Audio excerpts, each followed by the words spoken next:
Good evening and welcome to episode 75 of Loomer Unleashed. I'm your host, Laura Loomer. On Tuesday night, President Donald Trump delivered another excellent, strong debate performance as millions of American voters watched. He made the case that Kamala Harris has already proven herself to be a hapless, ineffective, and a radical leader, someone who is unfit for office yet somehow manages to weasel her way back into it. At multiple points, Kamala Harris spat out her rehearsed sound bites and attempted to bait President Trump into extended arguments. And now there's questions about whether or not ABC News and the moderators gave Kamala Harris the questions to the debate ahead of time. But President Trump was not just debating against Kamala Harris on Tuesday. Instead, he quickly found himself in a 3 versus 1. It was an incredible situation. I was there live to witness it. It was absolutely mind-boggling watching these debate moderators serve as fact checkers, as they like to call themselves, and they were really distorting the facts at hand for the American people. So as I was sitting there watching this 3 versus 1, as the debate's moderators, Lindsay Davis and David Murr from ABC News, frequently interjected on behalf of Kamala Harris, I was wondering, how on earth are the American people supposed to make a decision for themselves if all of our information that we receive through the mainstream media is editorialized by these, well, not so subjective pundits, not so subjective moderators? I think most Americans can agree that the debate last week was anything but objective. So frequent were these interruptions that at points it entered the realm of the ludicrous. There were multiple instances where Kamala Harris had made horrible accusations about President Trump. She made outright lies, and yet President Trump was not given a single chance to respond. When the shoe was on the other foot, Kamala Harris was always handed back the microphone. But this was just the beginning. Then came the fact-checking. On many of President Trump's major talking points, the moderators conveniently interrupted to correct the record, whatever that means. This was obviously intentional, serving 2 purposes. Firstly, it derailed Donald Trump's momentum anytime he really began to sink his teeth into an issue, especially the issue of immigration, the #1 issue driving this entire presidential election season, for example. The moderation team would suddenly break into a nitpick or lie about the so-called facts. It was terrible to witness. Moreover, it served to discredit the things that Donald Trump was actually saying.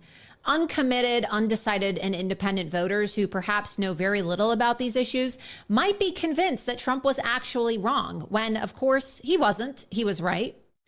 Unsurprisingly, this same fact-checking regimen was almost never applied to Kamala Harris. Surprise, surprise, right? What do we know? Lindsay Davis happens to be a sorority sister of Kamala Harris's, and Kamala Harris is best friends with the woman who runs ABC News. And while it is true that there were some incisive questions on her record, the moderation did not stop the debate to add an asterisk to her responses. Instead, Kamala Harris was allowed to rattle off her usual slate of platitudes, canned responses, and her boring, manufactured political spin. Despite the moderation, Trump managed to pull off a strong performance and a clear win. Of course, many of the usual left-wing media outlets and pundits have denied this. They say that he lost, but we, the American people, know that he won. They are instead claiming that Kamala was the clear and apparent victor. Although I find it very curious that Donald Trump's performance in his debate with Biden back in June was lauded even by his usual critics. So what changed exactly? What's the difference? Was Donald Trump somehow less incisive on Tuesday? Were his policies articulated worse? Was his demeanor less energizing? If anything, Donald Trump did better on Tuesday than back in June when he debated Joe Biden. Trump was far more energetic, far more combative when necessary, and in many ways, he showed shades of his 2016 performances and his 2016 energy, which will go down as among the best in political history. So what happened? Well, it's obvious now that the media and the Democrat Party colluded in June in a coup to expel Joe Biden from the presidential race. They let him sink on national television, and then they heaped praise onto Donald Trump to guide the narrative. This is what ultimately led to Joe Biden dropping out and Kamala Harris taking Joe Biden's place. Now that the transition is complete and Donald Trump is showing signs of his old self, well, the gloves get to come off again. This is not shocking at all. We know that the mainstream media and the DNC have been in lockstep for decades. After all, Kamala Harris has been best friends with one of the ABC executives for over 30 years. She even introduced Kamala to her husband, Doug. They go on double dates, they told the New York Times. Harris has been a part of the political system for just as long. She is not an outsider. She is the new darling of the liberal media and the political empire. They're trying to make this woman the female Barack Obama. It's really absurd, isn't it? But all of this really speaks to something extremely insulting to all of us. Kamala Harris has the nerve to get up on that stage and to make promises about how her administration will be different. You know, it's going to be so much different, and how she's going to achieve so much. There's so much joy and unity. Oh, do you feel it, you guys? Do you feel the joy and unity? They're trying to jail Donald Trump. They tried to put a bullet in his head. Do you guys feel all this joy? Who's joyful? Who's so joyful watching the president of the United States almost take a bullet to his head? Do you feel it? Who is she kidding? Kamala Harris has been in the game for decades. She's been in the White House for 4 years. Why has she not been pushing these policies before? Why has she not been authoring bills to be put before Congress? What is she going to do that is any different from any other Democrat administration? This is something that I've been mentioning on the show for weeks now, and it's something that we've all been mocking Kamala Harris for weeks for now. And Donald Trump rightfully made it a key point in his arguments and his closing remarks. Kamala and the rest of the Dems have nothing to offer. They are running on what exactly? What are they running on exactly? She's the vice president of the United States. If she wants to change things, why doesn't she just do it now? Why not? Because she's a liar. She's not going to. Being able to kill unborn babies and cutting off your genitals. That's what she supports. Open borders. Open borders, allowing for illegal aliens to come in and strangle and rape innocent 12-year-old girls. More open borders. Resettlement of Haitian refugees. Okay. Telling people, well, don't worry if these people don't assimilate. You're a racist. You're a bigot. Right? That's what they've been calling me all week, isn't it? You're a racist. You're a bigot. You're a terrible person if you don't want to watch little girls get raped by migrants brought in by Kamala Harris and Joe Biden. You are a terrible person if you don't want to watch young children have their genitals mutilated. That's her platform. That's really her platform. That's what she has to offer. The Democrats aren't going to fix the economy. The tax rate will be essentially the same. We will continue to have poor foreign policy. It's all the same. Nothing's going to change. Kamala, Biden, Obama, it's all the same tired game, you guys. It's the same managed decline this country has been experiencing for decades. And yet people are stupid enough to just eat this shit up, especially the media. So honestly, I really hope there's not a third debate, really. I hope there's not a third debate because I'm glad that President Trump is currently not planning on doing another one because I am so tired, okay? I am so goddamn tired of watching the double standard unfold on live television. I am so sick of watching the persecution and the demonization of Donald Trump. I am beyond tired of hearing the same bullshit regurgitated garbage from the left, and I have had enough. I have truly had enough of the endless criticism of Donald Trump from his own party about being, oh, he's too aggressive or he's not too aggressive enough while these people do nothing. They just took a month-long vacation while Donald Trump took a bullet to the head. Republicans need to recognize that we are winning the culture war. We have the momentum and we have the mandate of the people. The time to debate is over. The time to talk is over. It is now time to win. There is a young female journalist, conservative journalist by the name of Laura Loomer. If America's men acted like Laura Loomer, our problems will be fixed in about 5 minutes. Chained herself to She Twitter. chained herself.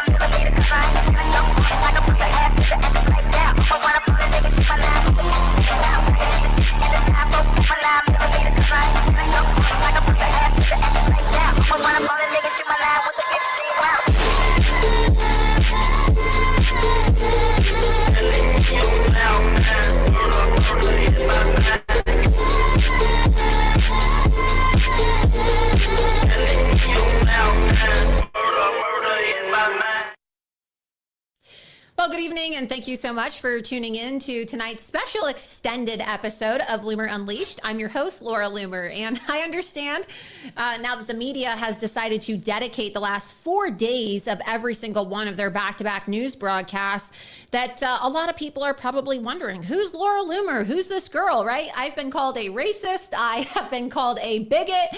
I have been called a conspiracy theorist. Here's a new one for me. I have been called a 9/11 conspiracy theorist. Yeah, you know what I'm looking at on my wall here in my studio here, the Charlie Hebdo Muhammad cartoons. Here in my book right here, Loomered, How I Became the Most Banned Woman in the World. Okay, I became the most banned woman in the world for speaking out about Islamic terrorism, okay? For speaking out about the threats of Islamic jihad in our country. I have an entire chapter in my book about how Islamic terrorists carried out the 9/11 terrorist attacks, and the media has the gall, the audacity to call me, of all people, right? I thought I was the biggest Islamophobe ever. What happened? I thought they called me anti-Muslim for years. Remember when they banned me everywhere and they said I wasn't allowed to even order Uber Eats? They said that I wasn't even allowed to order a sandwich. But now all of a sudden they want to forget the years of activism I've done trying to raise awareness about the threat of Islamic terrorism in America. And they want to say that I'm a 9/11 truther. These people are full of shit. They are liars. This is a smear campaign. This is a coordinated effort to lie about me because I was invited by President Donald Trump to attend the debate with him. And I did. I attended the debate with Donald Trump, and it was a great time. And it was an honor. It was an honor to accompany Donald Trump to what is probably going to be the only debate in the most consequential election of our lifetime. And the media is trying to make this out to be more than it really is. So here we go. Here's the NPR headline. Laura Loomer has been a topic of conversation in Trump's campaign. Here's what we know. We have a lot of other articles too, right? Far-right provocateur Laura Loomer traveled with former President Donald Trump multiple times in the past week, much to the dismay of some of his GOP allies. Loomer arrived in Philadelphia on Trump's plane ahead of the presidential debate on Tuesday. The next day, Loomer, who has promoted a 9/11 conspiracy theory, joined the Republican presidential candidate at events in New York and Pennsylvania to commemorate the anniversary of the attacks. So, yeah, I went to the 9/11 memorial, and it was a very somber moment. And when I used to live in New York, by the way, because as people know, I used to live in New York. Every single year that I lived in New York, I would go down to the 9/11 memorial and pay my respects. I believe that the 9/11 terrorist attacks were Islamic terrorist attacks, and nearly 3,000 Americans lost their lives that day. And everything I needed to know about Islam, I learned on 9/11 as a young child. I wrote about that in my book. So no, I'm not going to be told that I'm a 9/11 truther or that I think that 9/11 was an inside job. It's a smear campaign, and it's offensive. It's truly offensive, especially because, I was almost kicked out. I was eventually kicked out of college because I exposed my university in an undercover tape with Project Veritas. But there's actually a Breitbart article from 2014, and I had posted it on my Twitter account earlier. And in the Breitbart article, it highlights how when I was a junior in college, I actually almost got suspended. And I got suspended because on 9/11, they had a memorial service and they invited an imam from a terror-tied Islamic center. Here, I took screenshots here of the Breitbart article. You could see here. And I went to a Catholic university, even though I'm Jewish. I got a pretty good scholarship, and so I wasn't about to waste money. And so I went to this Catholic school. So Muslim leader chants Allahu Akbar during 9/11 memorial service in Florida. Considered to be one of the largest Catholic universities in the United States, Barry University, which is nestled in Miami Shores, Florida, which is a very large Haitian enclave, I may add too, hosted an interfaith memorial service to remember the victims of the 9/11 terror attacks. According to Laura Loomer, so it was a senior at the university. According to Laura Loomer, a senior at the university, the service began with Imam Nasir Ahmed, leader of Liberty City's mosque Masjid Al-Ansar in Miami-Dade County, repeatedly chanting the ominous phrase Allahu Akbar during his 10 to 15 minute address. So continue. Loomer said that she, as well as some other students and other members of the community, were offended by Ahmed's use of the phrase during the service and felt insulted that on a day like 9/11, they would allow for a man of Muslim faith to open up the service and to chant Allahu Akbar, the words that the suicide bombers and terrorists chanted before blowing themselves up on 9/11. Those were my words. Those were my words. So if I'm a 9/11 truther and if I'm, a 9/11 conspiracy theorist and, it's an inside job. It's an inside job. They want to say it's an inside job, which I never said. Why am I cited here in 2014 when I was in college saying that I literally ripped up my paper and walked out of the school chapel because they had an imam from a terror-tied mosque chanting Allahu Akbar, okay? How does that make me a 9/11 truther? Please, someone explain. Continue. Loomer also discussed her concern with two political science professors at Barry University who agreed that her concern was valid. They didn't want to go on the record because, Barry University had a lot of Muslim students there from Saudi Arabia, and the Saudi students took offense to what I was saying. And so when I brought this up in class, they started to call me a racist. They started to say that I was a racist because I said that Allahu Akbar was a problematic thing to be saying at a 9/11 memorial service. So these political science professors were worried that, these Muslim students were going to go to the administrators at Barry University and complain about the professors, right? Because, oh my God, Islamophobia. So if you say that 9/11 was carried out by Muslim terrorists, oh my God, Islamophobia. But if you call for the 9/11 records to be declassified, you're a 9/11 truther, 9/11 conspiracy theorist. The media is full of shit. Okay, these people are liars. They are con artists, and all they do is lie. They are running a coordinated smear campaign because I am effective. Donald Trump likes me. Donald Trump trusts me. Okay, obviously he trusts me if I'm on his plane, and I don't work for Donald Trump. They can't imagine the fact that the president of the United States has people in his life who he considers to be friends. Is the president of the United States not allowed to have a friend? Oh my God, is he not allowed to invite people onto his own private jet? Oh, the horror that a billionaire who owns a private jet invited somebody that he gets along with to sit on his jet. They're making up all these conspiracies and these lies, saying that I prepped Donald Trump for his debates and that I'm a 9/11 truther and that I disrespected people at the 9/11 memorial. No, I went to the 9/11 memorial and it was a very somber moment. We were there. I stood there, and then we went to Shanksville and I got to see the Shanksville memorial as well. And I was speaking to people whose family members were killed in the 9/11 Islamic terrorist attacks. And these people liked me very much. They actually asked to get a photo with me at the end. So I just think it's really interesting how the media has to lie about me, and they have to make me out to be some demon, some horrific person. I mean, the type of coverage that they are running nonstop all week long on MSNBC and CNN, attacking me and leading with me on the head of every single one of their shows, calling my family members, sending me death threats. People are doxing my phone number. I'm getting phone calls in the middle of the night till 5 o'clock in the morning, calling me a stupid bitch, telling me someone's going to come put a bullet in my head. This is the type of violence that the media is inciting against me because what did I do? I support Donald Trump. I exposed the corrupt Judge Juan Merchan, the communist Colombian-born judge in New York City who gagged Donald Trump and took away his speech. I haven't done anything wrong. I have been an advocate and a loyal supporter of President Trump's, and I maintain that I will continue to be a loyal supporter and advocate of President Donald Trump. Is it a crime in America to support the president? Is it a crime in America to get invited to fly on the president's plane and to sit there quietly and watch a debate? What exactly did I do wrong? I'm trying to figure out what exactly I did wrong. It's demonization, and they don't like the fact that I've been effective in exposing stories that have, been really damaging to Kamala Harris. I exposed the fact that her skanky husband, Doug Emhoff, knocked up his daughter's elementary school teacher while he was still married to his first wife, Kirsten Emhoff, and he got her pregnant. I guess he doesn't know how to pull out or use a condom. So he got her pregnant, and then, there was a lot of speculation about whether he forced this woman to have an abortion. And she had to flee the state of California.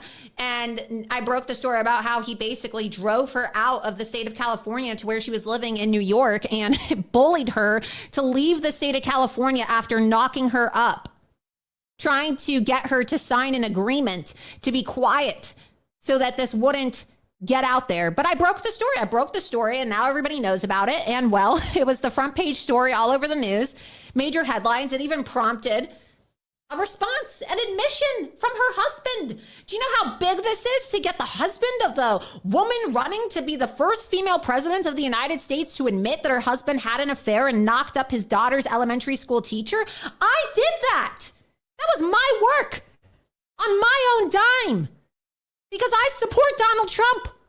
I don't work for Donald Trump. He didn't tell me to do that story. It's a story that I broke. Because the American people deserve to know the truth. Another story that I broke last weekend, it was the front page story of the New York Post, was the fact that Jeff Walz, the brother of Tim Walz, doesn't like his brother. And in fact, I was able to exclusively report on his Facebook post for those of you who are viewers of Loomer Unleashed. And I broke the story about how Jeff Walz had actually said on March 30th, 2023, which is the day that the Biden-Harris regime weaponized the government against Donald Trump and had him indicted in the New York case, the hush money case.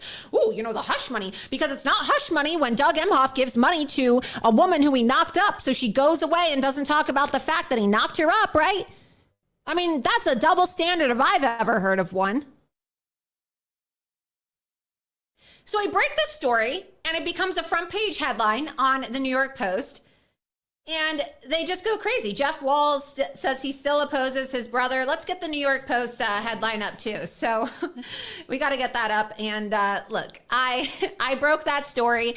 And the fact of the matter is here, Tim Walz's older brother is 100% opposed to his ideology, believes VP Hopeful, quote, is not the type of character who should make decisions about the U.S. future. Well, I broke that story and they even admitted it. If you go down, scroll down.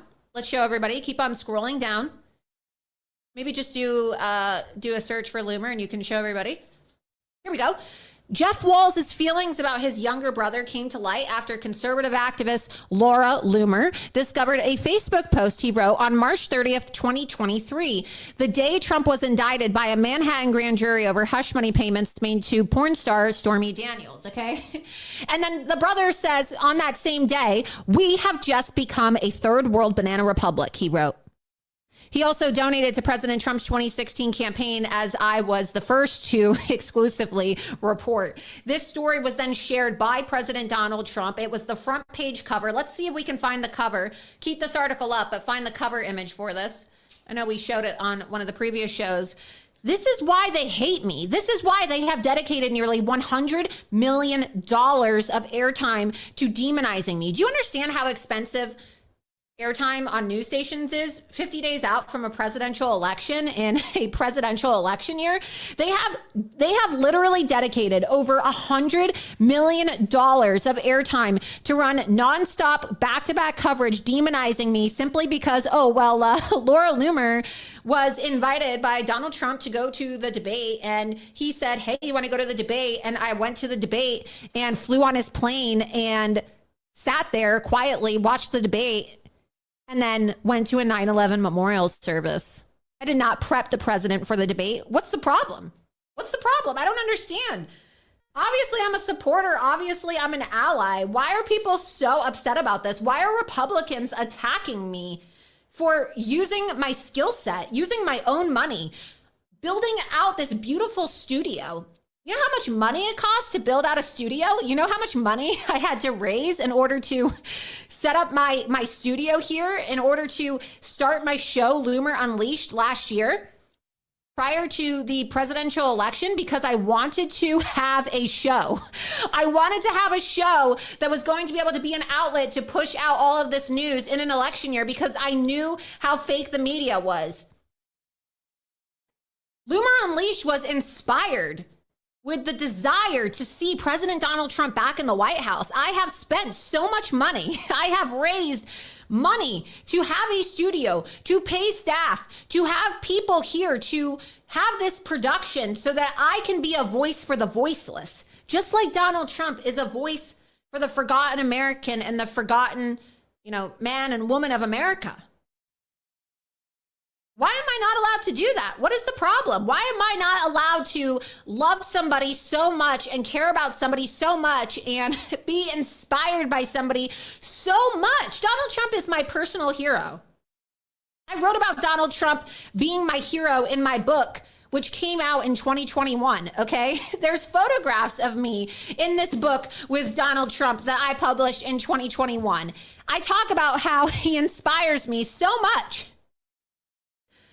And it's disgusting the way that they're now spreading lies about me. The media now is accusing me of, having an affair with Donald Trump, such a salacious lie. So malicious, so disrespectful to Donald Trump and Melania Trump.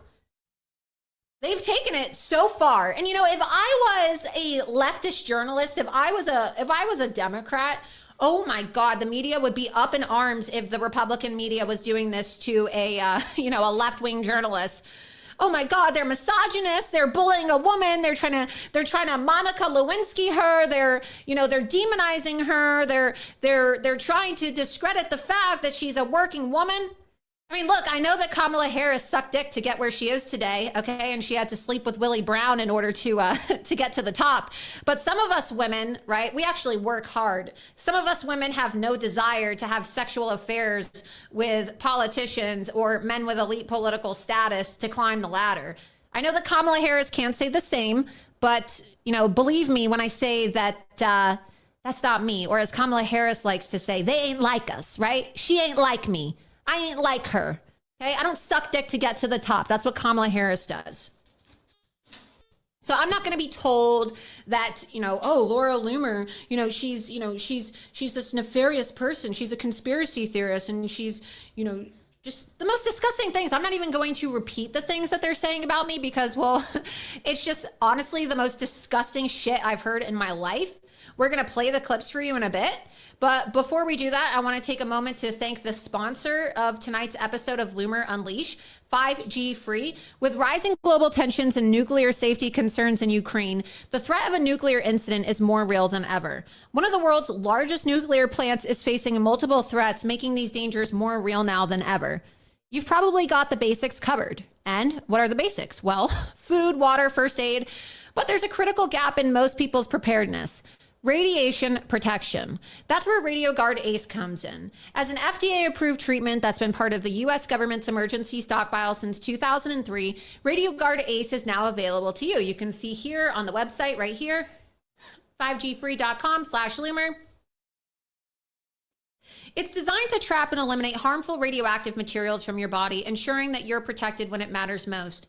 Rumble's Radiation Emergency Kit brings this vital treatment to your home, along with thyroid protection, nausea medication, and a radiation monitor. So protect yourself from World War III. As President Donald Trump is always reminding you, well, if he doesn't get back into office, we are on the cusp of having World War III. You're going to want to make sure that you're protected. So please visit 5gfree.com, 5gfree.com/Loomer. Use code Loomer and you can get up to 15% off. Again, that is 5gfree.com/Loomer. Use code Loomer and you can get up to 15% off.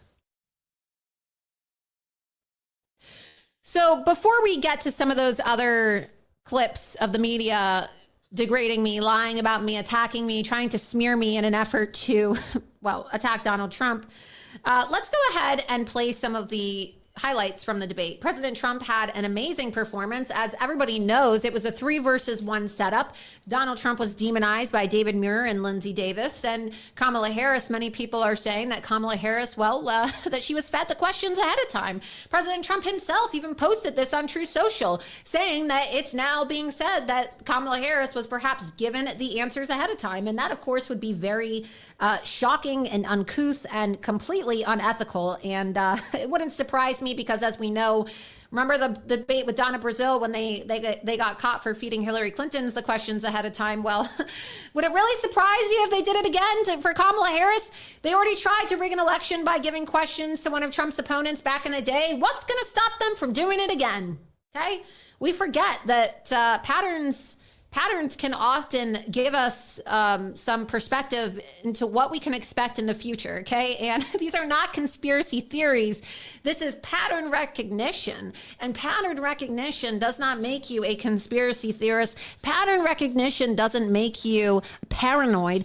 Pattern recognition doesn't make you racist. Pattern recognition keeps you safe. And they just don't like the fact that we're noticing all of these things. They don't like the fact that we are noticing so many patterns. They just hate it. They hate it so much. And they hate the fact that they don't have a social media platform that they can censor Donald Trump on. He made his own social media site, True Social. So now when Donald Trump wants to say this, the media can't just call him crazy. No, they have to actually report word for word what he's saying on his own social media site, True Social. So if you don't have True Social, make sure you download True Social because, well, that's where you get the truth, right? You get the truth on Truth Social, founded by President Donald J. Trump. Let's go ahead and play, let's see. Well, President Donald Trump's closing statement was remarkable. I found this to be probably one of the strongest parts of the debate. So let's go ahead and play President Trump's closing remarks, which really sets the tone for the whole debate. I thought this would have been a great opening remark too, as opposed to a closing remark, but it was still a great closing remark. But I think that really it just kind of sets the tone for the entire debate and just the reason why Donald Trump doesn't really need to even show up for another debate. So let's go ahead and play clip number 3. So she just started by saying she's going to do this, she's going to do that, she's going to do all these wonderful things. Why hasn't she done it? She's been there for 3.5 years. They've had 3.5 years to fix the border. They've had 3.5 years to create jobs and all the things we talked about. Why hasn't she done it? She should leave right now, go down to that beautiful White House, go to the Capitol, get everyone together and do the things you want to do, but you haven't done it and you won't do it because you believe in things that the American people don't believe in. You believe in things like we're not going to frack. We're not going to take fossil fuel. We're not going to do things that are going to make this country strong, whether you like it or not. Germany tried that, and within 1 year, they were back to building normal energy plants. We're not ready for it. We can't sacrifice our country for the sake of bad vision. But I just ask one simple question. Why didn't she do it? We're a failing nation. We're a nation that's in serious decline. We're being laughed at all over the world. All over the world, they're laughed. I know the leaders very well. They're coming to see me. They call me. We're laughed at all over the world. They don't understand what happened to us as a nation. We're not a leader. We don't have any idea what's going on. We have wars going on in the Middle East. We have wars going on with Russia and Ukraine. We're going to end up in a third world war, and it'll be a war like no other because of nuclear weapons, the power of weaponry. I rebuilt our entire military. She gave a lot of it away to the Taliban. She gave it to Afghanistan. What these people have done to our country, and maybe toughest of all, is allowing millions of people to come into our country. Many of them are criminals, and they're destroying our country. The worst president, the worst vice president in the history of our country. He's right. He's absolutely right. I mean, look at what Kamala Harris has done while she's been vice president. She's done nothing. And she's saying that she wants to do all these things. Well, she's still in office for another 6 months, so do it. It's not like Joe Biden has the mental capacity to do anything. Just do it. Why haven't you done it? Hasn't done anything. You know, now that we're speaking about all of the demonization in the media and the way that they've lied about me and, you know, the way that they've lied about Donald Trump, it's just out of control. And they lie so much. They lie so much. Here's another story. Here's a New York Times article that came out. Who is Laura Loomer, the far-right activist who traveled with Trump? I mean, they're giving me so much media attention for what exactly? What? Because I'm a supporter. These people know who I am. I've been doing right-wing conservative politics. I ran for Congress twice in the state of Florida. They know who I am. The New York Times sabotaged my employment with Donald Trump back in March of 2023. Remember when Maggie Haberman, who likes to call herself a feminist, and Maggie Haberman, who thinks that, oh, we need to be so nice to women. We need to be so nice to women, except conservative women. Conservative women like Laura Loomer don't deserve to have a job. We have to lie about her, and we have to smear her, and we have to make sure that she'll never get employed anywhere, right? Remember, Maggie? Remember? You guys know who I am. So it's just so funny to me. There's another New York Times article too about this last weekend. So many articles. I'll just pull them up. This one? Yes. See, Trump claims ignorance of Laura Loomer's 9/11 conspiracy theories. I don't have 9/11 conspiracy theories. They're lying about me so much. After commemorating September 11th with a far-right activist who has called the attacks an inside job, former President Donald J. Trump said he was unaware of her remarks. I never said that 9/11 was an inside job. I never said it. In fact, if you go back and you pull up that Breitbart article and you look at those screenshots, you clearly saw, I just showed you moments ago, I said that it was an Islamic terrorist attack. I was almost kicked out of college for speaking out about this. So that's an article from Breitbart from 2014. I was literally almost kicked out of college after 9/11 because I spoke out about the fact that they allowed for an Islamic terror-tied imam to give remarks and chant Allahu Akbar during the ceremony, okay? It's out of control. And so this is the type of demonization that the media spews. Just go to Google right now. Let's do a test right now. Go to Google and type in Laura Loomer Trump. Let's just show everybody right now. Go to Google. Laura Loomer Trump. Look at this.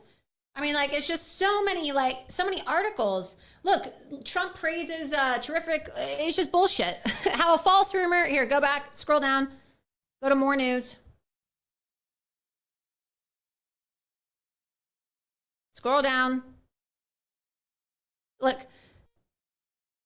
Right here, the semaphore article. It's just like 10 pages. If you go on Google right now, you'll just see. I mean, every 2 minutes, my phone, even now while I'm waiting and doing the show, I've received 8 missed calls. Okay, my phone is on silent. 8 missed calls. It's unbelievable. 8 missed calls from reporters. Hi, this is so-and-so from ABC. Hi, this is so-and-so from New York Times. Hi, this is so-and-so from The Guardian. Hi, I'm with the British press. Hi, I'm with the Australian press. They're just blowing me up, okay?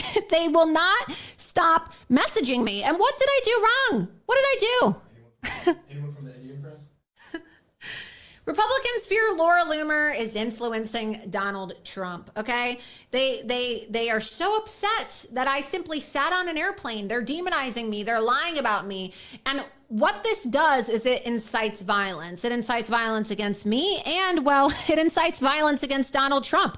And as we know, Donald Trump took a bullet to the head. He almost died on July 13th in Butler, Pennsylvania. And the same way they're whipping up a frenzy against him, they're whipping up a frenzy against me. So let's go ahead and play his statements here. And you can see how he talks about how he took a bullet to the head, mostly because of what the media has said about him. Clip number 18. This is the one that weaponized, not me. She weaponized. I probably took a bullet to the head because of the things that they say about me. They talk about democracy. I'm a threat to democracy. They're the threat to democracy with a fake Russia investigation that went nowhere.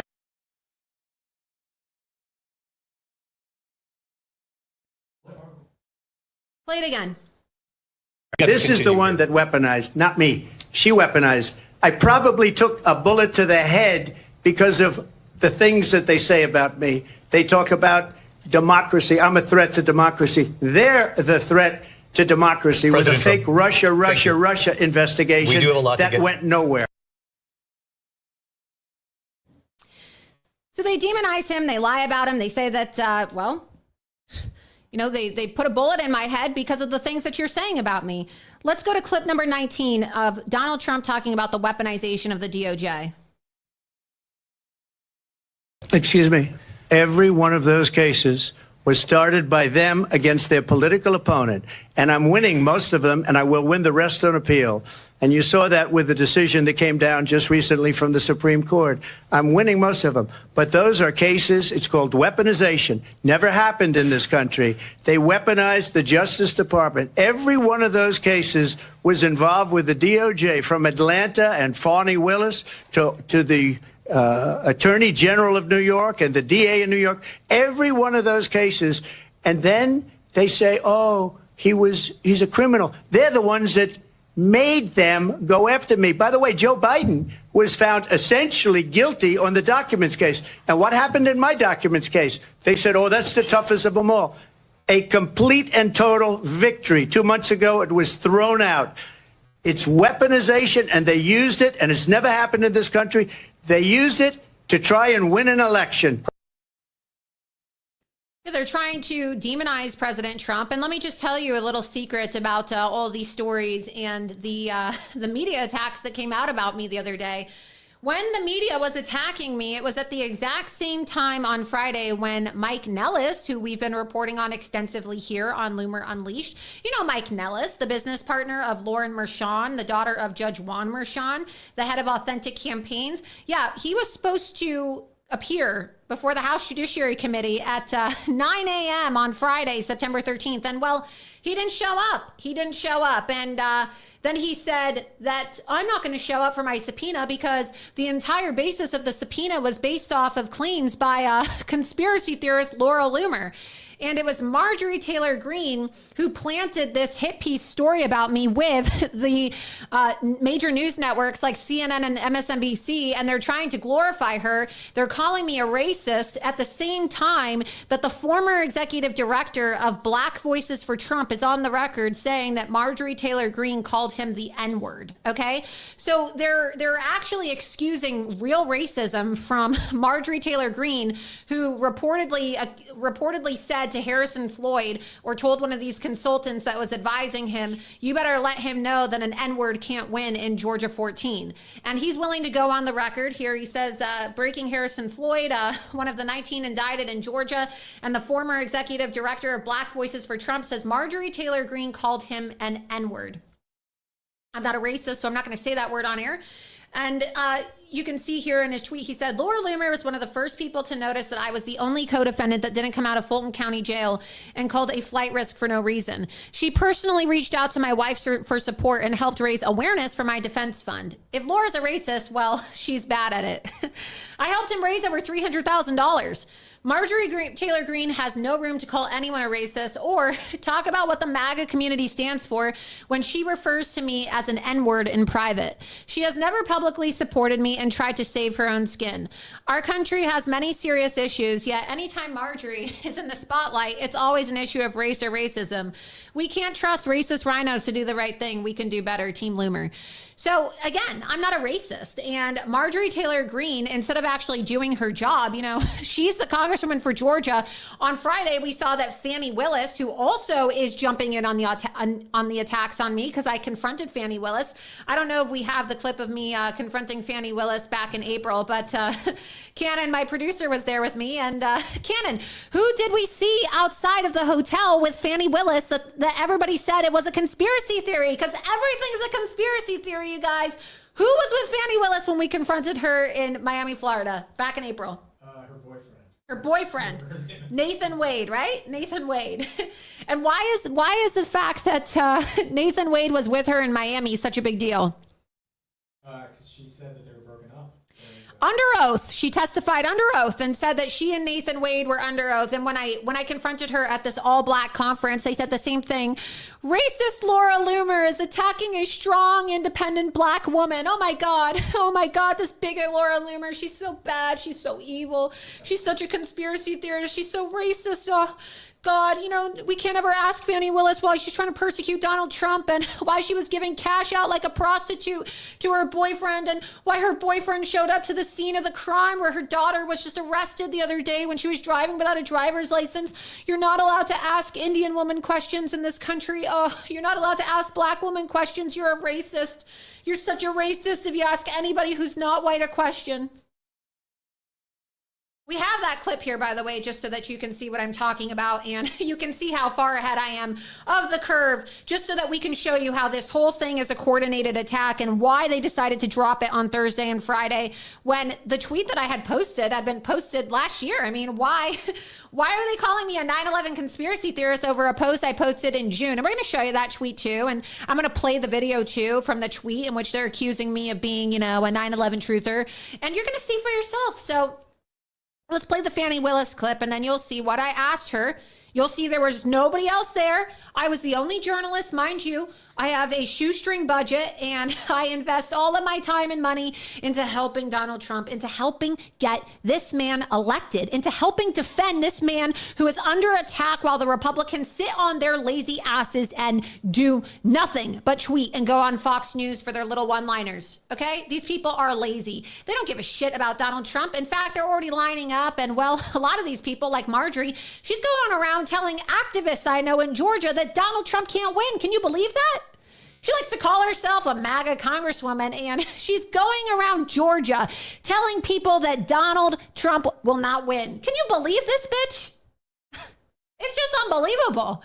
And then she has the audacity to attack me on the day that Fani Willis sends out text messages against me, attacking me for being a racist, using Marjorie Taylor Greene's talking points. When I was there, nobody else showed up. Nobody else had the audacity to show up and confront Fani Willis for persecuting Donald Trump. I drove down to Miami with my crew. I paid my crew, and we waited outside this hotel. And then we waited all weekend. We had to spend a lot of money to stay in the same hotel as Fani Willis. Where's the rest of the media? This is why they're attacking me. This is why they have things like this in the New York Times, okay? This is why there's like 5 New York Times articles about me. As you can see right here, Laura Loomer, a social media instigator, is back at Trump's side. The former president's decision to elevate Laura Loomer, a far-right activist known for racist and homophobic posts online, has stunned even some Trump allies. Why? Why does it stun you? None of you are doing anything to help Donald Trump. How many of you confronted James Comey to his face on camera about Donald Trump? How many of you confronted Maxine Waters, Adam Schiff, Nancy Pelosi, Alexandria Ocasio-Cortez, Rashida Tlaib, Ilhan Omar, Fani Willis on video about Donald Trump? None of you. I have. I'm the one that's raising the money to send a DC contributor, Charles Downs, to DC every single day to go confront people and ask them questions about, their voting record, their anti-Trump policies, why they are in favor of importing millions of illegal aliens into our country. The media says that I am a liability because they don't want to work. They are threatened by an investigative journalist who gets over 500 million views a month on her Twitter account, okay? I get more views on my Twitter account than all the news networks combined, all right? Donald Trump is sharing my stuff because I'm effective. I'm getting results. I'm actually putting points on the scoreboard while these people are 9 to 5. You think they're working on a weekend? Give me a break. I've been working all weekend long. Give me a break. I don't even sleep. I am working probably 19 to 20 hours a day in support of Donald Trump, and I don't make a penny doing it, okay? I'm supported by people who contribute with contributions, who support my work with subscribing. I have to raise funds. Do you think that I'm a 9 to 5 kind of person? You think that you can be a 9 to 5 person when you have to go hunt down Fani Willis and find out where she's going to be, or go fly across the country to Chicago because James Comey's having a book signing? Why do you think Donald Trump likes me? Because I'm persistent, and because I'm honest, and because I'm loyal. And as he said the other day, I'm a free spirit, and he does not control me. He cannot tell me what to do because, well, I don't work for him. And even if I did work for him, which I don't, well, he probably wouldn't be telling me what to do anyway. Because Donald Trump is also a free spirit. Let's go ahead and play the clip. Hey, Fani, how come you haven't complied with the Judiciary Committee's request for your communications with the January 6th committee? Did Joe Biden promise you a position at the DOJ during his second administration? Are you going to be ordering Grey Goose tonight, paying in cash? You say that Donald Trump is violating the law, but you haven't even sent your communications with the J6 committee that was requested by the Judiciary Committee.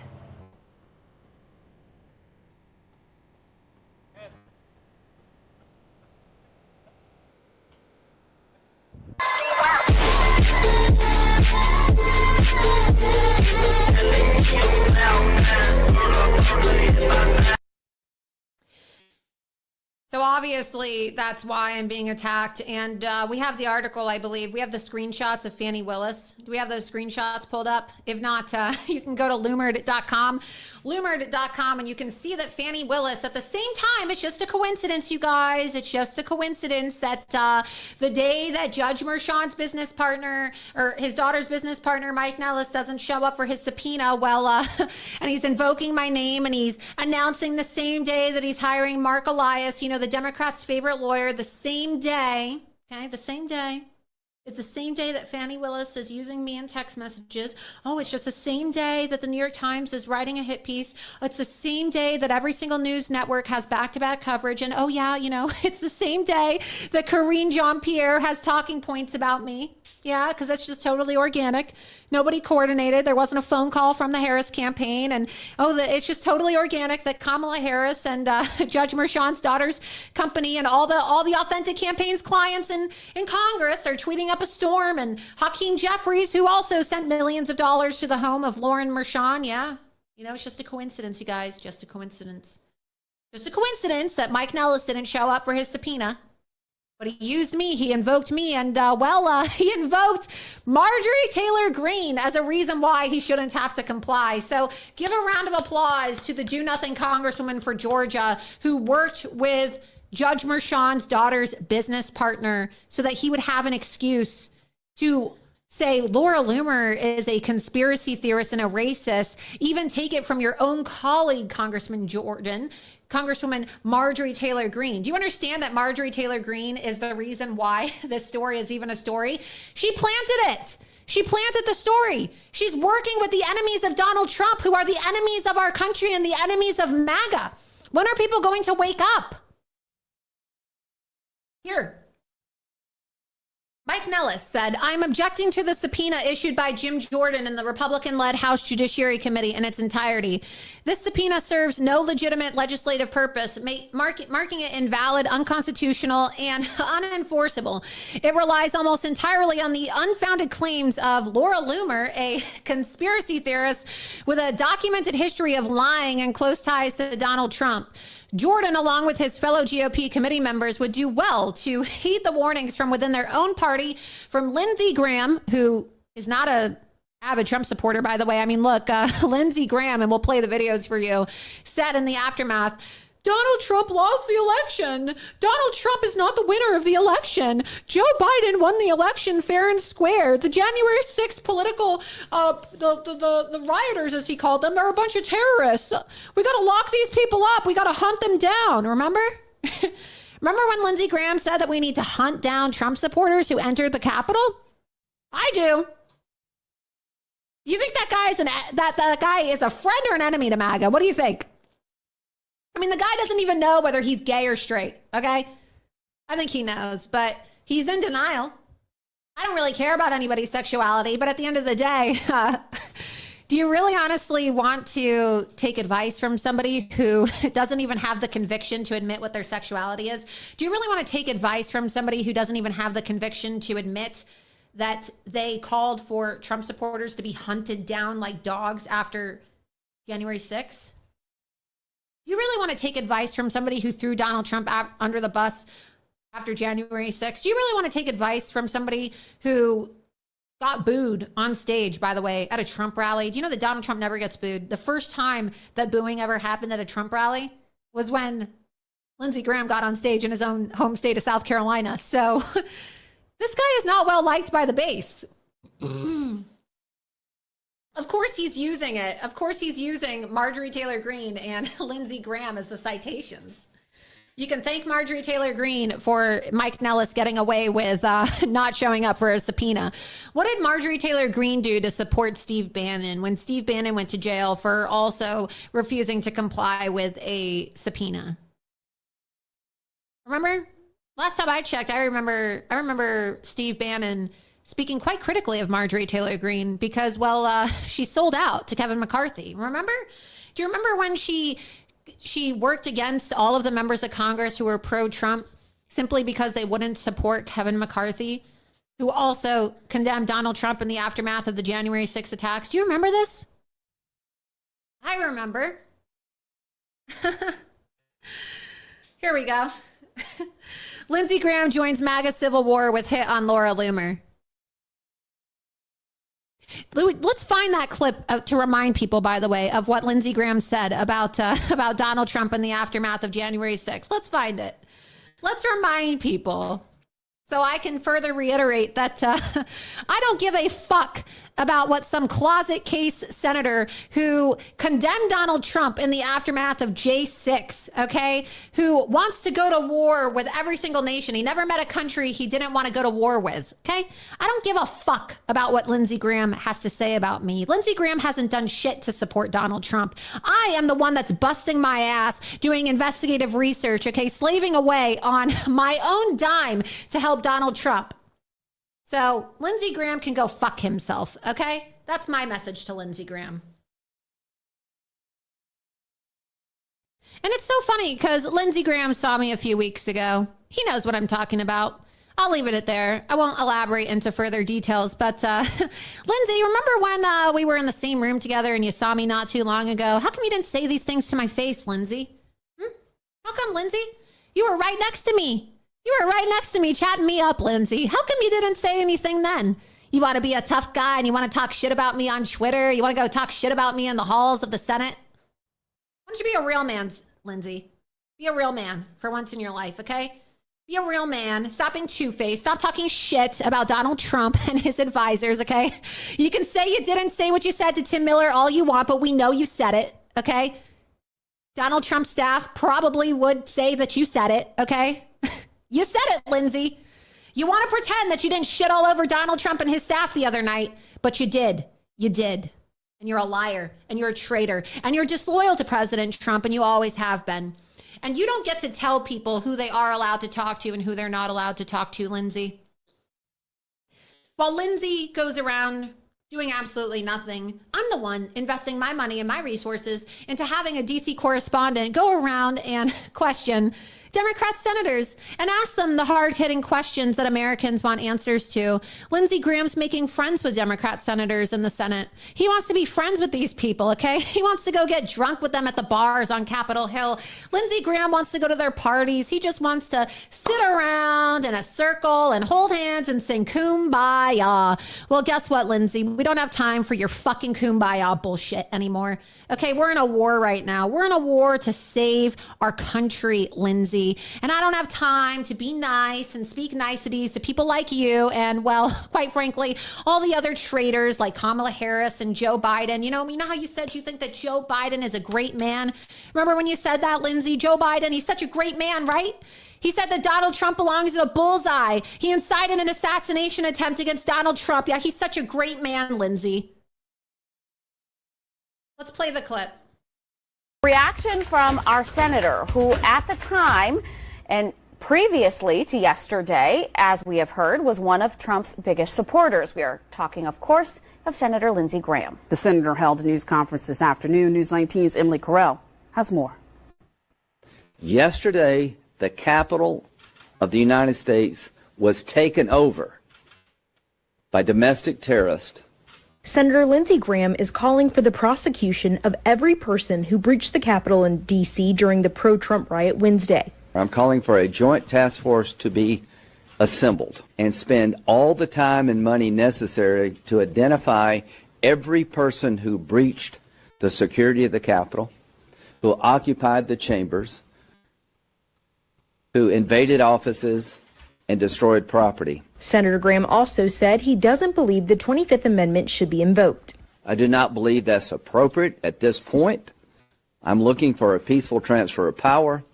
I'm looking for the next 14 days to reset, and we will hand off power in a traditional sense by being a peaceful transfer. As far as response to the riot, Senator Graham has a lot of questions. How could we not be prepared? How could, in a joint session of Congress with the Vice President in the building, you not do better than this? Where were the National Guard? Black Lives Matter protest, have you seen the images on the Capitol steps where we had National Guard members in riot gear? Why weren't you as prepared this time around? All in all, the senator says that domestic terrorists took over the Capitol and it should never happen again. We know who that person is. They should go from sitting in the speaker's chair to a jail cell. Thank you. I'm Emily Carell, News 19 WLTX. Lindsey Graham thinks that Trump supporters are domestic terrorists. Okay, his words, not mine. Lindsey Graham said that Joe Biden was a good man and his friend. Okay, those are his words, right? Not mine. We're in a war right now. If Donald Trump doesn't win this election, they're going to put him in jail for the rest of his life and they will murder him in prison. Joe Biden and Kamala Harris are driving that right now, okay? They are driving that witch hunt. Kamala Harris just hired Mark Elias to be her lawyer. You know who else just hired Mark Elias to be their lawyer? You want to know who else? Mike Nellis, Lauren Mershon, the daughter of Judge Juan Mershon, who just found Donald Trump guilty on 34 counts. Why do you think that Kamala Harris now has the same lawyer as Judge Mershon's daughter and her company and her business partner, Mike Nellis? Why do you think? Why do you think? Well, I don't know. Well, I'm not a lawyer, but probably because all of their communications with each other now are going to be attorney-client privilege, which means that they're not going to be able to say that they're colluding, right? Because they're just going to say that, well, we can't release our communications because those are attorney-client privilege.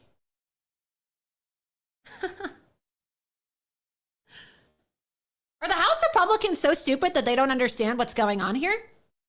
Are the House Republicans really going to allow for me to become the scapegoat for this obvious act of coordination by the Biden DOJ, Kamala Harris, her lawyer, Marjorie Taylor Greene, and Lauren Mershon and her company, and Mike Nellis over at Authentic Campaigns? And of course, as I exposed, Lauren Mershon was the director of digital persuasion for Kamala Harris, and Mike Nellis is now the head of White Dudes for Harris, and he was a senior advisor to Kamala Harris's presidential campaign.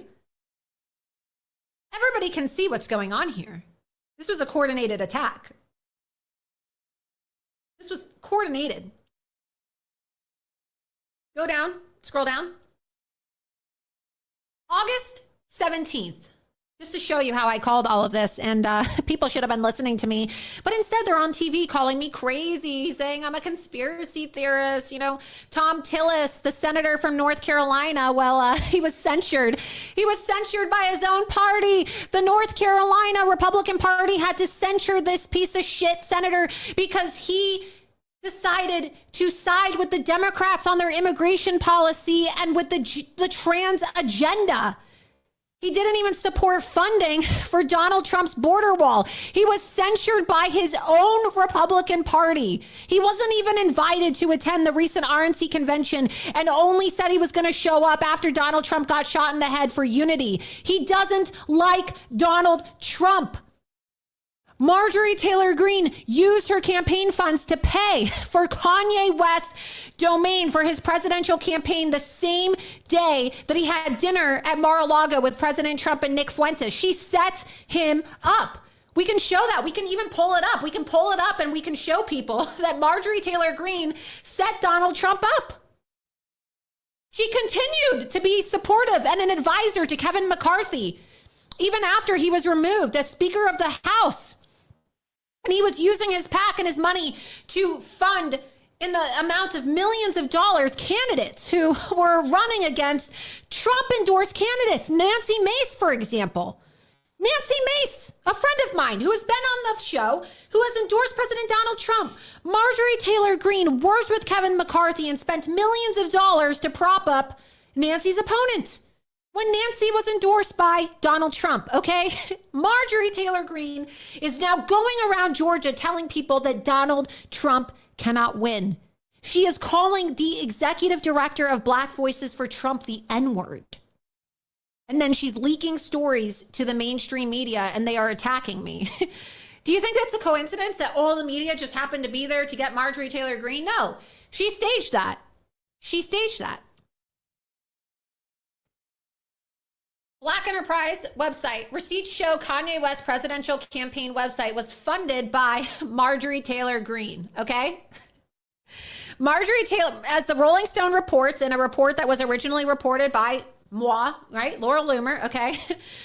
Kanye West, his campaign used the Georgia Marjorie Taylor Greene's credit card to pay for his 2024 campaign website, yay2024.com.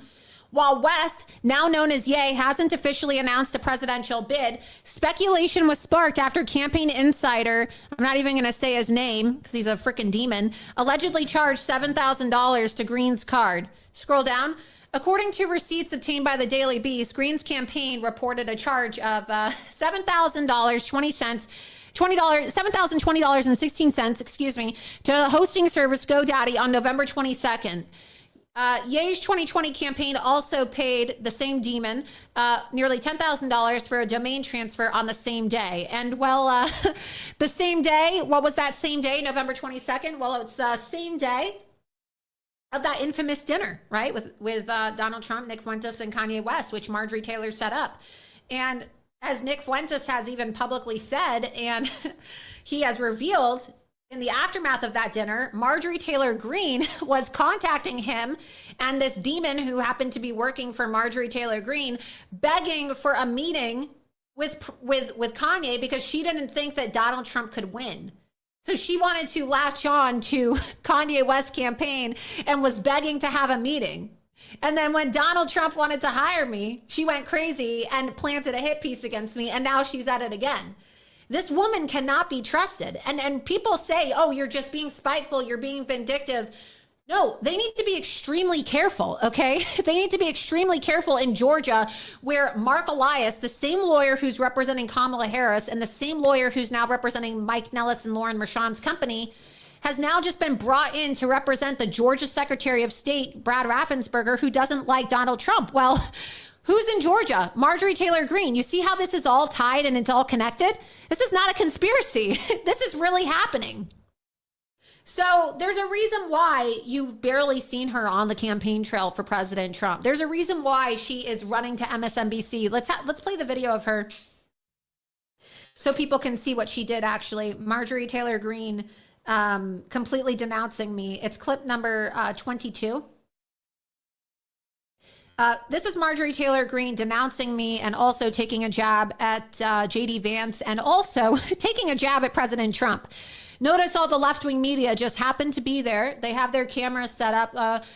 You don't just have a million people there unless you tell them exactly where you're going to be. Loomer Unleashed, as you see from our videos, when we confront people, we're out in the open. We confront them. We find them. We question them.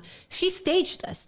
She staged this setup so that she could create this media fiasco for Donald Trump and his campaign. She is trying to set him up and derail him. She is working with the Democrats to sabotage his presidential campaign, and she is working with the Democrats and the media to lie about me and smear me, even though she was begging me to support her when she was first a member of Congress, asking me to do research for her so that she could go after Ilhan Omar and Rashida Tlaib. And now she's lying about me to the media, saying that I'm a conspiracy theorist. Go ahead and play the clip. And this is such an important election. I don't think that she has the experience or the right mentality to advise a very important. Why do you think the former president is even listening to her? She's getting bad advice, or he's getting bad advice from her? I'm not involved in their conversations, so I can't weigh in on that. But I do know this, that her rhetoric and her tone does not match the base, does not match MAGA, does not match most Republicans I know. And I'm completely denouncing it. I'm over it. And I would encourage anyone else that matches her statements to stop. She's weak. What kind of Republican sits there and says, well, I got to denounce her.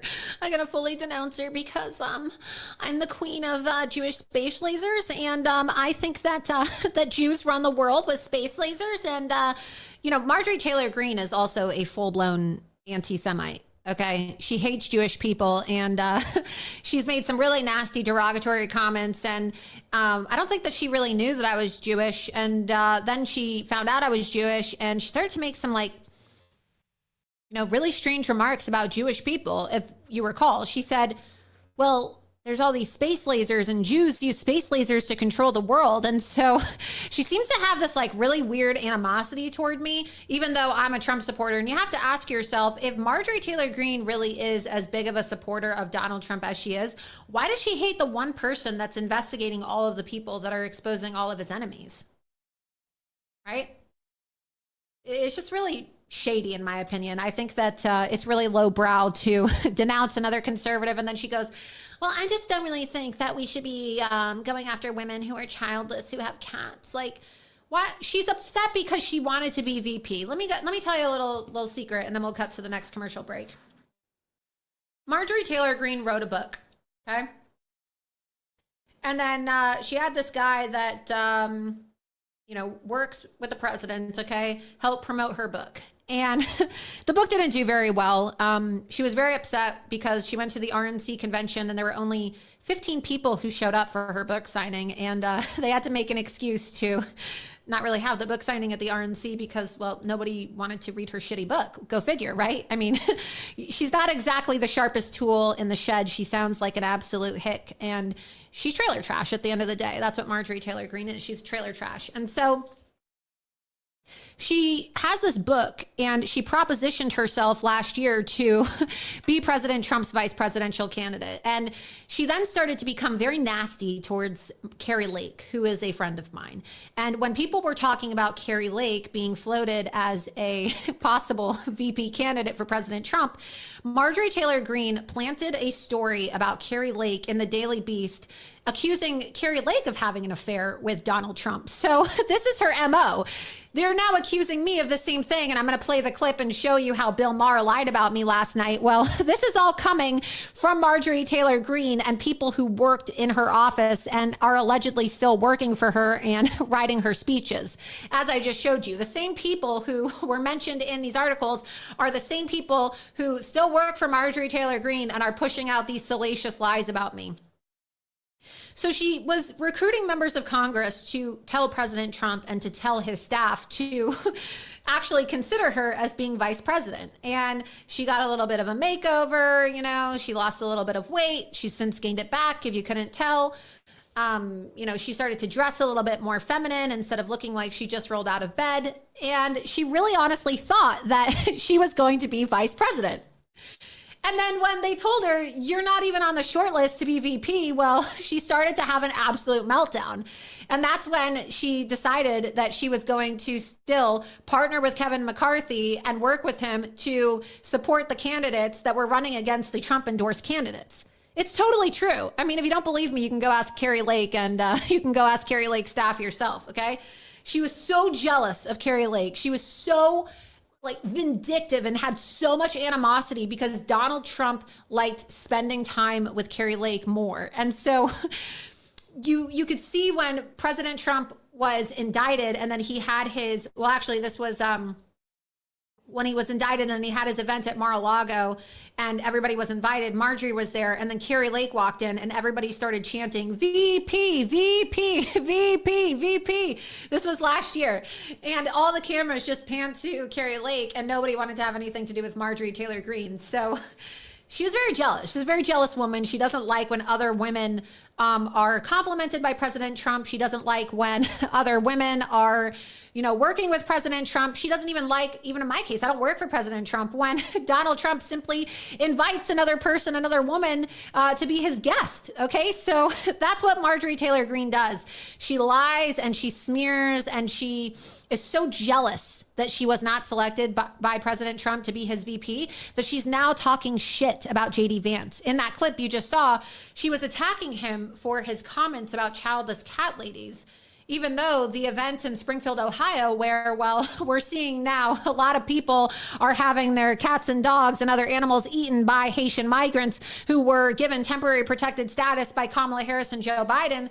Maybe the childless cat lady should be voting for President Trump, right? Because, well, he's the one that's actually going to be protecting their cats and dogs. But Speaking of dogs, let's be real. Dogs have a sixth sense for finding the one thing in your house that they absolutely shouldn't eat, like your hidden chocolate or whatever treasure they dug up in the backyard. That's why we together at Positive have put together the Positive Emergency Kit. Because let's face it, these what did you just eat moments happen more than we'd like.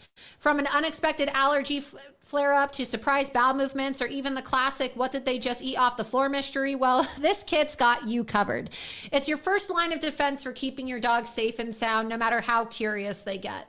And yes, Rumble is the company behind it, so you know it's top quality. So today, be sure that you visit positive.com/Loomer, positive.com/Loomer. That's positive like PAWSITIVE.com/Loomer, and pick up your emergency kit today for your small or large pet and save 15% with code Loomer. I think the Positive products are great. You can see on the back of my shelf, I have the Positive pet food topper. And well, as many of you know, I've tried it myself. It's human grade, which means that it's very healthy and you can eat it and your dog can eat it. And I highly recommend it.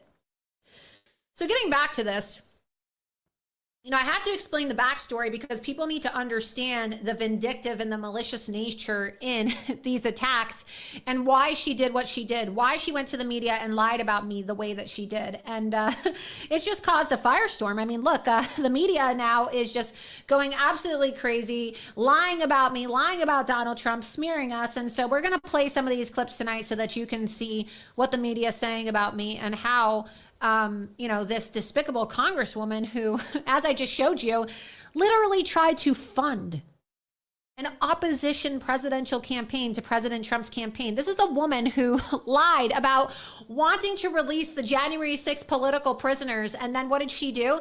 She said, sorry, well, we can't release the January 6th political prisoners or release the tapes because it would threaten the security of the Capitol.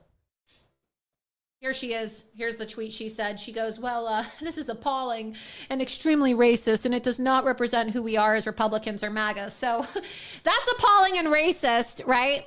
But it's not appalling and racist for Marjorie Taylor Greene to say that Jews control the world with space lasers. It's not appalling and racist for her to tell Harrison Floyd, who's one of the 19 indicted in Georgia, that he won't be able to win an election in Georgia because he's an N-word. And stay tuned because I'm in communication with Harrison Floyd and I'm going to have an interview with him because, well, you know, I believe that people deserve to know the truth about this wretched congresswoman who's worked so hard to subvert Donald Trump and his campaign. And so I'm going to interview Harrison Floyd and other witnesses to this conversation so that they can tell you what they heard when, according to them, and, you know, I'm not the one saying it, but according to them, Marjorie said that Harrison will not be able to win an election in Georgia's 14th district because nobody in Georgia will vote for an N-word. Her words, apparently, according to Harrison Floyd. So stay tuned because in the coming weeks, perhaps next week, we're going to have that interview. And I don't really think that that's representative. The Black community is full of amazing people in the Black community, and it supports President Trump. And I don't really think that Marjorie Taylor Greene going around allegedly calling the executive director of Black Voices for Trump the N-word, as he has accused her of doing, is representative of MAGA. I think that's actually quite racist. So I don't think that behavior should be tolerated ever. And so I would say that maybe Marjorie Taylor Greene should stop. Again, his words, not mine. But if that is true, she should stop going around and calling Black men the N-word. So I find that to be quite racist and appalling. But all of this made its way to the White House. Let's go ahead and play clip number 24 so you can see what a disaster this attention-seeking congresswoman from Georgia created, and just the unnecessary attention that it brought to the Trump campaign because Marjorie Taylor Greene, well, she just can't handle another woman getting attention. She's so jealous, you know, she's so upset that nobody really wants to be around her anymore because, well, she's not that interesting and she doesn't really do anything. She just took a month-long vacation right after Donald Trump got shot in the head, okay? She took a month-long vacation after Donald Trump got shot in the head. Meanwhile, I've been investigating the assassination attempt. I've been investigating Judge Merchan. What exactly is she doing? What is she doing? Let's go ahead and play the clip. There is a woman named Loomer who recently tweeted that if the vice president wins the election, the White House will smell like curry, and White House speeches will be facilitated via a call center, among other things. She recently traveled with the former president, and I wonder if President Biden has read these remarks and his response. Let me tell you our response from here. It is repugnant, these types of comments. It is un-American to say these types of things, exactly the kind of hateful and divisive rhetoric that we should denounce, and we should not be part of the fabric of this country. It doesn't matter what your political views are. You should stand and condemn these types of just repugnant words. No leader should ever associate with someone who spreads this kind of ugliness, this kind of racist poison. That's what this is. And who continues to fan these types of dangerous and insulting conspiracy theories, like the false notion that the tragic 9/11 attacks were an inside job. We were all you all saw leaders and family members tell their stories. Yesterday, especially at Ground Zero in New York City, we all, I'm sure, many of us have personal stories of that day, 9/11 of 2021, and more than 2,000 lives were lost. 2,000. And to say that it's an inside job, and to spread that is insulting. And we should not, no leader should be connected to that or spreading that. And as the President Biden has always said, it's our duty. It is our duty as Americans to give hate no safe harbor, and to bring the country together around our shared values, and to recognize and appreciate the unique strength that our diversity gives us as a nation. He says this all the time. Our diversity is our strength, and that's what we should be following. It's really rich watching Karine Jean-Pierre talk about conspiracy theories when they said, you know what they said was a conspiracy theory as well? That, Joe Biden is mentally unfit. That's a conspiracy theory. Karine Jean-Pierre has lied to the American people for the last 4 years about the fact that, we have an Alzheimer's patient. 2 months ago, this woman was actually telling us that Joe Biden was going to be the candidate for president. That's what she said. And this is an administration that has invited Hamas supporters, okay? They have invited Hamas supporters who celebrated the October 7th attacks and have said disgusting things about Jews. They have invited Holocaust deniers to the White House. They have supported Islamic terrorists, and they offered a plea deal to the mastermind behind 9/11, okay? So look, I think it's so funny that they want to say that I'm disrespecting the 9/11 victims. Meanwhile, they say Laura Loomer's the biggest Islamophobe ever. I mean, let's go find all those articles about Laura Loomer. Anti-Muslim this, anti-Islam this, Islamophobe this, blah, blah, blah, blah, blah. Because I was so hard, because I'm not going to let these people silence me. And I'm not going to let them police my tone and tell me that I can't call a jihadist Muslim, a radical Muslim, an Islamic terrorist, that I can't point out the fact that a terrorist attack that was committed by a Muslim was committed in the name of Islam.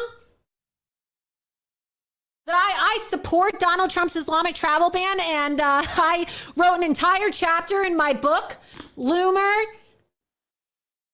How I Became the Most Banned Woman in the World. I'm literally banned on every single social media site. I can't even order a fucking sandwich from Uber Eats because I'm banned on Uber Eats because I spoke out so much about Islamic terrorism, and they're going to say that I am a 9/11 conspiracy theorist? Here's the New Yorker. It's so crazy to me. We're living in this alternate universe.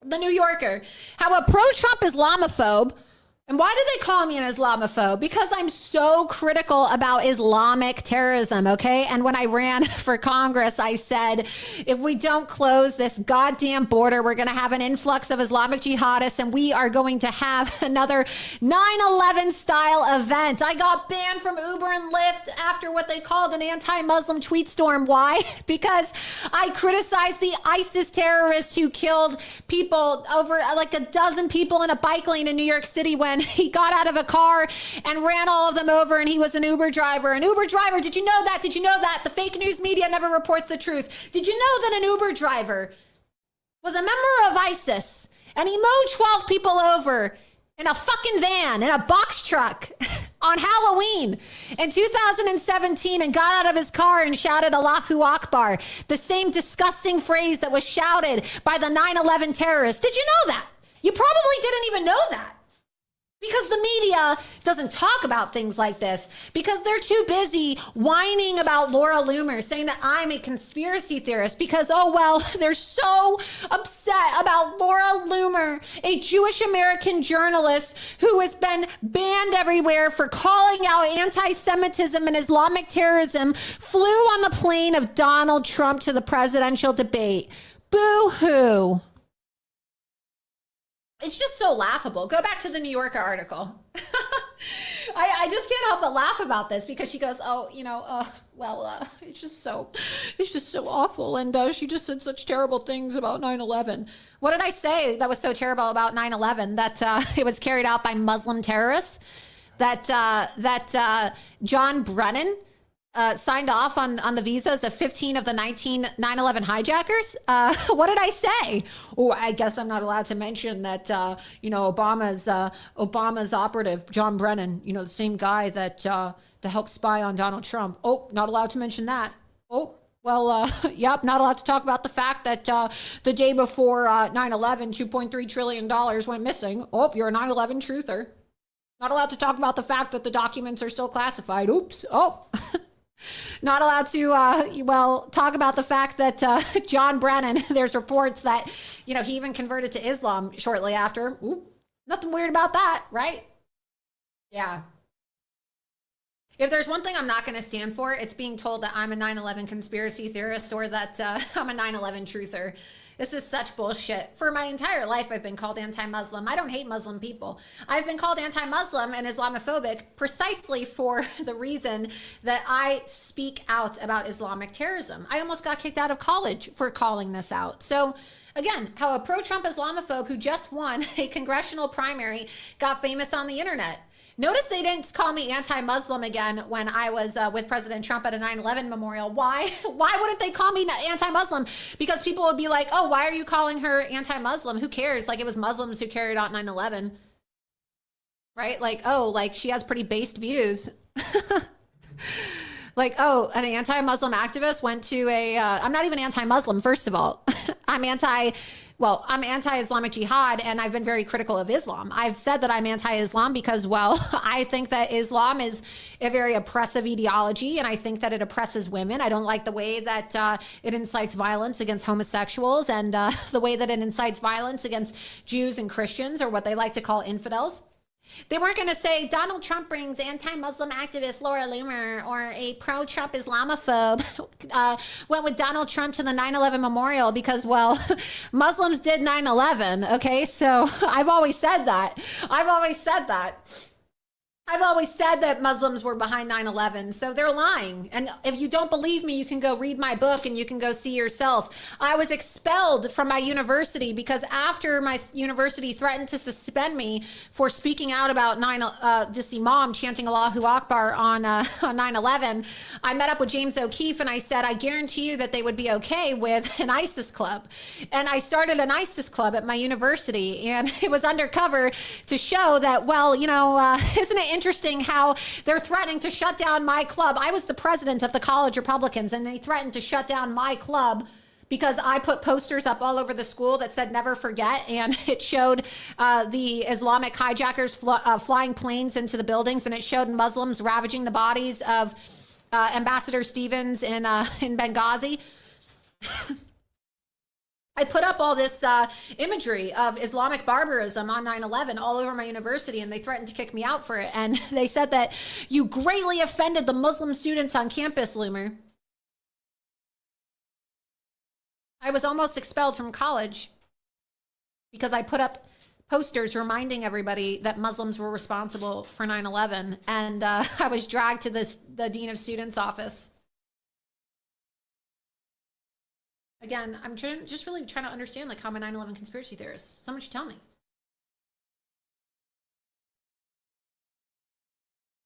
I don't know. I think it's very strange. I started this ISIS club because I thought to myself, no, I mean, really, I'm just like perplexed by it. I'm just, but I started an ISIS club as a joke to show that they would be more receptive to a pro-Islamic terror club on campus than they would the College Republican Club. And they were threatening to shut my club down. And then they said, it's okay if you have your ISIS club, just don't tell anybody that you're giving money to ISIS. And then we did the same script at Cornell University, and Donald Trump loved the video when he was then just candidate Donald Trump. And Donald Trump called James O'Keefe and faxed him over a message because he used to use the fax machines, and it said, "Come meet me at Trump Tower," when I was a senior in college. Okay, and so he invited James O'Keefe to go meet him because of my video exposing universities' affiliation and affinity for wanting to have Islamic terror clubs on campuses. So for them to say that I'm a 9/11 truther is just such bullshit. It's so insulting. I'm not going to stand for it. And so here's some of the clips. We're just going to play a bunch of these clips for you. It's an extended show tonight, but I'm just going to play a bunch of these clips for you so that you can see now that you've heard my side of the story. Oh, before we do that, though, let's show them the tweet that I originally posted. I want you to see the tweet that they're saying is 9/11 trutherism. So we're going to show you the tweet. Let's see. Here's the tweet. Okay, so this is the tweet, you guys. This is what they said is 9/11 denialism. On 9/10/01, one day before 9/11, Secretary of Defense Donald Rumsfeld under the Bush administration said the U.S. government lost $2.3 trillion. Well, the very next day, we were attacked and nearly 3,000 Americans were murdered on U.S. soil, which established precedent to begin the 20-year war on terror and the creation of the Patriot Act. I said the war on terror because it was Islamic terrorism. These fucking morons in the mainstream media don't even read the tweet, and that's why they won't even show the tweet. I have told every single reporter that reached out to me when they've asked me for comments, hey, why don't you include my tweet? Our editors won't allow us. Oh, so you're basically admitting to me your editors won't allow you to show the tweet because this is a smear campaign. Because you just want to fucking destroy me and my reputation, and you want to smear Donald Trump, and you want to lie to him, and you want to lie about me, and you want to lie to the American people about what happened on his plane, and you want to lie about my character. It's shameful. It's disgusting. The fact that they say that they want to reach out to me for comment. You don't want my comment. You just want to proliferate your bullshit conspiracy theory that I'm a conspiracy theorist. I said, fast forward to 22 years. On June 20th, 2023, the Biden administration announced that the Pentagon had an accounting error. Remember that? Do you remember when they said, oopsie daisies, oops, oops, oops. We had an accounting error. Oh, we're the most civilized country in the world. And oops, well, we just don't have accountants. And we're going to send the IRS after you. And we're going to hire 87,000 IRS agents to go after you if you have more than $600 in Venmo transactions. But whoopsie daisies, we don't even have accountants in the Pentagon.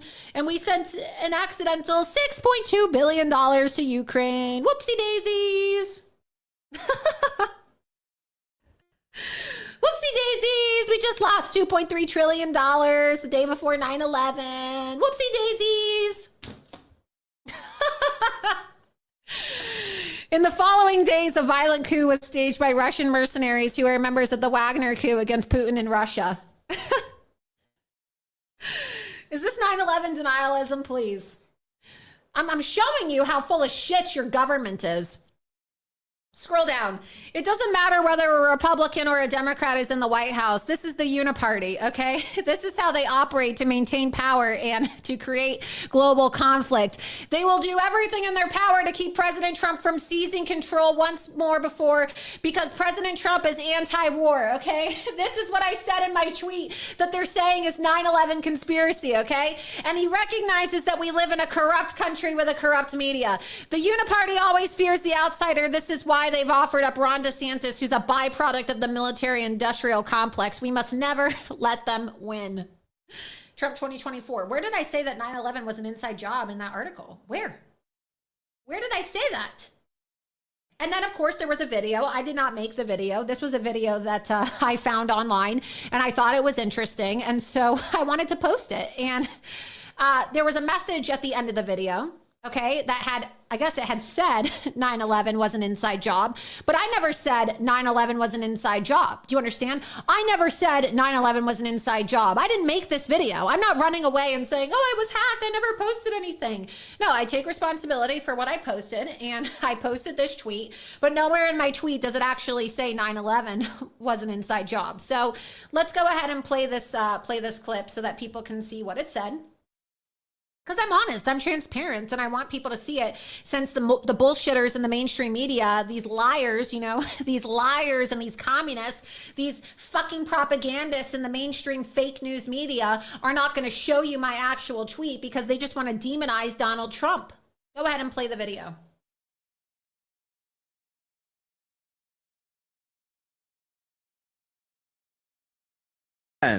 According to some estimates, we cannot track $2.3 trillion in transactions. 2.3 trillion with a T.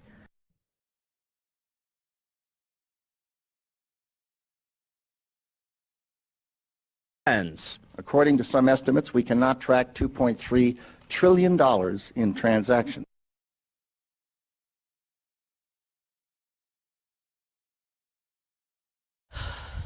So that was the clip. I want to be honest with everybody, and I'm trying to be upfront with you all to show you what was said. But again, I didn't see the ending of this video that said 9/11 was an inside job. Go back and rewind it a few seconds.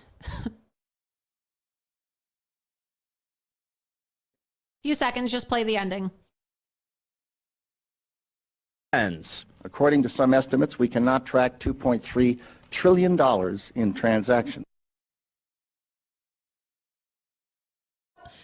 It fades to red. It fades to red. And that's the clip. But obviously I wasn't focusing on the part of the clip that said that because I was focusing on the content in the video clip. Of course, I do not think that 9/11 was an inside job. And I'm not going to delete my tweet because I'm not a coward, and I'm not going to be I'm not going to apologize because I didn't say 9/11 was an inside job. They're lying about me. This is why they showed that screenshot at the end, but they refused to show what I said because everybody would be saying, oh, well, that's just a video. And then they would say, well, did she make the video? Oh, well, did she say that 9/11 was an inside job? You see what I'm saying? Like, let's go to the chat and see what people are saying about this because, well, I'm being honest with you. I'm not lying, and I'm not trying to, hide anything from you.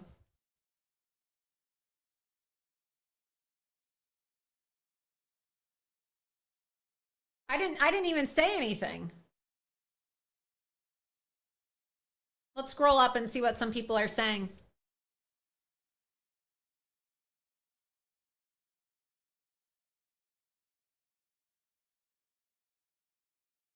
People said, Loomer, the government's going after you, damn. Yeah, they're coming after me. And as Donald Trump always says, they're not just coming after me, they're coming after you, and I'm just happen to be standing in the way. So it gets even worse, though. I'm going to show you guys. I'm going to be playing a bunch of clips. So back to back. Oh, God. The Kamala Harris campaign tweeted this video of Hakeem Jeffries going after me. Do we have the link of the actual tweet? If not, we can pull it up. But this is what Kamala Harris's campaign tweeted. They tweeted this, and I'm just going to show you how hateful they've been and how they're just lying and how they are smearing me as a way to demonize me and to demonize Donald Trump simply because I'm a private citizen who uses my own money and my own time. I have this beautiful studio, which I made, and it's just a shame because, well, I just care about Donald Trump so much, and it seems like they want to come after me, and I'm getting all these crazy death threats, and it makes me wonder, you know, is somebody going to try to put a bullet in my head too? Is somebody going to try to come after me and put a bullet in my head simply because I'm defending Donald Trump? And the media is whipping up a frenzy, lying about me? Here's the tweet. Leader Jeffries, Trump bringing 9/11, this is from the Kamala Harris campaign account, by the way. So Trump bringing 9/11 conspiracy theorist Laura Loomer to a ceremony was shocking and offensive to the thousands of people who lost their lives on September 11th. Donald Trump is a conspiracy theory peddling racial arsonist and a pathological liar. His actions should shock the conscience of all decent Americans. I'm not a 9/11 truther, okay? So I'm not a conspiracy theorist either. This is all coming out of nowhere. They don't want to say Donald Trump brought an jihadi conspiracy theorist. I'm not a conspiracy theorist either, but they don't want to say that because people will be like, well, you know who did 9/11? It was the Muslims, which it was. So let's go ahead and play the clip so you can see what Hakeem Jeffries, who is also a client of Lauren Mershon, the daughter of Judge Juan Mershon. It was shocking and irresponsible and offensive to the thousands of people who lost their lives on September 11th, including hundreds of brave first responders, members of the NYPD, FDNY, and others who raced toward the danger in order to help people escape the danger and lost their lives as a result of it. Donald Trump is a conspiracy theory peddling, racial arsonist, and pathological liar. That's just the reality of the situation. And it's being visited upon the American people. And the fact that on September 11th, this sacred day, he would bring a 9/11 conspiracy theorist to participate in events during this solemn commemoration should shock the conscience of all decent Americans. And I believe that it does just that. And then you had former White House press secretary Jen Psaki also smearing me on Morning Joe. So let's go ahead and play this clip number 42. I think, Joe, to Ari's point, the LGBT crowd, let Trump be Trump. Trump is not a policy wonk. That he's gotten as far as he has without that, I guess. He's not disciplined. There are people on his campaign, not that crew, who are running ads, campaign ads, many that are racist and xenophobic, but are effective in their own weird way, right? They're about crime. They're about immigration. They are disciplined in a dark way. He's not disciplined even in a way that dark group would like him to be. And I think if you're sitting on the campaign, on the Trump campaign, you're watching him go back to the same exact playbook. I mean, bringing Laura Loomer along with him, being a conspiracy theorist, doing all of these. I mean, even the Springfield, Ohio attacks on eating dogs, which is, yes, funny and bizarre, but it also has the same strategy. What he's trying to do is make immigrants, anyone who is a person of color, black, brown, anything other than a white conservative, be scary. That's his objective. So it's the same playbook for him. I think the key is that's not enough to win more votes, and he needs more votes in order to win the election. Another liar, another bigot, another fraud, Jen Psaki. Okay, this is a woman who constantly said, I'm going to have to circle back with you on that. I'm going to have to circle back with you on that. I'm a 9/11 conspiracy theorist, right, Jen? But your boss wanted to have a plea deal with the masterminds of 9/11 again? Probe underway. Let's get that article back up. Let's get this up. You're going to see right now, these people are full of shit.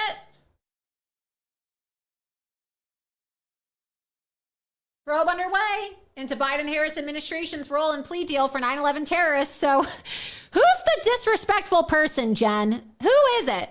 Is it me, or is it your former boss and this stupid bitch you're supporting for president, Kamala Harris? Who is it?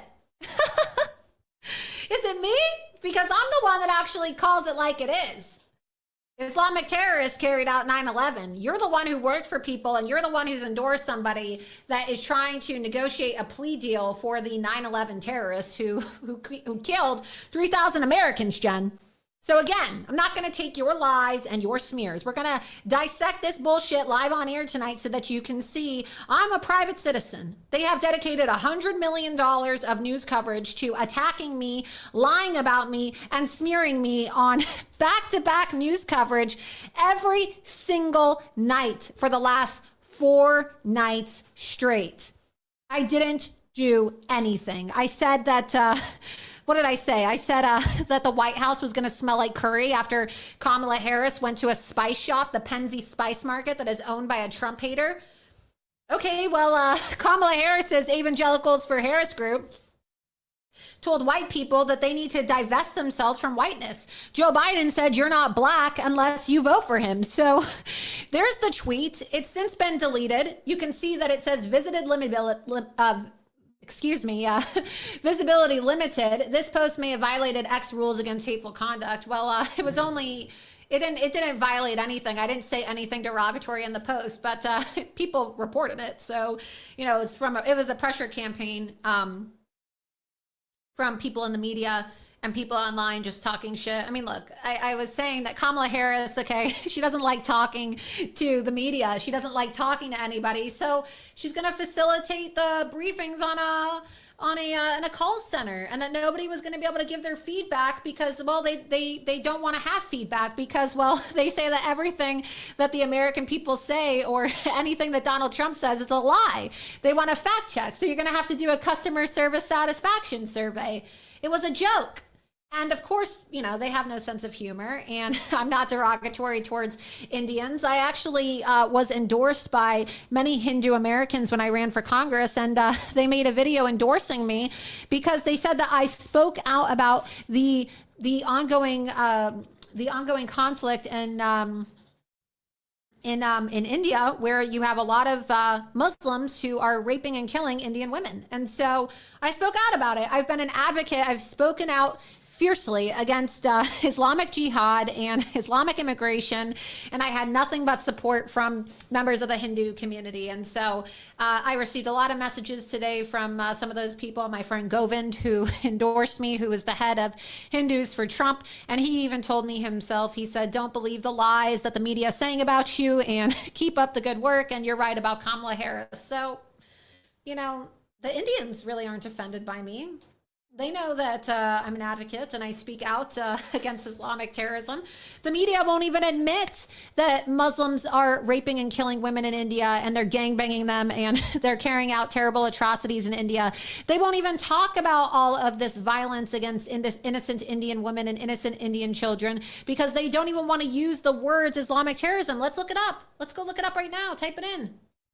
Type in Islamic violence in India.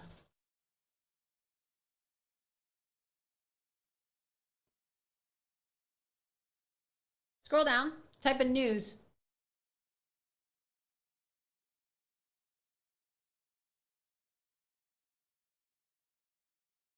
Scroll up. Scroll down. You can see all types of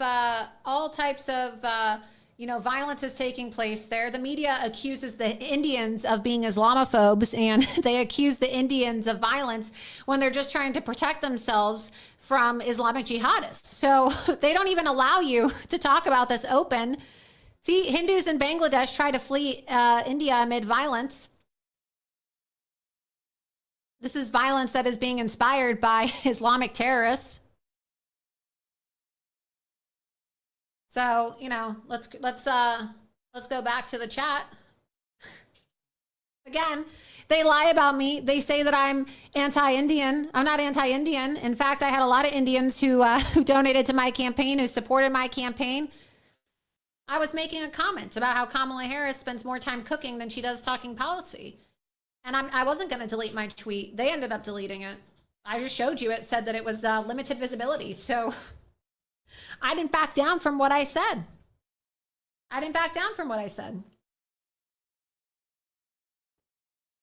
Let's see. Who else is talking shit? Okay, play clip number 45. According to Nicole Wallace on MSNBC, I've taken over the Republican Party. Did you guys know that? Laura Loomer has taken over the Republican Party, you guys. Let's go ahead and play this clip. It's a bit long, but we're going to play it. Close call. Hi again, everybody. Your eyes do not deceive you. It's 5 o'clock in New York, and those are words the ex-president cannot handle. Quote, he decisively lost. Donald Trump hated hearing that from Neil Cavuto over at Fox so much, he attacked the Fox News anchor in a social media post last night, calling him one of the worst on television. But Neil Cavuto is not alone in that assessment of Trump's debate performance, even at Fox, even among places typically solidly friendly to the ex-president. New York Times reports this, quote, several Trump allies and advisors who spoke to the New York Times anonymously said they saw the night as a colossal missed opportunity. Trump had one overriding goal for the evening, to force Ms. Harris to own her left-wing policy record and to attach her in voters' minds to the most unpopular aspects of the Biden-Harris record. Instead, he found himself defending many of his decisions and past positions while spreading unfounded claims about immigrants eating pets.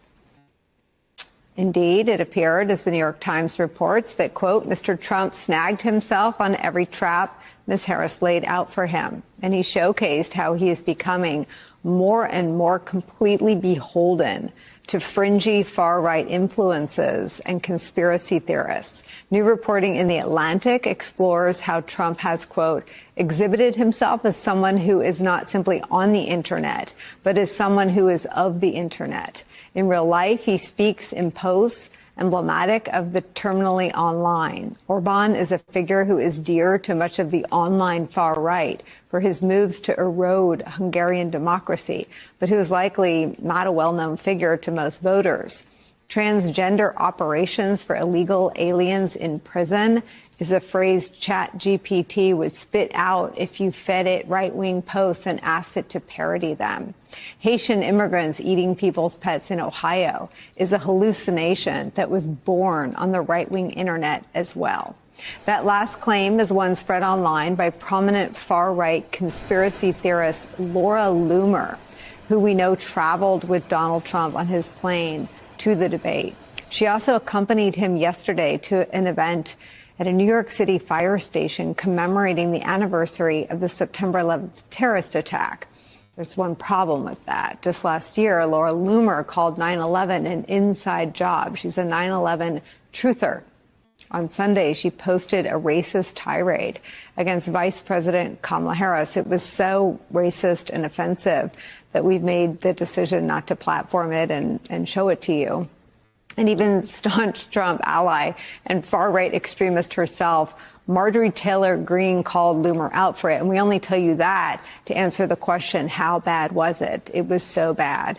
Marjorie Taylor Greene was offended. Now, with just 2 months left to go before Election Day, it is people like Laura Loomer who are driving the Trump train.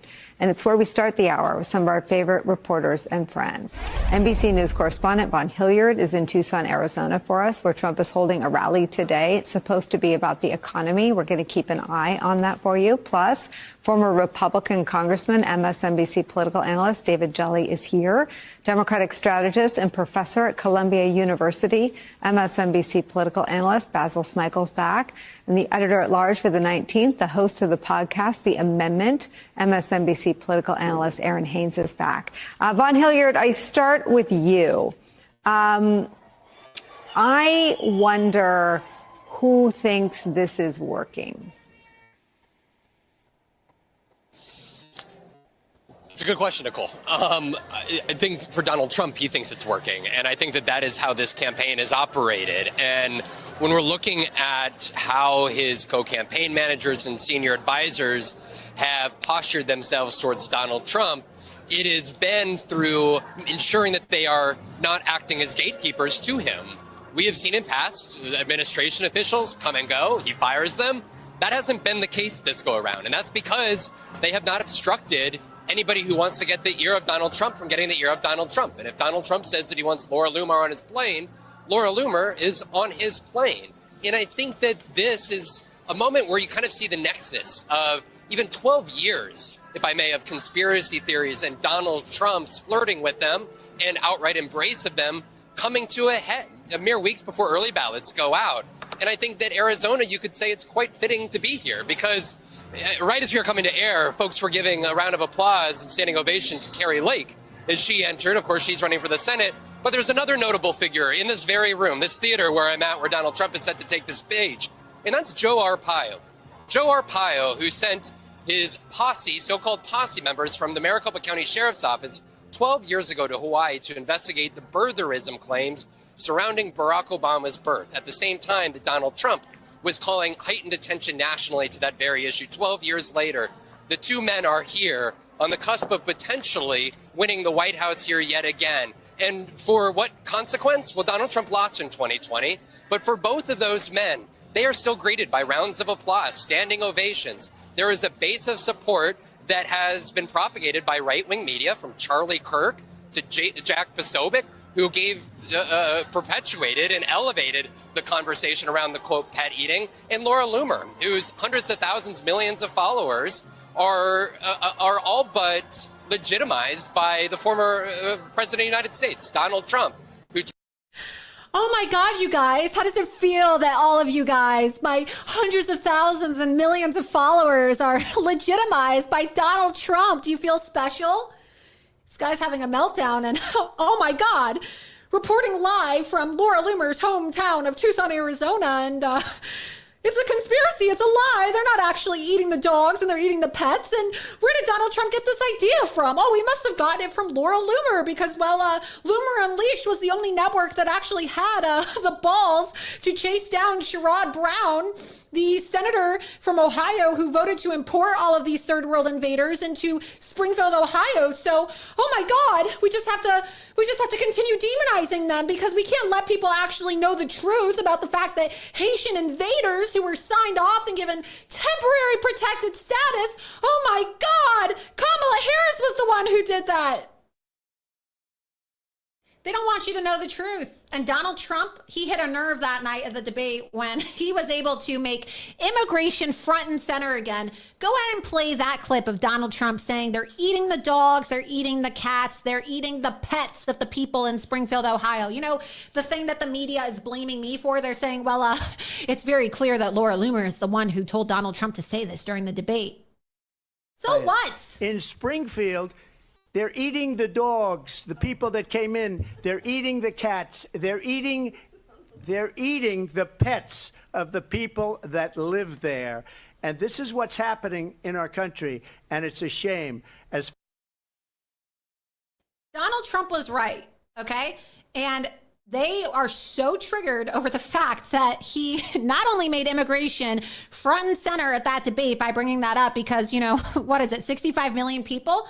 They said we're watching that live and they're thinking like, wait, what? What is this story? Oh my God. And they're going to go online and they're going to look and they're going to look on their phones and they're going to say, oh my God, is that a cat on a barbecue? Oh my God, are they speaking Creole? Oh my God, they really are eating the cats, honey. Oh my God, they really are eating the dogs. Oh my God, is that a duck? And they're going to say, holy shit, Donald Trump was right. He's right. They're eating the dogs. They're eating the cats, okay? Because that's what they do in places like Haiti where they don't have food. They do animal sacrifice and they do voodoo, okay? And they do all types of weird satanic rituals and they sacrifice animals and they do all types of terrible, horrific things. They sacrifice animals. It's not that they're necessarily eating the pets because they are.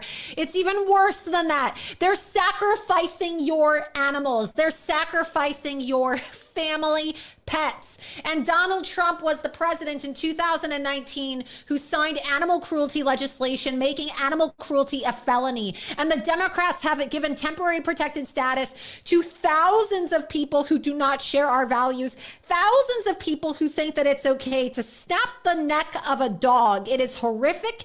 It is disgusting. And I am so happy that Donald Trump said they're eating the dogs and they're eating the cats during his debate, because now you have Gen Zers and millennials on TikTok. And do we have any of these videos? There's a TikTok trend. It literally has taken over TikTok. They're eating the dogs. They're eating the cats. Eat the cat. eat the cat. I mean, it's like this whole little thing. I'm not on TikTok, but they are now appealing to Gen Zers and millennials who are like, wait, why is there a TikTok dance with Donald Trump saying, eating the dogs, eating the cat, eat the cat, eat the cat. And they're looking this up. And I saw a study that said, and we can even pull this up, so maybe you can look it up. I saw a study that said that millennials and Gen Zers spend more money on their pets than they spend on themselves. Gen Z is now the largest voting bloc, larger than boomers. And so what do you think is going to happen when you see, when you have all these millennials who just type in millennials, how much do millennials spend on pets? What do you think is going to happen when all these Gen Zers and millennials see video clips of young people dancing and saying the pet retail market is hot and getting hotter by the days? Go back, okay? Why millennials are spending so much money on their pets? Here's where that money's going, okay? Go back. 76% of millennials are pet parents. Millennials and Zoomers are now a larger voting bloc than the boomers, okay? This is why they are going so crazy over the fact that Donald Trump said they are eating the dogs, they're eating the cats. Because one, it's true. And it wasn't Republicans, it was not Donald Trump who invited all of these third world Haitian invaders, okay? It's a Haitian invasion. It is real, it is happening. They are eating your dogs, they are eating your cats, and they are killing your beloved family pets.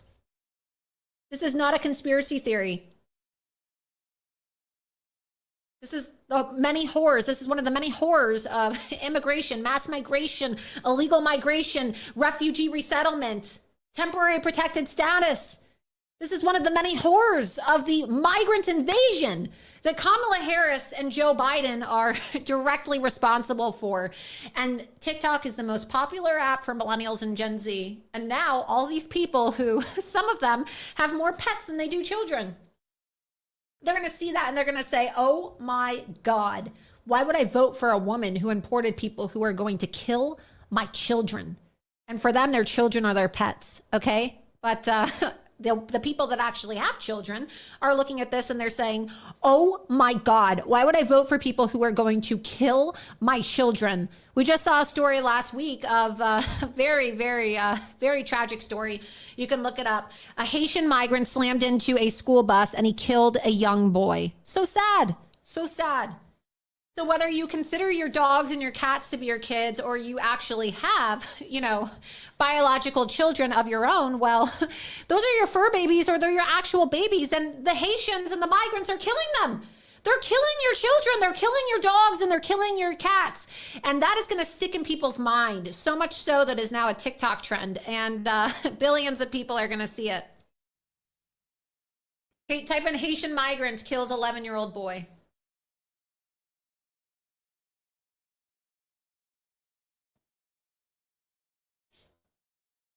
So scroll down. Up.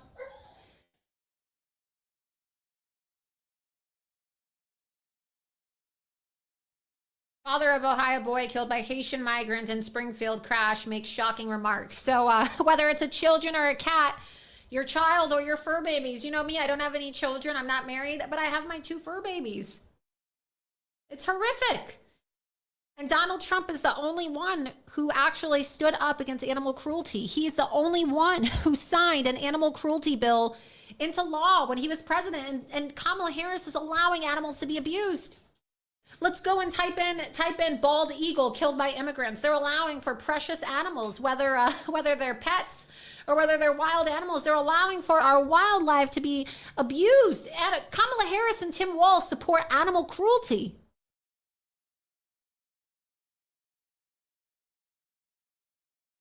That's illegal. 2 Nebraska men charged after killing bald eagle to eat. Scroll down. 2 Honduran illegals were arrested in Nebraska on Tuesday after gunning down a North American bald eagle with the intention of cooking and eating it.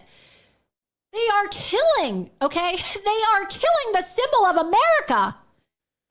If this is not, an allegory, or this is not a metaphor for what is happening in our country right now. I don't know what is.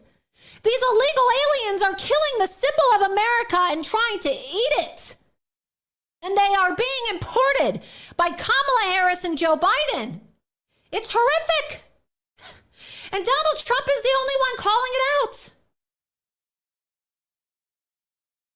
It's so sad. Let's go ahead, before we get to our next ad read, we'll go ahead and we'll play the clip one more time of Donald Trump telling everybody what is happening, because this is why they're attacking me. They are spreading a conspiracy and a lie. They think that because I was so adamant about, speaking out about the Haitian migrants eating people's pets, and because, well, my publication, Loomer Unleashed, and my contributor on my site, Loomer.com, Charles Downs confronted Senator Sherrod Brown, the Democrat Ohio senator who imported over 30,000 Haitian migrants into the town of Springfield, Ohio. And we asked him how he would feel as a senator. We said, Senator, we have that video actually. So after President Trump speaks, we'll go ahead and play that video and then we'll get to the ad read. We asked the Senator, how would you feel if a Haitian migrant ate your 2 dogs? You have 2 dogs, don't you, Senator? Play the clip. In Springfield, they're eating the dogs, the people that came in. They're eating the cats. They're eating the pets of the people that live there. And this is what's happening in our country, and it's a shame.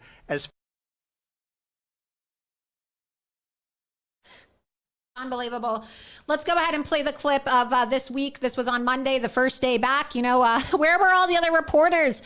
Nobody's doing their damn job. They're asking bullshit questions about, ESG, things that people are interested in, but really not that interested in right now. Like, we're talking about the Haitian invaders who are eating people's pets. And Loomer Unleashed was the only news publication actually asking these people real questions after they decided to, get back from their month-long vacation. Donald Trump gets shot in the head and, we're going on vacation for a month. So I said that we were going to be ready on day 1 to confront these people, and we were. So go ahead and play the clip. Sherrod Brown, day 1, September 9th, back from their 1-month vacation, because all of these bullshit artists in the Congress and the Senate are liars and they're lazy. I've never heard of anybody taking a month-long vacation in my life, but we got them, and we're going to hold their feet to the fire and hold them accountable. Play the clip. And he just says nothing. Senator Brown, real fast. Appreciate you. How would you feel if an illegal if you have a Asian... question, we're happy to we're on a sidewalk, so I'm going to ask it real quick.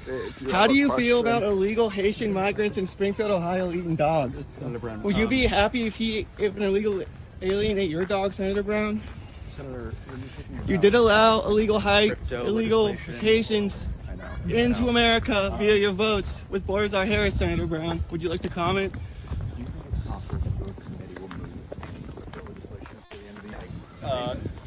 Senator, do you think we should decriminalize fentanyl, like what Kamala Harris says? Do you agree with Kamala Harris that we should decriminalize fentanyl? I don't know. Any thoughts on what this? Senator Brown, one more time. I don't think that How would you feel if an illegal immigrant Haitian ate your dog, considering you allowed all these illegal immigrants into Ohio based off your voting record by giving Haitians amnesty? Would you like to comment? He knows what I think. I mostly know what he thinks. He was pretty. Thanks, Senator. All right, thanks, you guys. Yeah, have a good rest of your day. Senator Brown, a lot of your constituents are worried about their dogs getting eaten in Springfield. Would you like to comment? Oh, you're going to go into the DSCC. Would you like to comment on your voting record? Which allowed illegal Haitians into Ohio? You voted to give them all amnesty, Senator Brown. Would you like to comment? No? All right.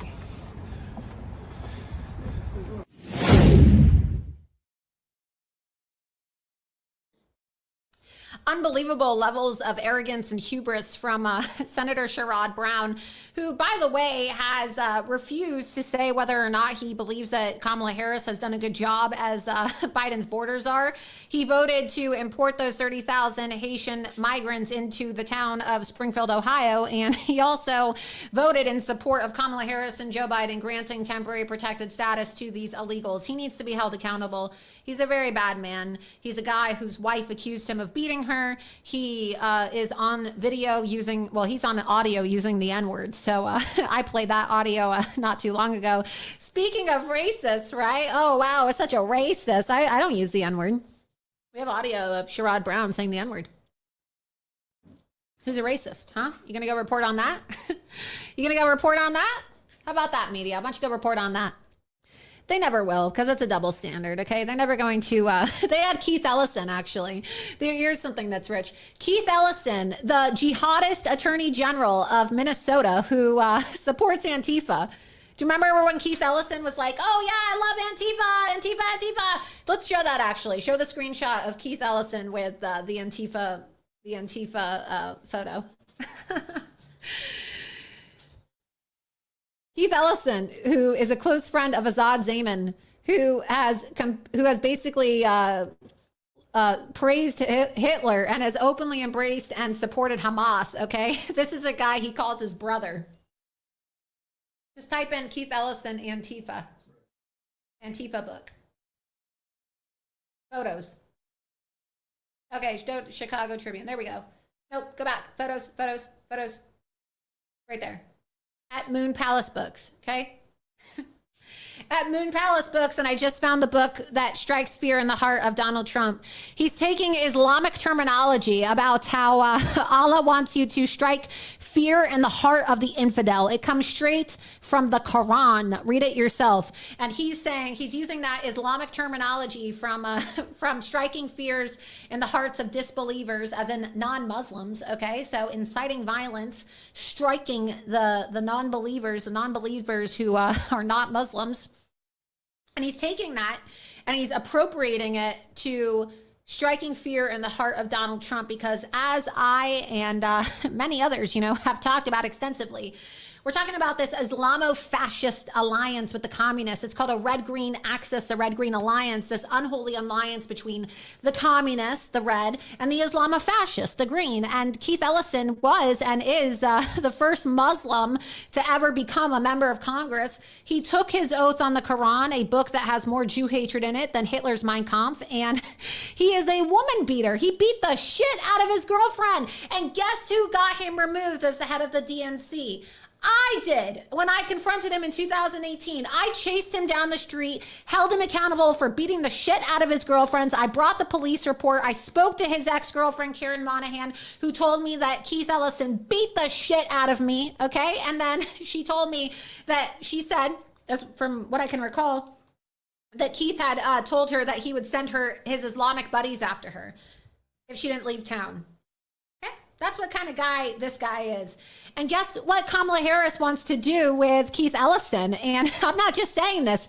Richard Grenell, who was a part of the Trump administration the first time around, even reported this as well. Kamala Harris wants to make this woman-beating, Hamas-loving, ISIS-loving Antifa supporter the Attorney General. Can you believe that shit? Can you imagine what kind of a violent country we're going to turn into if this piece of shit, jihadist, loving communist Antifa promoter becomes the Attorney General of our country?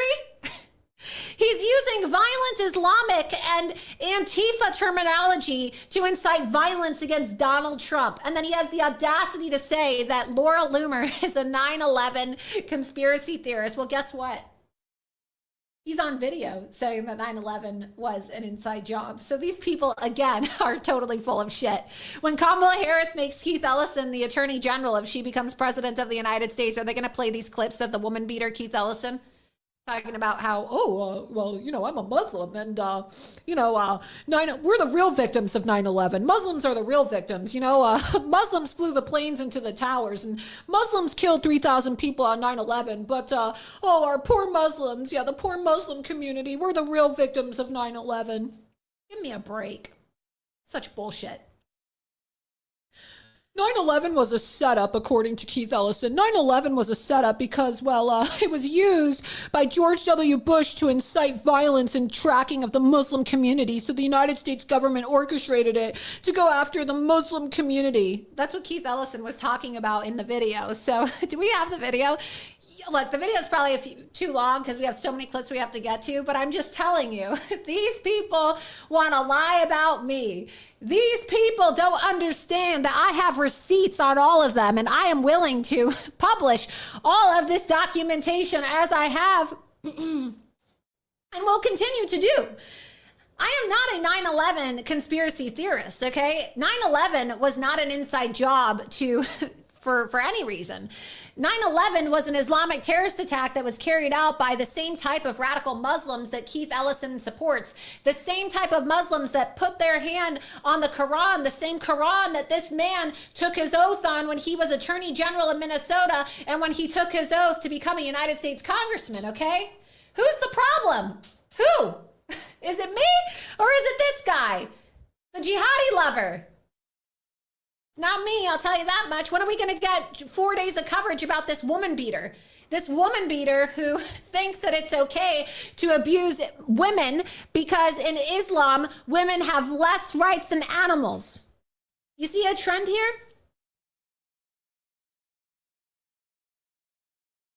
Disgusting. You guys, we are live right now. We have almost 200,000 people right now who are watching live. I have gained over 100,000 followers since the media decided to launch this assault on me, to assassinate my character, and to smear me simply because I am a pure, honest supporter, a diehard supporter who is supporting Donald Trump on my own dime. They don't like the fact that that Donald Trump is a friend of mine. They don't like the fact that I'm a supporter. They want to demonize me. These people want to ruin my life. They want to jail Donald Trump, and they want to silence anybody that has the balls to stand up for him. But I'm not going to back down. I am not going to be silenced, and I am not going to stop supporting Donald Trump. Before we continue and show more of the media's assault on me and dissect a lot of this hypocrisy, and we show you how these people are hypocrites, they are liars, and they are the ones that are actually the 9/11 terrorist supporters, not me, I want to take a moment to thank the sponsor of tonight's episode of Loomer Unleashed, and of course, that's Colonial Metals Group. Colonial Metals Group has helped me with my goal of protecting my financial future, being at the whim of the stock market or the current Biden-Harris administration, and I said Biden-Harris because Joe Biden is Kamala Harris, and Kamala Harris is Joe Biden, does not make me feel safe or secure, but having a self-directed IRA where I can safely store gold and silver, assets that have stood the test of time, no matter what the economy or the government policies are, makes sense to me. Colonial Metals Group has helped me create a self-directed IRA where I can have direct access to all of my assets. So you can go over to colonialmetalsgroup.com, colonialmetalsgroup.com. Let the team of experts over at colonialmetalsgroup.com/Loomer help you protect your family's future. Again, colonialmetalsgroup.com/Loomer. Their level of professionalism and their ability to listen make it easy for you to learn everything you need to know about preserving all that you have worked for. Maybe you're just getting started, or maybe you're already in a 401k or an IRA, or you're thinking about your parents' retirement. Regardless, Colonial Metals Group can help. So we've put together a special offer over here for our audience. colonialmetalsgroup.com/Loomer. Click the link in the description below and go to colonialmetalsgroup.com/Loomer, colonialmetalsgroup.com/Loomer, or call 800-766-0528. Again, 800-766-0528, and you can receive a safe and up to $7,500 in free silver. Again, click the link in the description below and go to colonialmetalsgroup.com/Loomer and call 800-766-0528, and you can receive a safe and up to $7,500 in free silver.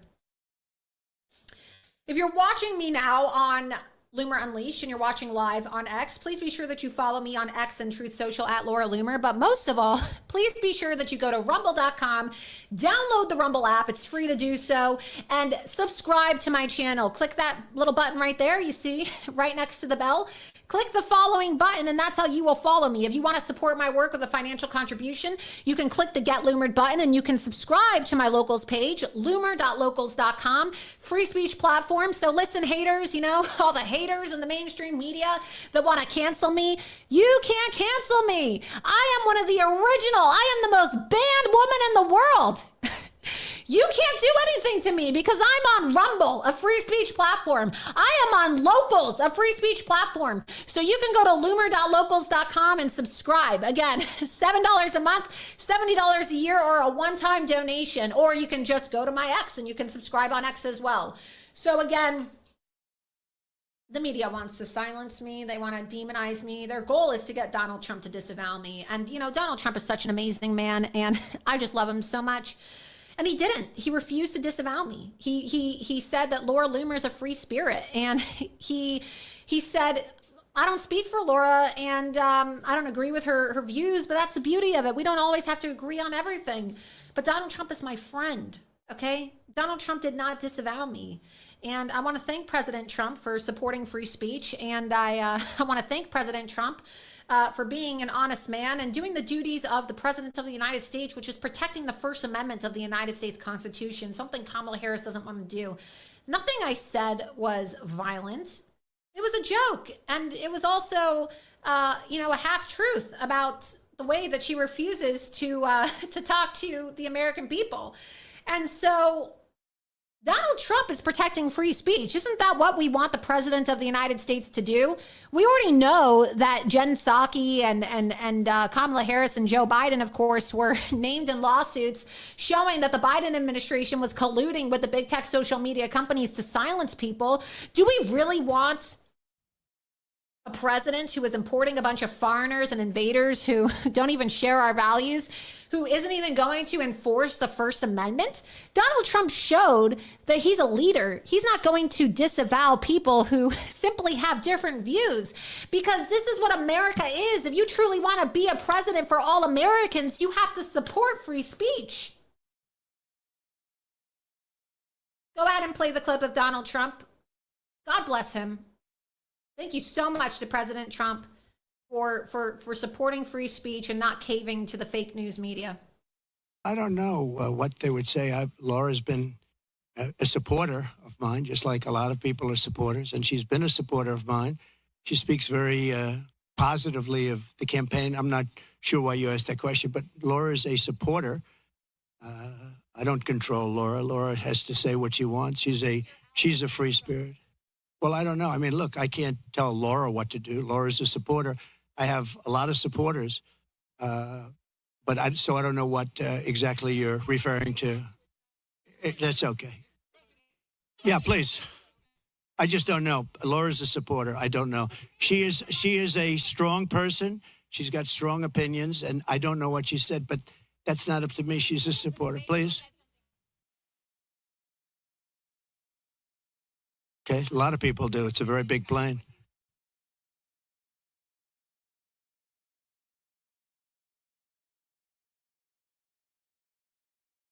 Well, I have to see what the remarks are. You're telling me for the first time we're here discussing the destruction of San Francisco and California by a person that's running for president. So I don't even know what you're talking about.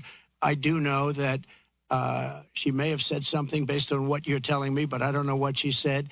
But I'll go take a look and I'll put out a statement later on, but I really don't know. Please. God bless him. I mean, they're trying to harass him, and it's true. He doesn't know my statements. It's not like I'm, attached to him at the hip, and I'm like, oh, hey, what do you think, President Trump? You think I should tweet this? He doesn't control me. I don't work for him. And he's right. I'm a supporter. I'm a diehard supporter. And I have invested a lot of my time and resources into supporting him. And it's not like I have a lot of resources, but the show is supported by people like you. So it's monthly. I'm not a millionaire. I live very humbly.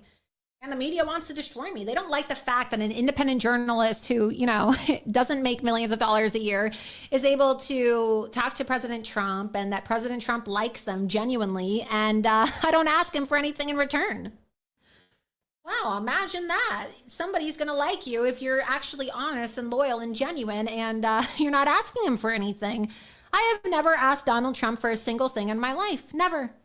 I've never asked him for a favor. I've never asked the man for anything because I don't want anything from Donald Trump. I want Donald Trump to win. And I genuinely care about this man. He's a hero to me, and he's a hero to the American people, and he has sacrificed so much. So I figured I have to take one for the team because, Donald Trump took a bullet to the head for the American people. He really did. It's incredible. This is a man who literally took a bullet to his head, almost died. And the least I could do is take all the shots and take all the blows while the media is attacking me. So I will gladly take the blows, and I will gladly take all the attacks and be on the receiving end of the fake news media spear merchants if it means standing up for Donald Trump, the greatest president we've ever had, a man who is our nation's last hope. Shame on the media for lying about Donald Trump. Let's go ahead and play the clip of Jake Tapper. We all know that Jake Tapper hates me because I confronted Jake Tapper about Donald Trump at the RNC convention a few months ago. Remember when Jake Tapper incited violence against Donald Trump and he called him Hitler and he was demonizing him and he was saying such terrible things about Donald Trump that most certainly inspired the shooter to pick up a gun and shoot Donald Trump in the head. Remember? Jake Tapper incited violence against Donald Trump. The shooter could have been a Jake Tapper viewer, you know? What if the shooter was watching Jake Tapper and decided to put a bullet in Donald Trump's head because he was watching Rachel Maddow, he was watching MSNBC, he was watching Anderson Cooper, he was watching Jen Psaki, you know? He was watching Jake Tapper. These people want Donald Trump to die. Their rhetoric is so anti-Trump. They whip up everybody into a frenzy. They call him a dictator. They say that he's Julius Caesar. They want Donald Trump to be assassinated. And then when somebody confronts them about it, they say, oh my God, she's so unhinged, okay? We're going to play that clip for you after this too, because you're going to see why these people don't like me. They want to destroy me because I'm the only one. I'm not even a member of Congress. I'm the only one that's using my time and my money to confront them. And I'm traveling all over the country. You know how expensive it is to get a dog sitter? You know how much money I have to spend on getting my dogs watched because I have to go travel all over the country and confront these people that want to jail Donald Trump and they want to kill him? Who else is going to defend Donald Trump if not me? I am the Trump defender. I have to do this because nobody else in Congress wants to step up and do this. Let's go ahead and play the clip. Trump is actually traveling with some of these folks, conspiracy peddlers. We should note a veritable legion of doom of bigots and liars, perhaps none so depraved as this woman, Laura Loomer. Here she is getting off of Trump's plane before yesterday's debate. Just on Sunday, she posted an insanely racist message that if Harris, whose mom was an Indian immigrant, wins, quote, the White House will smell like curry and White House speeches will be facilitated via a call center, unquote. On this 23rd anniversary of 9/11, we should also note Loomer posted last year that 9/11 was a, quote, inside job, unquote. Trump continues to bring this person along on his travels with him. Why? I don't know. Wow. Jay Tapper loves talking so much shit about me, and he loves talking so much shit about Donald Trump on TV. But when you confront him in person, he's a total pussy. He's a total pussy. This guy is such a pussy. And when you confront Jake Tapper, he sits there and he runs away like the pussy that he is because he doesn't want to be confronted and exposed and held accountable for his own rhetoric. So he loves talking shit about me. He loves talking shit about Laura Loomer. He'll never invite me on his show to tell my side of the story. He's going to lie about me and call me a 9/11 conspiracy theorist. But then when you confront Jake Tapper, look at what he does. This was me at the RNC convention right before Donald Trump was supposed to speak. So take a look at this clip. Hi, Jake. Laura Loomer here. What do you think about Joe Biden's remarks the other day that it was time for President Trump to be put in the bullseye? Do you think that Joe Biden should issue an apology for calling for President Trump to be put in a bullseye? Do you think that CNN's rhetoric and their demonization of Donald Trump over these last 8 years has led to people opening fire on President Trump, almost assassinating him on stage? As one of the biggest offenders and perpetuators of fake news, that's why President Trump calls you Fake Tapper, do you have any remorse for your reporting, which has led to an attempted assassination on President Trump? Will you condemn Joe Biden, Jake, calling for President Trump to be put in a bullseye? Do you condemn any of your fake reporting that has led to an attempted assassination? I mean, don't you have any remorse, Jake? You don't have any remorse, Jake. No remorse for the incitement and the demonization of President Trump at CNN. Yeah. The Russia collusion hoax. All of the false accusations of him raping somebody. The fake indictments. Here we have Jake Tapper. He always has something to say on TV, but doesn't want to condemn his rhetoric against President Trump or Joe Biden.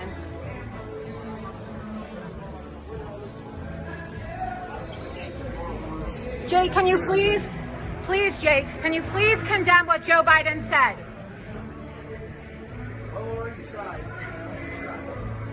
Well, look, Jake Tapper always has so much to say. He has so much to say on TV, but he doesn't want to condemn Joe Biden when he says put Trump in a bullseye. Why won't he do it? I don't understand. Why won't CNN condemn their rhetoric against President Trump? Shameful.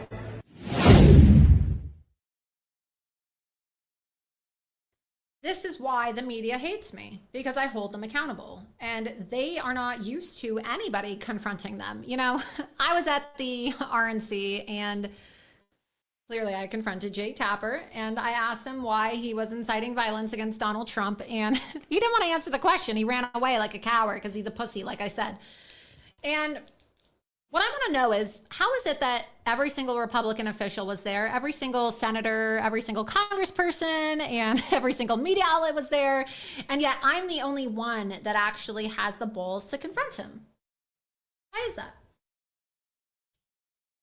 This is why people like Lindsey Graham and Marjorie Taylor Greene and everybody in the left-wing media and Karine Jean-Pierre, you know, the DEI press secretary, is attacking me. This is why all the late night shows are attacking me. Have you seen this? Did you see this last night? All the late night shows were attacking me. Bill Maher, who I'm actually had a call with my lawyer today to talk about suing Bill Maher, he actually accused me of having an affair with Donald Trump. This is how low Kamala Harris is going. And you know that this is coming from Kamala Harris. These are coordinated talking points from Kamala Harris, telling them to smear me and lie about me, saying that I'm having an affair. Listen, I know Kamala Harris is a bimbo, okay?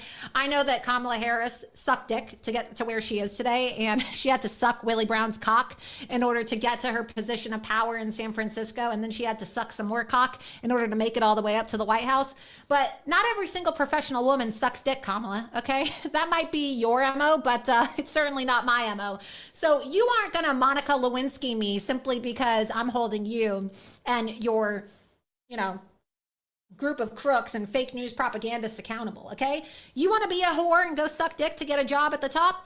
Go do it, all right? Go do it, Kamala, but you are not going to collude with people like Marjorie Taylor Greene and associates of Judge Merchan and the late night comedy hosts and the fake news media talking heads to accuse me of having an affair. How disgusting. How disgusting.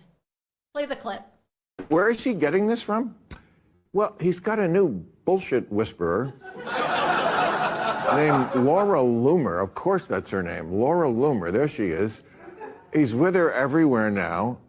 For MAGA people, she's like for people who find Marjorie Taylor Greene too intellectual.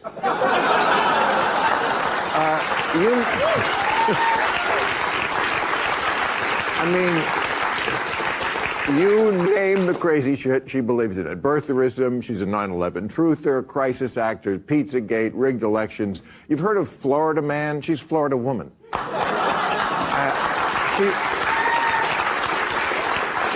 Did you see this? She ate dog food. Am I making that up? You saw that, right? Like a Haitian. No, I'm kidding. But listen to this. Now there's a bitch fight within the Republican Party. I love this because, yes, Marjorie Taylor Greene, the voice of sanity, has come out against Laura Loomer.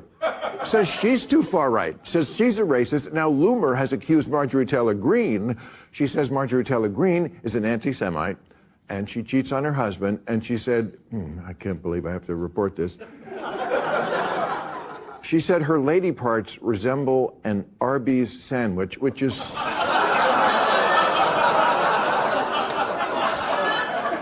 so offensive to Arby's.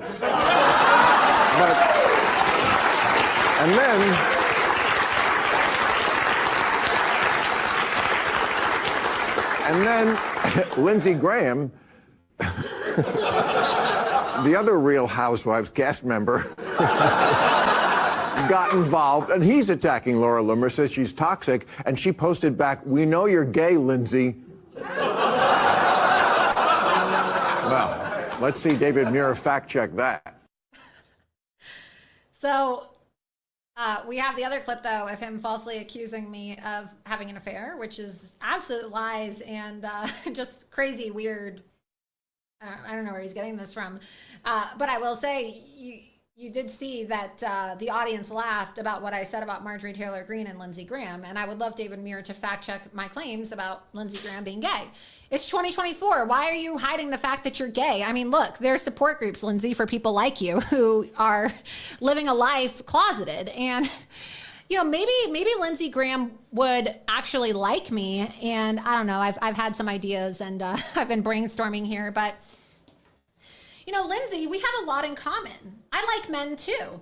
Maybe I should be your wing woman. You know, why don't we go out one night and, you know, we can go meet some men together. How about it? You got to come out of the closet, Lindsey. It's 2024. I mean, imagine being a senator. You're one of the most powerful people in this country, and you're lying about being gay. We all know you're gay. Just admit it. So it's pretty clear the audience and Bill Maher, well, I don't think that they're going to contest what I said or call that a conspiracy theory. But this is certainly a lie, what Bill Maher said next. Let's go ahead and play the clip. Laura Loomer, may we talk about her for a To bring her, right. He brought her to a 9/11 remembrance, yes, which is obscene. Well, she's a truther, right? A 9/11 truther. And by the way, yes, in the 23 years since 9/11, at the beginning, there was a lot of truthers. I mean, you know, you don't know what happened at first. People sent me a lot of videos. I watched them all. I said, you know, I don't trust anybody in the media these days. I'm doing the deep dive. Okay, even most of the people at the beginning who were 9/11 truthers have fallen away. It's just not even a thing anymore. Everybody gets it. It involved, to think that George Bush could have planned something like that, just ridiculous. So to be a 9/11 truther, this is what I mean about Captain Queeg. We're at that end stage, I really think. Here's my question, because she said, Laura Loomer said, Taylor Swift, she believes, is in an arranged relationship with Travis Kelce to influence the 2024 election. I think maybe Laura Loomer's in an arranged relationship to affect the election, because she's very close to Trump. She's 31, looks like his type. We did an editorial here a few years ago. You're remembering it already. It was basically, who's Trump fucking? Because I said, you know, it's not nobody. He's been a dog for too long, and it's not Melania. I think we may have our answer this week. I think it might be Laura Loomer. I'm just saying. Well, I don't know what his... Really disgusting. And like I said, I had a conversation with my lawyer about that today, and I think I should sue him. I think that I should sue Bill Maher, because that's defamation. I mean, obviously that's not true, and it's a lie, and it's disgusting, and it's also deeply offensive, and also just really crass to be insinuating something like that, you know, when President Trump is a married man, and he has a wife, the First Lady, Melania Trump, who I have nothing but respect for. And I just think that Bill Maher really crossed the line with that. And it's interesting to see how the left-wing media that loves talking about how, oh my God, Donald Trump is so mean to women. Oh, he's so mean. He's such a misogynist. J.D. Vance made fun of childless cat ladies. Donald Trump's a rapist. I mean, all these bullshit lies that they say over and over again to try to make women voters not want to vote for Trump. What about that? What about the fact that Kamala Harris and the Democrat Party are coordinating talking points with the White House and Bill Maher to falsely accuse me of having an affair with President Trump? And you know who else posted this? Marjorie Taylor Greene's own intern. So Marjorie Taylor Greene's own intern, who was living in her house in Georgia, also posted these lies about me, insinuating, actually just openly stating that I was having an affair. So again, total disgusting lies, not true, didn't happen, absolutely an abomination that people are saying this. And I'm going to take legal action because they shouldn't be saying things like that about me. If I was a left-wing reporter and Republicans were saying this about me, there would be so much outrage, and they'd be saying these are misogynistic attacks, and look at the way that they're ganging up on a young woman, and they're trying to ruin her career, and they're trying to sexualize her. Look at me. Do I look sexual to you? I mean, honestly, I'm always covered up. I make an effort to cover my chest. I don't show cleavage. I'm always wearing a pantsuit, or I'm wearing, a dress. And even when I wear a dress, I wear like a cover underneath it so that nothing can ever be seen. I'm not a hoochie mama. I don't go out there and sexualize myself. I'm not really interested right now. As I've said before, my number one priority is getting Donald Trump elected. I'm not really interested in trying to go pick up men and sexualize myself. And I'm not really interested in trying to, be an object of sexual desire. Kamala Harris can't say the same, We have video of her with Willie Brown. She was 29 years old when she was sucking his cock when he was 60 years old. This is how she got her career started. And so even the other day when Tim Walz was speaking at an event, he referred to her as a young prostituter, not a prosecutor, a young prostituter. So Freudian slip, anybody? Yeah, I know why he referred to her as a young prostituter, because she sucked Willie Brown's dick in order to get a job in politics. We're not all like you, Kamala, okay? Just like she said. I love saying it. They ain't like us. They ain't like us. Yeah, they ain't like us because they're not going to suck a 60-year-old man's cock. Yep. Kamala Harris did. And she probably say it in that accent too. So, I'm not going to be told or accused of doing things that I've never done. I am a very professional person. I don't work for President Trump. I don't engage in inappropriate activities or behavior with anybody. And so I don't really give a fuck either if they want to clip what I said tonight and they find it offensive. You know what I find offensive? You lying about me, trying to destroy a man's marriage, lying about me, trying to sexualize me and make me out to be some, filthy harpy homewrecker, lying about me, calling me a 9/11 truther when I've done nothing but use my time and literally been canceled, okay, by the most powerful companies in the world for speaking out about Islamic terrorism. And I'm not going to back down. I'm not going to sit there and say, oh my God, I'll be a good girl. I'll be a good girl. I'll never speak about curry again. Please forgive me. Please forgive me. I'll go order a chicken tikka masala and naan right now. Please forgive me. Please forgive me. I'll delete my tweet. Fuck these people, okay? Fuck the media. Fuck Kamala Harris. Fuck Marjorie Taylor Greene. Fuck Lindsey Graham. Fuck them all. I don't care.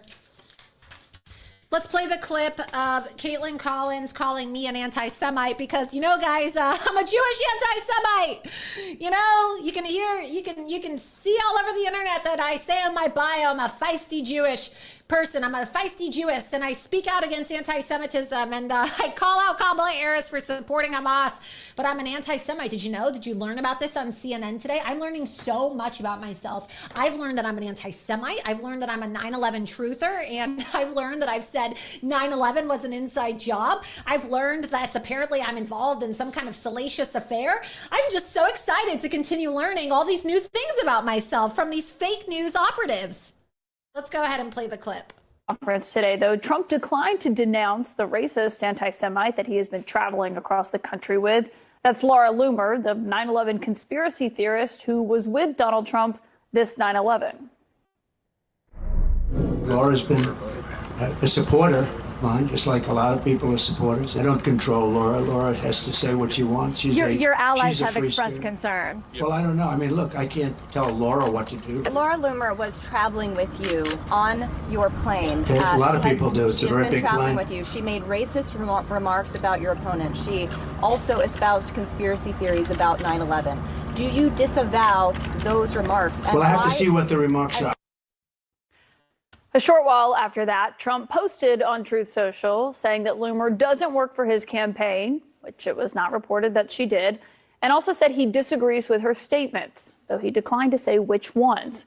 On the other side of the campaign trail tonight, Vice President Harris is back in Pennsylvania, visiting 2 counties that Trump won overwhelmingly in 2016 and 2020, hammering her opponent while on the ground. We'll talk more about what she said while there in a moment, but my lead source tonight is CNN political analyst and senior political correspondent for the New York Times, Maggie Haberman. And Maggie, hearing Trump talk about what he amplified to 70 million people on Tuesday night, this false claim about Haitian immigrants in Springfield, now he's mixing that with his pledge to carry out mass deportations in a second term. But I mean, these are people who have temporary protected status. They are here legally in the United States. They do. And, you know, it has been, we have reported, my colleagues Jonathan Swan and Charlie Savage and I have reported that as part of his vow to go through with mass deportations, and he's been talking about this now for some time, they would try to end TPS status for a lot of people. So this is actually in keeping with it, although, as you know, he seemed not certain what country they were from. And it's not Venezuela, it's Haiti.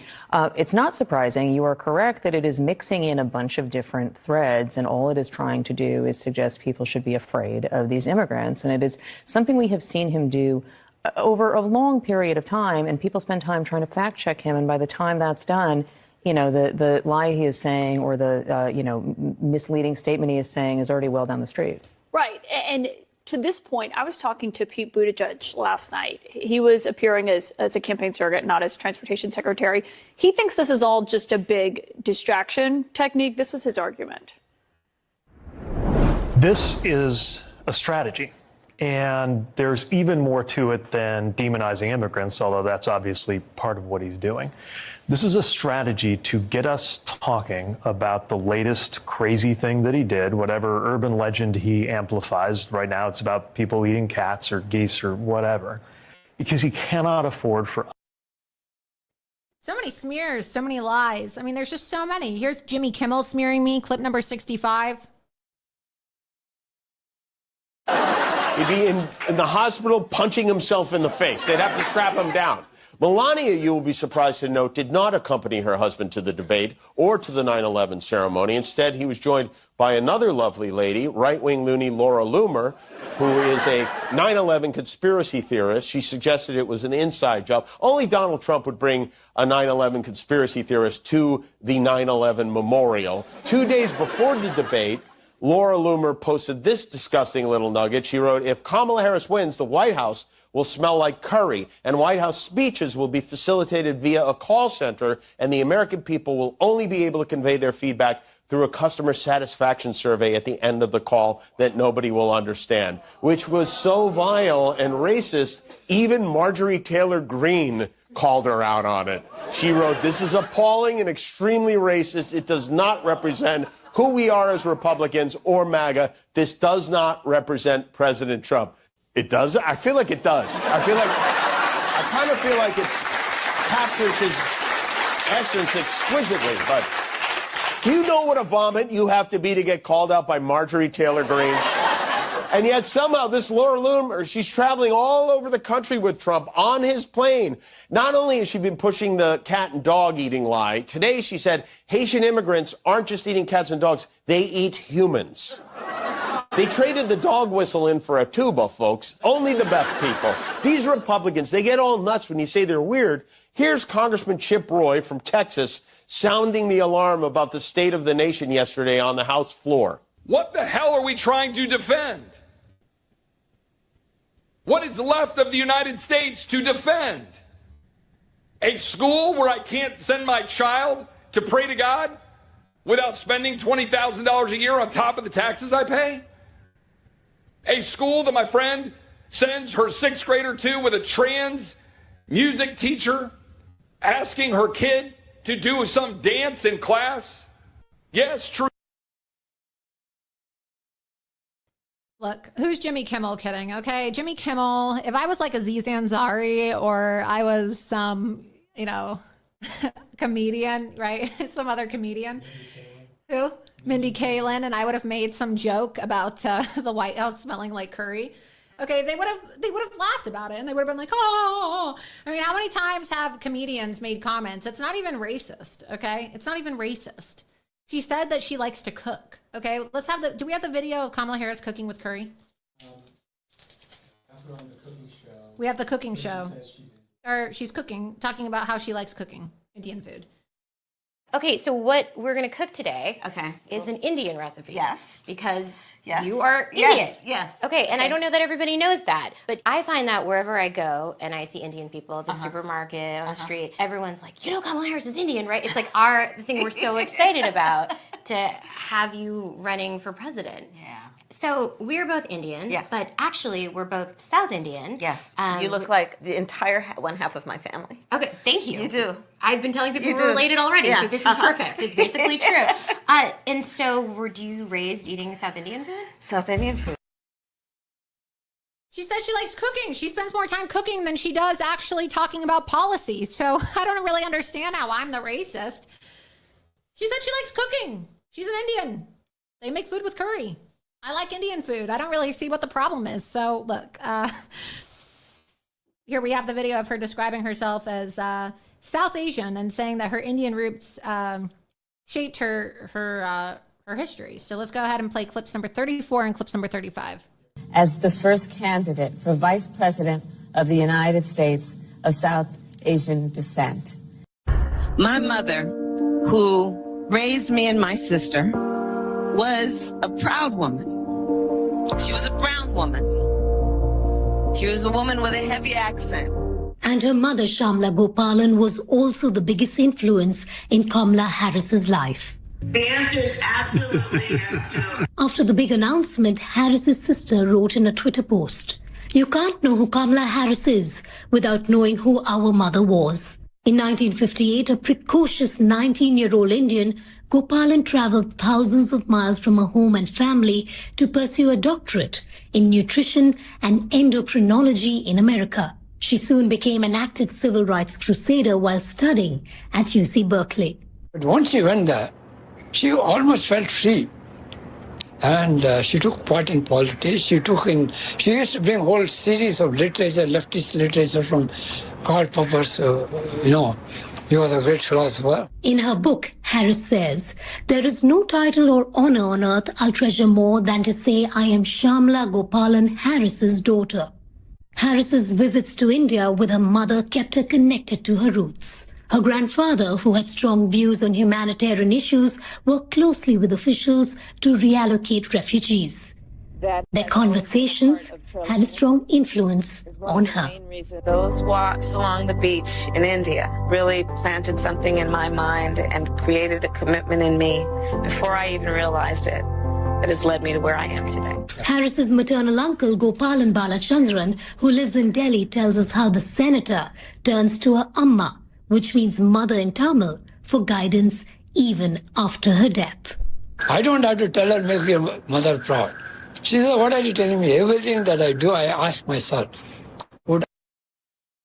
So you get the point. It wasn't racist, okay? It was pointing out the fact that she doesn't want to talk to the media. So, of course, I talked about a call center, and nobody can ever understand what Kamala Harris says because she has a word salad. So everybody says this. Oh, what did she say? Oh, we have to be unburdened by what has been. And then they want to make it out to... They're acting like I ate somebody's cat, okay? Seriously. You would have thought that I ate somebody's cat with the way that they are attacking me. And speaking of eating people's cat... Okay, people are eating cats in Ohio. Let's play this clip number 43. What did you do? Why'd you kill the cat? Smile for me. Smile, what did you? Go like this. Did you eat that cat? Did you eat it? No, why'd you kill it?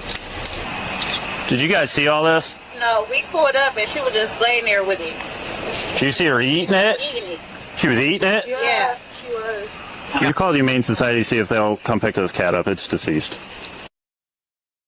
And we know that migrants from all around the world are abusing animals and they're eating animals, okay? So there was a clip today. I don't think we downloaded it, but we could probably download it.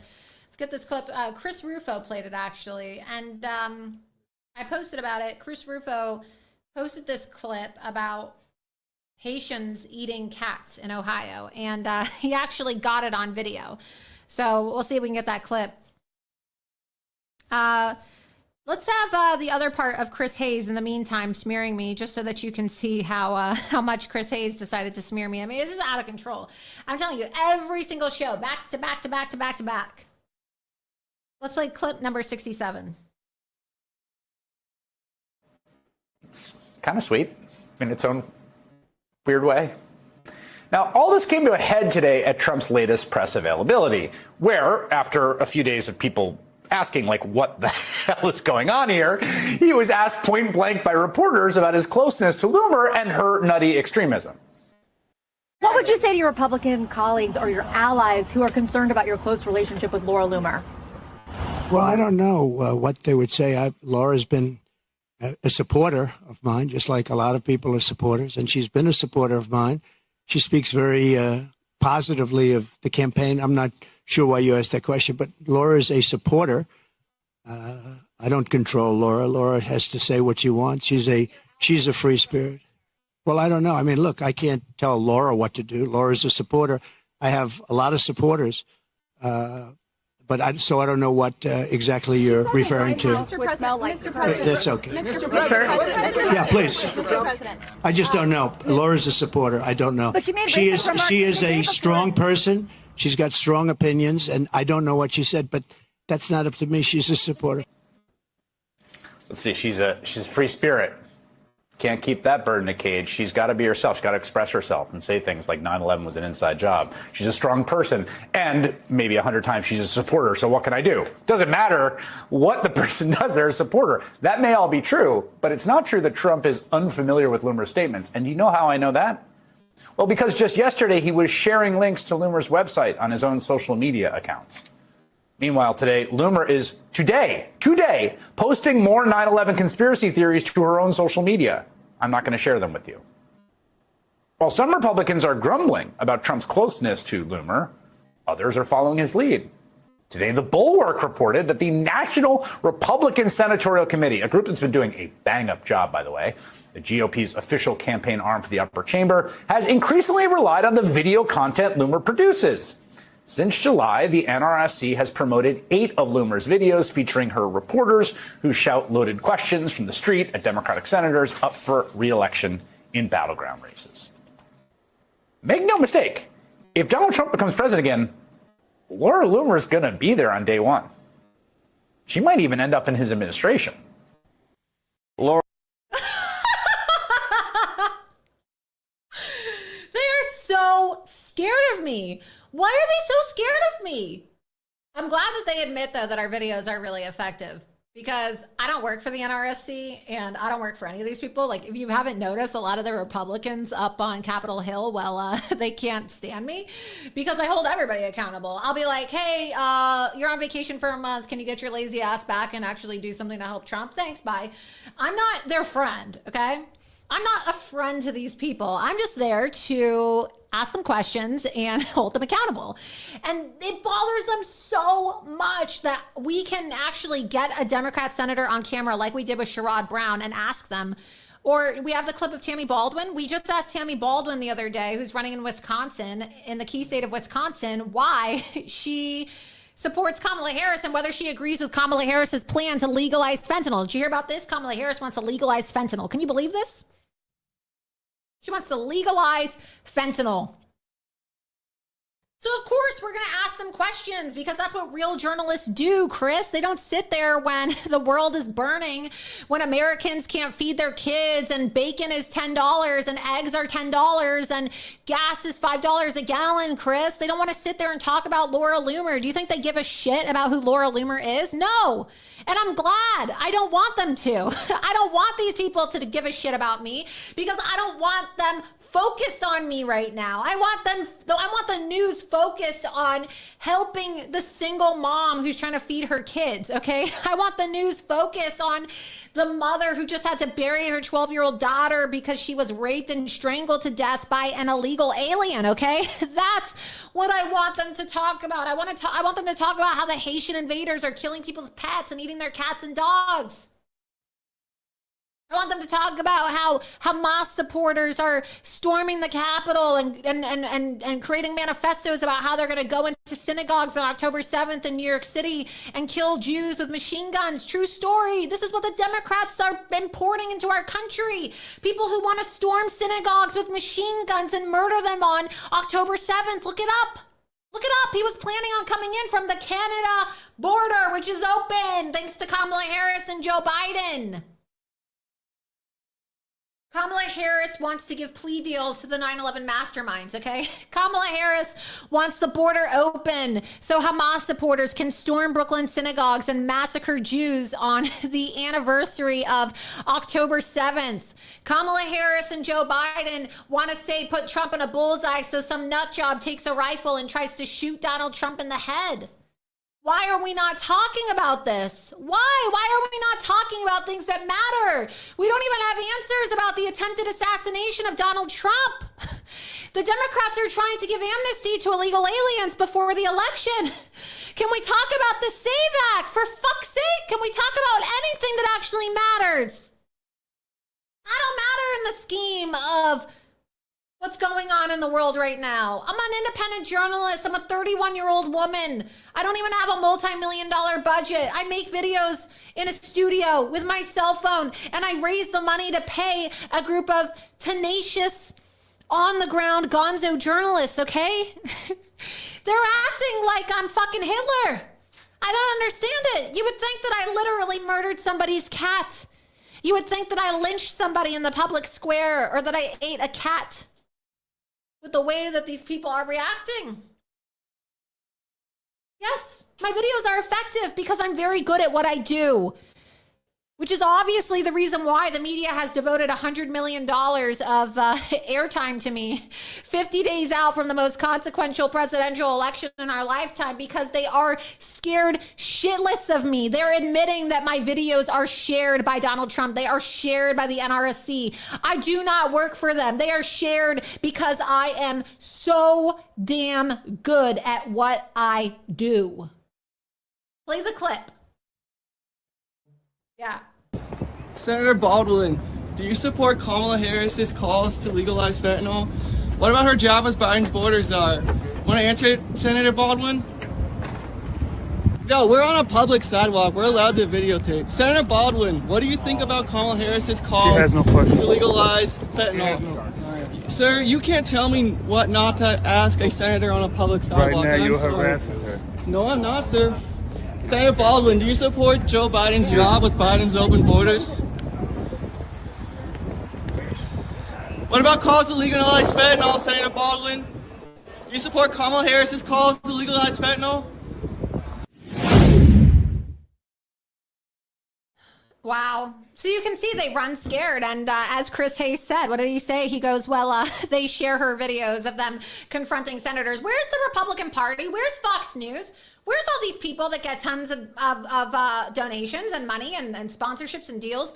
Where is the mainstream media to ask these senators the questions that the American people want answers to? They're not anywhere. They don't give a shit about you watching right now. We have 400,000 people watching live on Twitter right now, okay? We have 400,000 people watching live.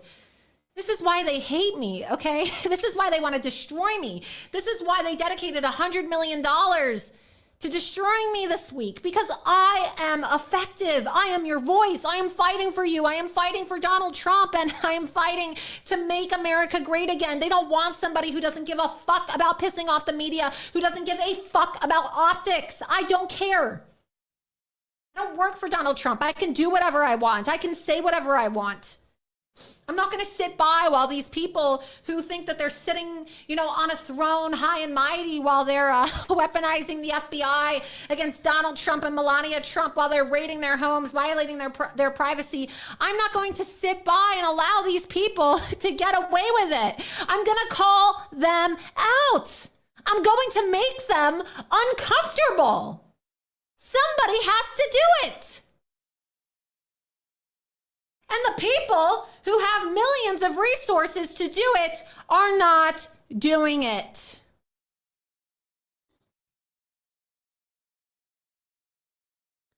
Some of you are wondering, you're like, wow, Laura's fired up tonight. She's got so much energy. And they're wondering, they're like, what is she on? What is she drinking? Well, I'm drinking 1775 coffee. And you can see here, I'm actually drinking it out of my Never Surrender mug. You can see the coffee in my cup here, but great. You can get these cups on DonaldJTrump.com, DonaldJTrump.com. his website, and you can support him. But I'm drinking 1775 coffee, and what's great about 1775 coffee is most brands are packing their beans with pesticides, chemicals, and who knows what exactly else. Not exactly what you want fueling your day. Plus, studies have shown that 45% of commercially available coffee beans contain mold toxins, and nearly a third of that survive the roasting process. That's pretty gross, right? At 1775 Coffee, we believe in doing better. Our beans are grown high in the Bolivian mountains where the cool climate slows growth, resulting in denser beans with a bold, concentrated flavors. Only about 30% of the world's coffee is single origin like ours. So when you choose 1775 Coffee, you're not just getting coffee. You're getting a rare, top shelf experience without the moldy risks. You know, each coffee cherry is carefully handpicked. Sounds pretty incredible, doesn't it? Well, it is. No cutting corners with machines. And then it's roasted fresh in Miami and delivered straight to your door. It's very fresh coffee. It's very good. Here at 1775 Coffee, we stand for quality, freedom, and pushing back against the big corporate nonsense. You know, the big corporate nonsense bullshit that I just showed you. Fake news media. It's taken over so much of our country and the coffee industry. So if you're tired of the same old stale brews, it's time for something real. Try 1775 Coffee today and visit 1775coffee.com/Loomer. Again, use code Loomer and get 15% off this. Get real coffee, 1775coffee.com/Loomer. And then also, you will be supporting somebody real, somebody who's not controlled by the media, somebody who is feared by the media. Because when you buy 1775 Coffee and you use my promo code Loomer, well, you're supporting my journalism. So when the media says, oh my God, who's she getting paid by? Who's supporting Laura Loomer? How is she getting her money? This is how. Grassroots. I'm not rich. No, I'm not rich. I'm not a rich person. I'm just somebody who believes in Donald Trump. And I am really sick and tired, really, truthfully. I am so tired of watching this good man get smeared and lied about. And I'm so sick and tired of watching our weaponized government destroy our country. I'm so tired of seeing every story every time I wake up in the morning about another innocent young woman who has been raped and killed by an illegal alien. I'm so sick of it. I am so sick of watching conservatives get called racist when Kamala Harris is inviting Hamas supporters to the White House. It's disgusting. It's disgusting. I'm so sick of seeing headlines about people dying in Israel and Gaza and Ukraine and Russia. Donald Trump is the anti-war candidate. I'm so sick of what my country has become. And this is why I do what I do. I'm supporting Donald Trump, whether people like it or not. I'm not paid by Donald Trump. I don't work for Donald Trump. I don't have a job by Donald Trump, and I don't work for the Republican Party. I do what I do because I truly believe in Donald Trump. And that's why they're demonizing me. That's why they're trying to cancel me. They want everybody to hate me. Every single news network attacking me nonstop. Just got a phone call from the New York Times, actually, while we're sitting here. So let me reply live on air. See, I'm live on my show. Never ends. But I wanted you to hear directly from me tonight because some of you are probably wondering, like, oh, why are these people attacking her? Why are they saying the things that they're saying? It's because they're afraid of me. They're afraid of me. Even Chris Hayes said it himself. Her videos are widely used by Republicans, and she shouts aggressive questions at Democrats in key swing states, in battle-crowned races. My video the other day that we shot with Charles Downs, our Loomer Unleashed contributor, got almost 6 million views, okay, of us confronting Sherrod Brown about the Haitian migrants in his community. It's going to cost him his election. We're very powerful. That's why they hate me. I'm not going to stop. Let's go to clip number 70. You can see another clip of another fake news smear merchant, Anderson Cooper, smearing me. So it's we had the first homosexual, Lindsey Graham, attacking me and smearing me and calling me a conspiracy theorist, and now we have Anderson Cooper, who's also gay, attacking me and smearing me on CNN. And I don't have anything wrong with gay people. I'm just pointing it out, right? Just pointing it out because. Well, they say I'm a 9/11 conspiracy theorist, but I'm actually like really critical of Islam. And one of the reasons why I'm critical of Islam is because of the way that they treat homosexuals and the way that homosexuals are killed in these countries. And I actually have a gay brother too. I've been honest about that, talked about that on the show before. And so I'm a human rights activist. I don't like watching women get abused. I don't like watching homosexuals get attacked and killed because they're gay.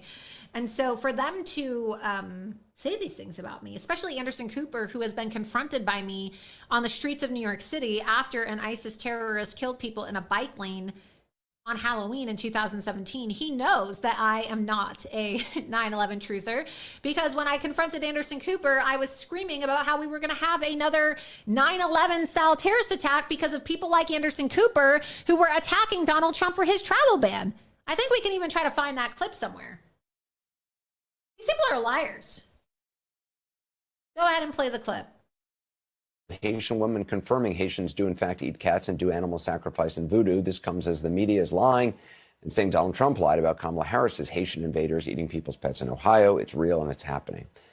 Now, Loomer, you'll recall, recently posted a racist tweet about the vice president's Indian heritage. She's been traveling with the former president recently on his plane, to the dismay of other Republicans, accompanying him to 9/11 ceremonies, despite having posted a video claiming the attacks were an inside job, in her words. He was asked about her today. What would you say to your Republican colleagues or your allies who are concerned about your close relationship with Laura Loomer? Well, I don't know what they would say. Laura's been a supporter of mine, just like a lot of people are supporters, and she's been a supporter of mine. She speaks very positively of the campaign. I'm not sure why you asked that question, but Laura is a supporter. I don't control Laura. Laura has to say what she wants. Your allies she's a have free expressed spirit. concern. Well, I don't know. I mean, look, I can't tell Laura what to do. Laura's a supporter. I have a lot of supporters, but I don't know what exactly you're referring to. Laura Loomer was traveling with you on your plane. Okay, a lot of people do. It's a very big plane. With you. She made racist remarks about your opponent. She also espoused conspiracy theories about 9/11. Do you disavow those remarks? Well, I have to see what the remarks are. You're telling me for the first time.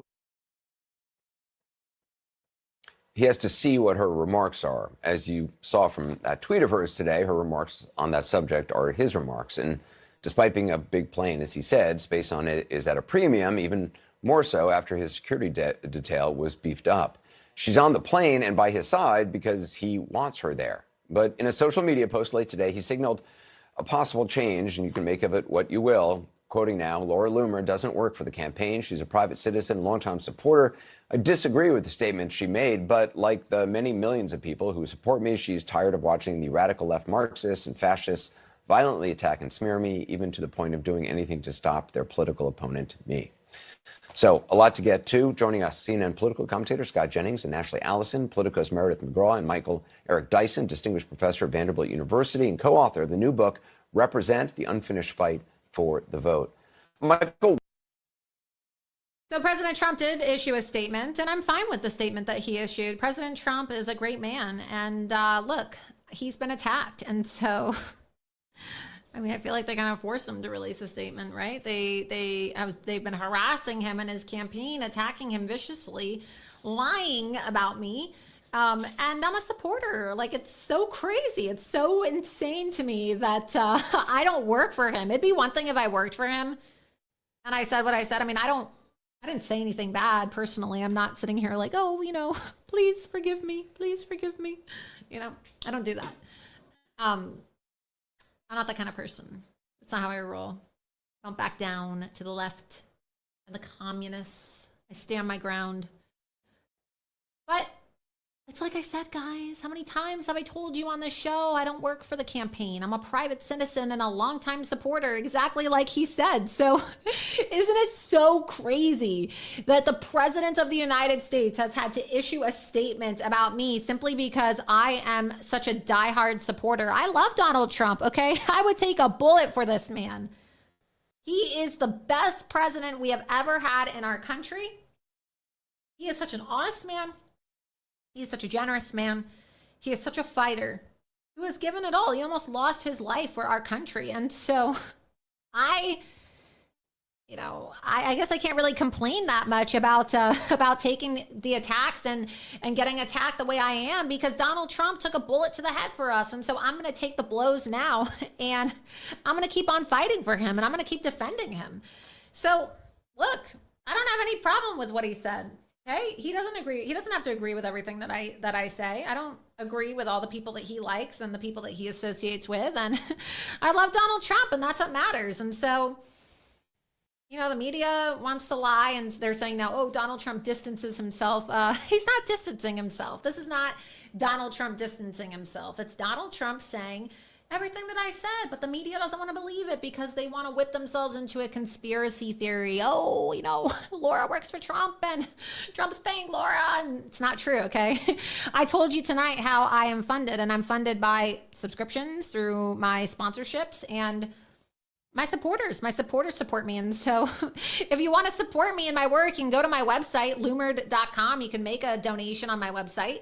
You can donate. There's several ways that people can subscribe. If you want to support my journalism, you can go to Loomer.com and make a donation on the website. You click donate on my actual website, and that's where you can mail me a check, okay? That's my P.O. Box.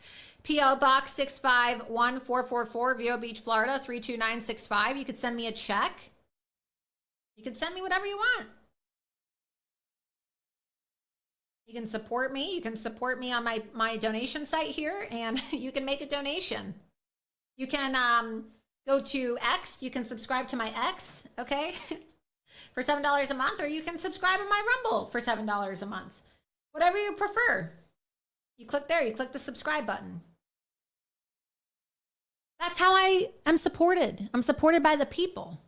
I don't live a glamorous lifestyle, okay? I am a very humble person, and I'm working very hard to support Donald Trump. And I'm going to continue doing so.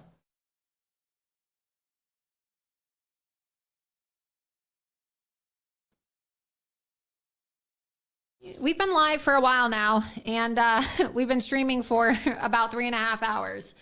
And I'm going to continue talking about this throughout the week. And Loomer Unleashed will resume on Tuesday, okay? Tuesday of this week, 8 p.m. Eastern, live on Rumble. So I wanted to get on tonight, and I wanted to tell you and just explain to you why the media is behaving the way they are and why they're attacking me. And as you can see, a lot of people were interested in hearing what I have to say because the media is full of liars. We have 460,000 live viewers right now, okay? That's how many people we have watching. We have 460,000 live viewers, and the stream has already been seen 1.2 million times tonight. So people can lie about me all they want. I'm not going to back down, and I'm not going to silence myself. I'm not going to allow them to bully me. I'm not going away. And the more that they attack me and the more they lie about me, the more I'm going to keep on going. They want to call me names. They can say whatever they want about me. I don't work for Donald Trump.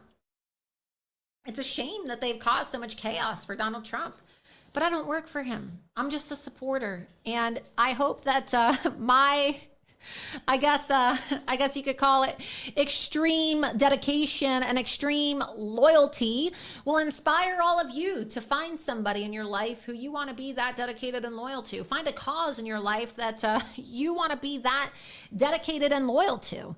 Find something that makes you have a fire that lights inside of you. Okay, for me, that is saving my country and supporting Donald Trump. There's nothing I wouldn't do for Donald Trump, okay? I would do anything to help him, and I'm going to continue to support him. And I hope the media just stops lying about this man who has given up everything. He could be living a nice billionaire lifestyle, but he chose to fight for all of us. And If I have to take all these blows and all these hits and I have to get attacked, so be it. Okay, so be it. I genuinely love and care about Donald Trump, and he can always count on me. I'm always going to be there to support him through the good, through the ugly, through the bad. And hope other people will do the same too. I hope that Republicans will stop attacking me and instead focus all of their efforts on supporting Donald Trump as we head into the 2024 presidential election. So hopefully it makes sense to you now that you've heard my side of the story. But with that, it's been a crazy last 4 days. I'm kind of tired, and I've been live for about 3 hours. So I want to thank everybody for tuning in tonight. Let's see how many viewers we had. We have 468,000 live viewers right now. 1.2 million viewers total so far, and it's just an incredible amount of support from people. I want to thank President Trump for doing everything that he's doing for our country. I want to thank everybody that stood by me through all these vicious attacks, and I want to even thank the media. I want to thank the haters in the media for reminding people of why you're so awful. This is why people are flocking to free speech sites like X and Rumble, because you are censors. You are censors who want to silence and censor anybody who you can't control. You can't control me. That's why you hate me. I'm not a violent person. I made a joke. Some people liked it, some people didn't. I don't really care. So I'm not a racist. I'm not a 9/11 conspiracy theorist. Say what you want about me. It's not going to stop me from exposing you. It's not going to stop me from breaking all of my stories and devastating the Kamala Harris for President campaign like I have been doing from the get-go. They are so scared of me. They are so scared of a 31-year-old woman with a website and a show on Rumble. They're so scared, because we're getting more viewers than them. How many people on CNN and MSNBC have 500,000 live viewers? How many people can say that their videos get 500 million views in 1 month? They can't. They can't stop me, because you can't break me. You can't break my spirit. I have nothing to lose anymore. You guys took everything from me when you canceled me years ago. Remember when you banned me everywhere? You made me the most banned woman in the world. And you know what they say? The most dangerous person in the world is somebody who has nothing to lose anymore. Thank you so much to everybody for tuning in to episode 75 of Loomer Unleashed tonight. I really appreciate it. Please be sure that you share the replay link on rumble.com/Laura Loomer. Subscribe to my X and True Social at lauraloomer.com. And I will see you next Tuesday for another episode of Loomer Unleashed. Thank you so much. Have a great evening. There is a young female journalist, conservative journalist, by the name of Laura Loomer. If America's men acted like Laura Loomer, our problems will be fixed in about 5 minutes. Chained herself to She Twitter. chained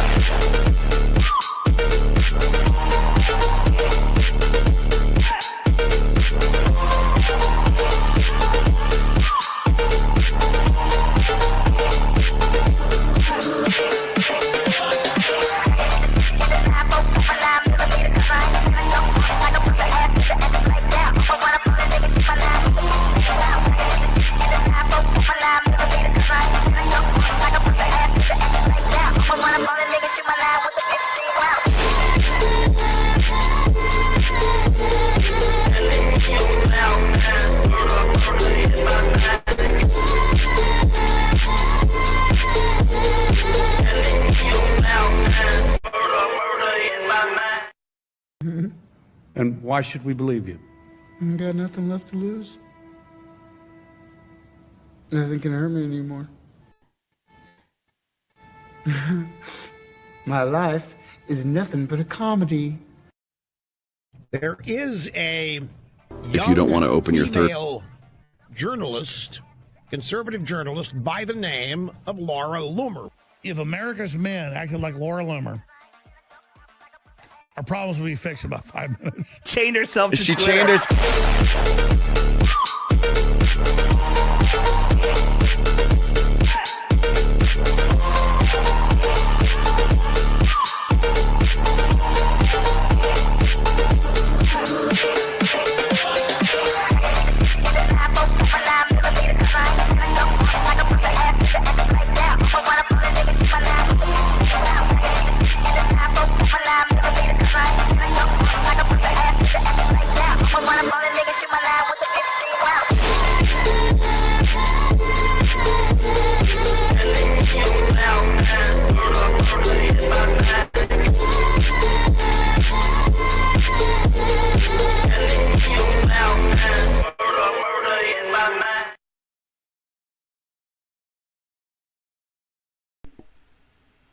Well, that is awesome. Looks like Laura cleaned up the back end of her videos with the endings, which is cool. Now, what I'm trying to find out now, will it automatically play on to the next video? There is a way. What I'm trying to figure out is how I can get this just to go. Okay, up next, episode 73. There it goes. Right? There you go. So that's awesome. One of the things I wanted to do today is figure out, yes, it will go video to video. So that's awesome. Now, because of the long wait time, what I'm going to do, she puts a 20-minute timer on it. And then sometimes when you get down to 2 minutes, she'll add 2 minutes. Hey, it's Loomer time. People know how it rolls. New people are like, oh, when's she going to start? When's she going to start? And people in the chat are like, she's going to start on Loomer time. It's Laura's time. But like at 2 minutes, she might add 2 minutes. You know, she's got to get that hair perfect. No, it's not really her. It's the tech people is what it is. Throw that. Just kidding. Got to have everything perfect. It's a lot of stuff. It's not easy, people. In really doing it as professional as she does, I've been behind the scenes watching her do a show. Privilege, beautiful, in Milwaukee. It's really cool. Some talented people.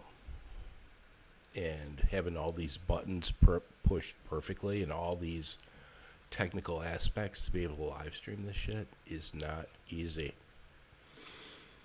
So right now we are streaming live on Rumble, Twitter, X, and YouTube. Believe it or not, we are on YouTube. Go to YouTube and follow Loomer Fan Club on YouTube. We need some followers. On Rumble, we need some followers. On X, we need some followers.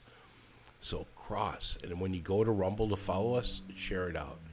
If you're on Rumble and you go to X to follow us, at Loomer's Fan Club with an X, or with an S on X. YouTube, Loomer Fan Club. Share it, follow, go back, plop. See what I'm saying? Give us a little love. Because they're working against us. I mean, we were over 1,000 on YouTube, for example. That's what the threshold to live stream. And next thing you know, you're down like to 960. Okay, where did 40 people go? The people don't unfollow the fan club and Laura. Let's go.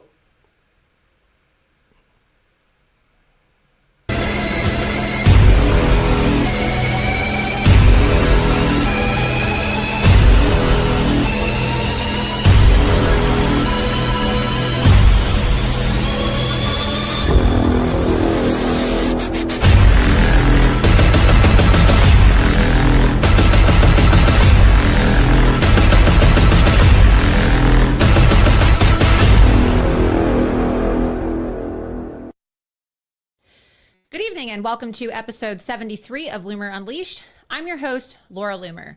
In just 5 days, on Tuesday, September 10th, Donald Trump and Kamala Harris will face off in the first debate since Joe Biden exited the presidential race in July.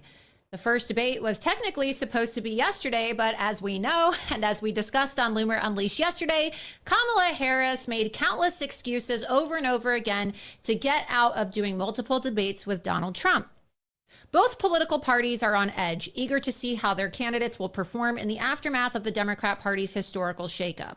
Trump has already proven himself against Hillary Clinton and Joe Biden, but how will he fare against a younger opponent who is being shielded by the media? That's the question that everybody wants an answer to. On the one hand, Kamala Harris has never debated Donald Trump before. She's inexperienced, especially against someone who doesn't play by the standard rules. Tonight on Loomer Unleashed, we'll delve into the key issues likely to emerge in this presidential debate, as well as the media's double standards and preemptive spin in Kamala's favor, and how the double standard and extreme levels of cope are already being put in place by the media for Kamala Harris. The three central issues of this election and our nation right now for the average American citizen, and of course there are issues that are more important to some, are immigration, the economy, and foreign policy. These topics are sure to dominate the debate, possibly coming up multiple times. Kamala Harris has a terrible record on all three. Therefore, we can expect both the moderators and Harris herself to pivot quickly to hot-button social issues instead. I can almost guarantee you that we'll hear more about abortion, LGBTQ rights, gun control, and possibly even reparations for the Black community and Palestinians than we will about illegal immigration. While Americans ought to be animated about these topics, they're ultimately downstream from the culture, and our culture is downstream from immigration, the economy, and our position in the world. The incessant disaster and invasion on our southern border is the direct result of Joe Biden and Kamala Harris's failure to act. While Trump was unable to fully stop migration, because let's be honest, it's completely impossible to stop illegal immigration 100%. There's always going to be one or two or a couple hundred that slip through the cracks. It had dwindled to a trickle by the end of his term due to executive orders and the COVID scamdemic that locked our country down. The Biden-Harris administration needed only to maintain that same level of border encounters, yet instead they chose to undo many of Trump's previous actions. This, in addition to their open borders rhetoric, brought hordes of illegal alien invaders to the gates of our country. In their time in office, it is likely that over 15 million illegal immigrants have come into our country, a number so staggeringly large that it is hard to truly wrap your head around it. Kamala, as the appointed border czar, bears the responsibility for this. She is responsible for the devastation of our national identity, the unimaginable human suffering on the way to the border, and the economic burden of immigration that has been thrusted upon the average American taxpayer. The same is true of our economy, which was teetering on the edge because of the COVID pandemic when Donald Trump left office. He has previously rebuilt the American economy to create an economic boom, which this nation had not seen since the 1990s. While it managed to weather the storm of COVID, it was not immune to the mismanagement of Joe Biden and Kamala Harris. Within months of the new administration, the inflation rate had soared to numbers that would make Jimmy Carter blush. The official figures place inflation in 2022 at a staggering 8%, but the true figures were likely over 10%. This created a situation where middle-class Americans saw grocery prices, heating bills, and the general cost of living completely skyrocket while their wages remained as flat as ever. This scorching inflation rate has not improved over the intervening years, and many Americans are wondering if they can even survive another 4 years of this administration. Speaking of survival, the entire fate of the world has been put at risk by the Biden-Harris regime's foreign policy disasters. We're on the verge of nuclear war. From the conflict in Ukraine to Gaza to Iran to the Houthis to China, well, the flashpoints around the planet are now threatening to pull everyone into a third world war. Kamala and Joe Biden failed to show American backbone, and they failed to lead in the face of these crises. They were unable to deter Russia's invasion or Gaza's attack last October. They have failed to successfully negotiate an end to those conflicts. They failed to bring any of the American hostages back from Gaza, and just last week, we saw Hamas execute American citizen Hersh Goldberg Poland. And their rhetoric, or their lack of, has led to increasing aggression from all of the usual suspects. Our Cold War with China and Iran only continues to deepen, and our allies are questioning our judgment and resolve. These are the crucial issues that should be addressed in the debate. But, as I mentioned, the media is already laying the groundwork for Kamala to dodge her record. Instead, they'll brand Trump as a convicted felon and a misogynist and a white supremacist. You can almost guarantee that Kamala Harris will throw in a quip, "This is an election between a prosecutor and a felon." Because let's just be honest, all the Democrats have are lies and gimmicks. Meanwhile, they'll celebrate Kamala's performance as the greatest political event in decades. They'll make her out to be the female Obama. Mark my words, the left will pull out all the stops to spin this debate in their favor no matter what happens. As of tonight, the election is only 2 months away. We're entering crunch time. This debate and its aftermath will set the tone for the entire final stretch. Trump will get no help from Congress, which has been in recess for over a month and will only meet a handful of times before Election Day when they finally return for their month-long vacation on September 9th. He'll have to rely instead on himself, his campaign team, and us, his loyal voting base, to deliver a victory in November. There is a young female journalist, conservative journalist by the name of Loomer. if America's men acted like Laura Loomer, our problems would be fixed in about 5 minutes. Chained herself to She Twitter. chained herself.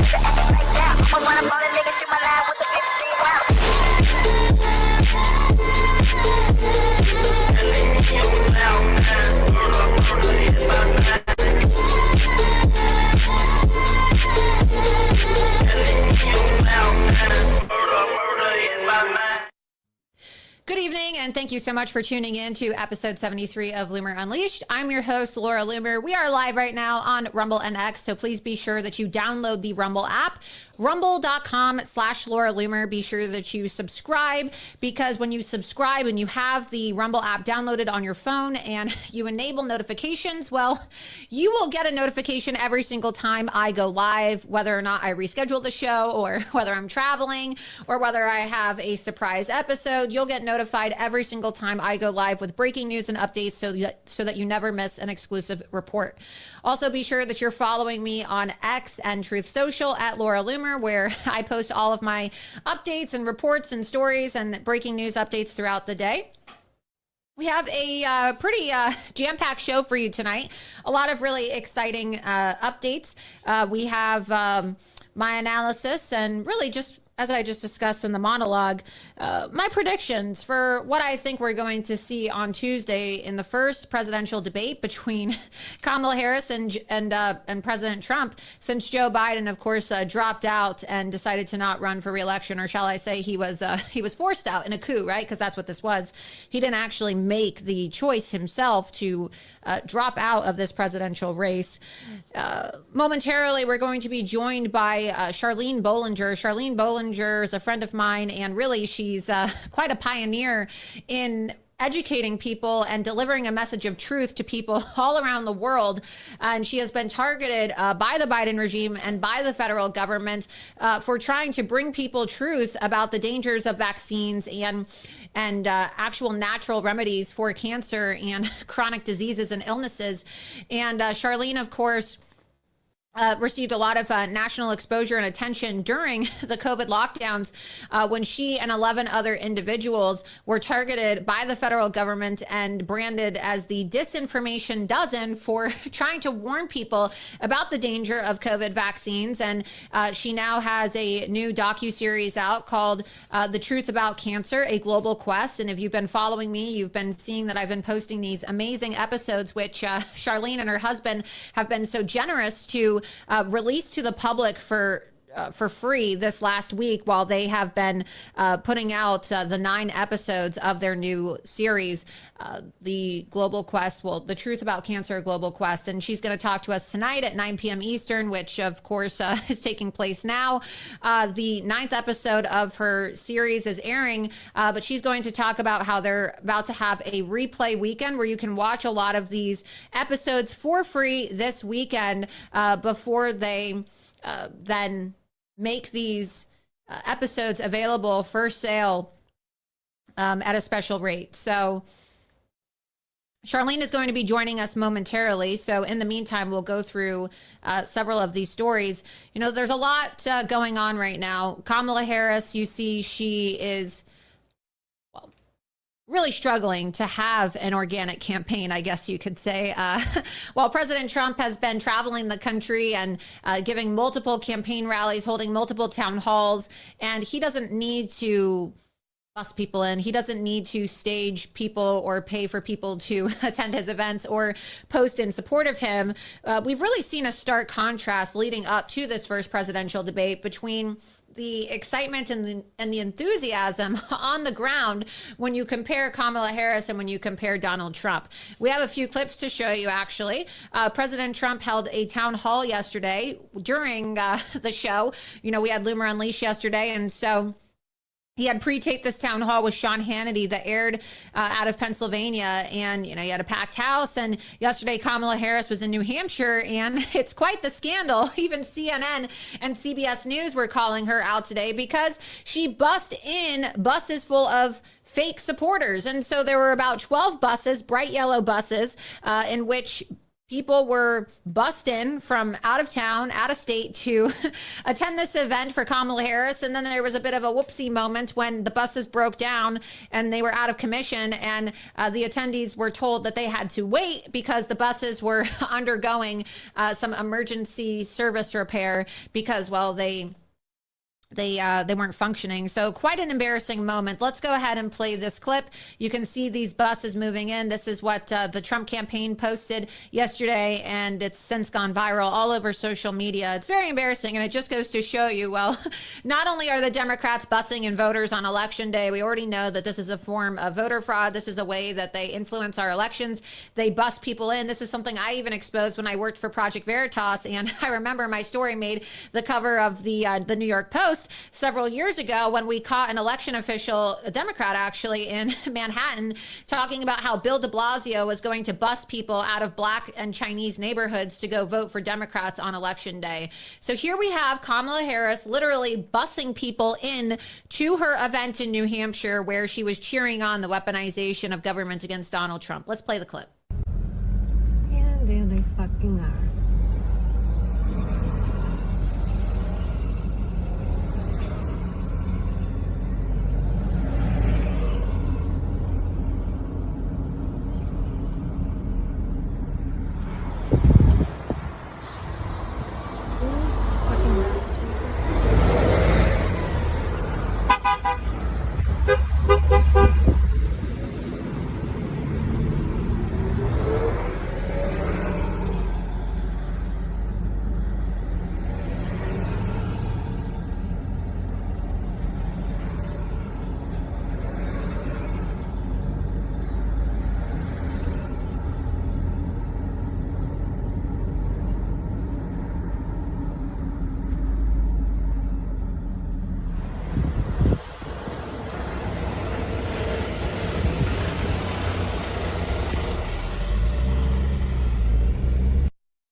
Very embarrassing for Kamala Harris and her campaign, which is trying to convince people that, look, this is a woman who has so much support. People are so excited to see her.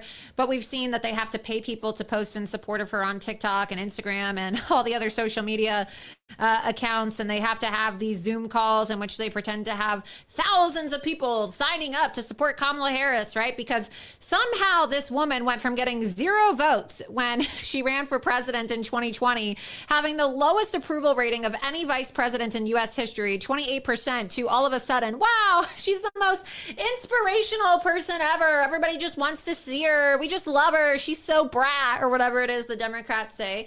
So here we go. Here's this article on Loomer.com.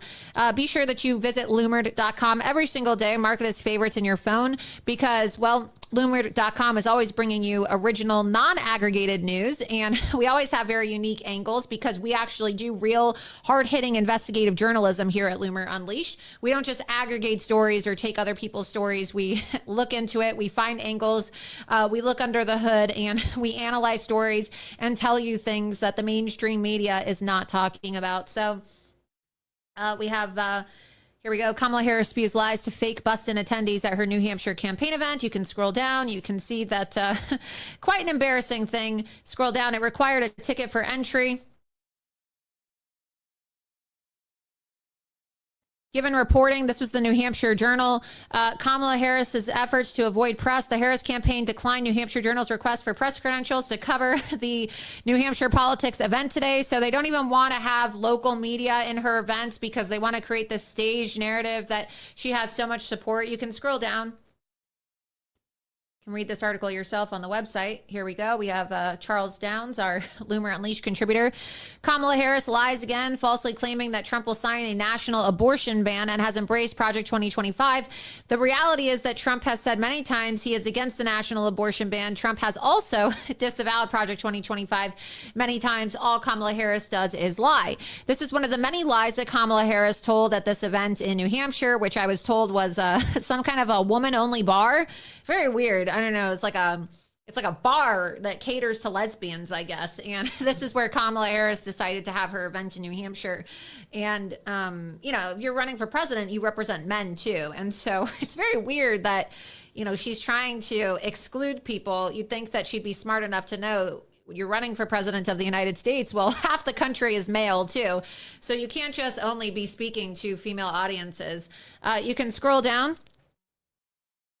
She also lied during her speech, and she accused President Trump of wanting to suspend the United States Constitution and end its independence. Harris's lie on Trump wanting to end the DOJ's independence is especially rich, considering that it is the Harris-Biden DOJ attempting to send Trump to jail via their indictment over January 6th. I mean, look, all they do is lie. All they do is lie. Harris's speech then took a dark turn as Harris's base, or her busting crowd rather, started chanting about Trump. They were chanting, "Lock him up." And remember, we were told, oh my God, Trump supporters are so evil. Remember when Trump supporters were chanting, "Lock her up," when Hillary Clinton was running against Donald Trump.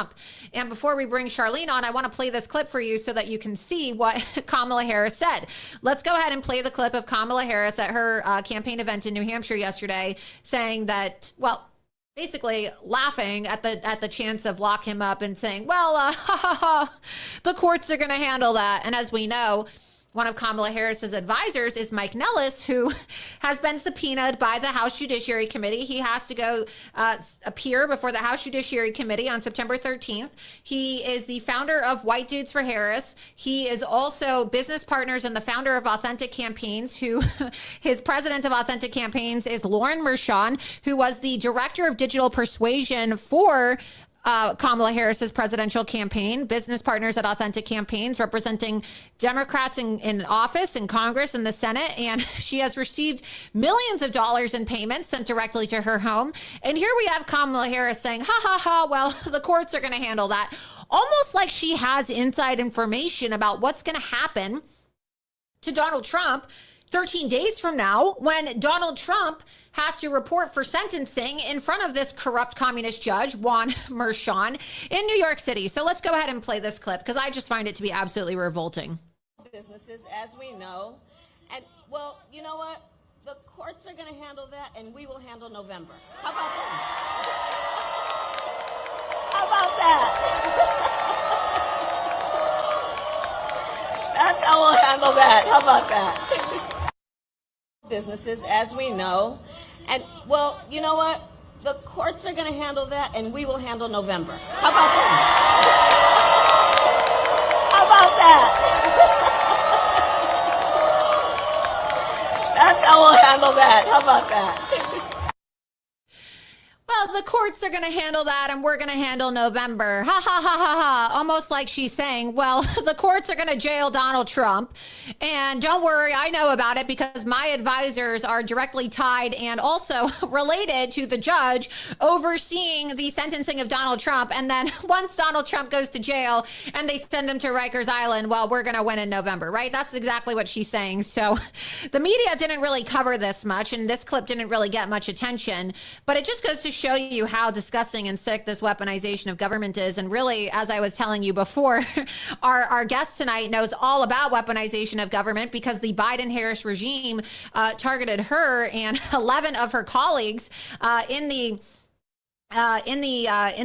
world of medical health freedom, labeling them the disinformation dozen, even though all she's trying to do is make America healthy again. So joining me now to discuss her new docuseries on the truth about cancer is Charlene Bollinger, who is the CEO and the founder of The Truth About Cancer and also The Truth About Vaccines. Charlene, thank you so much for joining me tonight on Loomer Unleashed. It's a pleasure to have you here. Yeah, it's great to be back, Laura. I'm super excited to talk about our film and what we're doing to, like you said, make America healthy again, because we're under assault. It's all been weaponized, not only the political side of things and who's going to be in the Oval Office, which we know who we want to be there, but all of our health and the medicine, that's been weaponized for over a century.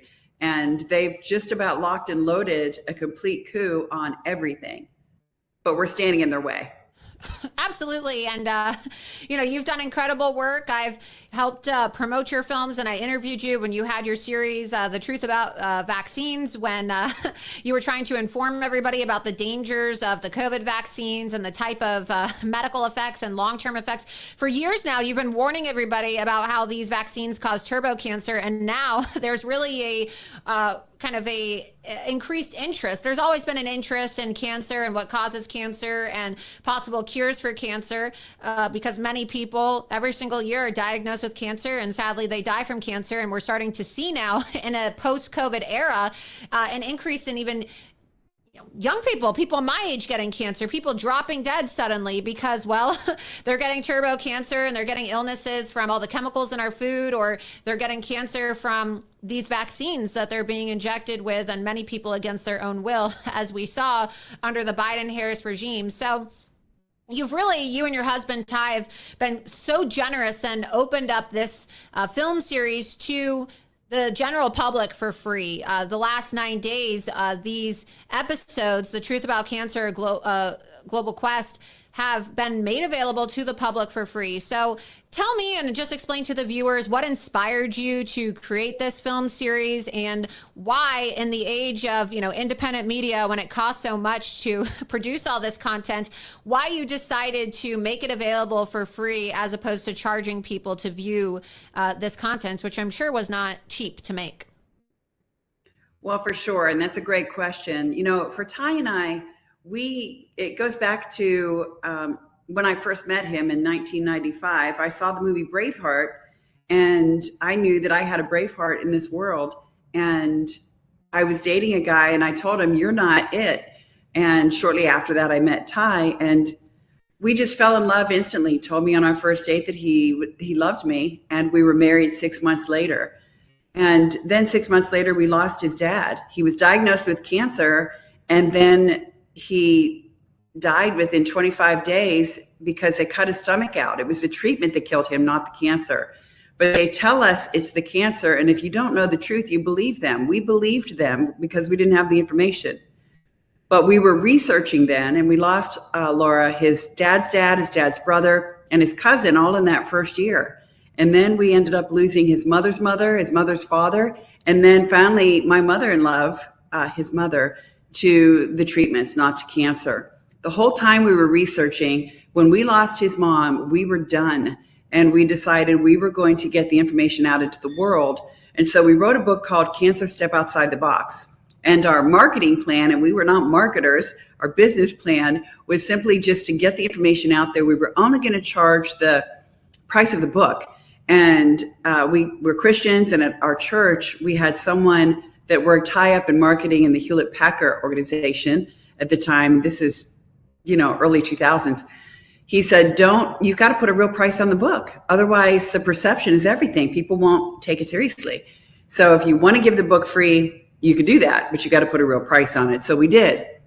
We released it for a regular book price, and it went to the top of the charts on Amazon and all over the place. God blessed it. But the caveat for us was, if you don't have the money to get the book, please let us know and we'll get it to you. We have given countless thousands and thousands of those books away.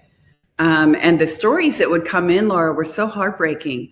One example that I like to share just really helps people understand what's going on and how people are suffering. There was a man that reached out to us, and he said that he didn't have the book. He wanted the book. He went through the conventional medicine. He had chemotherapy, and the medical establishment said, there's nothing left we could do, go home and die. And basically along the way, they were giving him chemotherapy. They drained his bank account. He had no money left. So then they just said, go home and die. There's nothing left we can do. And he said, as little as the price of that book is, I can't afford it because they've taken all my money and they've nearly taken my life. And I have a 9-year-old child, and I want to see this child grow up. And for us, I remember standing in our kitchen crying over this, thinking, wow, Can't believe this. So of course we gave him the book. But then when we started the films, we have a trademark on docuseries. We created that business too. And for us, it wasn't a business, it was a mission. It was a mission to get the truth about cancer out into the world so that other people didn't have to die like our family members had to die. And they died because we didn't have the information. But we have the information, and what we wouldn't have given, Laura, for this information back then, to have them alive, but they died because of censorship and propaganda. And so, when we put the book out, we got death threats, then the films, and now we're on the list, the Disinformation Dozen, because the medical establishment in place, they own everything. They own the media, they own Hollywood, they own most politicians, they run everything. And they don't like what we're doing because we're exposing them, and we name names, and the film is no exception. Well, and I remember, too, that when you guys were put on this list and called the Disinformation Dozen, people said, oh, this is a conspiracy, and they're working with the big tech social media companies to silence us and censor us and turn our information over to the federal government. And they're working together with these companies to tell them who they want shut down. And people said, no, you guys are crazy and you're making it up. And now, right, 2 weeks ago, we saw Mark Zuckerberg come out and actually admit all of this, what we knew to be true. And so we had years of gaslighting. You were trying to warn everybody about what was going to happen. And you told people, if you take these shots, you're going to get cancer. You take these shots, you could get myocarditis. You take these shots, you could have all of these effects. And now, right, everything that you said has come. Well, people are now realizing years later that, wow, this really did happen. And Mark Zuckerberg, whether he has a guilty conscience or he's just trying to save his ass because he thinks that Donald Trump is going to get back into the White House, well, I don't know which one it is. But it's important that we recognize that this is a crime. This is a crime against humanity. And you have to ask yourself, how many people have died? How many people will die because this information regarding medical health freedom was censored and they didn't have access to the truth?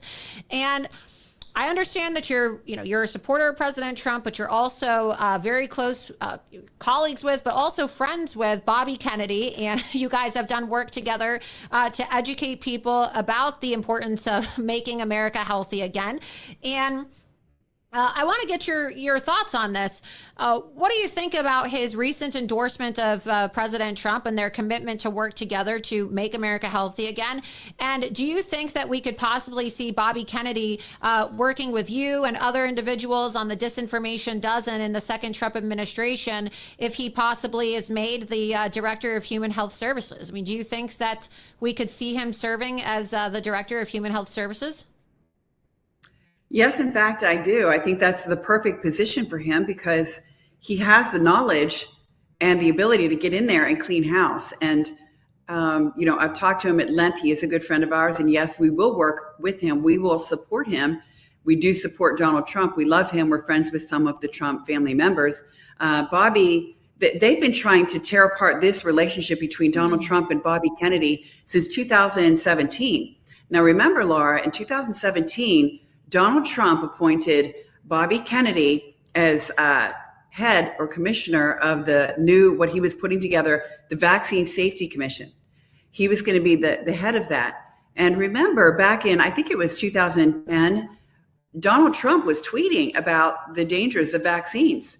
We have the screenshots of those tweets. I think they're still up on he's been brought back into X now. Yeah, he was very active in helping people like Jenny McCarthy and Bobby Kennedy and others who were speaking out. And this is when they were tarnishing the reputations of people. They called them anti-vaxxers. And they said that they were crazy for saying that vaccines cause childhood autism. And President Trump was probably one of the most well-known. Here we have the screenshot up on the screen here. He said, healthy young child goes to the doctor, gets pumped with massive shot and many vaccines, doesn't feel good and changes. Autism, many such cases. And so Donald Trump has really been a pioneer. I know there's a lot of people out there that, they have this vendetta against him and they say, I'll never vote for him because of the COVID vaccine, but he never mandated it. He never forced anyone to take it. And if you go back and you look at his record, as you just pointed out, he's always been a vaccine skeptic. Right. I was going to, that was the tweet I was going to actually quote. I was going to, because I have it memorized, I've seen it so many times, but he also got up on the stage, the debate stage in 2016 and debated and talked about the dangers of these vaccines. He got Bobby Kennedy in 2017 to head this commission. And then what happened was I've got a cat trying to get on my computer right now. It's okay. Loomer Unleashed is a pet-friendly space. I bring my dogs on, so you can bring your cat. If your cat wants to sit on your lap, you can bring your cat on. We love animals here at Loomer Unleashed, so don't worry. You can show your furry friend. Well, she's behind. I've got my Charlize things right here. She's behind the Charlize stuff. If you want to hold her, you can hold her. If she comes around, I'll show you. She's so cute. But in 2017, Bobby was going to help to be sure these vaccines were safe, but they didn't want that to happen. So basically, the deep state has been working tirelessly to pull these two men apart because they're a dynamo. They're a force to be reckoned with together, and they know this. We have Bill Gates, and I have a Substack I shared with you earlier on our text thread that talks about this, and I have a little clip on that Substack that has Bill Gates saying, oh, well, you know, they asked me about having Bobby Kennedy to protect us from these vaccines. That's silly. So I just said no. Basically, he was boasting and bragging about, there it is. If you scroll up, you can see the little clip with Bill Gates bragging about busting up this vaccine commission thing.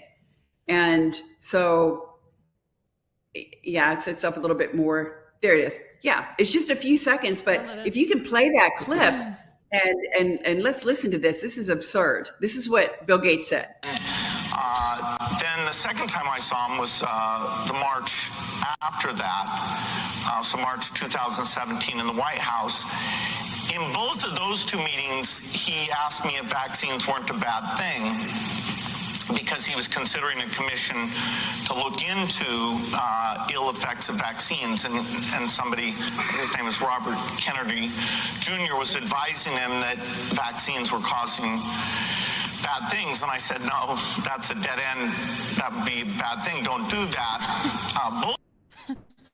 Well, we do know that Bill Gates, of course, is the master of covering up the dangers of vaccines. And a lot of people don't talk about this. He likes to disguise the damage that he's caused around the world and the thousands of people who have accused him of personally maiming them by saying that he's doing charity in third world countries, specifically in underdeveloped countries in Africa, sub-Saharan Africa, and India, where he has rolled out his vaccine programs with the Bill and Melinda Gates Foundation. And a lot of these women, people can go and look this up themselves. There's a lot of scandals about this, and really nobody ever holds Bill Gates accountable.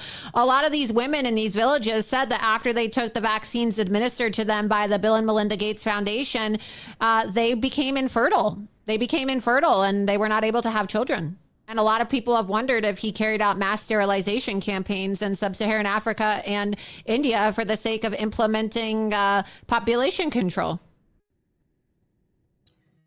Yes, there has been a lot of speculation. And I mean, just listen to the man speak in 2010 in his TED Talks little clip that has circulated widely, where he says, you know, we have too many people on the earth, is what he says. And, you know, with a really good reproductive program, he's referring to, you know, Planned Parenthood and murdering babies. So if we kill enough babies and a really good, robust vaccine program, we can get those numbers down by at least 10%. So he said the quiet part out loud. He told us what his agenda was and how he would do it through abortions, which his dad is fundamentally responsible at the founding positions at Planned Parenthood, which Margaret Sanger, as one of the founders of Planned Parenthood, known not only racist but Satanist, started this with the intent to kill. And you know, we are friends with Angela Stanton King, love her.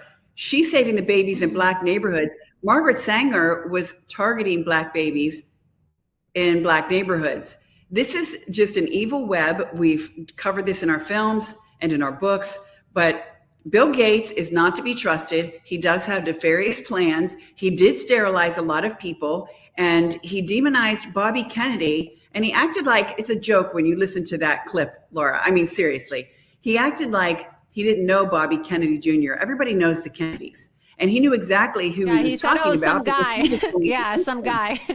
He said some Yeah, guy. some And guy. look, Oh, I that don't little agree. guy over there. I don't agree with all of his positions in terms of his positions on social justice, but I will say that I do find Bobby Kennedy to be a very intelligent man, and I agree with most of what he says when it relates to what he talks about with vaccines and making America healthy again, and his positions on, you know, big pharma and the corruption in our medical industry and the poisons in our food.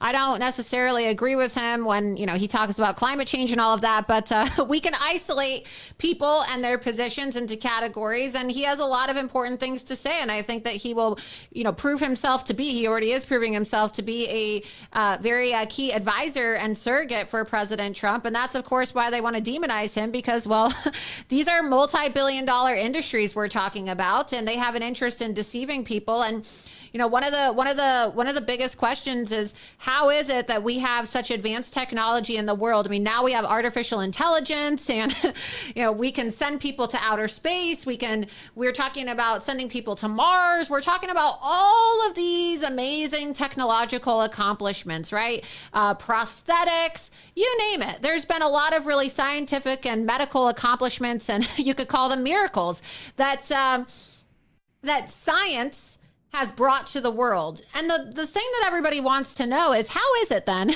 in the developed country of the United States of America and the Western world that we have not found a cure for cancer yet? And this is something that I find to be very interesting about your docuseries, The Truth About Cancer, A Global Quest, as you really explore this. And people can go to the website, thetruthaboutcancer.com/Loomer, and you can see the very top banner of your website. And it says, well, has the cure for cancer already been discovered? This cancer-fighting gold mine reveals the truth about cancer you've never heard of before. Over 100 of the world's leading doctors and scientists give you the latest cutting-edge solutions, how to kill cancer cells while leaving healthy cells unharmed, shrink tumors down to nothing, and slash your cancer risk for a long, healthy life. Is it your personal belief that there is a cure for cancer, and that the cure for cancer has been discovered, but it's intentionally being suppressed by big pharma so that the big pharma industry and the pharmaceutical world can continue making, well, billions of dollars off of human suffering? In a nutshell, I could say yes, absolutely. There's so much that you just said that I want to address. There's many treatments that are successful to cancer. And I think that we talked about earlier the different terminology that is used. They trick us with their words. So they say they have traditional medicine, the standard of care, and our belief, our medicine is alternative. Well, by definition, alternative means the new kid on the block, the new stuff, it's untested, it's not for sure. But when you say traditional medicine, that's the stuff that's been around the longest. But let me tell you, traditional medicine is they're referring to the chemotherapy and radiation. That stuff is new. That's not traditional. Traditional medicine has been around for traditions. It's been around for generations. It's been around for millennia. The medicine we're talking about was around since the beginning of creation. This stuff has been what God has given to us to use to be healthy. He's given us the food and the leaves for medicine, for food and for medicine, from trees and plants. And if you know how to use them, which these doctors do, you can do amazing things. We go through detoxification. We go through organic food, juicing, fasting, what type of supplements or things that God has given us that target and kill cancer, like B17.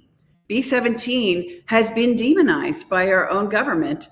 They went after, when they started going after the natural modalities back in 1910, when the Carnegies and Rockefellers sent out Abraham Flexner to grade the American medical schools, the Rockefellers owned the chemical companies. Today we call them pharmaceutical companies. So when Abraham went to the medical schools here, the ones teaching drug intensive therapies got A's and they got funded. The homeopathy, herbalist, and all of the natural modalities that have been around since the beginning of time didn't get funded. And so they basically bought the American medical schools and they started pushing drugs, chemicals, pharmaceuticals. That's a great business plan if you have no conscience. Today, We are steeped in these lies. Kids that go to medical school go to save lives. But when it comes to degenerative diseases and cancer, the doctors are not given the tools to heal. This film, The Truth About Cancer, A Global Quest, that we're airing now free, and the viewer can watch the trailer at thetruthaboutcancer.tv/Loomer. This, what we're looking at, is where you can purchase it. It is available to purchase. And so you can go to thetruthaboutcancer.loomer or /Loomer. She's got the link there, probably in the show notes. Yeah, there's the trailer page. Watch the trailer, sign up so we can send you the links while we're airing them. And this is stuff they don't want you to know. That's why we're censored. They want you to take their drugs. They don't want you to know that there's many, many cures for cancer. And here's another thing, just to pivot a little bit back into Bobby Kennedy. You mentioned that Bobby Kennedy is a climate alarmist and that you don't agree with him. And I understand that. And there have been things that he said when he was younger that are they sound like that's not what we believe. But Bobby has been a long way from there to here. The Democrats today, they're crying out the war cry and let's let all the illegals in. Bobby was down at the border and he said, it's so sad. We need to protect America. We need to build that wall. We need to stop these flood of illegals. And as far as the climate is concerned, Bobby's outlook is not, if you look at the climate alarmists like the Greta Thunberg or those kinds of people, what they're saying, their message is basically the DNC. When I watch the DNC, here's the message. Here's what I got, Laura, from watching the DNC. Okay, so they said, we want the woman to have her reproductive rights. No one should tell the woman what to do. Finish that sentence. You mean the woman should have the right to murder her baby? Okay, yeah, so you want to murder babies.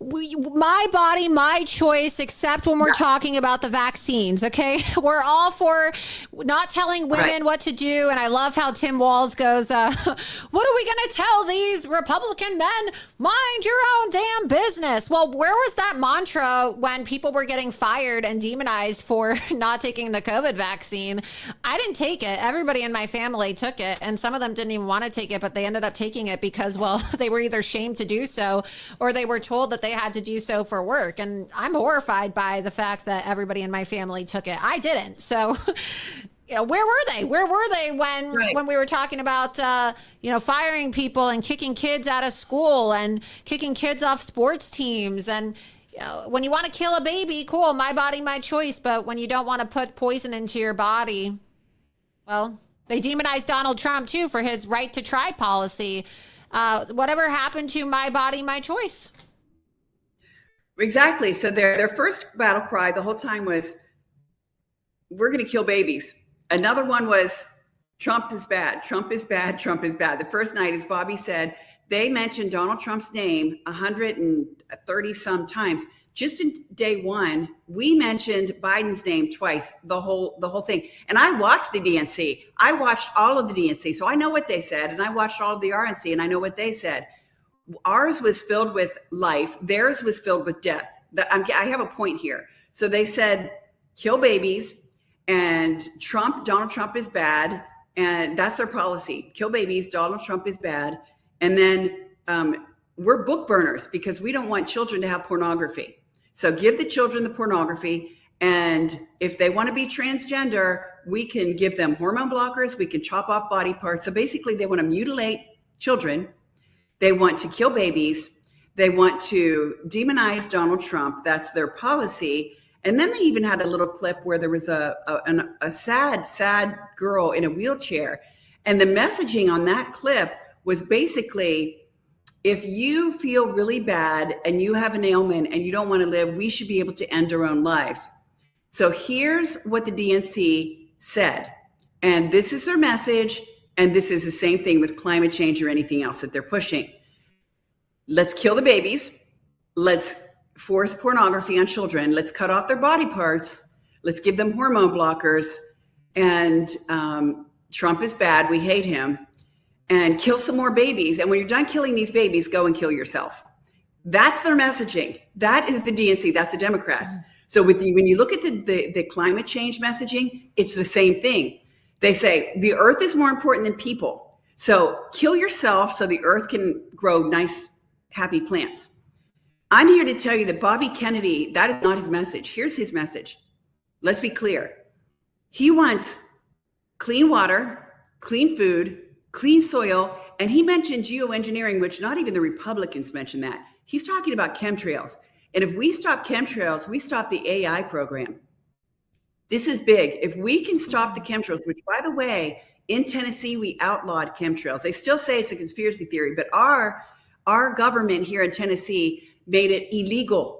There is a bill that has passed. It's illegal in Tennessee to spray chemtrails. I don't know how people can say that it's a conspiracy theory. I mean, can't you see the trails in the sky? It's just crazy to me how we live in a society where people deny the things in front of their own eyes.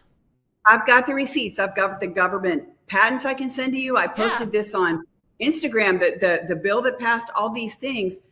This is a real thing. We've written about it for a long time. Bobby's not talking about it. So with Bobby and the climate, he's not concerned about the things they are. He doesn't want to push death so the planet can live, or the earth can live. He wants to make the earth healthy so the children can live. His goal is to get, and he wants to close the border. He wants to bring the troops home. He wants to stop funneling our money over to Ukraine and wherever else it's going, and then into the crook's pocket. Because people here in our government they're taking our money. They're plundering us. Laura, I just met a homeless guy yesterday. He's working at a store. I just could tell he needed somebody's shoulder to cry on. I asked him about his life. He told me he wanted to get married, but he's homeless. He's living in his car. He's not making enough money to even have a home. So we're paying for these illegals to live in hotels for up to 2 years. We're giving them money for food every month, and we're paying for the medical bills. But I'm running into vets that are homeless. We're not taking care of our vets. We're not taking care of our homeless people. We're not taking care of the elderly, but we're paying and we're buying everything for these people that are lawbreakers breaking into our country. Bobby Kennedy is in line with us on more issues than you know. So this union is a beautiful union. He says, I'm a Kennedy Democrat. A Kennedy Democrat, like his uncle and his father, are like today's far-right Republicans. Think about that. So we're talking about a man who is really in line with us on most issues. And I know with abortion, because I've talked to him, he is for life. Now, he did say some things that I don't agree with. He shouldn't have said, and we've talked privately. He's not for abortion. He's not a baby killer. He's not for killing people to make the planet come to life like the left is. So he is in line with us on those things. And what he can do, well, Donald can help to close the border, get the illegals out, get the troops home, stop funding all of everybody's business, and start making America great again. Bobby's going to take out the corruption. These agencies that were created to protect the public health, the CDC, the FDA is taking 75% of their money from the pharmaceutical companies. And Bobby says that's a perverse incentive to take all that money from pharmaceutical companies. He's going to cut that supply, and we're going to look at the org chart. We're going to fire, like Donald Trump, you're fired. We're going to fire some people that are corrupt, and we're going to bring in scientists that put America first. So rather than looking after the wealth of these pharmaceutical companies, we're going to go back to protecting the health of the children of the American citizen. That's what Bobby's going to do. That's what Donald Trump's going to do. This is a dream ticket. This is the biggest nightmare for the deep state. They have been working to keep these two men apart, but they're together now, and I'm here for it. I'm all the way here for it. I agree with you. I really do. And, I want to stress the importance of people watching these episodes. The last episode of your docuseries actually was airing while you were on my show tonight. And so I appreciate you coming on during that time. But if we go to the front page, let's go to thetruthaboutcancer.com/Loomer, and you scroll down, you can see own all 9 complete episodes. For the last 9 days, you and your husband have made these episodes available for free, and people can see episode 1, 2, 3, 4, 5, 6, 7, 8, 9 there, and the bonuses as well. And I mean, it's just amazing. The things that I learned, I couldn't believe the wealth of information that is in this. You like to think that you know everything, right? And obviously I don't know everything, but I like to think of myself as a pretty educated person. And I had no idea. The things I learned, one of the things I learned from your docuseries is that 1.3 million women have been misdiagnosed with breast cancer in the United States of America over the last 30 years. So how many of those women actually ended up dying from these treatments and the harsh treatments that were, carried out on their bodies, like chemotherapy or double mastectomies and things like that? And they never even had cancer. I learned about chemotherapy and how toxic it was. I didn't know that if you had somebody in your life that was getting chemotherapy, that you had to be careful about sharing the same toilet with them, that you had to be careful about sharing the same washer machine as them, because this stuff is toxic and you have to double and sometimes triple wash their clothing. I didn't know these things. I didn't know that it was like injecting napalm into your body. I learned so much from watching these episodes. In fact, I was looking into some of the oils and the supplements that there was an episode in which you were walking around town and your husband saw a homeless man who had stage 4 lung cancer, and you gave him, I forget the name of the oil, what the oil was, but you gave him what is it called? Frankincense oil. And it's just incredible to see how these natural oils and these natural remedies in our own environment, nature, can help heal you, regardless of whether you have money for treatment or whether you're homeless. And so I started looking into how I could purchase some of these remedies, because I can imagine that a lot of this can also be preventative as well. What can you speak to the information in these 9 episodes regarding the natural remedies and the essential oils and the juicing and the eating? And I'm just reading off the screen here, the detoxing and the light therapy and the sound therapy. Do you recommend these things for people as a preventative for cancer as well, or just people who are currently dealing with cancer? Yeah, well, we all need to actively be working at preventing cancer, because if we don't, we're going to get cancer. That's the bottom line here. We're going to get some type of degenerative disease if we're not detoxifying our bodies. So that goes through everything that you need to know on why your doctor doesn't know these things. Why does the doctor not understand that chemotherapy is actually killing people? Radiation is actually killing people. It's causing more aggressive cancers. These shots, right now, we've got aggressive turbo cancers. So the film will go through the history behind the medical cartel that's in place. And then we're going to get into the different types of cancer. Episode 2, we get into breast cancer. You're talking about breast cancer. We're talking about the hormones and also skin cancer and the essential oils that you can use to treat yourself. Fasting, juice fasting, all of these things can reboot your body.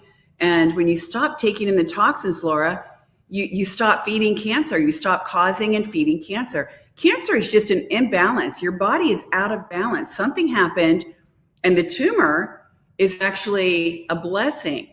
What the tumor does is it keeps the cancer stem cells, which if they spread everywhere aggressively could kill you fast, but the tumor keeps them inside. So when a surgeon comes in and cuts the tumor, they're seeding the cancer. So they cut the tumor, the stem cells come out, and now you're in trouble because the cancer is all over your body.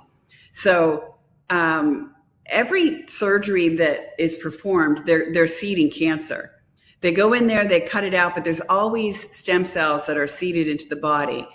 It's not the tumor that the problem is, it's what caused that tumor. And so the film helps you to get to the cause of these cancers, and then you address the cause. Some of the causes to cancer are root canals. Believe that or not, we get into root canals and your oral health. Your oral health has a lot to do with your overall health. If you've got a healthy mouth, you can have a healthy body. The chemicals that are being sprayed from the air, we need to be combating and detoxifying these things. The food that we eat, we can't just live on processed fast food, junk food.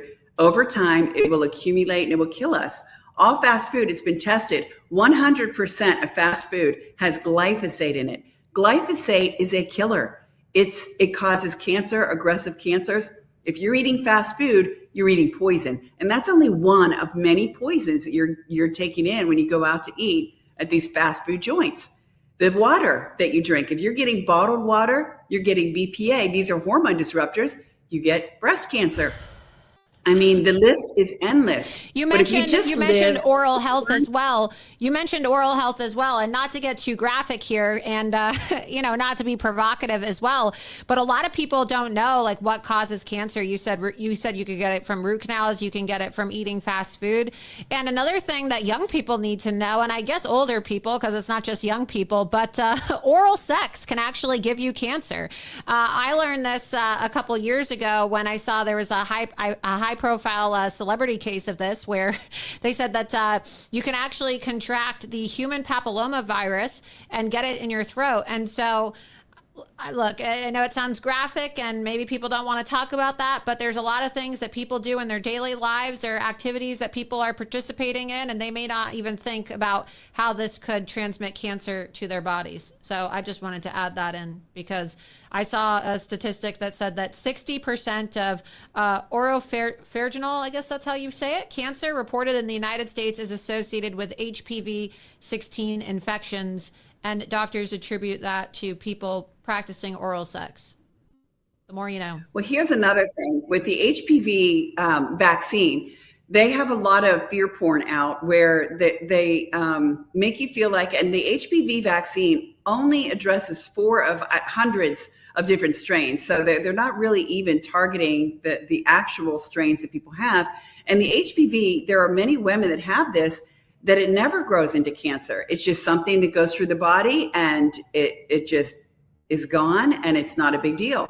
And we know how to treat those cancers. So when they start talking about, well, HPV is dangerous and you need to get these vaccines, there is a marketing slant here. I had, as an example, back in 2010, I posted something on our Cancer Truth Facebook. It's our first social media platform. And this saying went uber viral. That was before they were censoring everybody. They had to give us a real verified check, not one that you pay for, because we had so many copycats, because just people were resonating with our messaging. And we were just putting out information that people wanted to hear. Well, I had a graphic that talked about this, the HPV vaccine, and it was killing more girls. Besides the COVID vaccine, before the COVID vaccine, that HPV was a killer. That vaccine killed so many young women. And we have this in our film, The Truth About Vaccines. In Colombia, they gave a lot of the young girls, 14 to 16, 17 years old, the HPV vaccine.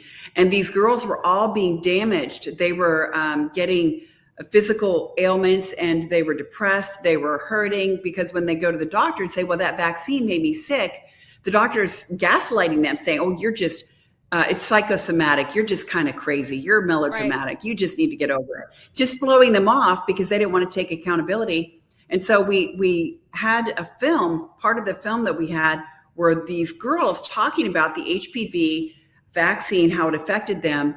And one girl, and they're talking in a different language, so we were translating, said that she was sharing her experience. And then she started to cry, saying that she almost killed herself because the doctors made her feel so worthless, and she was in so much pain, and she was feeling so hopeless that she wanted to kill herself. And so her sister came up and hugged her, and they were both crying. And she finished the story saying that you know, they were there for her, and she's alive, and she didn't kill herself, and they were all grateful.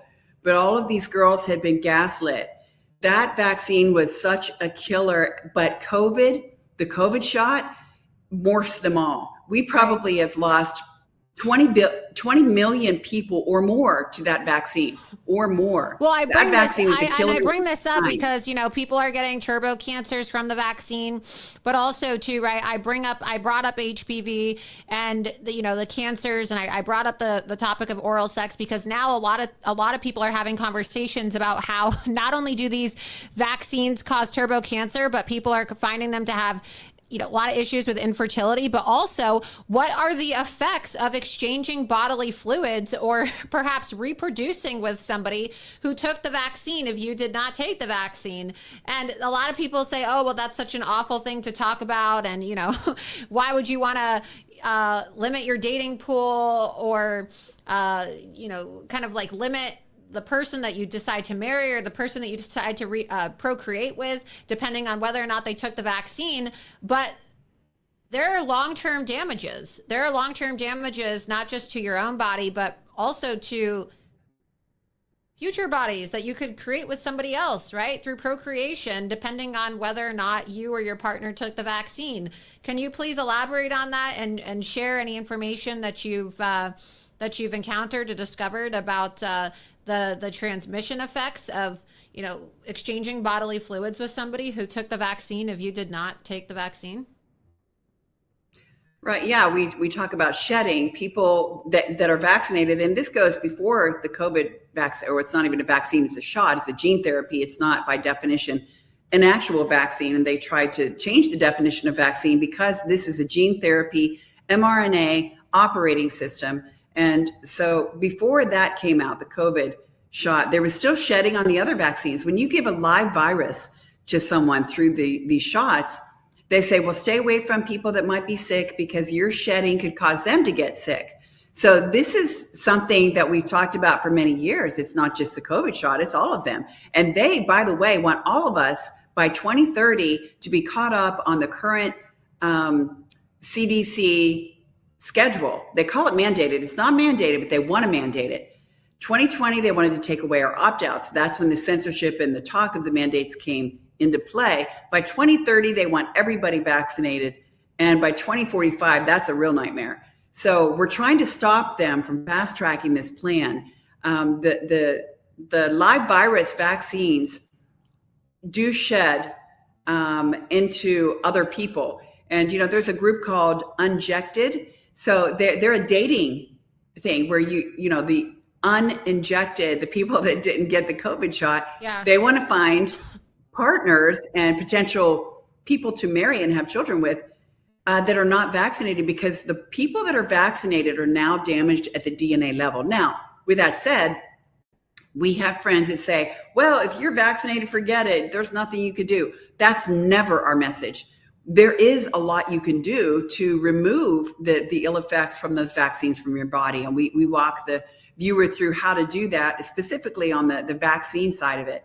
So there are solutions, but if you're not actively detoxifying your body, you're going to get cancer. You're going to be shedding the vaccine that you have in your body. So you need to detoxify the effects of the vaccine, the chemtrails, the dirty water, the dirty food that you might be consuming. Well, you need to stop. The reason I bring this up is because we know about shedding. And so if these vaccines are causing turbo cancer, do you think that in the future we're going to see maybe a rise in childhood cancer? Because if somebody is damaged on the DNA level and you have somebody who is vaccinated, or they're having sex with somebody who's not vaccinated and they're having a kid together, or you have people who they're both vaccinated and they have a kid together, do you think that because of that damage on the DNA level that we're going to see turbo cancer in children, or the children, the offspring of people who were vaccinated? Because that's something that I worry about. Are we now going to see a rise in cancer due to shedding, and also the procreation of people who are vaccinated, which is another reason why I think people need to learn all about cancer and purchase your docuseries and watch your docuseries, because it's not just you, whether you get cancer or your partner gets cancer, but we're also talking about possibly an entire generation of children being debilitated by chronic illness and diseases and cancer because their parents were vaccinated. Yeah. There's so much there that you just said. I'm trying to think. I don't know. I mean, if you don't feel comfortable talking about it, you don't have to. No, but I do. This is just something I think about, because, in my own personal life, I don't want to sound awful by saying this, but I personally don't want to marry somebody that's vaccinated. I wouldn't want to have kids with somebody who's vaccinated. I just wouldn't, because I don't. My children are the same. I'm definitely not shy. Yeah, I'm not shy at all about talking about this.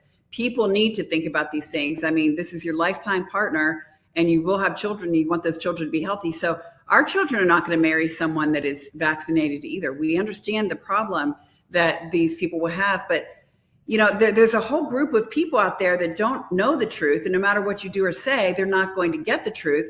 So those aren't your people. That's the bottom line. They're not your people. Now, if there's somebody out there that was vaccinated and they realize, oh my goodness, what have I done? We can help those people. We can help to pull out the damaging effects for those people. But as far as childhood vaccines or childhood cancer is concerned, Childhood cancer is definitely on the rise. Now, after the COVID shot, and they're forcing this on kids that never needed the vaccine, Joe Latipo down in Florida said that. Like nobody. First he said the kids shouldn't take it. Then he said men shouldn't take it. Then he said nobody should take it because he's looking at the actual effects the vaccine is or the shot is having on people. We've had a long-term issue with kids getting cancer, and people thought for a long time they would say, well, because cancer is not really hereditary. It's not in your genes per se. Now it is because of the COVID shot, but it's not like it's passed down and you've got this aggressive gene that just showed up. It's in your mama's cookbook. It's also in your environment, and now it's in the medicine. So the shots are giving cancer. So a baby, there was a test done on babies' cord blood, and the cord blood was tested for cancer-causing carcinogenic chemicals. And the cord blood, they found 239 chemicals, I believe that's the number, that caused cancer in the baby in utero. So the question is, shouldn't be, well, why did young kids get cancer? Knowing that the parents are that toxic and the child in utero is a sponge taking in everything from the parents. So if you're taking in good nutrition, it goes straight to the baby. If you're taking vaccines in and toxic food and junk, it goes straight to the baby. With that many cancer-causing chemicals in the baby's blood, here's the real question. How is any baby born alive? And you have to ask the next question. Is that their plan? We know they want to depopulate. Are they trying to kill us? Because now people are having a harder time having children. The COVID shot was designed to target the reproductive organs and the heart and the brain, all these things. We think that they designed it to do exactly what you're saying. People are going to have a harder time having children. That's a real problem. I mean, what are we going to do? Who's going to do the work that needs to be done to keep America great? And so that's where Bobby Kennedy is so important. That's why Donald Trump is so important. That's why our film is so important. People need to watch our film. They need to share it, because without this information that we put into this film, they're going to continue to become more and more toxic. Their children will be more and more toxic. They'll continue to get the vaccines. They won't know how to pull the poisons out of their body. And they're going to die earlier and earlier until there's just nobody left. And so if you can, Charlene, I know that tonight is the last night that, the 9th episode is airing, and then you have been generous enough to extend a free weekend replay to viewers who may have missed these episodes over these last 9 days. Can you explain to people how they can watch these free episodes over these next 3 days and throughout the weekend, and then what's going to happen after the weekend, and why they, should spend time this weekend watching all of the episodes, and why they should actually invest in purchasing this package? Yeah, well, thank you, Laura. That's a great question. Good point. Today, right now, episode 9 is airing live, so you can go to Laura's link here. It should be in the show notes. It's thetruthaboutcancer.tv/Loomer. That's a trailer page. Sign up there so we can send you the link to watch.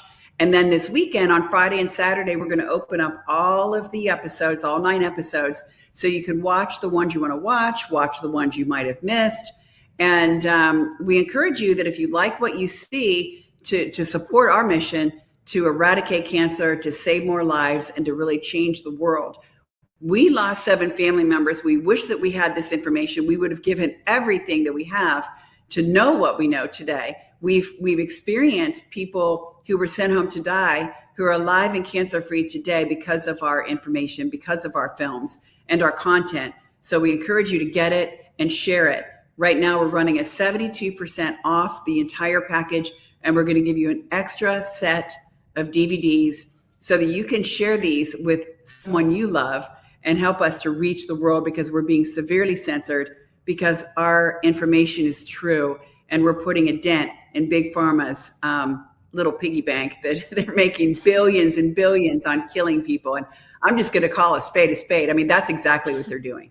Yeah, they are. Absolutely. I mean, we saw it. We saw it firsthand with the COVID vaccines, and we saw what these pharmaceutical companies did. And I used to work for Project Veritas, and we saw the undercover Project Veritas tapes with the executives from Pfizer and those horrible things that they admitted on camera. And we've seen how world leaders around the world basically sold out the global citizenry and made them guinea pigs for pharmaceutical companies. And it's terrible, the effects that we're seeing this is having on people, and really just the way that they've induced a sense of mass psychosis into people, making people think that, you have to be vaccinated, in the way that they discriminated and actually segregated our population and made people feel like they were less than because they didn't want to inject themselves with poison. It's horrible. I saw that when I was running for Congress, and I never thought that I would actually see segregation in my lifetime. I thought that it was something that I only read about in the history books as it related to people's skin color. But here we are, right, in the 21st century, watching people get segregated and be told that they are either essential, non-essential, they are clean or dirty. And so it was pretty wild to see people being denied access to restaurants. And, even in Florida, I remember when I was running for Congress, I was thrown out of a shop. I was in a shop, a friend was visiting, and I needed a new pair of sunglasses. And I walked into this shop in Lake Worth, Florida, and the lady had a meltdown, and she threatened to call the police on me if I didn't leave her store because I wasn't wearing a mask. So they really made people lose their minds and go crazy. They convinced people that you were going to kill grandma or you were going to kill your family members if you didn't get vaccinated before showing up for Thanksgiving dinner. And you have to wonder the type of mental disorders that they induced into people, like psychosis and paranoia. And you have kids that behave like they're autistic even though they weren't born autistic because they have had such developmental delays. You have an entire generation of children that have no social skills whatsoever. They don't know how to maintain eye contact because they were forced to wear a mask for 2.5 years of their life. And it makes me wonder, what is that workforce going to be like in 15 years from now when those children become adults? Are we going to have an entire generation of children that behave like they're autistic? Yeah, I think that's what's coming. And that's why it's so critical for people to watch the film, to learn the truth, and to stop this. I mean, they put us on the disinformation dozen list because what we were saying was true. And we were empowering people because, like you, when I would go into a store and if they told me I had to wear a mask, I'd walk out and say, well, you know what? I'll take my money somewhere else and I will support a freedom-minded store, a store that's not going to force a mask on me. You're not a leper. I'm not a leper. And I'm not going to act like I am. But when I turned on CNN, when they hit me, Laura, with a terrible hit piece, I hadn't watched CNN for probably 20 years. When I turned that on, I realized, wow, this is why everybody's afraid. If you're watching this news program, and it's not news, it's propaganda, it was a big infomercial for be very afraid, wear your mask, social distance. They used to have a ticker. They used to have a death ticker on CNN. That's right. Where every single night on every episode, it was like the amount of people that were dying. They were showing videos when it first came out. And I mean, I'll be honest. I remember when Donald Trump got diagnosed with COVID at the height of when everybody thought, oh my God, it's like the zombie apocalypse. You're going to die. I remember running for Congress and my campaign volunteers and I were sitting on the couch in the campaign house and everybody was crying because they actually made people think that if you got COVID, you were going to die. And we were like, oh my God, is President Trump going to make it? Did they infect him with this bioweapon? And we were all freaking out, losing our minds because we literally thought that Donald Trump was going to die from COVID because they convinced people to believe that you were going to drop dead if you contracted COVID. They did. And we were working behind the scenes with Donald Trump at that time. And we had built a coalition of doctors. And, we talked earlier about the warp speed thing. Well, Donald Trump knew that vaccines could be dangerous. And remember, he was talking about, they said, he's saying to swallow bleach. No, he wasn't. He talked about MMS, which is a really viable cancer killer and a virus killer. It kills the COVID thing. And he was talking about light therapy, all kinds of natural modalities. And we were trying to help him by building this team of doctors. I had the honor of bringing him the first 2 natural protocols. One of them was a Zelenko protocol and another nutritional protocol to DC. And he had those protocols. I talked to him. He said, we got the message into him like the mandates would not be good. He never wanted to mandate. He said that I would never mandate anything. A lot of people want the shot, so we'll make it available if they want it. He said on national TV, I would choose the therapeutics over the shot myself. And he really, really said a lot about that. And he said over and over again, I would never mandate. I would never mandate. But all that you heard from Biden was the mandates that, you're a killer. They called us killers because we're telling the truth about vaccines, that you don't have to get the shot, that you don't have to social distance, that you don't have to mask up. So that makes me a killer because I'm telling the truth and empowering people to not be afraid. Absolutely. Well, Charlene, it's been a pleasure having you on, and really powerful stuff. I've learned so much, and it's been a pleasure. I mean, like I said before, I was a fan of your Truth About Vaccines series, and I'm a fan of the Truth About Cancer Global Quest series here, and I find it to be fascinating information. And unfortunately, I haven't watched episode 9 yet tonight because, well, I'm doing my show right now. But that's what I'm going to do as soon as my show is over tonight and I've watched all the other episodes. And I'm telling you all right now, these episodes are free. Charlene and her husband could have made a lot of money charging for each of these episodes, but you know what? They have asked a lot of people that they know with large followings to share this information because they want you to have this information for free. And I think it's fair. I think it's fair to then, make people pay for this series after you've made it available for free. If people aren't going to take advantage of information being available for free, well, that's their loss. And so you have now until the end of this weekend, for those of you watching, to watch this information for free. But I think it's worth, supporting Charlene and her husband and their work. And you're going to want to save this information and perhaps get it on a DVD, because who knows what's going to happen post November 2024.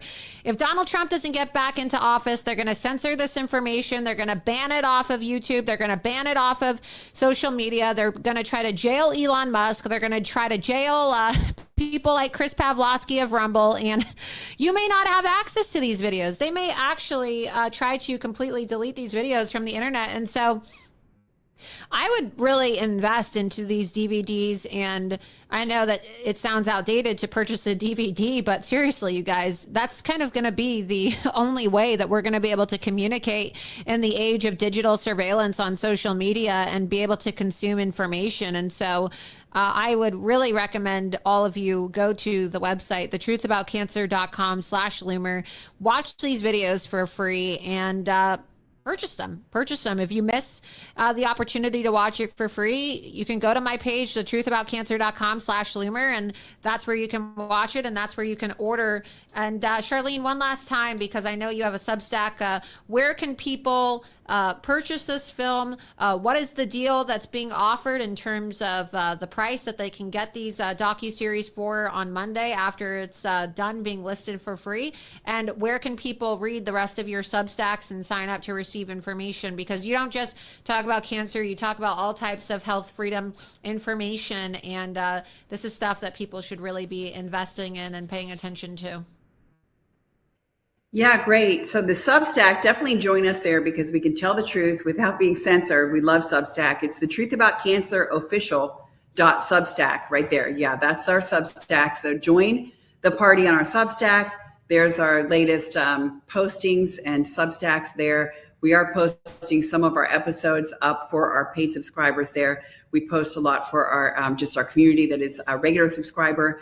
And as far as getting the film, right now, you can get 72% off. That's going to be through the end of the weekend. But once the end of the weekend hits, we're going to take the special down. So get it while it's available. And not only will you get 72% off, you'll also get an extra set of DVDs. And like Laura said, they might take a lot of these platforms down, a lot of these videos down, and we want you to have the information, which is why we still create and put out DVDs. So I encourage you to get them, share them, and watch them while they're up. But if you own them, you can watch them at any time. You can get the digital set, but I encourage you to get the DVDs because they can't take those from you unless they come into your house and physically take them. And we want you to have them. We want you to live. We don't want you to have to die like our family members had to die just for simple lack of knowledge.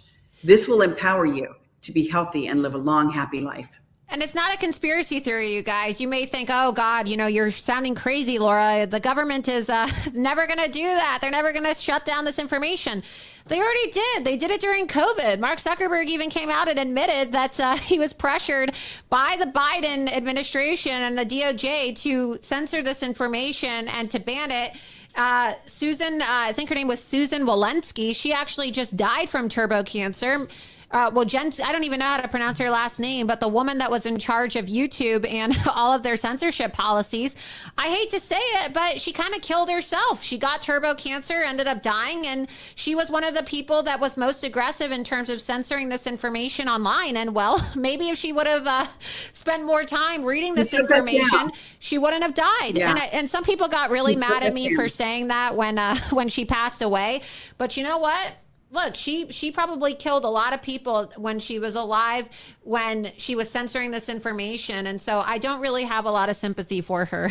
Maybe that sounds awful to say, I'm not wishing ill upon the dead, but how many people did she kill as a result of censoring people like yourself and others from pushing out this information? And tragically, right, she ended up getting a form of turbo cancer and she died in her 50s, a young woman, a successful woman. And it's a very sad situation, but look, people do it to themselves. And at the end of the day, you reap what you sow. I'm a firm believer in that. Yeah, I just sent you the article on our Substack. I put it out when that happened, the day that hologram Biden went and called us killers, the very day that he said those 12 people, they're killers, because first he said Facebook was killers. Facebook pushed back and said, no, we're not.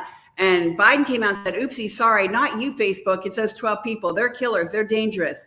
And that very day, YouTube took our cancer channel down, and they had already taken our vaccine channel down. And we knew there was collusion between the government and these big tech platforms, before that, but they just proved it by doing that. And then you fast track from there it is, get on our Substack and read that.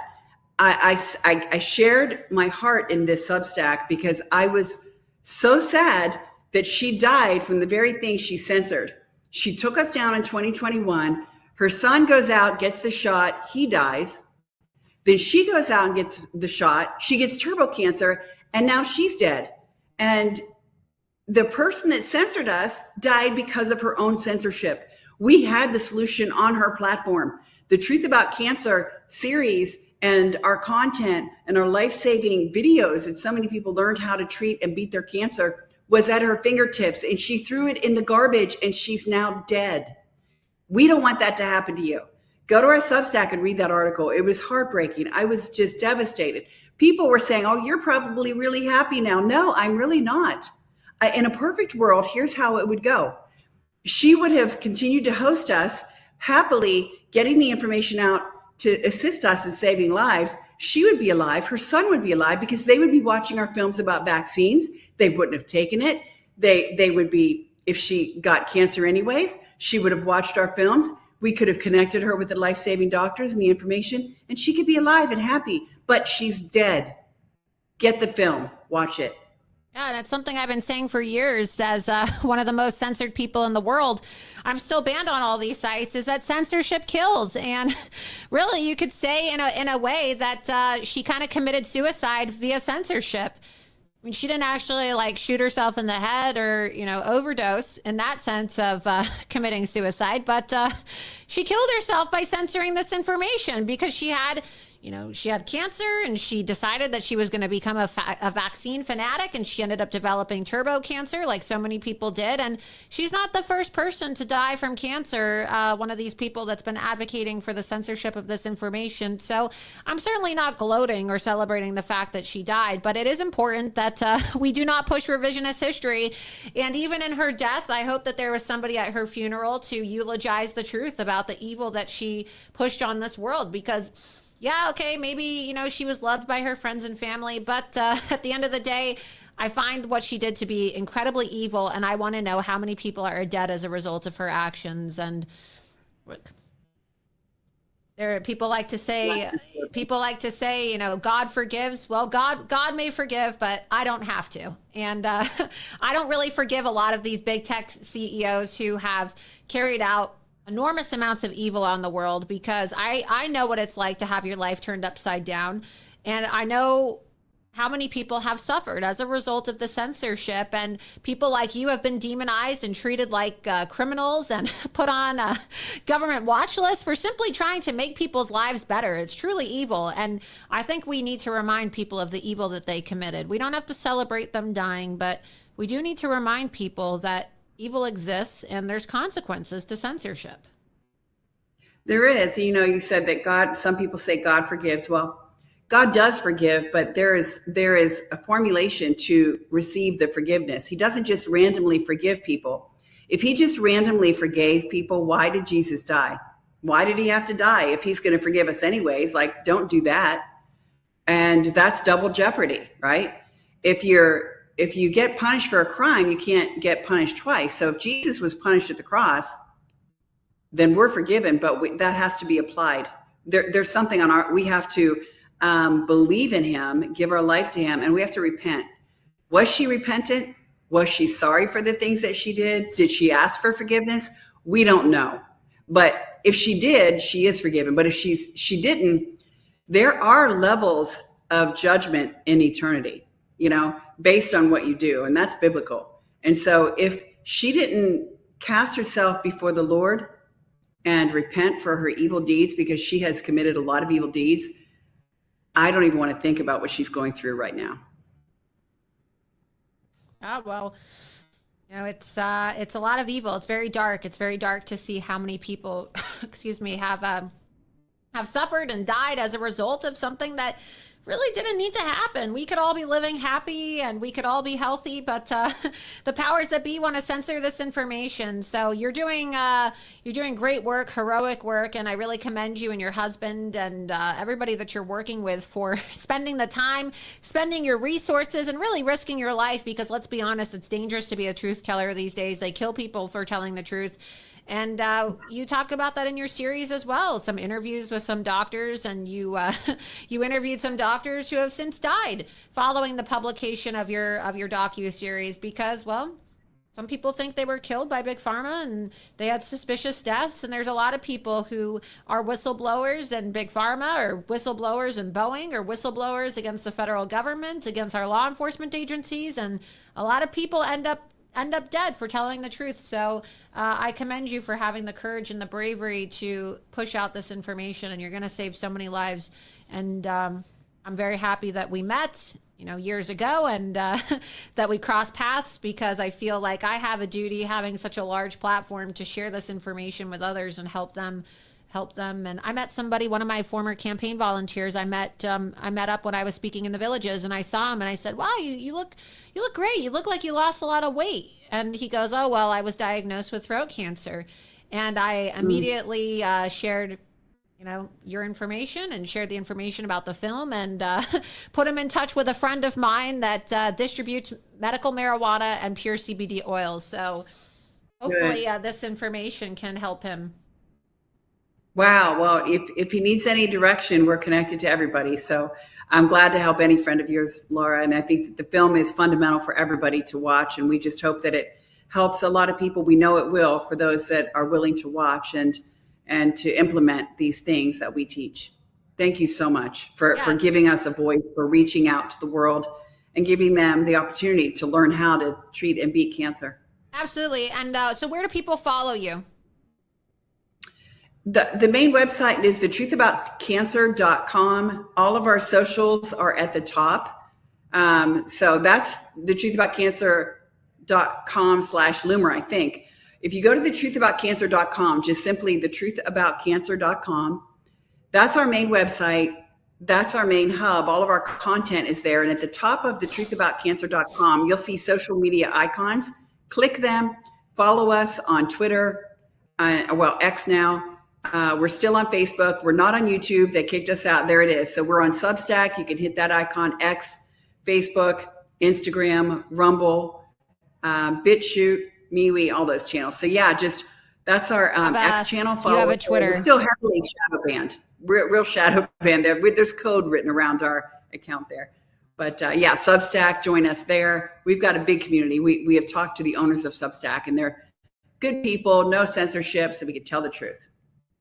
That's wonderful. Well, thank you so much for spending so much of your time tonight and taking time out of your busy schedule. I know that you've been on a media tour trying to get all this information out. And so you're probably very tired. So I really appreciate you spending so much time. But it's very important information and people need to know about this.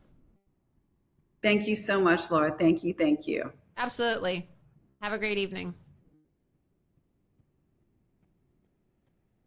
Hopefully you learned a lot from Charlene Bollinger, and definitely check that out. What I'm doing after I finish this show tonight is I'm going to go watch the 9th episode of The Truth About Cancer, A Global Quest. So definitely check out this information, and it's free this weekend. And then afterwards, you can purchase the films. But moving on now, I want to take a moment to thank the sponsor of tonight's episode of Loomer Unleash, and that, of course, is Positive. You know that I have 2 dogs, my dogs Mecca and Loomer, who I love very much, and let's talk about our dogs. They somehow always find a way to get into things that they shouldn't, like your hidden chocolate stash, or who knows what's in the backyard.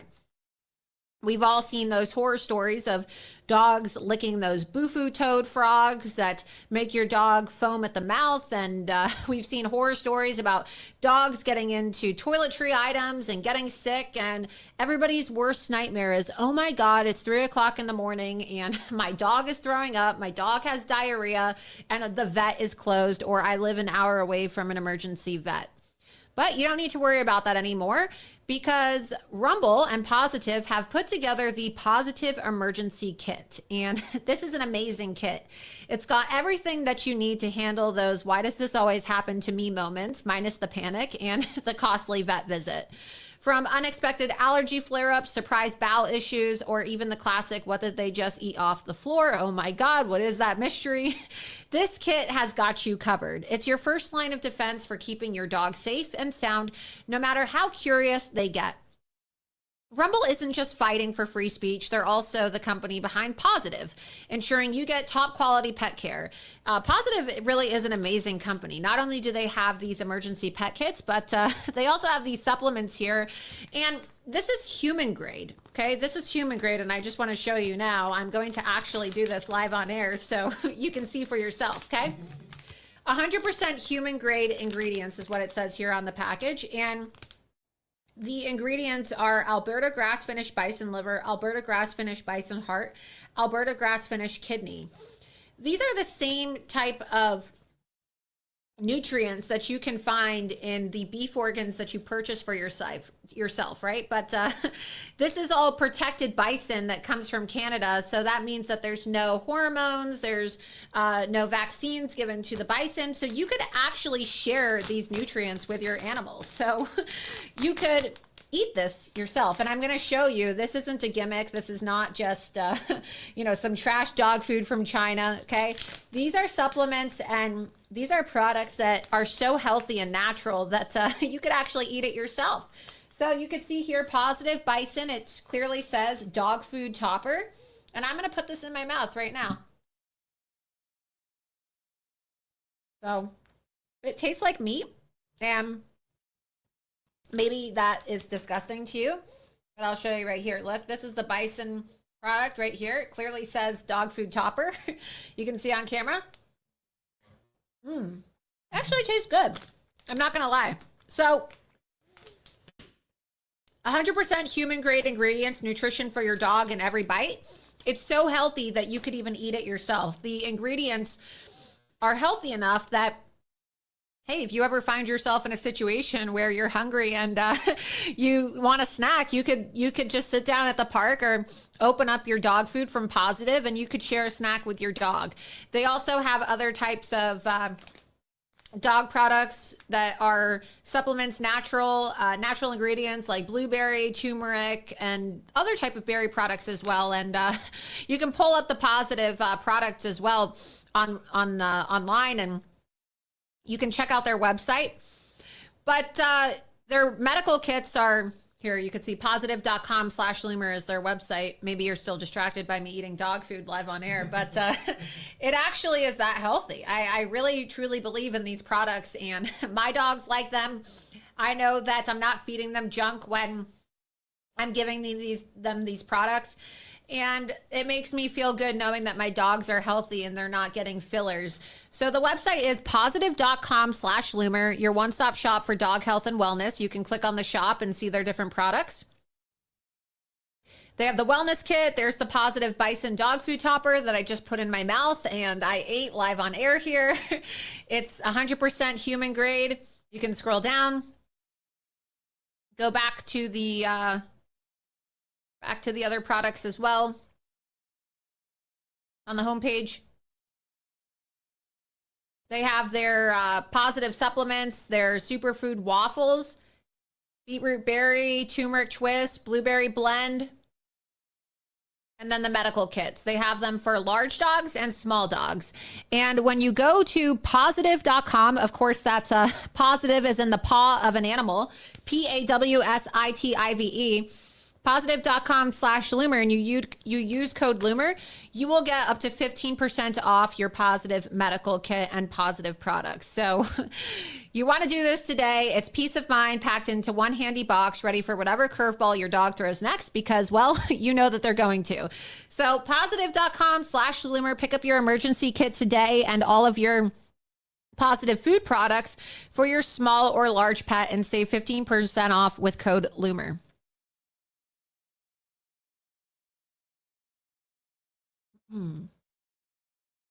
Let's go to the chat and take a few questions. Excuse me.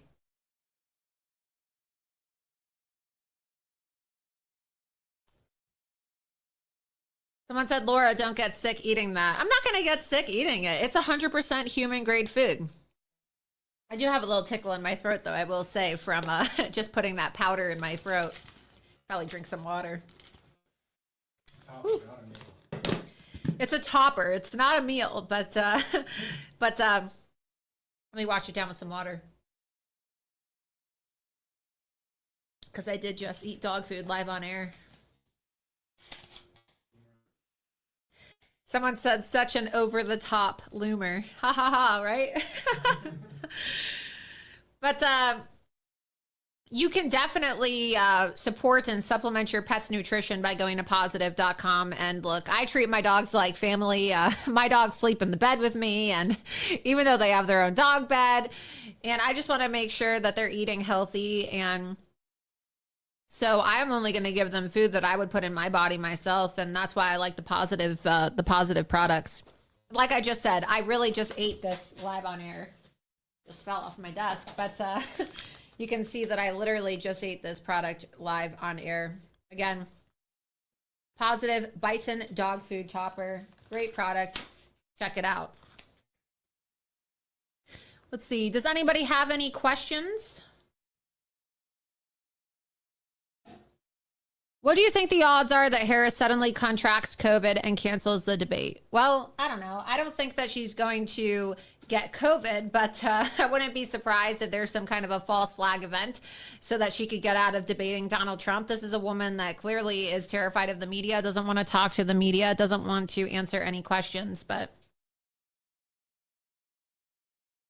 somebody said, don't eat anymore. You'll get worms from eating dog food. This isn't just regular dog food. This is a dog food topper, you guys. And it has, like I said, the ingredients are Alberta grass-finished bison liver, Alberta grass-finished bison heart, Alberta grass-finished kidney. You can literally eat this stuff. You could put it on top of your own food as a topper.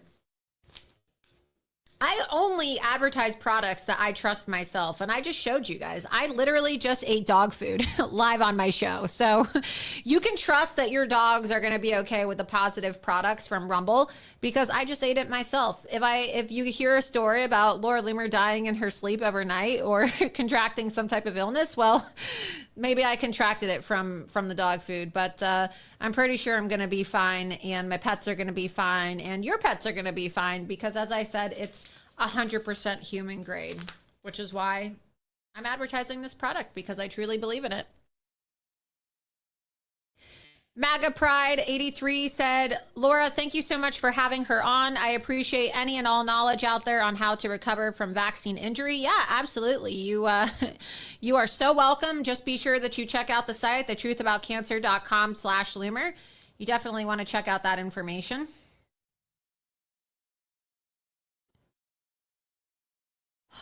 Before we brought Charlene on, I was comparing Kamala Harris's events with President Trump's events, and I showed you the busing incident yesterday at her event in New Hampshire where they had to actually bus people in because, well, she doesn't really have a lot of support. Really, really embarrassing for a candidate running for president. But President Trump had a very successful meeting today at the Economic Club of New York, where he promised strong borders and a strong economy. And we have some highlight clips that I wanted to show you in case you missed that speech today. You can always watch the rerun online. But here are some of the highlights from President Trump's address today to the Economic Club in New York, where he spoke with some of our country's leading business leaders and executives and experts on the economy about how he's going to strengthen our border and strengthen the U.S. economy. In the last fiscal year, the fiscal deficit under the Biden administration was approximately $2 trillion.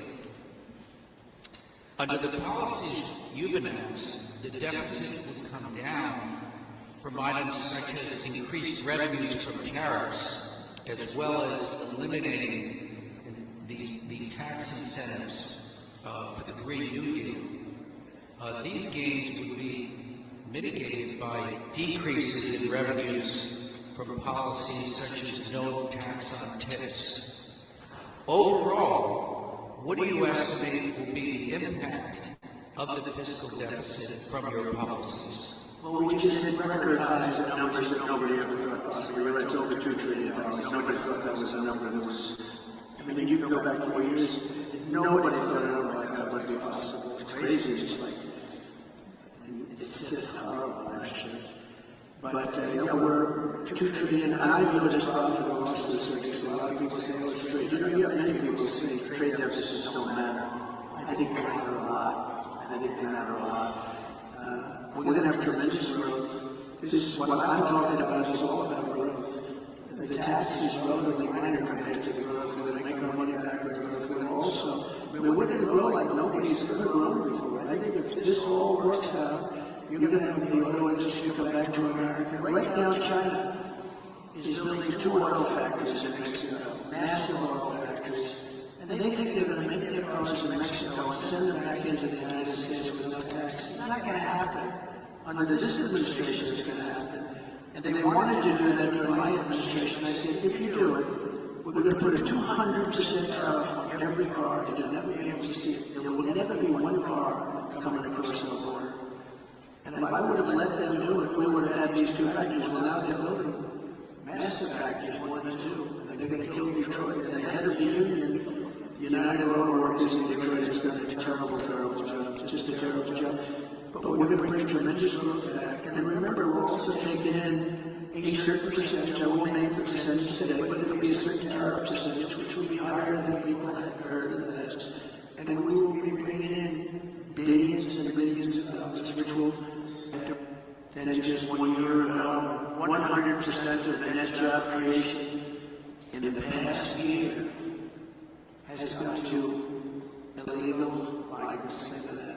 100% of the jobs created under this administration has gone to illegal migrants that came into our country.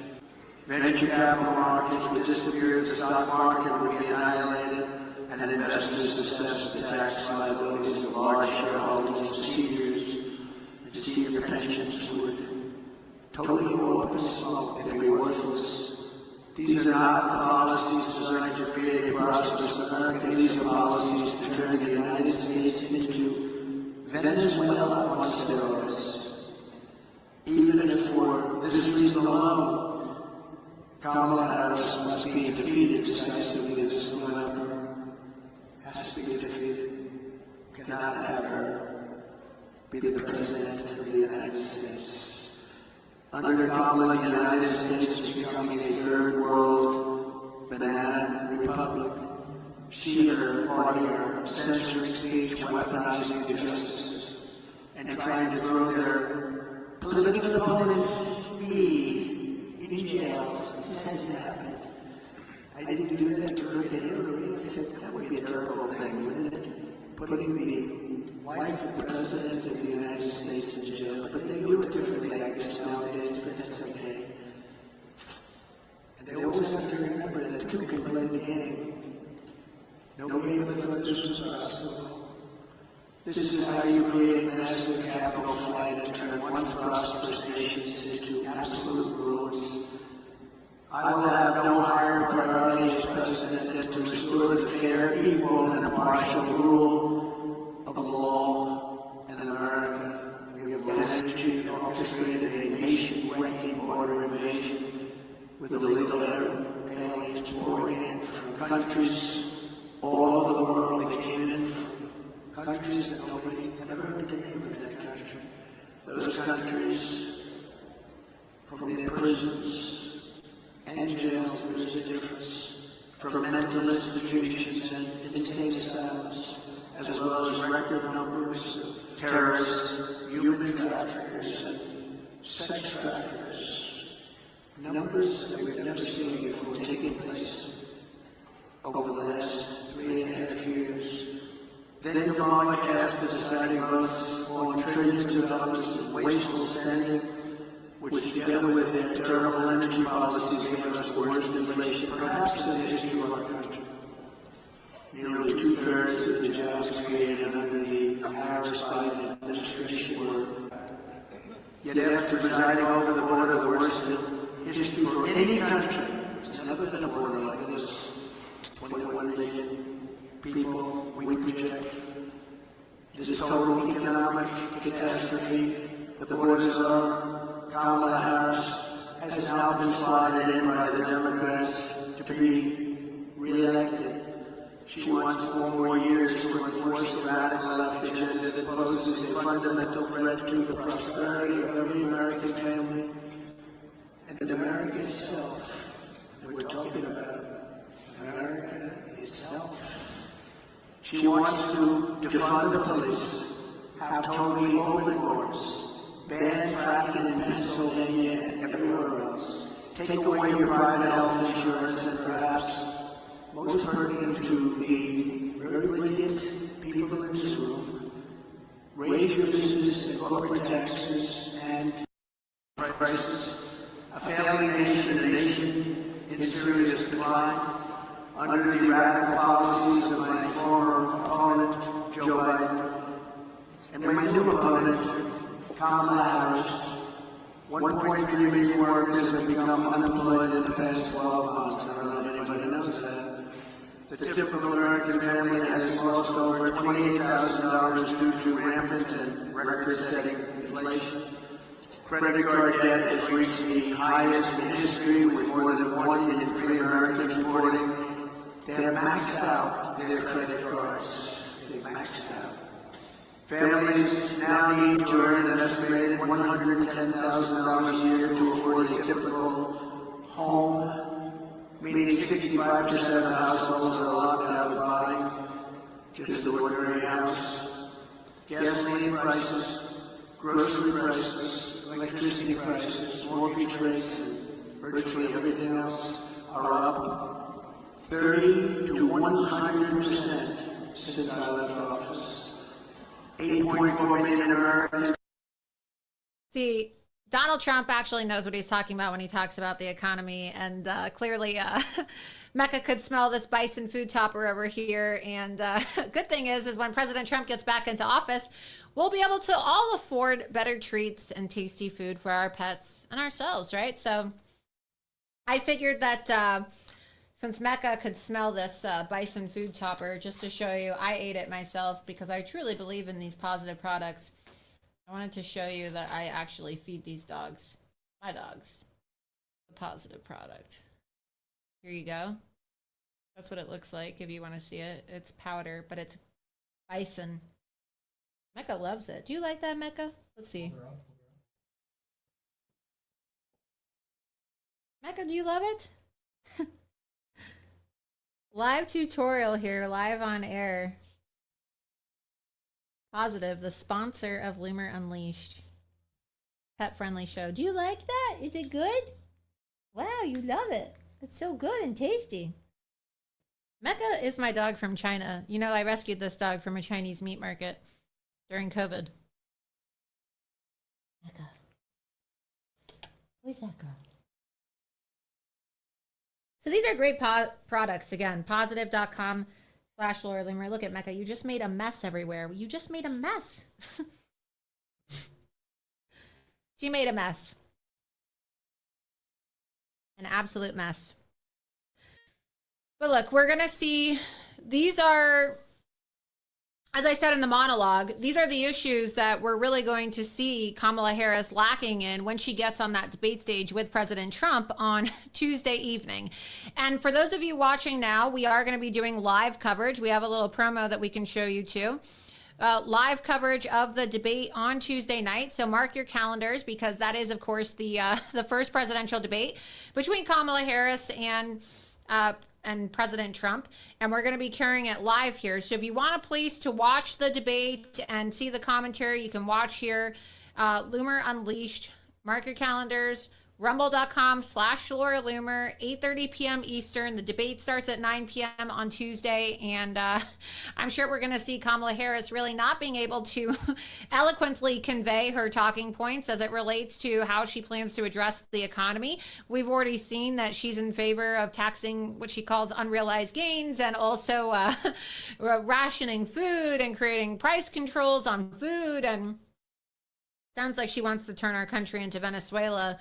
Not just our economy, but as we've seen with the mass migration that she's allowed from places like Venezuela. And we're seeing the effects of this in places like Colorado and New York and Chicago, cities that are being completely overtaken by criminal illegal alien invaders. We saw these horrific videos the last few days of criminal illegal alien gangbangers from Venezuela taking over entire apartment complexes. So that's what our country is going to turn into. President Trump and RFK Jr. want to make America healthy again. Donald Trump wants to make America safe again, make America strong again, make America great again. Kamala Harris wants to make America Venezuela, and that's exactly what's going to happen. She wants to turn our country into a communist country.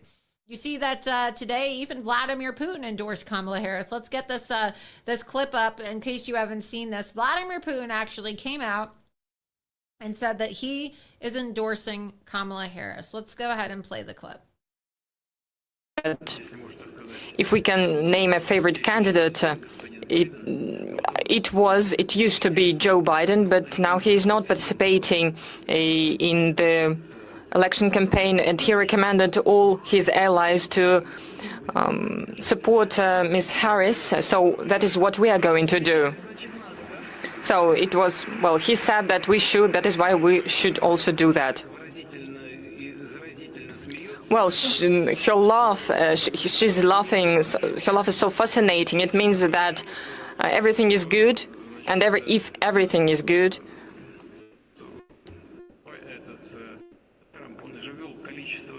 it means that, for instance, if we're speaking about Joe Biden, there are so many sanctions against Russia introduced, and if everything is good with Ms. Harris, maybe she'll refrain herself from such measures, or maybe she'll change them. So in the end, it will be the choice of the U.S. people, and we will respect this choice. President Trump's campaign team even put out a graphic mocking the fact that Vladimir Putin had endorsed Kamala Harris. Let's get this full screen.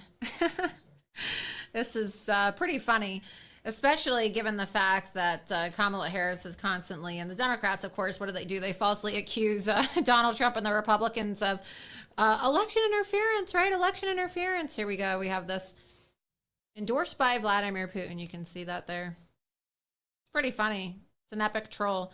And then speaking at the economic forum too, I saw President Trump today said, well, I don't really know how I'm supposed to feel about this, whether or not I'm supposed to be insulted or whether or not Vladimir Putin did me a solid.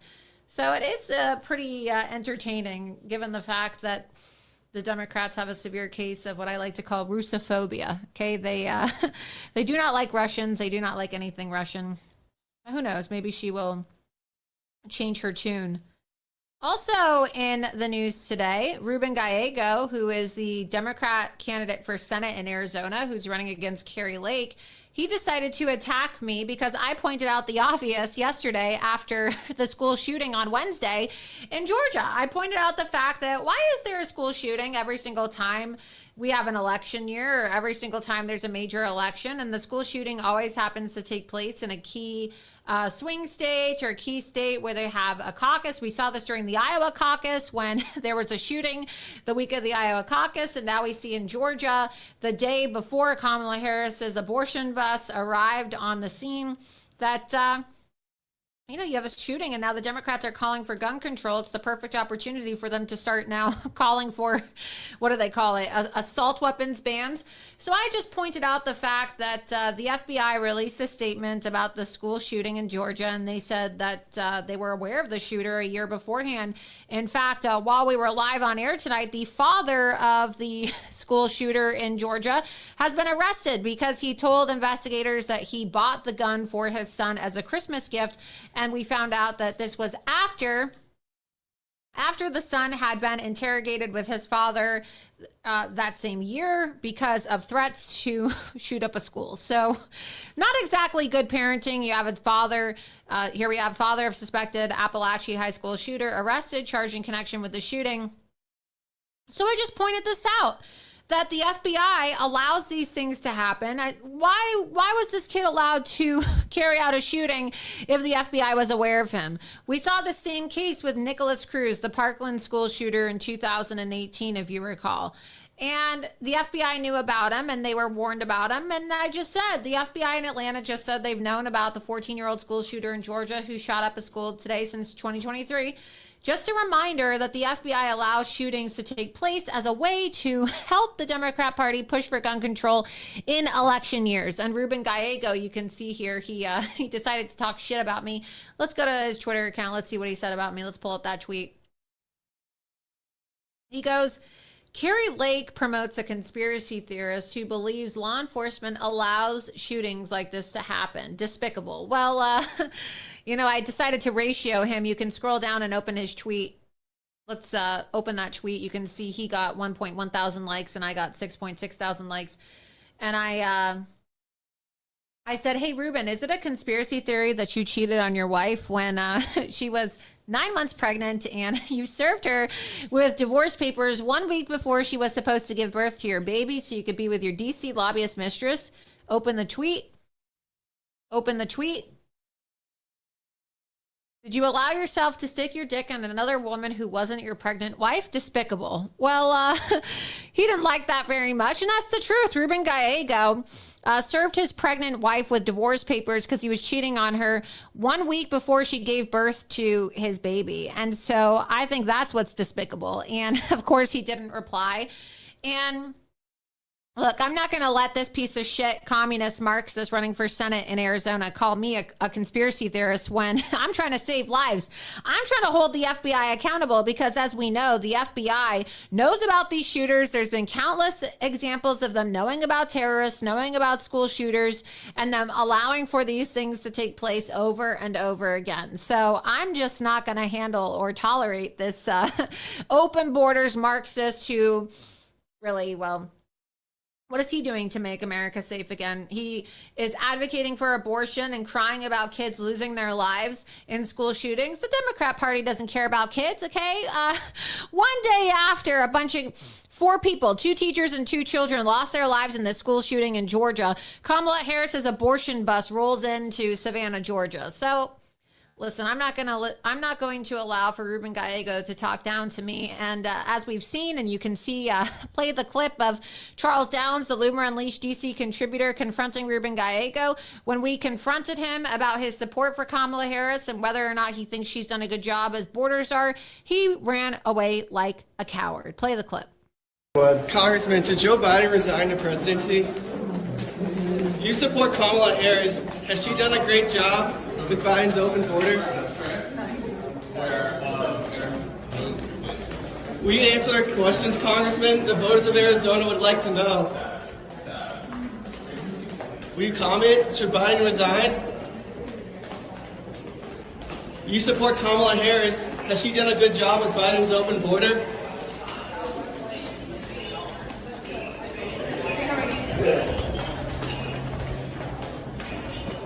Come on, Congressman, answer the question.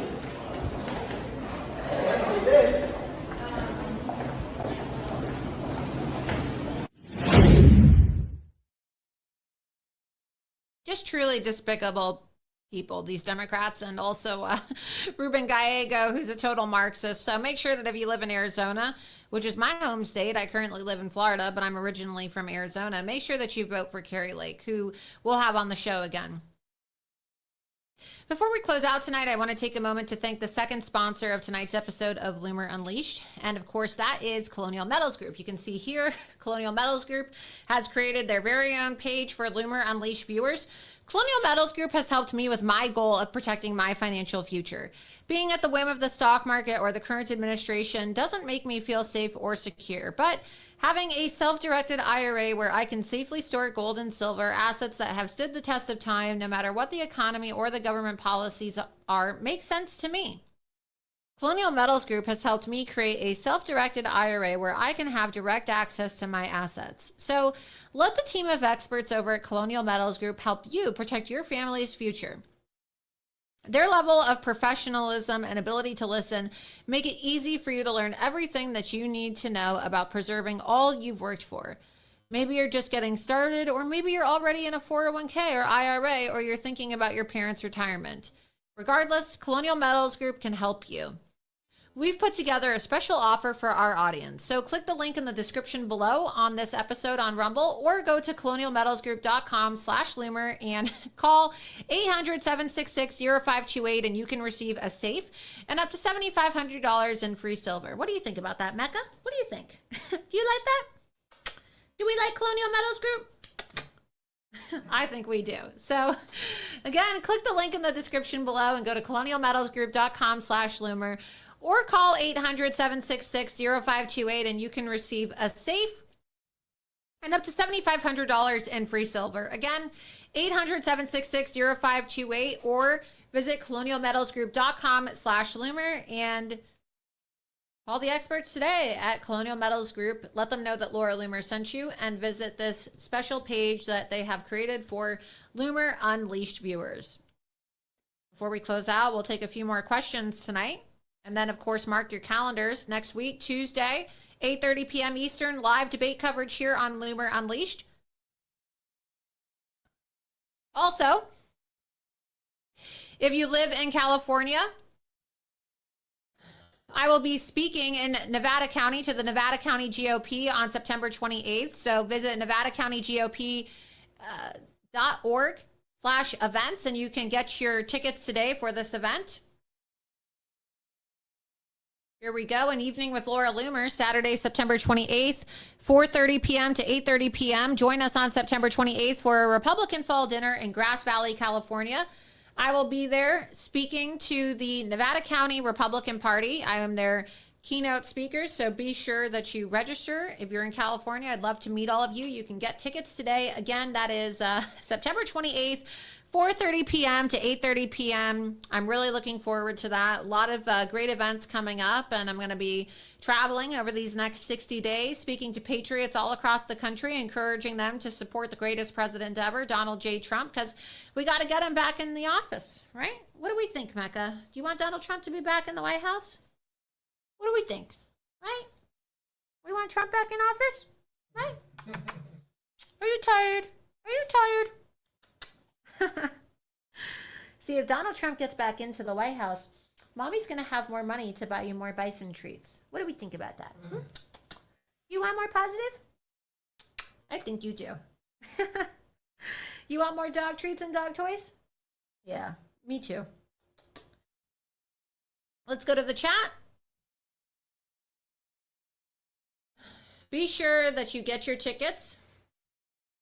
Everybody's asking what kind of dog this is. This is a Yorkie Poo. So someone said, how did you go to China? I did not go to China. I actually got her from a dog rescue called Big Dog Ranch Rescue. And it was part of their Asian meat market dog rescue program. And Mecca is the love of my life along with Loomer.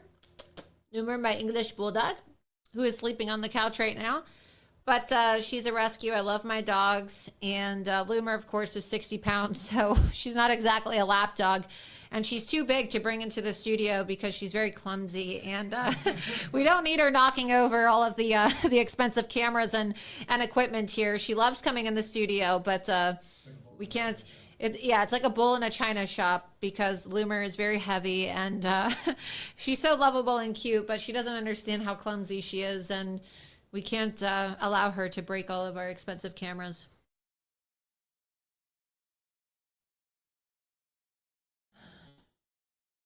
Great show tonight. Someone said, why are you kissing a dog? Because I love my dogs. We should all be giving kisses to our dogs.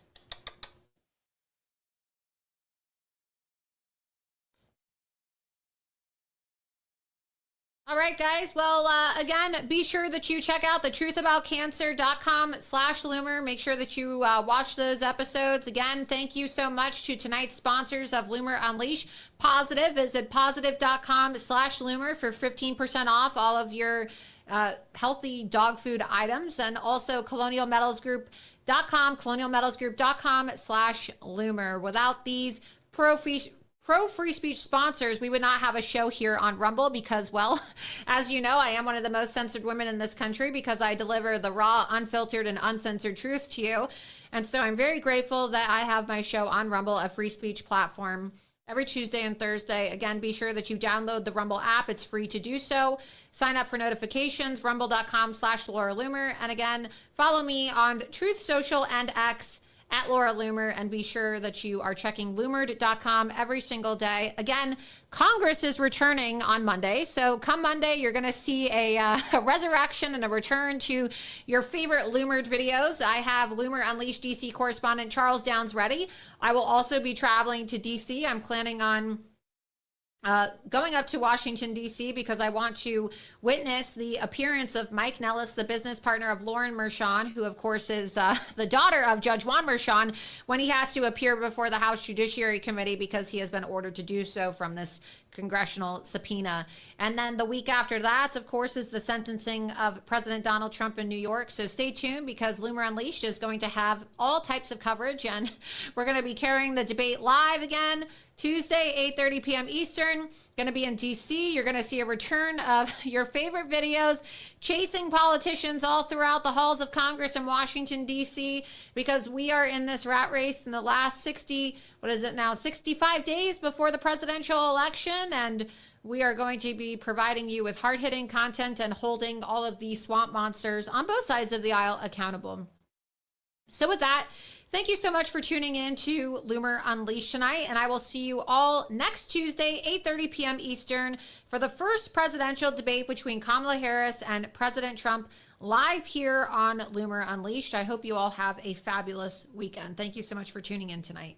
There is a young female journalist, conservative journalist, by the name of Laura Loomer. If America's men acted like Laura Loomer, our problems will be fixed in about 5 minutes. Chained herself to She Twitter. chained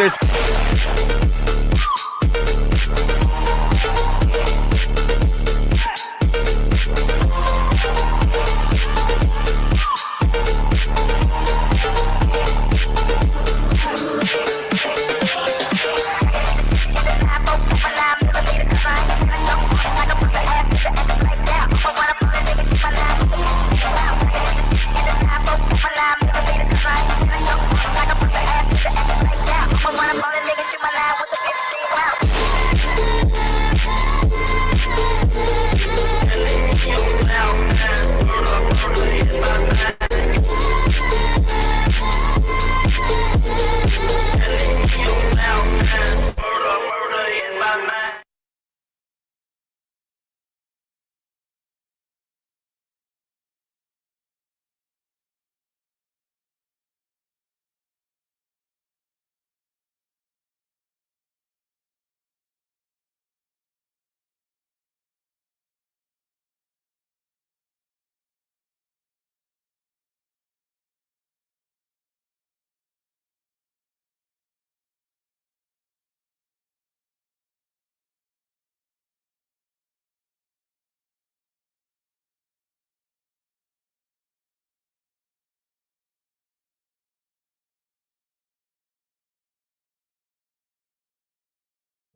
evening and welcome to episode 76 of Loomer Unleashed. I'm your host, Laura Loomer.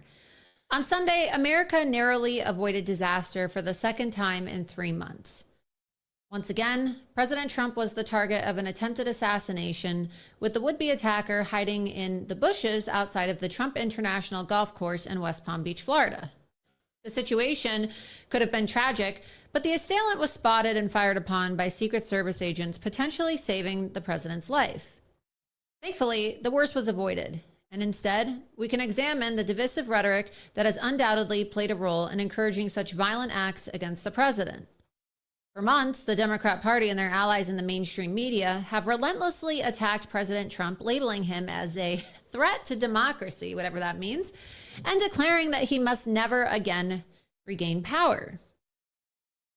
Through politically motivated legal battles, they've sought to brand him as a convicted felon and far worse. They've tried to pin the responsibility for the January 6 protests squarely on him. Even after Trump narrowly survived an assassination attempt back in July, the hostile rhetoric never let up. It's clear that many on the left want to see Donald Trump dead. They fantasize about it happening live on TV, eager to flaunt his death as a twisted form of revenge against every single MAGA supporter. This level of hatred is truly disturbing. Last week, the left-wing media amped up its attacks, not only on Donald Trump, but also on me. It felt like every single day, and it hasn't stopped. Another hit piece would surface from the usual outlets, NBC, MSNBC, The Atlantic, New York Times, CNN, you name it. It just never ends. And why? Well, because they despise the fact that they cannot control Trump and his supporters. They loathe that I am a strong, effective, conservative voice, and they want to silence me, just like they want to silence Donald Trump.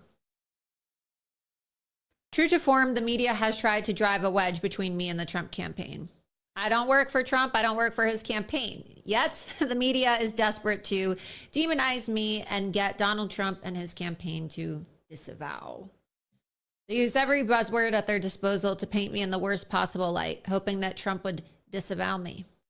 When that didn't work, they moved to outright slander me, accusing me of having an affair with the president, a vile and baseless claim. You see, I'm a loyal and dedicated and passionate supporter of Donald Trump. I'm not some opportunistic, sleazy social climber. Kamala Harris is clearly projecting in these attacks on me, since we all know how she got her political career started.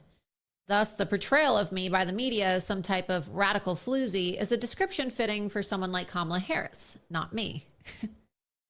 Thankfully, both Donald Trump and J.D. Vance have refused to cave to the communists in the media, as I'm sure everybody, really everybody, recognizes the baseless nature of these attacks. I'm sure that the left realizes them too, but hey, they just want to attack me even if it means attacking me with lies. They don't care about the truth. There's no benefit in caving to the left's demands. Even if they did disavow me, the media would never let them forget it. This is the trap the left loves to set, hoping Republicans will stumble into it while the left openly embraces actual racists and terror supporters. You see, they invite Hamas supporters to the White House. Notice how the only Republicans who fall for this are the weak ones, like Marjorie Taylor Greene and Lindsey Graham. Marjorie Traitor Greene, as I like to call her, was quick to attack me and side with Kamala Harris. Who knows? Some have told me that she even colluded with the Harris campaign, claiming that I don't represent the MAGA movement. And she attacked my free speech while cozying up to the same leftists who have incited violence against President Trump and have worked tirelessly over the last several years to jail him and attack his family members. Marjorie is a prime example of why the Republican Party falters time and time again. You don't earn points by siding with the left. You see, this is something that a lot of Republicans don't understand. There's no reward from the media for being the best Republican or the most moral Republican. In the end, the left is going to label her and Lindsey Graham the same way that they do others: Nazi, insurrectionist, racist, or whatever term they choose. Right? It's like the flavor of the month. Disavowing your own side never works. Our party has engaged in a generational struggle against the political elite that has seized control of our nation's power structures. We are up against the same deep state that did everything it could to block and destroy Donald Trump in 2016 and to undermine his policies during his presidency. You see, we're fighting against unchecked illegal immigration and costly foreign wars that have drained our nation's resources. And the radical left, which openly pushes for late-term abortions, mass migration, child transgender surgeries, and gun confiscation, well, they're not going to stop anytime soon. In fact, as the election gets nearer over these next 7 weeks, they're only going to intensify their attacks in an effort to create as much chaos as possible. Yet Republicans like Marjorie are aligning themselves with the left. The election is now 7 weeks away. The media has been dog whistling for Trump's assassination for months, and they've almost gotten their wish now, twice. I think it's time, don't you think, that we stop giving in to their demands? I think it's time that we stop siding with them over our own party, and it's time for us as Republicans to stop taking the high road. We're coming up on perhaps the most consequential election of our generation. And I personally, well, I've had enough of these spineless, weak Republicans and the usual tricks from the Democrats. We must all rally around President Trump in this time of peril without condemning his strongest supporters for cheap political points. Instead, we must present a united front heading into the home stretch against the people who want us defeated, demoralized, and dead.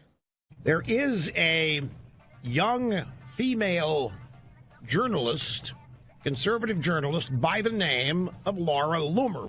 If America's men acted like Laura Loomer, our problems would be fixed in about 5 minutes. Chained herself to She Twitter. chained herself.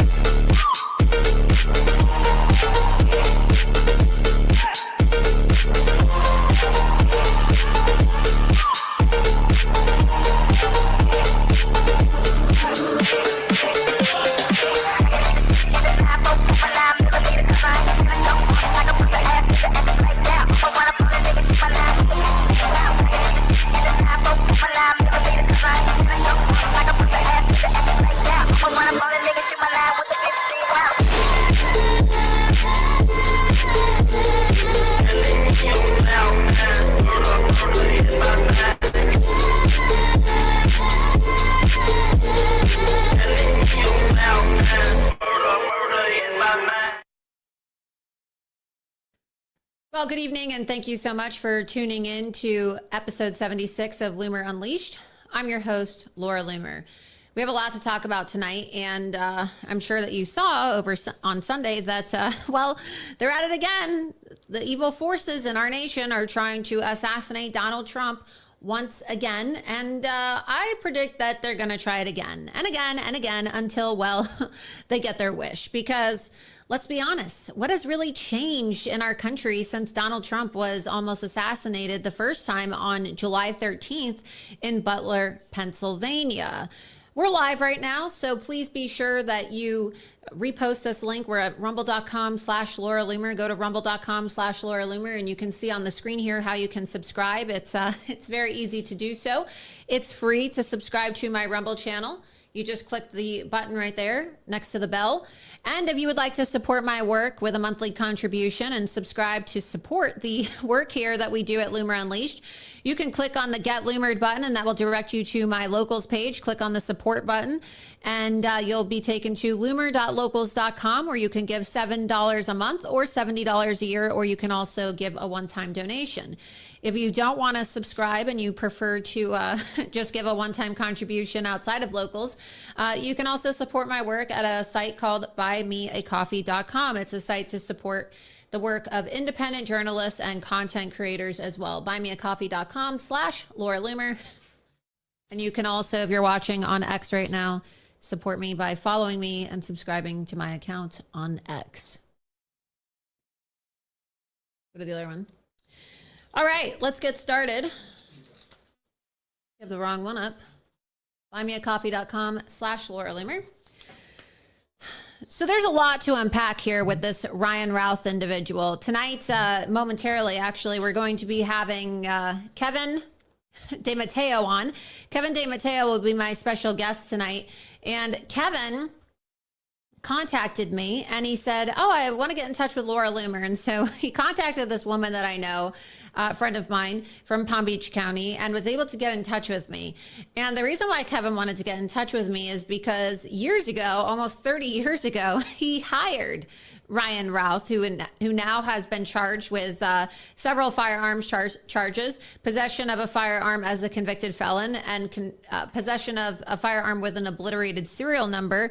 And the question is how did a guy who was a convicted felon, who, as we now know, the FBI has said was on their radar since 2019, get access to an AK-47? How did a guy who was only living off of $3,000 a month manage to pay for plane tickets to travel from Hawaii, where he's living in Honolulu, to Florida? And how did he transport a weapon? It's not like you can just drive. So very problematic situation here. But what's even more concerning about this Ryan Routh character is the fact that he has so many ties to the mainstream media.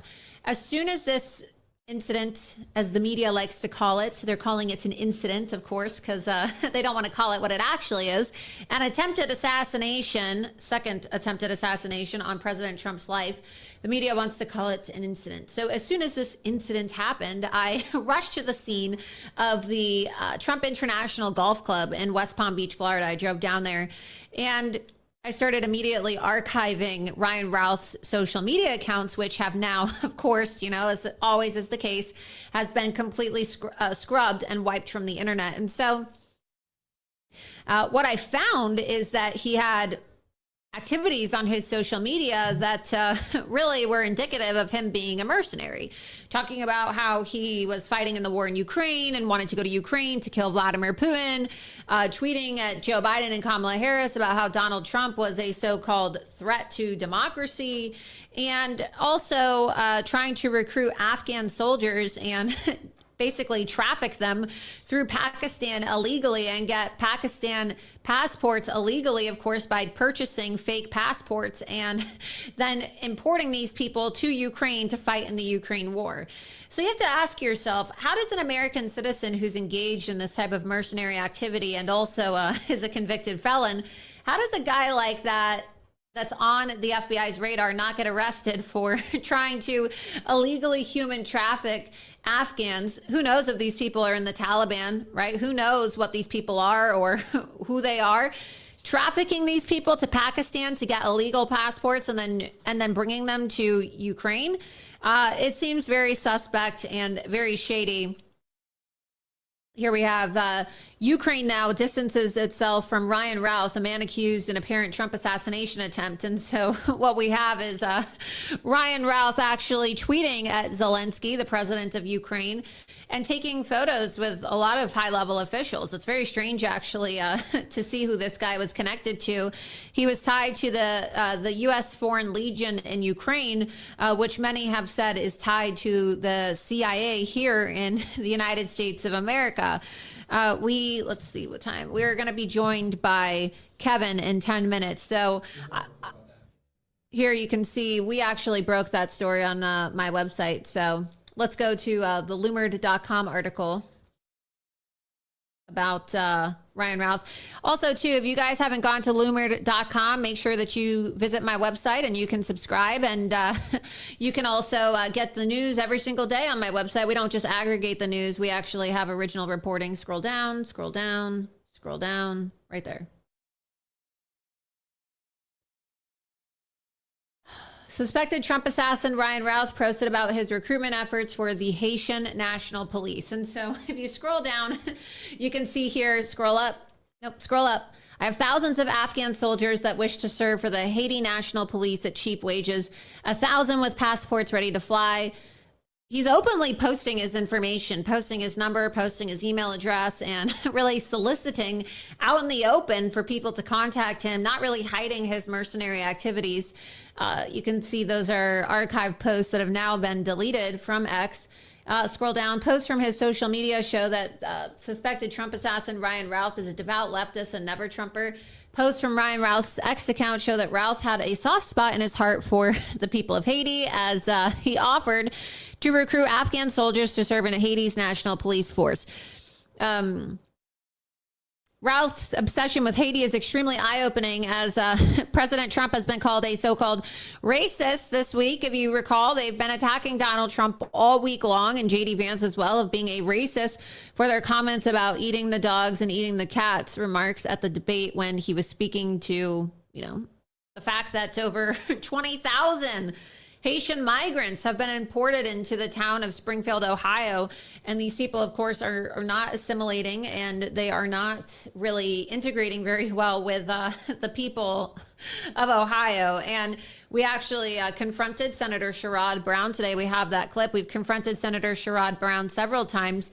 Senator Sherrod Brown, of course, is the Democrat senator from Ohio who, well, he voted in support of giving these Haitian invaders temporary protected status, and he signed off on importing these Haitian invaders into his state of Ohio. And well, he's just ignored all of the complaints from the people of Ohio, who are very upset about the fact that thousands of these migrants are now in their community, and well, they are eating people's pets, they are crashing cars, they don't know how to drive, they don't really follow traffic laws. And so we caught up with Senator Brown today. Loomer Unleashed DC correspondent Charles Downs tracked him down, and we asked him about his voting record. We asked him last week as well in a video that has now been seen over 7 million times.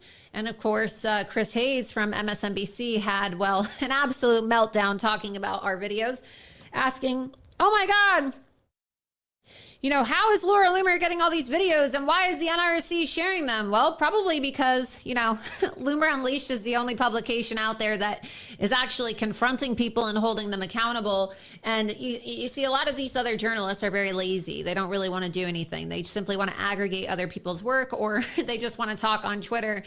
They're not actually putting their own time and their resources like I am here at Loomer Unleashed into confronting these people and asking them the hard questions. So I also asked, we here at Loomer Unleashed have also been asking the senators in battleground races about their voting record as it relates to men voting men playing, in women's sports. And so not only are these people for open borders and mass migration, but they're also in support of men, biological men playing in women's sports. So let's go ahead and play this clip of Democrat Ohio Senator Sherrod Brown being confronted today. Hello, Senator Brown. Why did you vote to allow men to play women's sports? And will you apologize to the people of Springfield, Ohio for downplaying the illegal immigration crisis going on there?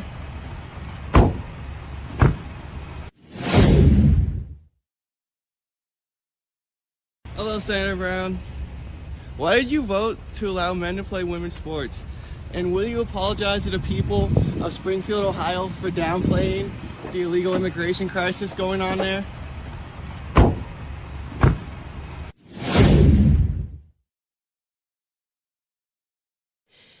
And before we get to our guest tonight, Kevin DeMatteo, who, of course, as I mentioned before, had previously hired Ryan Routh, and he's going to share some eye-opening information about the kind of person who Ryan was, and also just how this really came out of nowhere. According to Kevin, you're going to hear his story about working with Ryan Routh. I want to take a moment to thank the sponsor of tonight's episode of Loomer Unleashed, and that's, of course, Brightcore. And the product that I want to share with you tonight is Brightcore Revive. You saw that I had the founder of Brightcore on my show a couple weeks ago, and what I really like about Brightcore Revive here, it's a collagen supplement, and people always ask me, oh, your hair looks really shiny. You can see it looks pretty shiny here with the red, and people will say, oh, your nails look so nice all the time.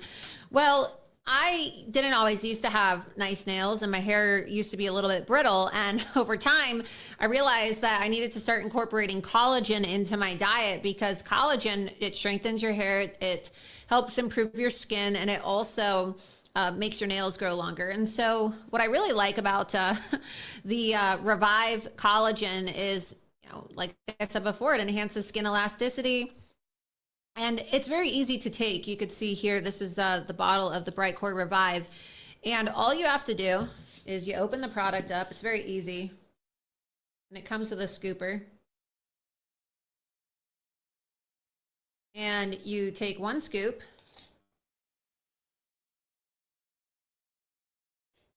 and you put it in a glass of water.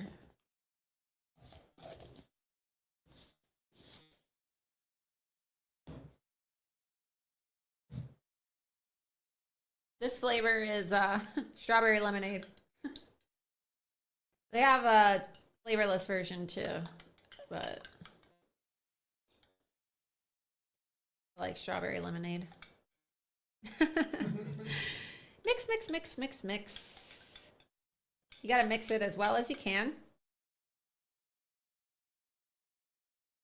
See, is this going to go viral too? Last time I ate something on my show, it was dog food, and the whole internet went ablaze talking about it. So here we go. Tastes really good. Oop, a little bit didn't dissolve yet, but you get the point. I like it. It's a refreshing drink, and not only is it refreshing, you can even, in the flavorless one, you can put it in your coffee. You can mix it in anything, but this, of course, the strawberry lemonade, you'd probably just want to drink in a cup of water. Very easy to use. Again, Revive from Brightcore. And they have a special offer for all of the Loomer Unleashed viewers. So you can go to mybrightcore.com, mybrightcore.com, and you can use discount code Loomer at the checkout, mybrightcore.com/Loomer, mybrightcore.com/Loomer. Use discount code Loomer at checkout, and you will get 25% off. So check it out, because they have supplements, and they also have the collagen powder. And again, it helps with your skin, it helps with your hair, and it helps with your nails. And so if you're somebody that you don't even have to be a woman, if you're just a guy and you want to have better skin elasticity, or you're a woman and you're aging and you want to get rid of fine line and wrinkles, it also helps with getting rid of fine lines and wrinkles. And I think that everybody really should just be taking a collagen supplement. I'm not a doctor, but it has enormous health benefits. And so again, mybrightcore.com/Loomer, and you can use code Loomer at checkout for 25% off. We're going to be joined by Kevin DeMatteo any moment now, but I want to go back to that article before we're joined by him, showing you these messages. You can keep scrolling down. Here we go. Here's another one.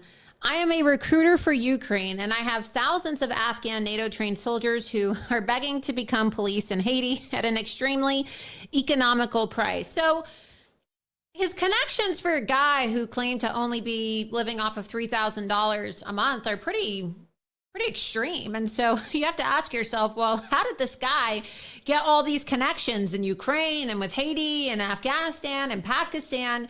And a lot of people have been asking the question, is this guy some type of asset? Is he some type of asset with the CIA? Is he some type of federal asset? And how does he have all of these connections in Ukraine? And how is he actually photographed with several Biden administration officials? And so it's not like this is some random guy. He has photographs with a celebrity chef who has cooked for the Bidens and the Obamas and the Clintons, and very, very strange behavior. And we're going to show you tonight, after this interview with Kevin DeMatteo, you're going to see for yourself, well, how the media had actually profiled. They actually profiled Ryan Routh several times. But without further ado, joining me now is the former employer of Ryan Routh, the would-be assassin who tried to assassinate President Donald Trump on Sunday at his golf club, Kevin DeMatteo. Kevin, thank you so much for joining me tonight. It's a pleasure to have you here on Loomer Unleashed for your exclusive interview. You haven't gone to any other publications with this story, and we're blessed to have you here with us tonight, so that we're the first that you could share it with. Well, Laura, it's very nice to be on your platform. Certainly didn't expect to have this kind of exposure, but as we'll share in the coming minutes, it was truly a jaw-dropping shock for me to wake up, see newspapers and news reports, print and electronic, how this gentleman, who I knew fairly well in Greensboro, in the early to mid 90s, Yeah, so why don't you walk us through this? Because that's what people had said. And of course, when, there's still an active investigation, but what we know is that he's living in Hawaii. He's here now, and his home and his car are in Honolulu, Hawaii. But prior to that, of course, and prior to coming to Florida, where he tried to kill Donald Trump, he was living in you said North Carolina, correct? Yes, that was Greensboro, North Carolina. And so tell us, if you can, just kind of start to finish, how you came into contact with him and the specific years, and really, what he was like and what went through your head. Okay. I'd just like to state for your viewers that I come from a very apolitical position here. This has nothing to do with ideology, with political parties, with any of that that's going on in the airwaves today, electronic and print. I came to know Ryan, I called him Ryman, in the early 90s in Greensboro. At the time, we had a company here in Greensboro, property management and a construction company. We were renovating apartments, and we were building new condos adjacent to that. And I came to know Ryan actually through his wife, I believe, as she was doing some bookkeeping for me for the property management firm. And when she let me know that her husband, was a very successful handyman, if you will, I said, well, have Ryan call me. We ended up doing work for the properties. And again, this must have been 91, maybe 92, and for a couple of years after that. Yeah.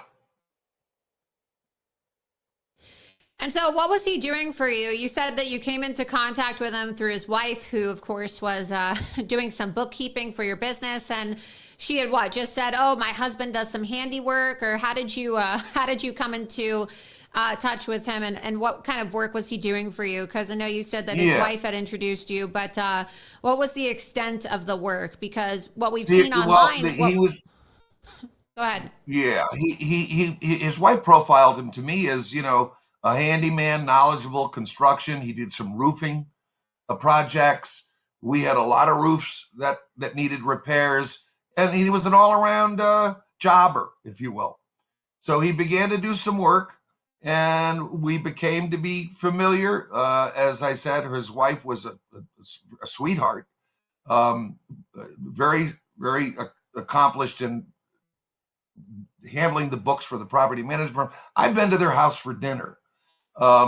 They've been for years. We just worked as just any employer or any staffer on a property management company's payroll would be. He wasn't on payroll. I think I paid him on a per job basis, but and he was a good worker.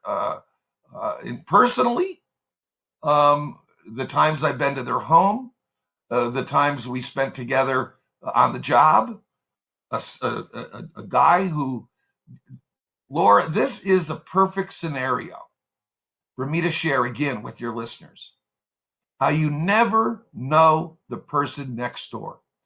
This person was all-American apple pie, just had a child. Lived in Greensboro. Greensboro, mind you, is not a large city. It's not like Raleigh or Charlotte. It's in the central northern part of the state. And there's certain closeness to smaller towns, as I'm sure you can appreciate. But again, when I woke up on Monday morning, and I saw this, okay, my jaw hit my lap. It couldn't be, can't be Ryan. But I'm saying to myself, wait, this Ryan Greensboro? And yeah, the dots got connected, and flabbergasted to hear some of the things that the reports are saying with his involvement with Afghanistan, Ukraine, the horrible, horrible stories. Again, my position, non-political. I got no ideological thing here. This is a person who I knew, who you wouldn't at all, for 1 minute, consider could perform these kind of acts. Certainly learned more about him in the last 48 hours. But just how and when did this transition take place is what I've been kind of stretching my mind on, because I left Greensboro in 2000 and moved down to Palm Beach. And we sold off those properties. So it's totally, separate and time gone, sold properties. So for 25 years now, I've been down here, no connection, no communication with the Ruths, with his wife or with Ryan. What really I think your listeners need to understand from someone who was in the crosshairs, or not in the crosshairs, but in the company of someone like this, that can become radicalized in a way that wants to take out the commander-in-chief, the former commander-in-chief, the former president. I understand also he had other designs and he had his crosshairs on other political figures.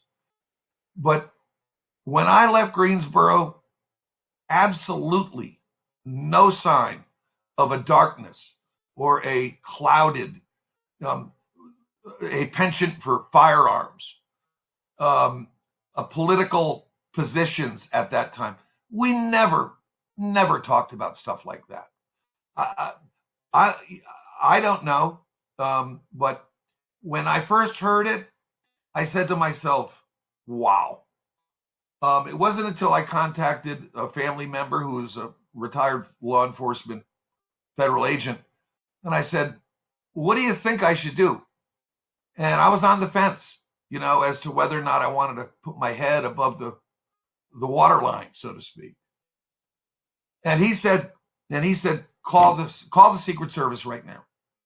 And that's what gave me the impetus to pick up the phone and to dial the Secret Service. I talked with the local agent here in the West Palm Beach office. What'd they say to you? Some of the details. And at that point, he had told me that the FBI would probably get in touch with me. They have not. Did they say anything else to you? Well, they said, thank you very much. I mean, I'm sure they're getting all kinds of calls. But this is a bona fide, I knew him scenario. But from times before any signs of his going off the cliff took place, So he never mentioned anything political to you when you guys were employed. Did you ever have any political discussions at all? Because now we're seeing this guy's a registered Democrat and he hated Donald Trump, and his posts online show that he was a Biden-Harris supporter. He even had a Biden-Harris bumper sticker on his truck in Honolulu. We've seen from the screenshots of the photos that have been taken outside of his home. And so did he ever make any politically charged comments to you? I can't say, of course, again, 30 years ago. I might have mentioned to you before the show here that we did have a fundraiser at our family home in Greensboro for Jesse Helms, who was a rather right-wing, right of center U.S. senator. And we had a fundraiser at our home, and Vice President Daniel Quayle came. And a lot of friends in town were, I would love to meet Dan Quayle. I had to remind him it was a fundraiser, and you'd be prepared to pay a $500 ticket to come to the show. And he kind of pressed me on it, and I never really thought of it. But as a handyman, he was volunteering, his services to maybe work around the house. At this point, the Secret Service set up command centers like they do for presidential, and it kind of dawned on me that he kind of pressed it. But again, I cannot say in any definitive way that he made any insinuations or any comments about his political stripes. So I didn't think of it then. I had other friends that wanted to come that paid the fee and joined the crowd, but he chose not to, and life went on. And again, that was the early 90s. I think it was 91 or 2. And again, it wasn't until 2000 that I left Greensboro, again, with no contact whatsoever with the Roos, either his wife or himself, from that point forward. What else can you tell us about his personal life? I mean, you said that his wife worked for you and that you were at their house for dinner. Did they get along? Was that his first marriage? It was like I said, it was the apple pie American family. They had a wonderful relationship. I don't know what it's like now. Like I said, I don't know. But at that time, they just had their baby boy, and you would have there was no signs, there was no triggers that ever in a million years would lead me to believe that this is the kind of person that would try to take out a former president of the United States. It's still, as we speak, I get goosebumps knowing that that I was in the company of this gentleman. I can't imagine what his life is like now, but whatever he's going to be facing, I think most would agree it's probably very well deserved. So what's your message to people, I guess, now that you have had this, I guess you could say, a surprise moment? You said that you woke up and your jaw hit the floor. I guess it really just goes to show you that you have no idea who you could have inside your home, or who you could have working for you, or who your next door neighbor could be. I mean, you're basically telling us that this guy who appears to be a total lunatic online and has really crazy political views and has a very long-standing criminal record, that he appeared to be totally normal. And so what I'm trying to understand is where did his criminal history pick up? Because you're telling us that you were not aware of anything when he was working for you in the 90s, but we're seeing that this guy was a convicted felon. Were you aware of any felonies when he was working for you? To my knowledge, I don't think we did a criminal check on him. But again, to wake up and see this stuff, okay? Again, the impetus that made me want to take your call and be invited on your show was, if anything, to shed some light on drawing a line in the sand where someone that knew him quite well, that worked for me, as did his wife, back in the 91, 92, 93, mid-90s, had absolutely no spots or stripes when it came to what he became. And that's pretty scary. That's pretty scary. What triggered him to go off the cliff like this? I don't know. Maybe when he moved to Hawaii, as I understand, in 2017. Where he became indoctrinated, I can't answer that. I think that's a question that we'll all learn quite soon when they do a full investigation on his movements and his electronic footprint, phones and Facebook and internet. I think they're pulling all that together now. And just to repeat, to draw the line in the sand that up until 93 or 94, this is a guy you trust babysitting for you, he and his wife. It blows my mind. Okay. And let me say this. Back in 1963, when I was 8 years old, when JFK was assassinated, I'm 8 years old. I didn't move from that television for a week. My father even said to me, "What's the matter with you?" I said, "Dad." And again, 8 years old. And then again in 68, when I was 13 years old, watching the RFK and the Martin Luther King. I mean, it impacted me so much that I didn't know. I couldn't answer why. But to then learn that my paths had crossed with a would-be assassin, it shook me to the core. I mean, I didn't go to my office on Monday. Really? You were that shaken that you didn't go of course, to your I'm in a totally different line of business now. But from those days back in Greensboro, God bless him. God bless him and his family. I hope hope the hell he gets the help he needs, and I hope he gets the justice he deserves.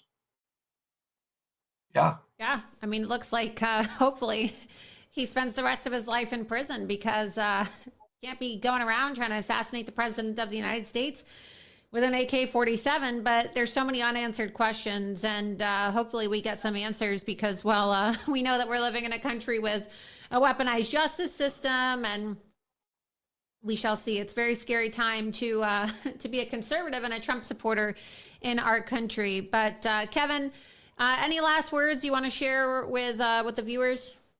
Yeah, well, I mean, since this has broken, and since I've presented myself to you and your platform here tonight, I am getting incoming from friends in Greensboro, and should there be any other light, should we be able to shed any other light from any other perspective, I will be glad to share it with you.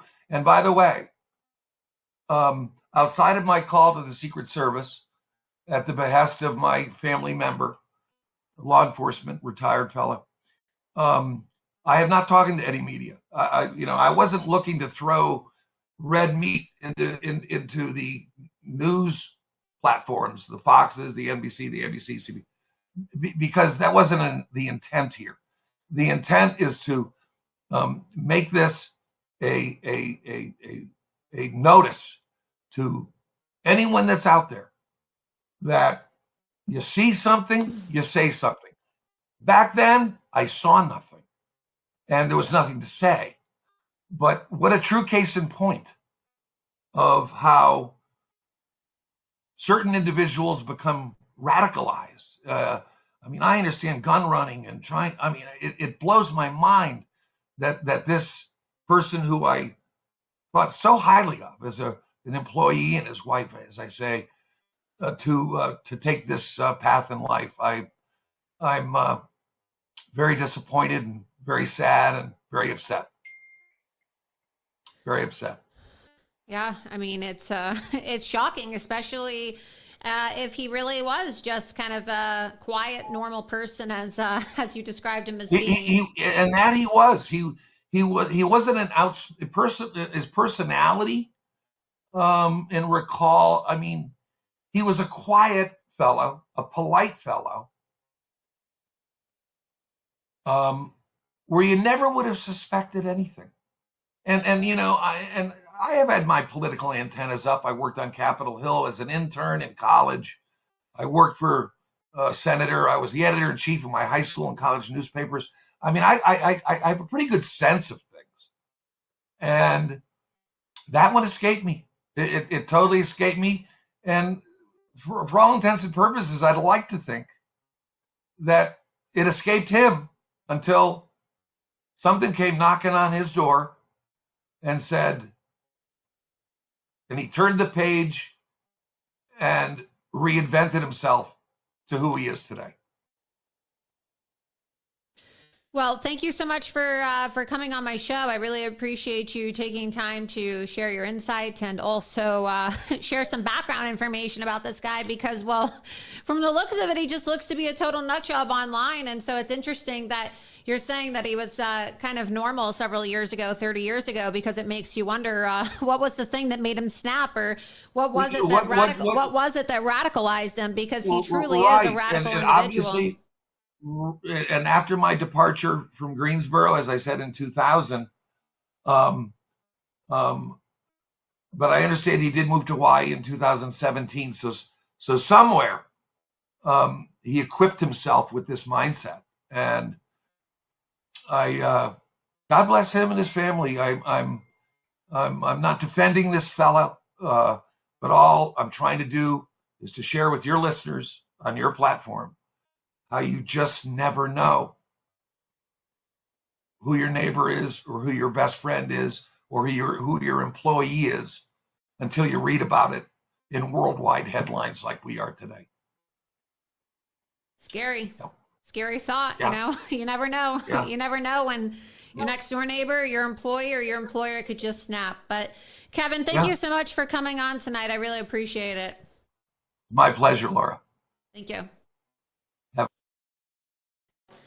So it's really interesting because all we've seen online about this guy, Ryan Routh, is that he's a radical. Let's play some of these videos too. As I was talking about before, usually when somebody commits a crime, something like this, or there's an attempted assassination, people are like, well, we didn't really know about him. Just like this kid, Thomas Matthew Crooks in Butler, Pennsylvania. Oh, nobody really knew about him. Oh, he was kind of a nerd in high school.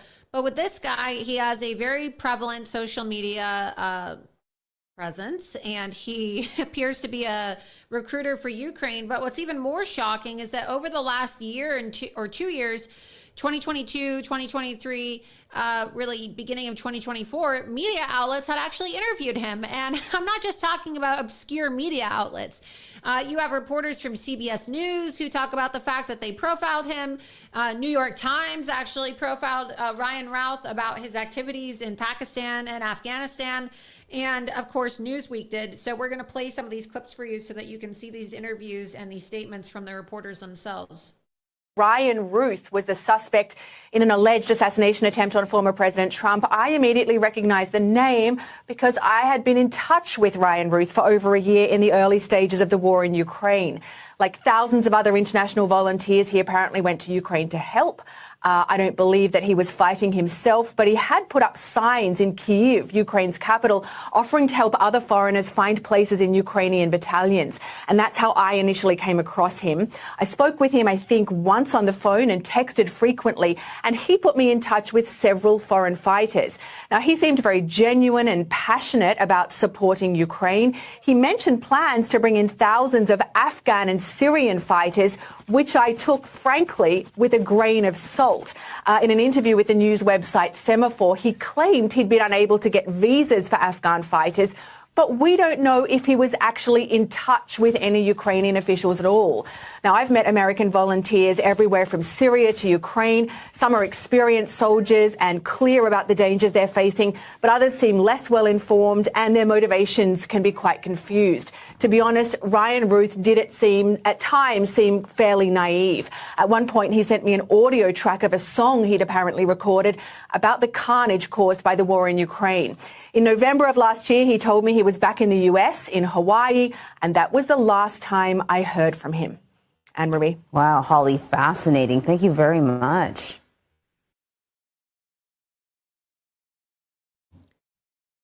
Additionally, Ryan Routh had actually appeared in a recruitment video for the Azov Battalion as well. I believe we have that video too. And really just shocking stuff because, as you know, the Azov Battalion are Ukrainian Nazis. And it was Joe Biden's State Department under Antony Blinken that signed off on giving weapons to the Azov Battalion. So our own government is providing weapons to Ukrainian Nazis. And so the fact that this guy was so publicized and they profiled him in CBS and New York Times, and after we show you this recruitment video for Azov Battalion, I'll show you this Newsweek interview. It's a bit long. It's about 10 minutes long, but you can see who this guy is because the mainstream media is not showing you these interviews because, well, why would the mainstream media want to highlight the fact that they profiled and had communication with the guy that almost tried to assassinate Donald Trump? So let's go ahead and play this clip.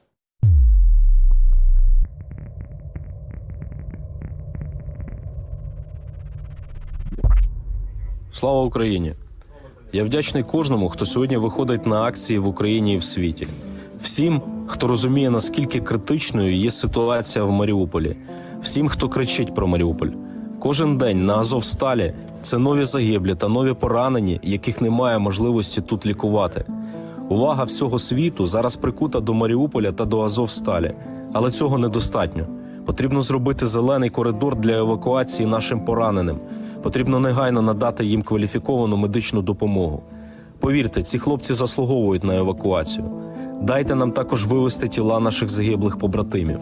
Ми закликаємо весь цивілізований світ долучитися до гарантій безпеки та евакуації наших бійців, які зробили неможливе та продовжують захищати батьківщину, яка повинна зробити все, щоб ці герої змогли живими повернутися до своїх рідних.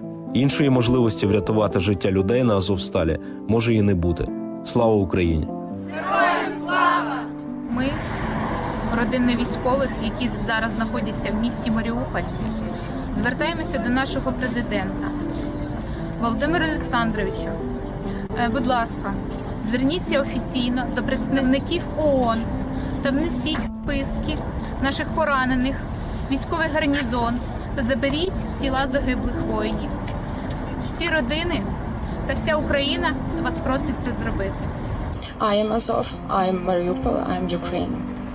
Sorry, it's really hard, but the purpose of the action is to appeal to world leaders, world organization with a demand to provide a green corridor and evacuation of all survivors, all people who now hard, but the purpose of the action is to appeal to world leaders. There he is. World organization with a demand to provide a green corridor and evacuation of all survivors. So how did this guy go from being apolitical to not talking politics and being normal, as Kevin described him, and not engaging in criminal activity, to becoming a convicted felon with a rap sheet and then becoming a mercenary in Ukraine? Here's the Newsweek interview where they had an extensive, it's about 10 minutes long, and so we'll play a few moments of it and you can kind of see this guy for who he is and hear about his background. And this is what Newsweek did. This was in 2022. They interviewed Ryan Routh and asked him about his involvement in the Ukraine war. So here you go. Let's play the clip. Please tell me who you are and why are you here? I'm 56 from the U.S. From North Carolina originally, so I live in Hawaii now, so flew all the way from Hawaii here. So the question as far as why I'm here, to me, you know, a lot of the other conflicts are gray, but this conflict is definitely black and white. This is about good versus evil. This is a storybook, you know, any movie we've ever watched, this is definitely evil against good. I mean, we're battling a situation here where, you know, the Ukrainians and the rest of the world are caring and kind and generous and unselfish and take care of one another, and it's just a matter of, you know, we need to stand up for that. That is the most important thing in the world, is just to show human beings that we're kind and we're caring and that we take care of one another and that the world is united so that we feed each other and make sure that, you know, we all move forward as one collective whole unit. So, you know, we feel the pain of one country's failure and their conflicts, and we enjoy the successes of other countries that are doing good, and we all work together. And for some reason, Russia does not grasp this concept that we're all one unit, and we have to get along and work together and be normal human beings. This is 2022. We have to work together. It seems asinine that we have a leader in a country that does not understand the concept of being unselfish and being generous and being kind and just the basic moral values that are required by human beings these days. It blows my mind. And what are you doing here in Ukraine? My initial goal was to come and fight. I think, you know, everybody around the globe should be motivated to come here and support the Ukrainians and support the army, no matter what gender, age, anything. Everybody should be here supporting the army. But I'm 56, so initially they were like, well, I have no military experience, so they're like, you're not an ideal candidate. So they said, not right this minute. So plan B was to come here to Kyiv and promote getting more people here. You know, we need thousands and thousands and thousands of people here fighting with the Ukrainians. We need, you know, we've got 190 countries around the world, and we need thousands from all of them. If the governments will not send their official military, then we civilians have to pick up the torch and make this thing happen. And we've gotten some wonderful people here, but it's a small fraction of the number that should be here. If we have 5,000, to 10,000 people here fighting, that is just a minuscule amount of the 5 billion people on the globe. We need everyone here fighting. That's why I'm in Kyiv. So every project that I promote is about getting people here to support the Ukrainians. We were at a critical juncture in this war where we are sitting on the fence as far as whether good or evil is going to win. Right now we're looking at a situation where the world is waning and it's thinking that this is important or not. And we're at a point where, all right, are we going to stand for humanity, for human rights, for everything that is good with the world? Or are we just going to ignore it? If everybody is complacent and doesn't join this fight, then guess who's going to win? It might take 10 years, but we're going to lose this battle if everyone around the globe does not stop what they're doing and get off the couch and come to Ukraine and defend the human rights of everyone around the globe. This is the most important thing going on in the world today. So sitting around and letting life go on as normal and complaining about gas prices and complaining about, your luxury life in whatever country you live in is unacceptable. As human beings, we must support each other. We cannot turn our backs on anyone around the world and expect the problem to go away. So I've been dealing with Russia for my entire life. We had one period where it was okay, but now we've let it slip back into terrorism. So it's just, the world needs to respond. Why world leaders are not sending military is beyond me. We're going to have to elect new leaders the next go around that have a backbone and that have the fortitude to say, hey, we're not going to tolerate this type of behavior. This type of behavior is unacceptable anywhere, any place. So it's totally unacceptable. And why people are not responding, I do not know. What impressed you the most since you are here? My trip to Irpin was pretty emotional. So, going and seeing the buildings that were burned and destroyed and things of that nature. I think more emotional for me is just talking to the guys that have come here. When you talk to a 20-year-old guy that sold everything he owns to come here and fight, that is heroism. He's coming here to risk his life for humanity, for the Ukrainians. Guys that sell everything they own to come here and support the Ukrainians while others sit at home and do nothing. It's totally mind-blowing how we have this divide of people that are selfless and courageous and wonderful and willing to sell everything they own to come here and support, keep people from getting killed, to shelter kids and protect Ukrainians, and others that just, want to sit at home and not. It's just, it's an indictment of our entire human society to say, hey, where do we stand? Do we stand for good, or do we just not care? I mean, does the world not care? That's the feeling that I wrestle with every day in my interactions with everybody. Every one of us is responsible for the outcome of this war. Every one of us, by our actions and what we do. And, when I call back home and say, hey, I need $5 so I can, put enough money together to get a vest for a Ukrainian, and I get no response, I'm like, I'm not sure that the world is as wonderful as I once thought it was. I had thought that everyone would respond, very generously and unselfishly, and you don't have to come, but, if I ask for $5 to buy a vest to save a Ukrainian life, it seems like that would be a no-brainer, but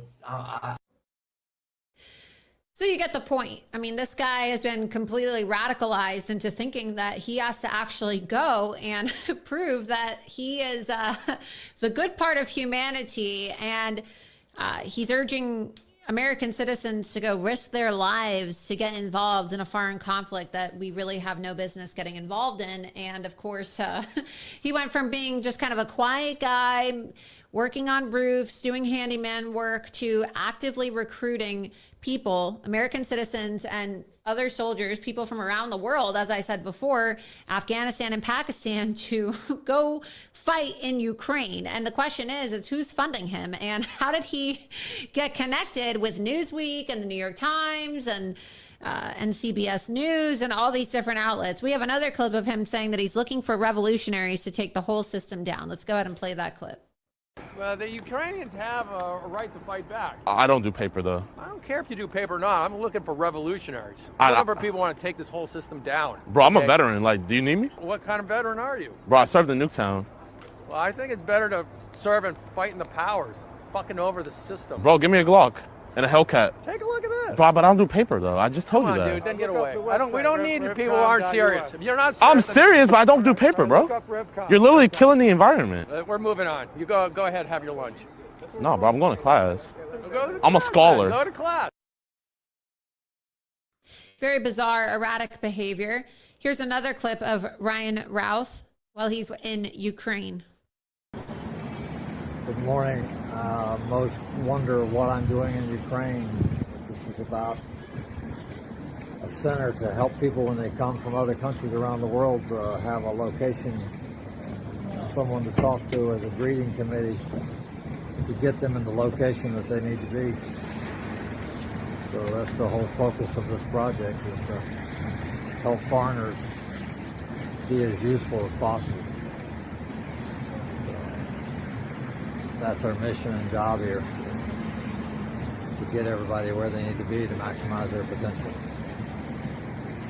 And everyone here is self-funded, so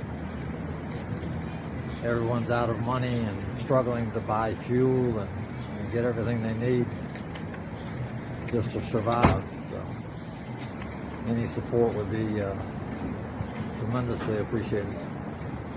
Thanks so much. You can tell he's really not all mentally there. Let's go ahead and also play clip number 4 as well. Proof that Ryan Routh was coordinating with foreign soldiers in support of Ukraine. Ukraine is reluctant to be cooperative. That's Ryan Routh, a U.S. citizen who set up the International Volunteer Center in Ukraine to help connect foreigners to Ukrainian military units. Now I'm talking to over 100 soldiers every day, and pretty much everybody, all of my contacts in Ukraine, they were adamant and pretty much yelled at me every time that I suggested that we bring in Afghans. The Ukrainian government didn't respond to our request for comment, but a source close to the officials in Kyiv told Semaphore that their top concern is the question of loyalty in the thick fog of war. The biggest thing is spies. They're afraid that anybody and everybody is a Russian spy. Those concerns aren't completely unfounded. Russia's notorious private military group, Wagner, has reportedly begun recruiting Afghan commandos.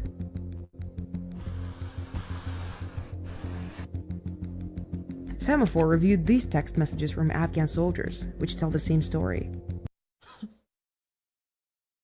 Semaphore, New York Times, CBS, Newsweek. I mean, how many media outlets are going to talk to this guy in the years leading up to the attempted assassination of President Trump? And then we find out during the press conference the other day outside of West Palm Beach, Florida, with the FBI and the Martin County Sheriff's Office, that the FBI had this guy on their radar since 2019.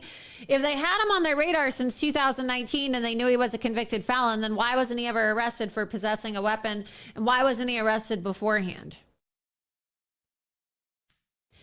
President Trump met with the deputies who apprehended Ryan Routh today at Mar-a-Lago. We have that clip. Let's go ahead and play that clip. That's good-looking stuff right there. That's good-looking human beings, huh? Mr. President, God bless. Great job. Great job. We go down the line. Thank you very much. I'm still here. Thank you very much. Thank you very much.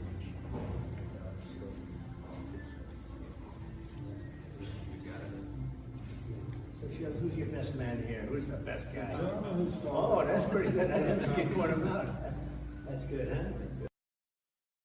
And we actually have the body cam footage that has been released by the Martin County Sheriff's Office of them apprehending and arresting Ryan Routh. Let's go ahead and play that clip. Driver, take 2 steps to your right. Take 2 steps to your right. Come back. Driver, walk straight back.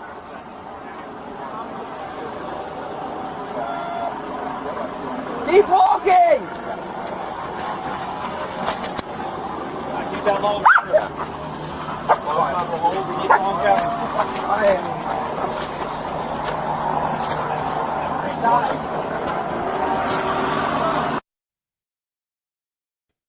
Now, after the second attempted assassination on his life, President Donald Trump took to Truth Social to release a statement in which he actually condemned Kamala Harris and Joe Biden's rhetoric, blaming their rhetoric for the type of incitement to violence that he's being subjected to, right? All this talk about how he's a threat to democracy and he's a dictator and how the end of America as we know it if he gets elected as president. And so all these Democrats took to social media to give their fake thoughts and prayers about Donald Trump and say, oh, well, political violence has no place in our country. And yet at the same time, they couldn't help themselves from posting negative, nasty things about Donald Trump. Well, in the immediate aftermath of the attempted assassination. So here's a clip from Hillary Clinton, who just after Donald Trump had almost been assassinated, she went on MSNBC to continue the talking points that he is a threat to democracy. And boosting Trump back in 2016. But I also think there are Americans who are engaged in this kind of propaganda. And whether they should be civilly or even in some cases criminally charged is something that would be a better deterrence, because she's calling for people to be charged for misinformation while she's spewing misinformation about Donald Trump being, well, a threat to democracy. So they want to jail you, right? If you speak out against the government, they want to jail you. If you criticize their policies, they want to call you a proponent of misinformation if you say that they are the ones inciting violence. And as you just saw, Hillary Clinton, who almost became president of the United States, wants to jail people for misinformation, aka support of President Donald Trump. It got worse because today during the White House press briefing, Karine Jean-Pierre, who just days ago was attacking me and Donald Trump, accusing me of being a racist conspiracy theorist, she again doubled down and said that Donald Trump was a threat to democracy today and said that it was Donald Trump's rhetoric that was inciting violence. Go ahead and play the clip. Thanks, Karine. Donald Trump blamed President Biden and Vice President Harris for the latest assassination attempt against him. He claimed without evidence that their rhetoric is causing him to be, quote, shot at. How is the White House responding to those comments? Well, I love that you added without evidence, because I want to be very clear here. The president and the vice president have always forcefully condemned violence in all forms, including political violence, and we certainly have never encouraged any violence in any way. If anything, this is a president and a vice president has been pretty forceful about that. You know, when it comes to differences in issues and policies, we believe that there should be a conversation. There was a debate just last week, right? There should be a conversation and a back and forth about that, a healthy conversation. And it's crucial that we do that. And the president has also said, when it comes to, violent rhetoric, we got to bring the temperature down. You heard that directly from this president. And it is not the time to tear Americans apart. We cannot do that or divide our country. The president and the vice president is always going to call that out. But they have been very clear, very forceful on condemning any form of political violence. So do the president and vice president believe that the kind of language that Trump used in those comments I just said are contributing to the tension and divisiveness you just talked about? It is, look, we're going to be really clear, and we've always have been. It is important to bring down the temperature. To bring that temperature down of that political violent rhetoric. We've been very clear about that. And we believe, this president believes, let's not forget why he decided to run in 2020, was about that, was about making sure that we bring the country together, that we bring people together, and it was not about dividing. And so we're going to continue to be very, very clear about that. We're going to continue to call that out. And they did, January 6th. The president and the vice president called that out when Paul Pelosi was attacked was attacked because of political rhetoric, violent rhetoric. We called that out. And when the first incident happened a couple weeks ago, the butler, after that aftermath, the president called that out as well. And so he's very consistent. He thinks both sides should be very clear about that. It's not just the president or the vice president. Every leader, national leader, or any leader in this country should be calling out political violence and bringing the country together, not dividing it. Just to be clear, just to clarify, so you're saying that the president and vice president believe that former President Donald Trump should be toning down his rhetoric? So I'll say this. President Biden has been clear-eyed about the threat that the former president represents to our democracy. He's been clear-eyed about that. From his role, let's not forget, from his role of January 6th, where he refused to accept the outcomes of free and fair elections. Look what happened on that day. Some of you were there at the Capitol. Some of you have colleagues who were there at the Capitol, reported and saw what happened. 2,000 angry people went there to try to overturn a free and fair election. And so it's not going to stop the president and the vice president to call out, to continue to strongly call out, when it comes to protecting our democracy. We have to be forceful about that. We have to be very clear. We can resolve our differences, right? Via talk at the ballot box, right? We can have differences in policies and issues. That is okay. It is important that we have differences there. But when it comes to political violence, we have to condemn it. Go ahead, John. When it comes to political violence, they want to condemn it, right? Except when the assassin literally has a Biden-Harris bumper sticker on his truck. Let's go ahead and show this photograph if you haven't already seen it. Well, this is from Ryan Routh's truck that was parked outside of his home in Hawaii that was raided by the feds today. And what is that? Well, oh yeah, that's a Biden-Harris bumper sticker. You're going to have to zoom in a little bit more because, well, that's a bit of a blurred photo. But there's another photo that I had actually posted online. There's a YouTube video. Let's go ahead and play the YouTube video right there in the article. But you can see that he's a Biden-Harris supporter, and where's the media condemning that type of political violence? Well, they don't even want to talk about that.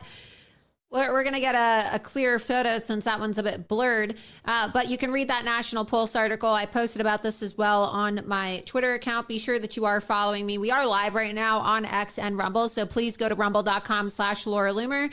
Share the live link and also share the live stream on X. Follow me on X and Truth Social at Laura Loomer.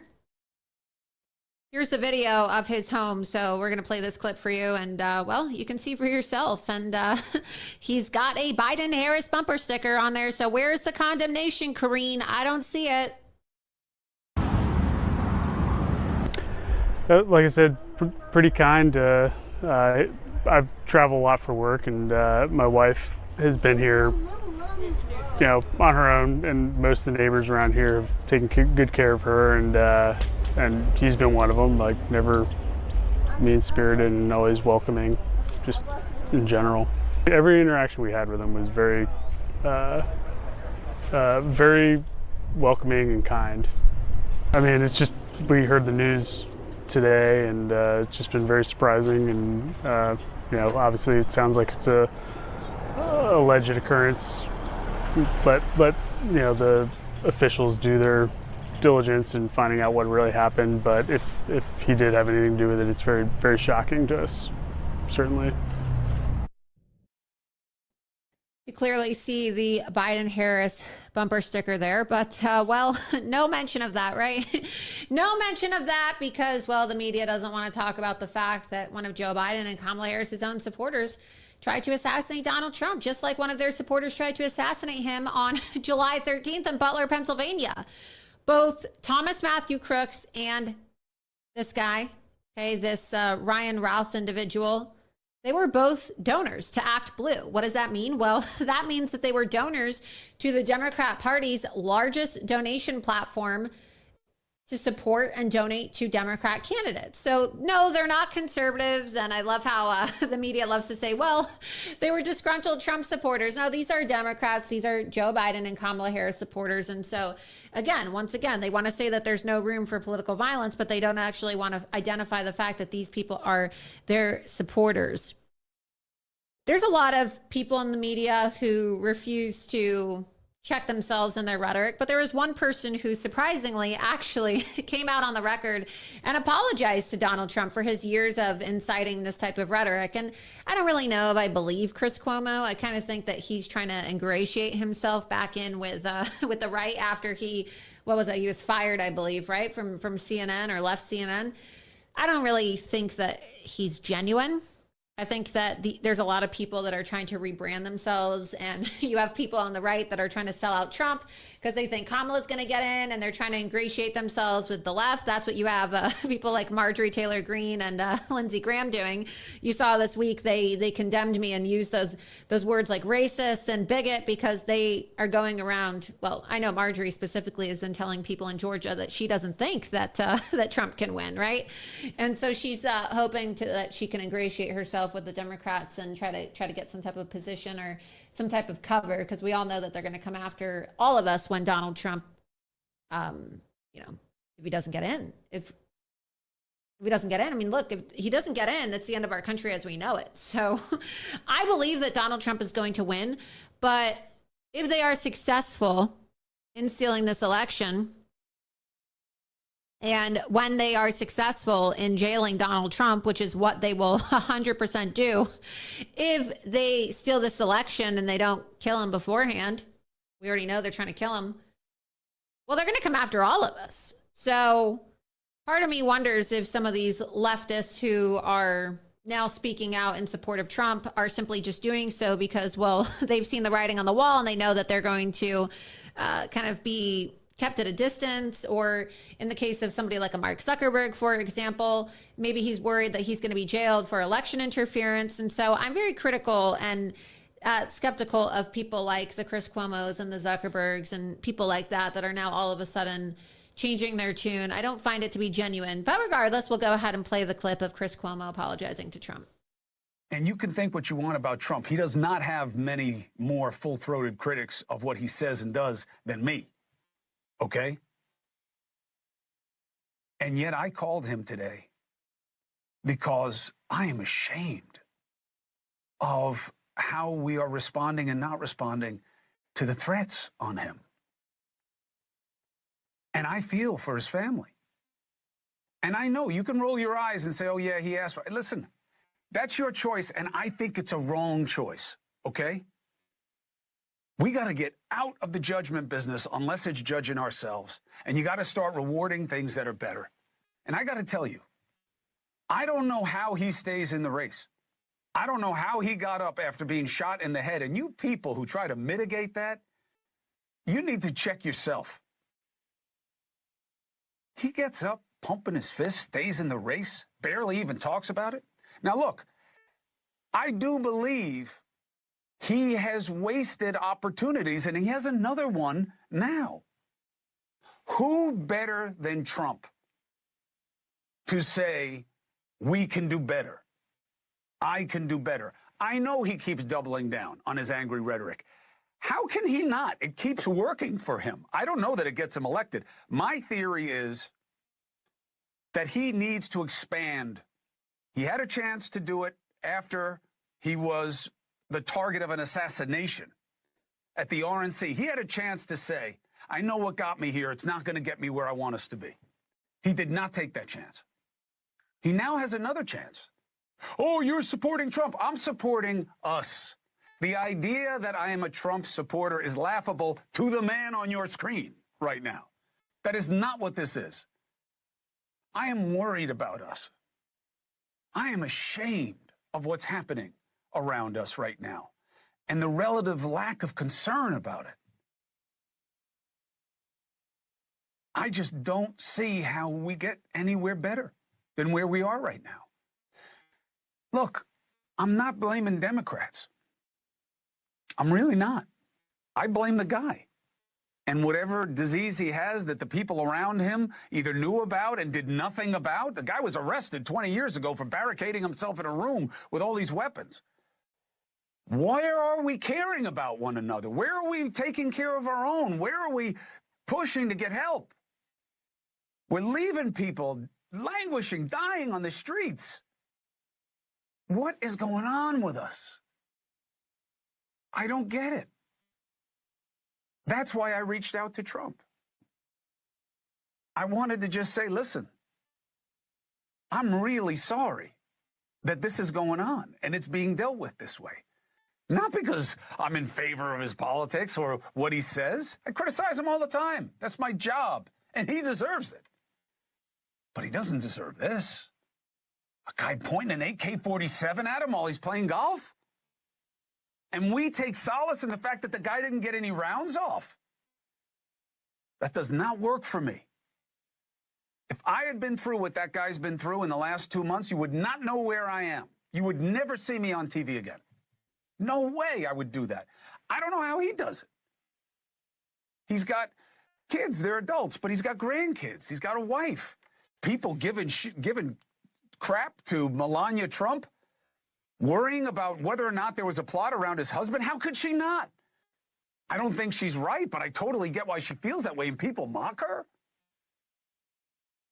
And then her husband has a guy pointed with an AK-47. Where are those people apologizing? That's what it's time for. I should not have come at you, Melania Trump, for suggesting that maybe there was something more afoot. I get your paranoia. I get your feelings. You have a right to that. There's nothing wrong with saying that, with being a basic, decent human being. It has gotten too out of control, too far from where we need to be and how we need to be. And I don't know what to do about it. I don't know. I want to think he's genuine. I really do. But he spent years at CNN spreading lies about the Russia conspiracy hoax and demonizing Donald Trump, calling him a dictator, making accusations that he's Hitler. And just now, all of a sudden, I don't know. I think where was this outrage after the first attempted assassination? Where was the outrage when they impeached President Trump and they demonized him and people were spreading death threats against him and his supporters? I want to believe Chris Cuomo, but there's just something so disingenuous about somebody who only now is saying that, well, maybe it went a bit too far. Well, maybe I need to apologize now. This has been going on for about 9 years now. Let's go to the chat. Let's see what people think. Do you think that that Chris Cuomo's genuine, or do you think that he's full of shit? I just don't think he's being genuine. I just don't trust it. I really don't. I think that these people are worried that that Kamala Harris is going to lose. I mean, God forbid if she gets in, we're all screwed. But if she loses, okay, well, these people are probably thinking of themselves, shit, what's going to happen? I'm going to be on the out. What's going to happen now? Am I going to go to jail? Am I going to be prosecuted? Am I going to be demonized? Am I going to lose viewership? I just think a lot of people don't want to admit that they think Donald Trump's going to win. I think they've astroturfed Kamala Harris so much. I really do believe that Donald Trump is going to win if they don't kill him before the election's over. I really do. And so you just see people all of a sudden coming out of the woodwork, and I just don't trust it. I don't trust it. These people are so two-faced. I don't see anybody in the chat that says they trust him. Everybody says he's full of shit. I think he's worried about his reputation because he sees so many people criticizing the left, telling the media they've gone too far, inciting violence, and he's probably trying to disassociate himself from it because, well, he worked for CNN, the biggest perpetrators of this, along with MSNBC. Maybe I'm too cynical. I just don't really like people very much. Not a people person. I'm a dog person. I don't trust people. I just don't. I just don't really trust these people. Been around too long, been in the media too long, been into politics too long. So slimy. I just don't trust them. I just have a hard time thinking that any of these people are genuine. I think they're all opportunists. Makes you really wonder what their true agenda is. Perhaps I'm too cynical, but I just don't really trust any of these people, left or right. So that's why I like sticking to myself, to be honest, because you can't trust anybody. You really can't. I mean, what is it that really made him wake up and say, well, things have gotten too far. Things have gone too far. I don't believe him. I think that Chris Cuomo is a bullshit artist. That's just my personal opinion. He can call and apologize all he wants. I think he's just looking out for himself. So I think we're going to see a lot more people apologize and come to their senses and realize they were wrong. And, oh, wow, I was so wrong. I was so wrong about Donald Trump. Are you wrong? Were you wrong? Do you really think you're wrong? Or are you just worried that he's going to win? Before we continue and I get to your questions in the chat, I want to take a moment to thank the second sponsor of tonight's episode of Loomer Unleashed, and that, of course, is 1775 Coffee. Did you know that 45% of the coffee you drink could be loaded with mold toxins, and even after roasting, a lot of that still makes it into your cup? Well, at 1775 Coffee, we know that you deserve better. I'm drinking my coffee here. You could see that. I don't lie to you guys. I actually promote products that I personally utilize and personally drink. So it's a little cold now because I've been sitting here for the last hour and a half, but I'm drinking it out of my Donald Trump Never Surrender cup. 1775 beans are grown high in the Bolivian mountains where the cooler climate slows growth, producing dense, bold flavors. Only 30% of the world's coffee is single origin like ours, and when you choose 1775 coffee, you're getting real quality coffee without the mold and the nonsense. It's quite delicious.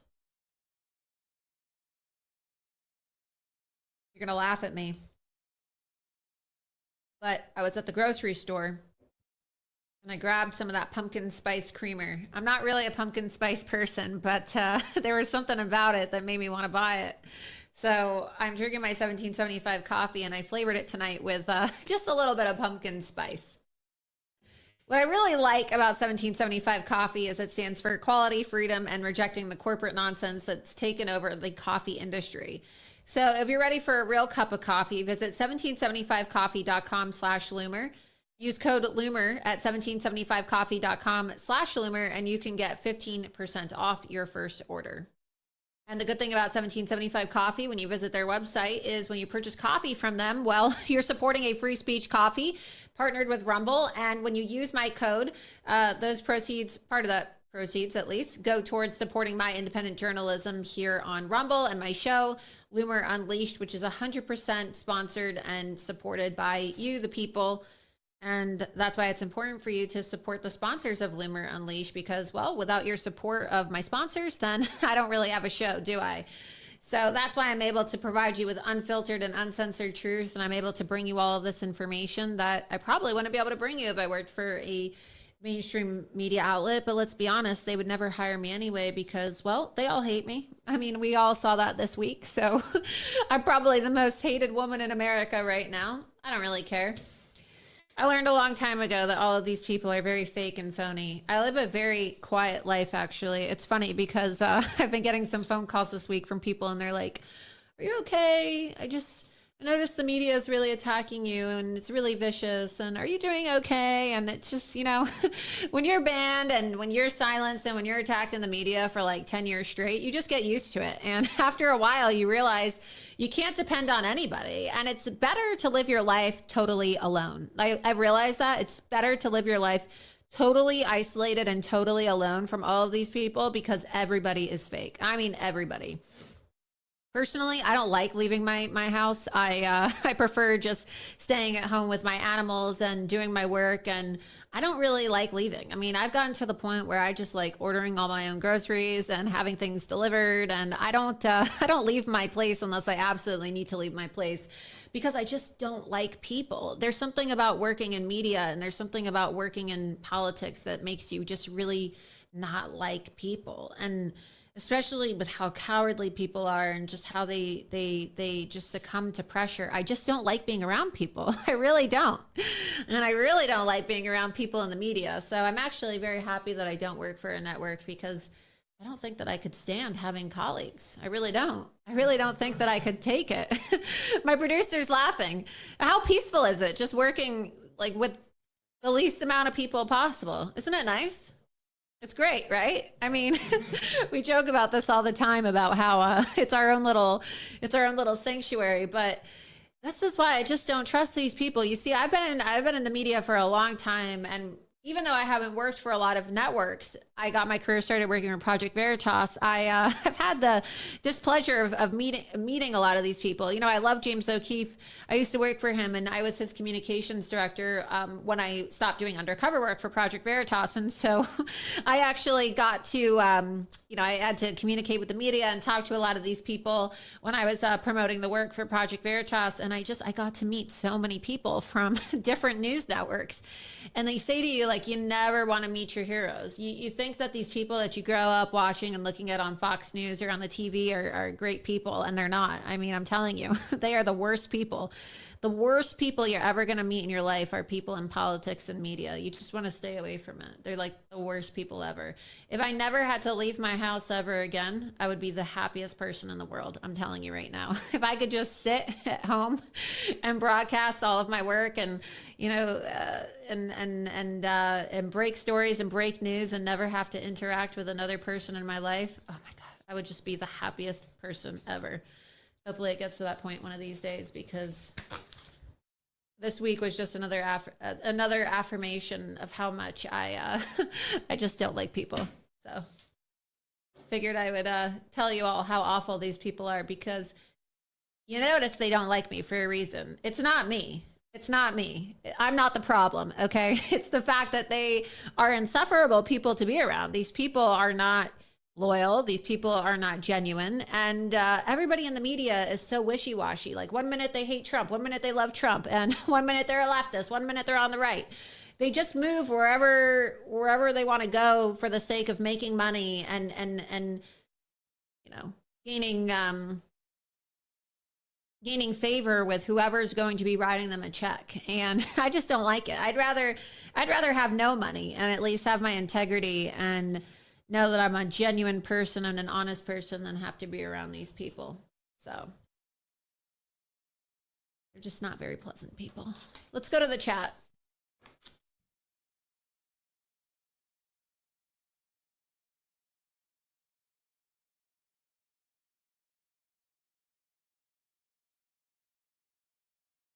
Let's see. Put your questions in the chat. Someone said, Laura, you're a rebel and you can't fit into those companies.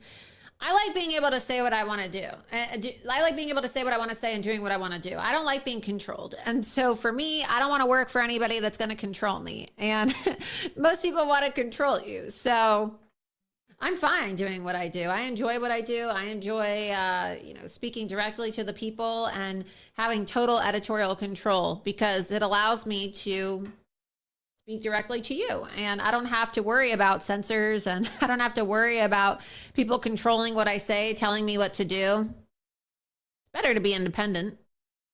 Scroll down.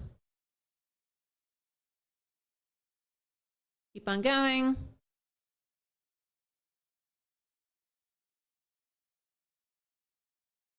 Somebody said, I'm very upset that they're causing President Donald Trump to almost be killed and nothing is done to make them be held accountable and shut their mouths to cause the death. Yeah, it's absolutely out of control. I mean, the fact that they're able to go on TV and pretend like, oh, well, you guys, we got to tone down the rhetoric. We got to tone it down. We have to just completely tone it down because, well, it's getting too hot in here. And, well, we can't afford to have any more bullets flying. And then the next words out of their mouth are, Donald Trump is a threat to democracy. Donald Trump is a threat to this. Donald Trump's a dictator, blah, blah, blah, blah, blah. The amount of cognitive dissonance is just totally out of control. I've never seen anything like it in my life.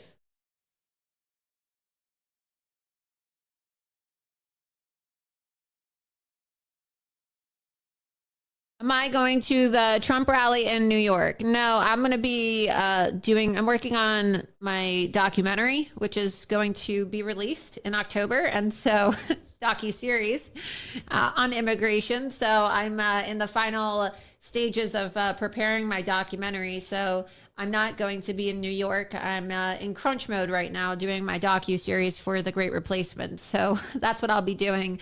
But I'm sure it's going to be a great rally, just like all of his rallies are.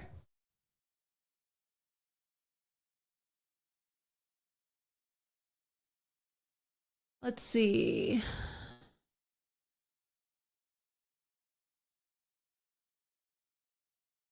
Speaking of ABC, I see some of you guys are asking me what I think about ABC. It's really interesting, isn't it? How ABC News has been so quiet about this affidavit that came out alleging that, from a whistleblower, alleging that they actually gave the questions to Kamala Harris before the debate.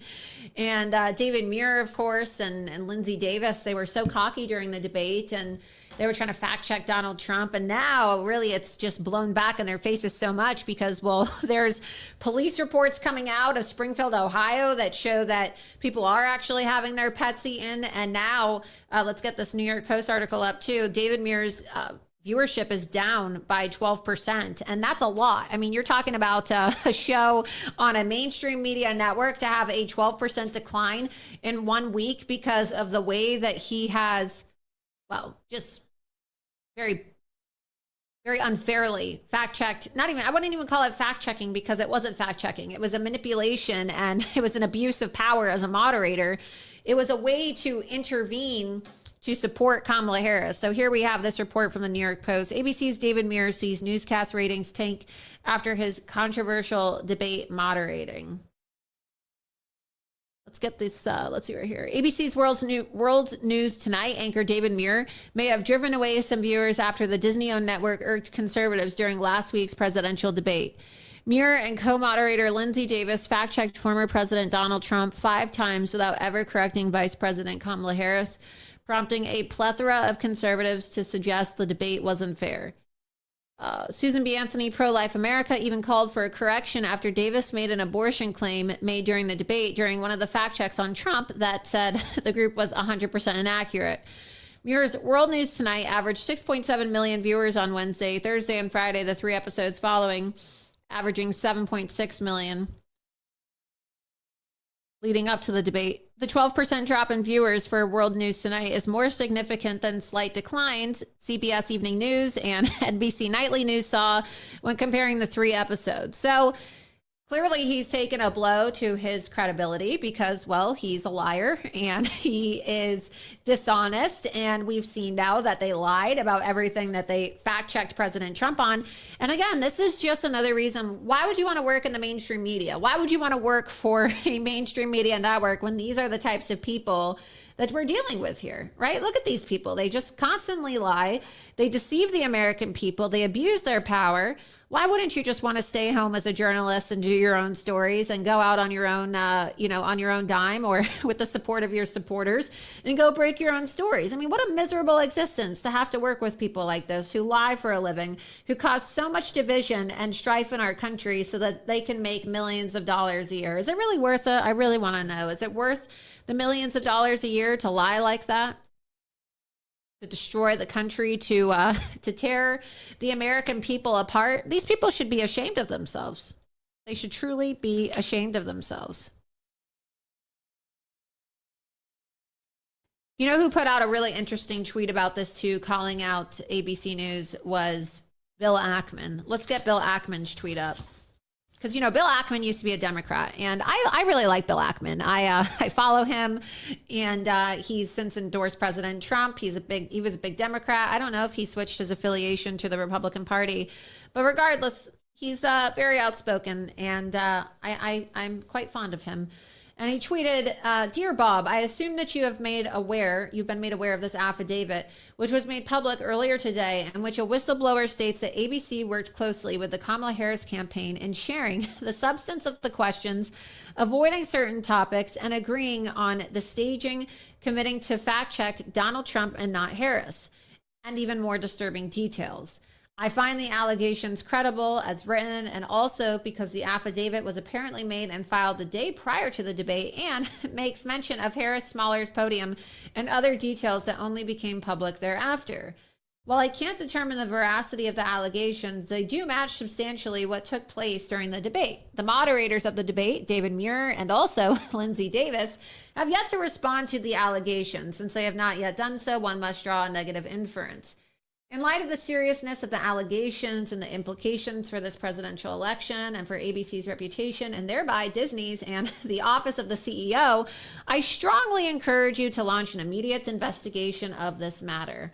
Our democracy depends on transparency, particularly with regard to events which can impact the outcome of the presidential election. I ask on behalf of all voters that you treat these allegations with the seriousness they deserve. Thank you, Bill Ackman. So it's very concerning how ABC News doesn't really want to address this matter.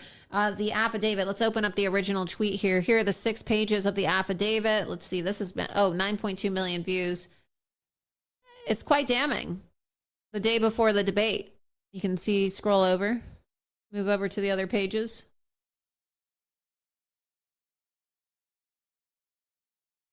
It was agreed that Donald Trump would be subjected to fact-checking during debate, while Kamala Harris would not face comparable scrutiny. And this was widely known throughout the company that Donald Trump would be fact-checked. The Harris campaign was provided with sample questions that, while not the exact questions, covered similar topics that would appear during the debate.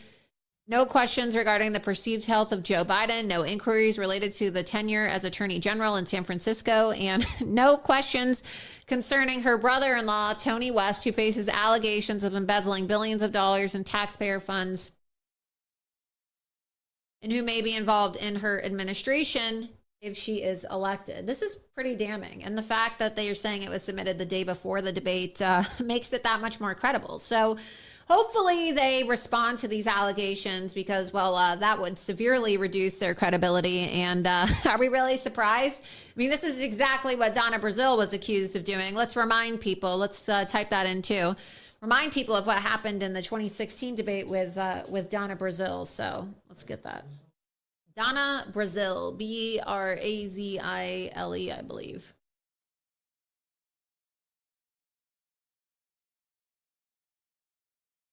Here we go. Donna Brazile is totally not sorry for leaking the CNN debate questions to Hillary Clinton. Donna Brazile is not apologizing for leaking CNN debate questions and topics to the Hillary Clinton campaign. My conscience as an activist is very clear, the interim chair of the Democrat National Committee said.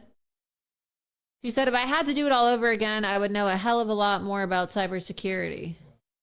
It's pretty crazy. I mean, these people are just so brazen and they have no regard for fairness. They have no regard for the American people and our election system. And all they want to do is just lie and undermine our votes while they accuse Republicans of election interference. It's just absolutely mind-blowing. So put your questions in the chat.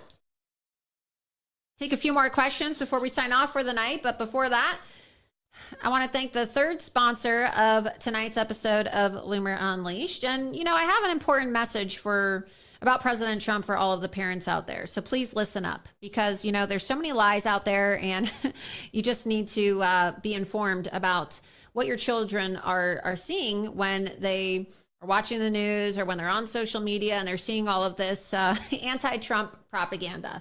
Because it starts at a young age. We want to socialize children from a very young age. And as we've seen, teachers are pushing all types of propaganda on children. And so, you know, President Trump said that as part of his administration, he wants to take back America and teach our kids to love our country. And that's why it's so important that we make sure that our kids are learning the truth about President Trump and not the distorted lies that they're hearing from the mainstream media. The good news is that Mike Huckabee's team has, they've actually put together the Kids Guide to President Trump, and right now you can get it for free. With fun illustrations and easy to follow content, this important guide teaches kids all about President Trump's accomplishments during his first term, and it helps kids understand his goals for 2024. Mike Huckabee wants to send you this free guide so you can teach your kids the truth. But please hurry because the supplies are limited. To claim your free Kids Guide to President Trump right now, visit kidstrumpguide.com. That's kidstrumpguide.com. Be sure that you check it out. Let's go to the website right now. KidsTrumpGuide.com. Here we go. The best way to fight for America and her future is to educate your children on Trump and the fight to save America. Do it today. That's nice. Mike Huckabee's a great guy. I like him. He's a good man. Again, you can get your children's Trump guide today at KidsTrumpGuide.com.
Good evening and welcome to episode 77 of Loomer Unleashed. I'm your host, Laura Loomer. In the days following Trump's debate against Kamala Harris, the left-wing media and the Democrat Party have been going absolutely insane, if you haven't noticed, over his comments regarding immigration. Specifically, they have lost their minds. They're just apoplectic, foaming at the mouth, just out of control, going ballistic on television over Donald Trump's assertion that Haitian migrants in Springfield, Ohio are eating the neighborhood dogs and cats. For days, they've whined about how racist these comments were and that other Haitians around the country were feeling hurt and betrayed, as if we're supposed to worry about the feelings of people who are not supposed to be in our country to begin with, right? Migrants, many of whom were imported here under very suspicious circumstances by the Biden-Harris regime, many of whom are also illegal aliens. Then, once the media realized that the story was going viral all over social media, they attempted to bury it. They pushed Trump and Vance to backpedal, and they tried to spin all of these salacious stories. They attacked me, and they did everything in their interest to try to get them to apologize. They went as far as claiming that threats had been made against Springfield's Haitian population, and that somehow Donald Trump was responsible, right? It's ridiculous. Then the fact checkers came out of the woodwork, attempting to say that the story was a total fabrication. There's just one problem, though. The Haitian migrant population is quietly exploding all over the United States, and immigration itself is likely to be the top issue among voters this election season. That's what the Democrats are losing their minds over. You cannot bury a story that is happening right in front of everyone's eyes. Take the town of Charleroi in Pennsylvania, just a few miles from Pittsburgh, which Trump mentioned the other night in his speech. This community of just over 4,000 people has seen the Haitian population swell by an insane 2,000% in just the past 2 years. The impact has been staggering. A community of that size is naturally struggling to accommodate these people. The local school district has spent hundreds of thousands of dollars in hiring ESL teachers. ESL, of course, stands for English as a Second Language, and translators just to teach these Haitian migrant children. It's a disaster. Moreover, the downtown of Charleroi has been totally taken over by these invaders, with crime skyrocketing. Many longtime residents have anonymously reported that they refuse to even drive through the downtown, if you can believe it, out of fear of being victimized and attacked. According to one local business owner, the Haitians can't seem to figure out how to drive in America. Apparently, the migrants either don't understand our laws or they're just too stupid and low IQ to figure it out. This has evidently led to countless car accidents and near misses all around town. Now, you would think that after spending 2 years in America that you'd be able to figure out what a red light means, right? But Charleroi is just one example of a tragic story playing out all across America. Communities are being inundated with a foreign population who are fundamentally different from American society. These differences are severe, though, severe enough when people arrive from European countries, right? There's always a culture shock, but at least Europe is the West. But when you have these people who show up from places like Haiti, Africa, and South America, their differences are irreconcilable. They come from a culture which cares little for so-called human rights, nor about decency. And if we're being honest, many of them have third world concepts of sanitation where they think it's acceptable to shower outside, poop on a sidewalk, not use toilet paper, and walk around dirty with no regard for personal hygiene. It's just the way that a lot of these people live in the countries that they come from.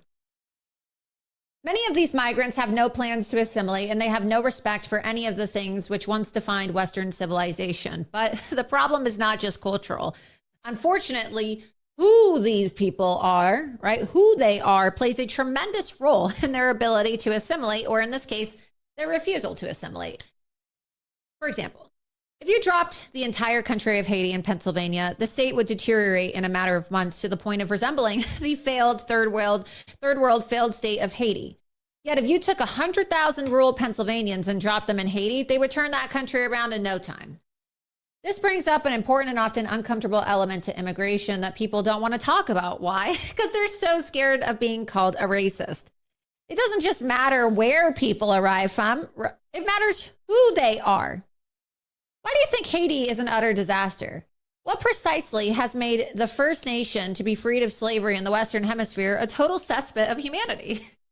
I mean, what is wrong? Why are these people so incapable of getting it right? Could it possibly be that the residents would sooner eat dirt than grow crops? They actually do this, you know. I mean, they have land. They could easily grow crops. Oh, they could learn how to do something useful, but they're eating dirt. They're feeding their children dirt. Or could it be that Haiti is currently controlled by armed gangs who barbecue and eat their rivals in the streets? I wish I was making this up, but just a few months ago, we saw the stories of the cannibals in Haiti. Remember? They called the guy barbecue. I mean, just think about it. How much money in foreign aid has been given to that nation in the past few decades? Hey, remember after the big earthquake they had? And remember the Clinton Foundation? Where did all the money go? What do they do with it? Why are they so incapable of getting themselves out of third world conditions? How much money is it going to take? Are they just inept, incompetent? There's cultural differences here. Okay, they clearly are not capable of bringing themselves upward and having a normal quality sense of life or living standard, not because it's being denied of them, but because they are just inept, it seems. I mean, how much foreign aid can you give a group of people? And then, I don't know, what are they doing with the money? The money's supposed to be there for you to take yourselves out of poverty and rise up. You have to ask yourself, why is Haiti no better now than the year 2000? And the answer is staring us in the face. A lot of these people are being imported by the boatload to replace the native white population, which once dominated small town USA. Rust Belt towns like Charleroi and Springfield were hollowed out by globalization, only to be replenished with Haitians in the Great Replacement. But God forbid if anyone brings attention to this unfolding disaster, you'll be labeled as a racist, a xenophobe, or maybe some other buzzword, like a 9/11 conspiracy theorist, right? That's what they called me all week. Meanwhile, our small towns are being eradicated, transformed into enclaves of the third world where not even our pet dogs and cats are safe. Really, honestly, you can't even walk your dogs outside anymore.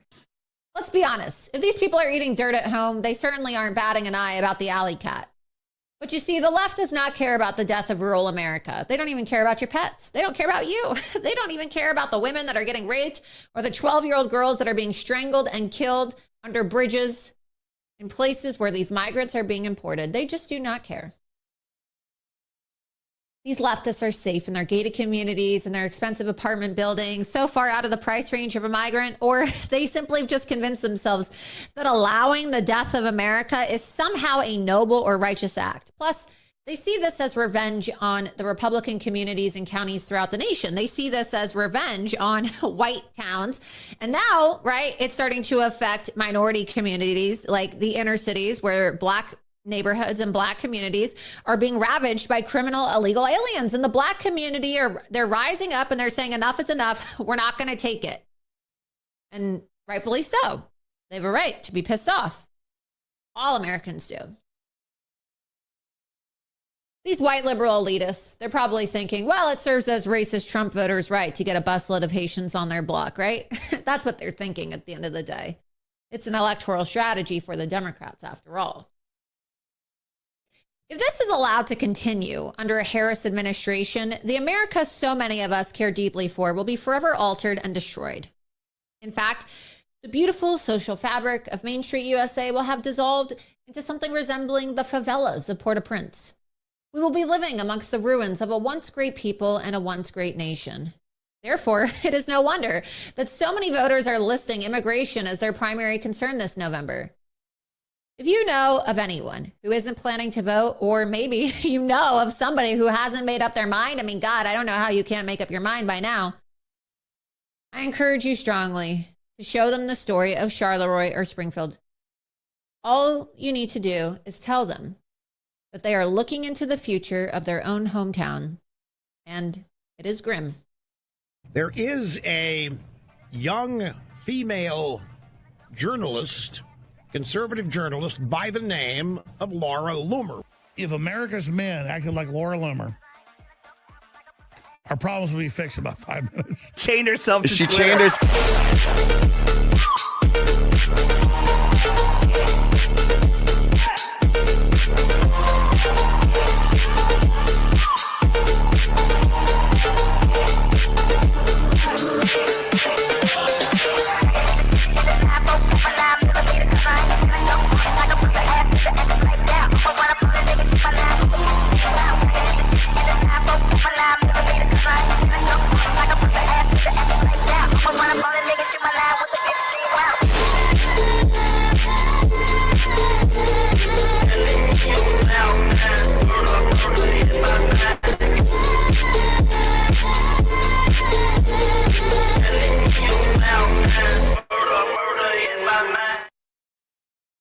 Well, good evening, and thank you for tuning in to episode 77 of Loomer Unleashed. I'm your host, Laura Loomer. We have so much to talk about tonight, and for those of you who are watching, we are currently live on Rumble, so please be sure that you visit rumble.com/Laura Loomer, rumble.com/Laura Loomer. Also, please be sure that if you're watching on X, you follow me on X and repost this. You can watch it live on the live stream on X, but make sure that if you are watching it live on X, that you also download the Rumble app. It's free to do so. And of course, you can follow me right there by clicking the follow button. And then you can click Get Loomered. And that's how you can subscribe to support my work on a monthly basis, $7 a month or $70 a year. It's important that you subscribe. And then that way, well, you're able to help fund all of the investigative journalism and work here that my team and I are doing at Loomer Unleashed. We have so much to get into tonight. For those of you who watched President Trump's rally last night in New York, well, he announced that he will, in fact, be visiting towns that have been plagued by the invasion of Joe Biden and Kamala Harris's migrants, including Springfield, Ohio, and also Aurora, Colorado.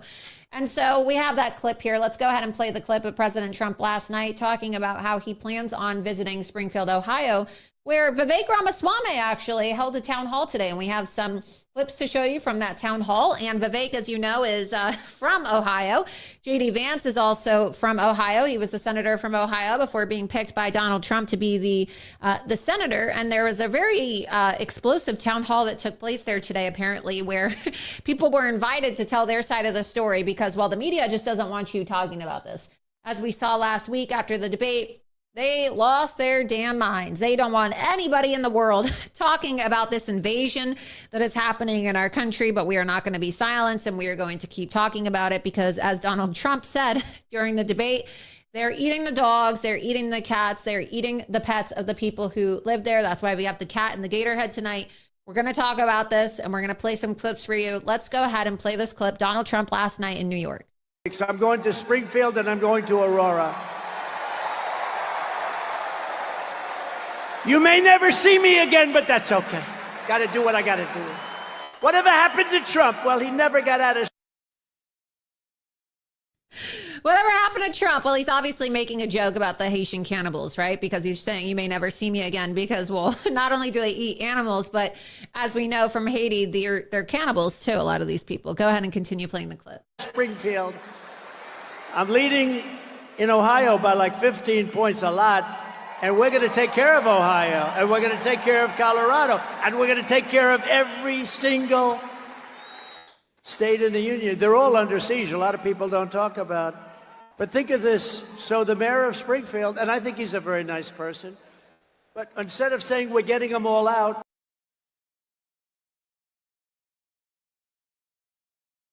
The mayor of Springfield is not a very nice person. He's actually a radical leftist. He supported Black Lives Matter, and he has called conservatives racist. So we'll get into that as well. We wrote some stories about that on Loomer Unleashed. And look, you know, if you talk about this issue, you are mocked endlessly. They try to attack you and they try to say that there's something wrong with you, that you're a racist if you talk about the Haitian migrants. In fact, Jimmy Kimmel the other night decided that he was going to make fun of me and he was going to show my tweet live on air and make fun of the fact that I was pointing out that these Haitians are cannibals and they're also eating people's pets. And we know that this isn't a conspiracy theory. We all saw the videos of barbecue. Remember the Haitian cannibals who were eating people alive in the streets of Haiti? Those people are coming now to our town. So I'll show you what Jimmy Kimmel said and you can see for yourself. But look, the American people have had enough of being gaslit and told that, as I mentioned in my monologue, that the issues that we want to talk about that are happening in front of our eyes are not happening. The American people have videos of their cats being eaten and killed. There are police reports, and we're going to get to that tonight. Because, of course, the media still is trying to deny this story, which we now know is completely true. And the media wants to lie about this story because they do not want immigration front and center. Because just like 2016, when immigration is front and center, Donald Trump wins. So go ahead and play the Jimmy Kimmel clip. He'd be in the hospital punching himself in the face. They'd have to strap him down.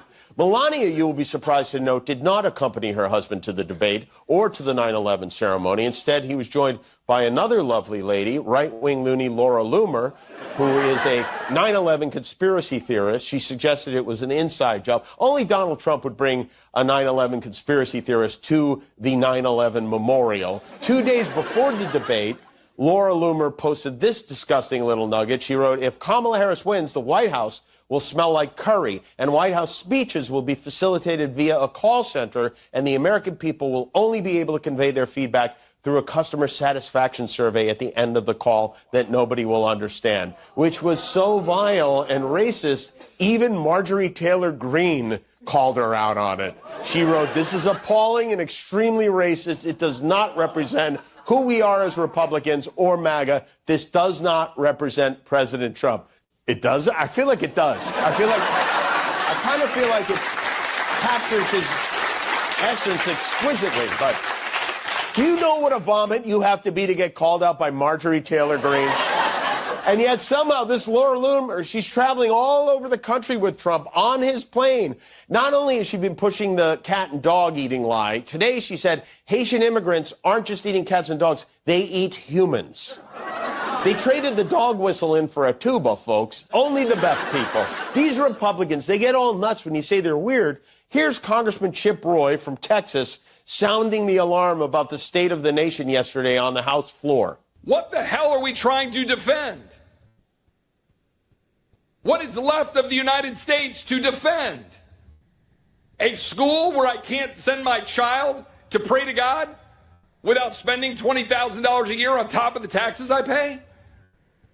A school that my friend sends her sixth grader to with a trans music teacher asking her kid to do some dance in class? Yes, true. So Jimmy Kimmel wants to call me a liar, but here we have this article right here, and we'll show others too. But let's flash to this one. This is a New York Post article from March of this year, and you can scroll down and it says the gang leader named Barbecue. They called him Barbecue because, well, he's a cannibal. So let's see if they mention that here, but that's why they call him Barbecue. Scroll down. Scroll down. You can see Some claim that the rifle-wielding 47-year-old mobster's nickname comes from his penchant for setting his victims on fire, though, he says it's a name that they gave him. Go online and type in Haitian cannibals. You'll see for yourself. A cannibal game and its barbecue leader push Haiti into chaos. So no, Jimmy Kimmel's lying. He's attacking me as a racist, saying that I'm beyond the pale and that I'm a racist and that I'm a terrible person. But they do. The Haitians are eating people. They're cannibals. Not all of them, but a lot of them are. They're eating people, and they're eating people's pets, and they're eating the cats, and they're eating the dogs. So how is this racist? We don't do that here in America. We don't eat people. We don't practice cannibalism. It's disgusting. It's third world. It's beyond third world. I mean, it's like for people in, I don't know, living in the jungle, It's like, I don't even know if people like living in the jungle do this, right? It's animalistic behavior. It's like Stone Age behavior. Exactly. There's people that live in the most depraved third world conditions and they're still not eating people. It is so third world. I mean, I think there's like a tribe somewhere. I saw this somewhere. There's some tribe somewhere where they will attack you and they will kill you and they will eat you. You'll have to look it up, but look it up. It's called the Cannibal Islands. What is it called? I saw this somewhere. Okay. Okay, they attack you apparently. They'll attack you if they see you. But this is crazy. This is crazy that they want to deny that there are Haitian cannibals and they want to deny that they're people's pets that are being eaten. So I think we actually have, let's see, a video that just came out the other day from Chris Rufo. This was interesting. This one made the rounds. And here is a video of a Haitian migrant barbecuing somebody's cat. This was released by Chris Rufo this week. And you can see for yourself that these migrants are, in fact, barbecuing people's pets. Go ahead and play the clip. Yo, what is this they got on the grill? Is that the biggest cats? Man, listen, man. There go a cat right there. His ass better get missing, man. Look like his homies on the grill, man. What the fuck? Terrible. I mean, it's just really, it's just so disgusting. So... And then there was another one. They said that the woman, there were some people saying the woman was Haitian. Some people were saying that she wasn't Haitian, but we have a video of a black woman. Some people said she was a Haitian woman. Look, I mean, there's all types of information going around, but this is a real video from a police body camera that shows a black woman in Ohio eating somebody's cat. Okay. And they're trying to say, no, she wasn't a Haitian. No, she's not a migrant. She's not a migrant. Well, either way, she's eating people's cats. And so it's pretty true that people are eating people's cats in Ohio. Let's go ahead and play the clip. What did you do? Why'd you kill the cat? Smile for me. Smile with you. Go like this.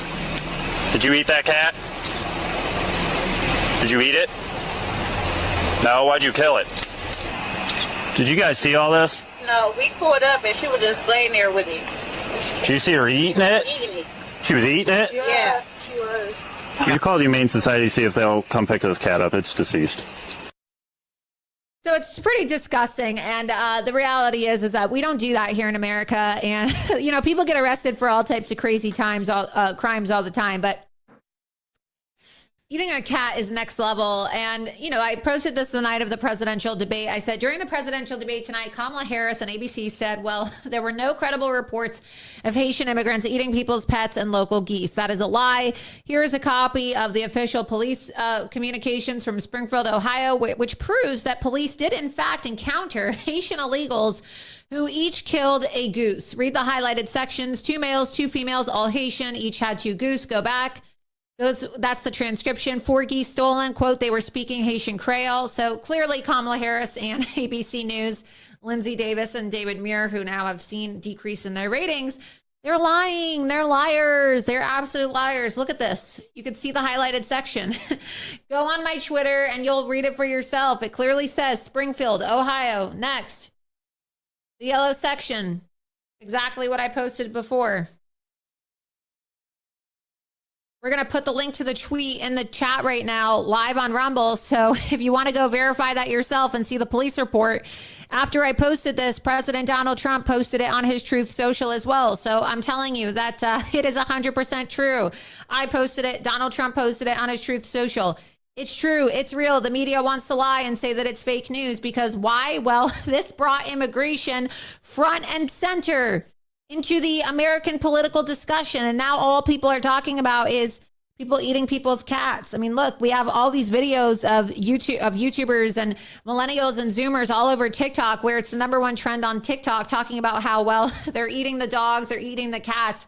There's also this guy that I follow who came out with this really catchy song, like they're eating the dogs. We can find it. We can play it for you, actually. But the video has over like 10 million views online, and he's donating all the money to he made this like reggae song out of it. He's donating all the money to an animal shelter in Springfield, Ohio.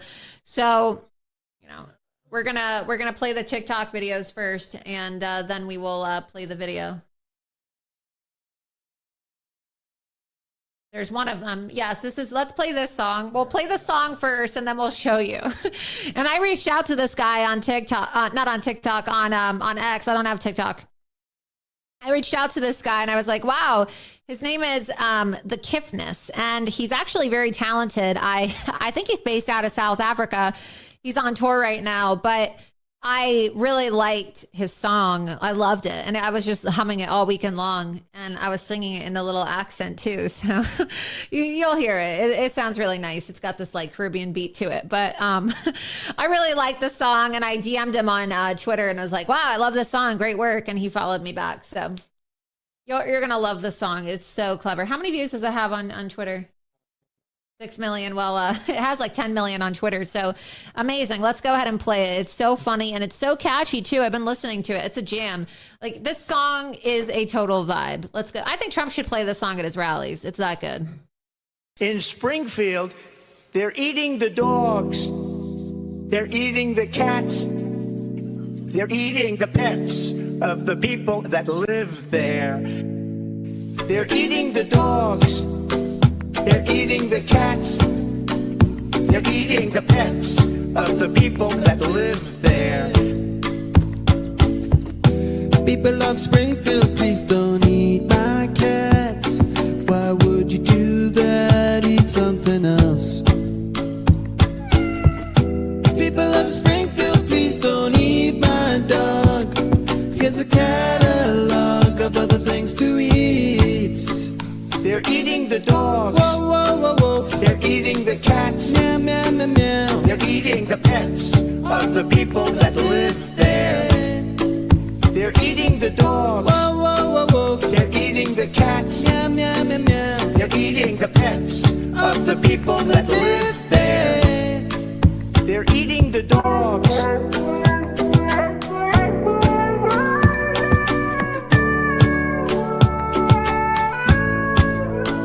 They're eating the cats.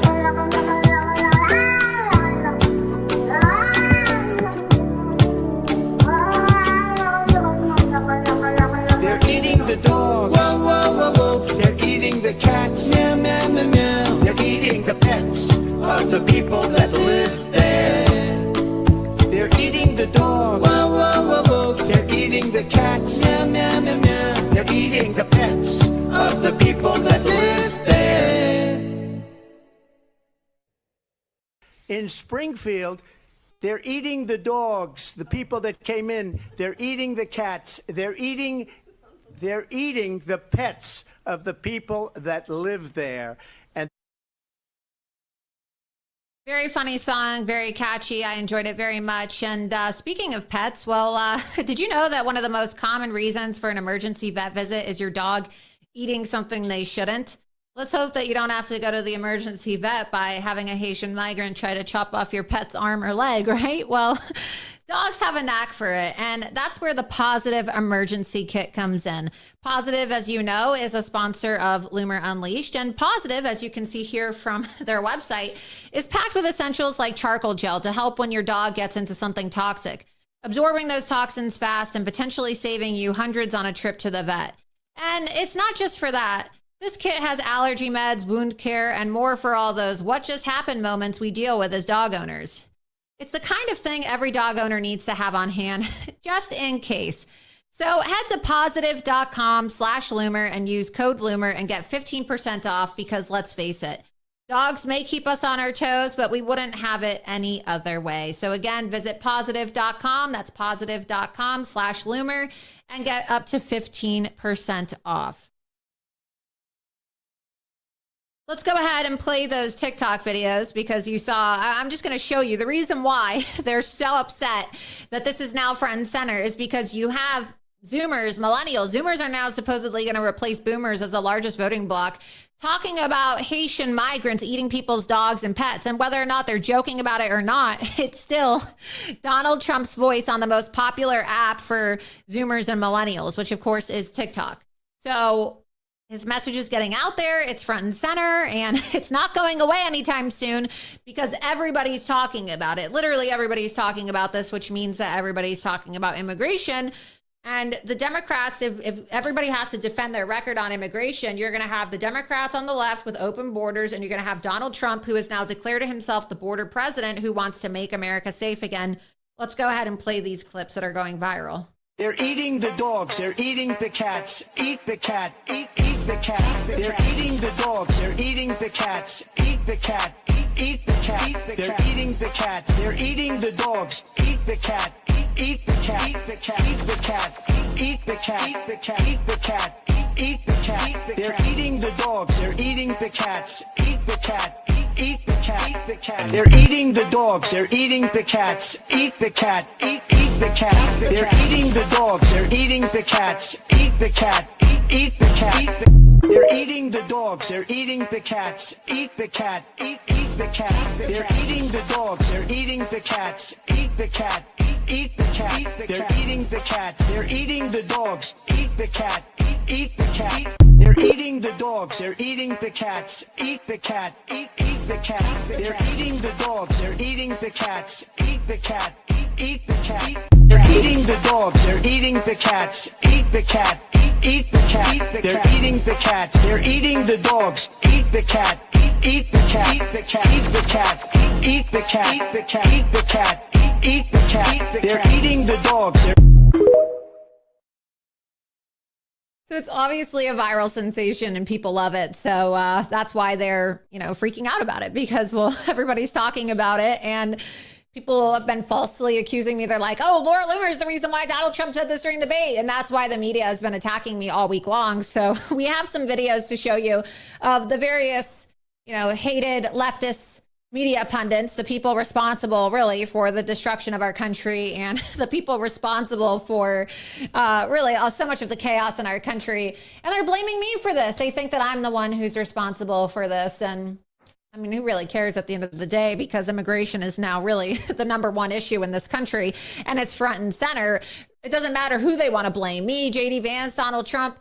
Are you talking about immigration? Yes. Are you talking about illegal aliens? Yes. Are you talking about issues like, the cultural differences of invaders from Haiti eating people's pets and refusing to assimilate into Western values? Yeah, you are. So Trump's winning. You're losing because Donald Trump is winning as it relates to dominating in the subject of immigration because he has the winning issue on his side. Close the border, get mass deportations, lower crime in our country, while Kamala Harris is talking about open the borders, give free healthcare, free housing to illegal aliens, legalize fentanyl. Who are you going to choose? Trump or Kamala? Go ahead and play the clip from Anderson Cooper. Haitian woman confirming Haitians do in fact eat cats and do animal sacrifice and voodoo. This comes as the media is lying and saying Donald Trump lied about Kamala Harris's Haitian invaders eating people's pets in Ohio. It's real and it's happening. Now, Loomer, you'll recall, recently posted a racist tweet about the vice president's Indian heritage. She's been traveling with the former president recently on his plane to the dismay of other Republicans, accompanying him to 9/11 ceremonies, despite having posted a video claiming the attacks were an inside job in her work. They used a Photoshop photo. You see that? That's a Photoshopped photo of Donald Trump, and you can see for yourself that it's clearly Photoshopped. They made him look ginormous. So that's how unethical Anderson Cooper is. They literally used a Photoshop photo of me and Donald Trump, and they tried to make me look fat. They put like rolls on my body. You could see that they're trying to make Donald Trump look fat. They're trying to make me look fat. I mean, look, if there's one thing that I am like so obsessive about, it's the calories that come in my mouth. And it's the fact that I need to work very hard every single day to burn more calories than I consume. I mean, I am like so obsessed with staying thin. Okay. I think about it more than anything, probably, aside from taking back our country and getting Donald Trump back into office. If there's one thing that I'm always thinking about, it's my weight. Okay. So I am not that big. I weigh 120 pounds. And the fact that these people are trying to put fat rolls on my body to make me look big and to make me look like I'm obese, and they're doing the same thing to Trump, it's just so unethical. Go ahead and continue playing the clip. Claiming the attacks were an inside job, in her words. He was asked about her today. What would you say to your Republican colleagues or your allies who are concerned about your close relationship with Laura Loomer? Well, I don't know what they would say. Laura's been a supporter of mine, just like a lot of people are supporters, and she's been a supporter of mine. She speaks very positively of the campaign. I'm not sure why you asked that question, but Laura is a supporter. I don't control Laura. Laura has to say what she wants. Your allies she's a have free expressed spirit. concern. Well, I don't know. I mean, look, I can't tell Laura what to do. Laura's a supporter. I have a lot of supporters, so I don't know what exactly you're referring to. Laura Loomer was traveling with you on your plane. Okay, a lot of people do. It's a very big plane. With you. She made racist remarks about your opponent. She also espoused conspiracy theories about 9/11. Do you disavow those remarks? Well, I have to see what the remarks are. You're telling me for the first time. He has to see what her remarks are. As you saw from that tweet of hers today, her remarks on that subject are his remarks. And despite being a big plane, as he said, space on it is at a premium, even more so after his security detail was beefed up. She's on the plane and by his side because he wants her there. But in a social media post late today, he signaled a possible change, and you can make of it what you will. Quoting now, Laura Loomer doesn't work for the campaign. She's a private citizen, longtime supporter. I disagree with the statement she made, but like the many millions of people who support me, she's tired of watching the radical left Marxists and fascists violently attack and smear me, even to the point of doing anything to stop their political opponent, me. So a lot to get to. Joining us, CNN political commentator Scott Jennings and Ashley Allison, Politico's Meredith McGraw, and Michael Eric Dyson, distinguished professor at Vanderbilt University and co-author of the new book, Represent: The Unfinished Fight for the Vote. Michael, why do you think this conspiracy theory about Haitian migrant population in Springfield continues to be so pushed by right-wing media circles and by the president, the former president? Well, in a word, it's part of the big autocracy, the rule, reign, and tyranny of a collection of bigoted figures. And by bigot, I mean, as Howard Thurman said, a bigot is a person who makes an idol of his or her commitments, a fetish of their own particular beliefs. And this man has consistently denounced others. You remember he called Haiti a shithole country. This is an extension of the same attempt to both smear Vice President Kamala Harris by refusing to call her by her rightful name. That is a racist trope that has been deployed by many on the right. It's not an innocent mistake, because if you mispronounce her name and you're corrected and you continue to mispronounce her name, it's the extension of calling black people what you will call them, regardless of what their names are. But when you look even beyond that, this notion that black people are consuming dogs and cats because they're Haitian, and then misnaming the country that he will deport them to. This is all a discombobulated bubble of bigotry that continues to operate within Donald Trump's imagination. And unfortunately, many on the right wing, other conservatives, have not called him on it, which means, therefore, they're complicitous in his bigotry and an extension of his poisonous worldview. Scott, I mean, the former president had the opportunity to, walk back his comments about this, what he's saying about Haitians in Springfield. He was asked about the bomb threats that have closed schools in the area. It chose not to address something that is actually happening there and affecting the lives of school kids there. Do you wish he would walk this back? I wish he would stick to the facts of what's happening about immigration in this country. It is a legitimate debate to have about what's happening in communities where you have influx of immigration, whether it's legal or illegal. and whether that's the kind of immigration system that we need. I think that's a conversation the country is interested in having, and I think it gets diluted and frankly lost. The macro issues get lost when we get wrapped up in these other sidebar issues or these other issues that maybe aren't grounded in reality. So yeah, look, I think immigration and the economy are the two. Of course, they want to blame me for everything. Blame Laura Loomer for everything. Here's Joy Reid of MSNBC doing the same thing. Let's play clip number 2. If you want to understand how insane racist lies like the pet eating story go from the dark corners of the interwebs to the brain of Donald John Trump, just look at the people he's surrounding himself with. People like Laura Loomer. And just the other day, she posted that if Kamala Harris wins the election, the White House will smell like curry and speeches will be facilitated via a call center. Racist much? And yet, here is what Trump said about Loomer when asked about her proximity to the campaign. Laura's been a supporter of mine, just like a lot of people are supporters, and she's been a supporter of mine. She speaks very positively of the campaign. I'm not sure why you asked that question, but Laura is a supporter. I don't control Laura. Laura has to say what she wants. Your allies she's a have free expressed spirit. concern. Well, I don't know. I mean, look, I can't tell Laura what to do. Laura's a supporter. I have a lot of supporters. I'm a supporter. Yes, Joy, you may want to tone down on the eyeshadow. You're supposed to put it on in a very subtle way. It's supposed to just bring out your eyes. You're not supposed to glob it on like a highlighter. So, I don't know. This looks ridiculous. Crazy lady. I noticed that she shaved all her hair off, too, because she got tired of stealing Donald Trump's hairstyle. Do we have the before and after photos of Joy Reid? Where she had the blonde wig. It looked like Donald Trump's hair. My God. And then Ben Bergquam asked her, hey, why did you steal Donald Trump's hairstyle? And then she shaved her head. Looks disgusting. I mean, it looks good on Trump, but it looks disgusting on her. Look at that. She shaves her head. I don't know who told her that looks good, but it looks terrible. It looks terrible, though. I'll tell you, it just looks awful. Ugh, God. All right, we have another CNN anchor blaming me for the pet eating comments. Clip number 4. Tonight, Trump doubling down on the baseless claim that Haitian immigrants in Ohio are eating people's pets.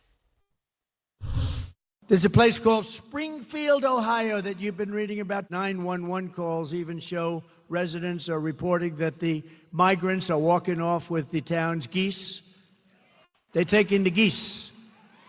You know where the geese are? In the park, in the lake. And even walking off with their pets. My dog's been taken. My dog's been stolen. Trump's comments coming just a day after Ohio's Republican Governor DeWine, came out and said that there is zero evidence to back these claims. One of the first people to push this story before Trump or Vance, though. So, how did it get started? Well, right-wing activist Laura Loomer. She notably flew to Philadelphia with Trump before the debate. She was with him, and she's now taking a lot of heat from Republicans, accusing her of feeding Trump conspiracy theories. Ellie Reeve has this piece you'll see first out front. Except that it's not a conspiracy theory. It's not a conspiracy theory. We showed you the tweet that has the police report on it. That's after the debate. I posted it, and Donald Trump posted it. It's not a conspiracy theory. It's the same highlighted post from my social media on his Truth Social. You can see it. That is a real police report. I don't know how they're going to say that's a conspiracy theory when he's talking about people taking the geese. That is a real story, Aaron Burnett. Hate to break it to you. I know you want to say everything's a conspiracy theory, but it's real. It's a real story. Let's get back to the CNN clip. The official Truth of America First. This is far-right activist Laura Loomer and white nationalist Nick Fuentes cheering to the hostile takeover of the Republican Party. Absolutely. And they're not wrong. Both met personally with Donald Trump. I first met Loomer in 2017 at an event for manosphere influencer Mike Cernovich. At the time, Loomer was an activist who'd celebrated the deaths of Muslim migrants. But she was being harassed by white nationalist trolls because she's a Jewish woman. Since then, she's taken a strange trajectory, with years somewhat in obscurity because she'd been banned from so many social media sites, like Twitter. When Elon Musk took over Twitter, she came back. She does stunts like ambush interviews. Frank, why aren't you supporting President Trump? I'm a successful investigative journalist. Loomer recently told CNN she's not anti-Muslim. Now, some might dispute that she's entered the mainstream, but she's reached the former president's elite inner circle. Flying to the presidential debate on Trump's plane, and to New York as he observed the anniversary of 9/11. A notable appearance since Loomer has pushed the false conspiracy theory that 9/11 was an inside job. She's been seen with Trump a lot. We're here at Bedminster. I'm with the greatest president ever. After rumors circulated among right-wing Twitter users, including Loomer, that Haitian immigrants are eating people's pets in Ohio, Trump repeated the claim in the debate. They're eating the dogs, the people that came in. I spoke to Loomer before the debate. She told me she's attacked as a childless woman who devotes all her time to a man who will never pay attention to her, meaning Trump. But Trump does pay attention to her and reads her reports. Laura, how are you? You look so beautiful, as always. You don't want to be Loomered. If you're Loomered, you're in deep trouble. Trump! Good morning, everybody. My name is Laura Loomer. She ran for Congress twice and lost. But she told me she built a constituency among the very pro-Trump voters in the Villages, a retirement community that's important in Florida Republican politics. She called them Boomers for Loomer, and they were paying attention when she began attacking Governor Ron DeSantis for having the temerity to run for president against Trump. You are never going to be president of the United States of America. Loomer told me one of her donors let it slip that DeSantis was running for president in 2021. So on the first stop on the DeSantis book tour, she stood in front with a Trump sign and a T-shirt. Despite her new closeness to the former president, some pro-Trump Republicans are very against her. Her rhetoric and her tone does not match the base, does not match MAGA, does not match most Republicans I know, and I am completely... Translation: I am a very jealous woman. My name is Marjorie Trader Green, and I sold out the MAGA base to Kevin McCarthy, and I am jealous that I didn't get to go to the debates, but Laura Loomer and Matt Gaetz did. I'm very jealous. I'm a very jealous, petty woman. I mean, come on, Marjorie. You said that Jews control the world with space lasers, all right? Who are we kidding? She got accused of calling the executive director of Black Voices for Trump the N-word. He took to Twitter to say that she told him, don't run for Congress in District 14 in Georgia because an N-word like you can't win. Who's the racist, Marjorie? Keep playing the clip. denouncing it. I'm over it. I mean, Marjorie Taylor Greene, Ellie, saying that is something, right? I mean, as loyal and big of a MAGA as it gets. Lindsey Graham today called her comments disturbing. Does she carry influence with others in the Republican Party? And, you know, what do they think about her right now, seemingly incredible closeness to Trump? Well, she told me that when she met J.D. Vance, he hugged her, even though she was, in her words, a childless dog lady. Now, she also thinks that she's been held on the periphery of the MAGA media world, doesn't get those prime speaking slots in conservative conferences. But her work is reaching like regular people. Last year during the presidential primary, I talked to this man in his 70s who proclaimed, Laura Loomer has destroyed the DeSantis campaign, like almost with a touch of pride. Wow, it is really incredible to watch all of this, and obviously, you know, in her wanting to have conversations with you. Ellie, thank you so much. There is a growing feud that is playing out in public today, and it's really exposing tensions between Donald Trump's allies. Far-right activist Laura Loomer was seen with Trump yesterday at events commemorating 9/11, despite the fact that she previously spread conspiracy theories about those very terrorist attacks. Yeah, she posted on social media saying that it was an inside job. She was also seen getting off his plane. You see the video here. This is in Philadelphia, just ahead of the debate.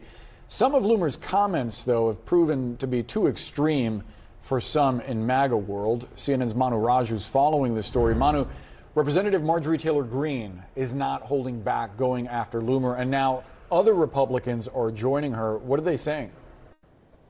Yeah, that's right. In fact, Marjorie Taylor Greene, someone herself who has been very outspoken, very controversial in some of her rhetoric, but she says what Laura Loomer has been saying has been going too far. And she contends it does not represent the MAGA movement, does not represent former President Donald Trump. This in the aftermath of her racist post about Kamala Harris's Indian heritage. That was too much for Marjorie Taylor Greene, and then afterwards Loomer went to attack her on social media. So I asked her about this feud between those two, and this is what MTG said to me just moments ago. concerns about her rhetoric and her hateful tone. To me, many of the comments that she makes and how she attacks Republicans like me, many other Republicans that are strong supporters of President Trump, I think they're a huge problem. And that doesn't represent MAGA as a whole. She's still traveled with the former president. Would you encourage Trump not to keep close contact with her? You know, Laura Loomer has lost 2 Republican congressional campaigns, one in a general and one in a primary.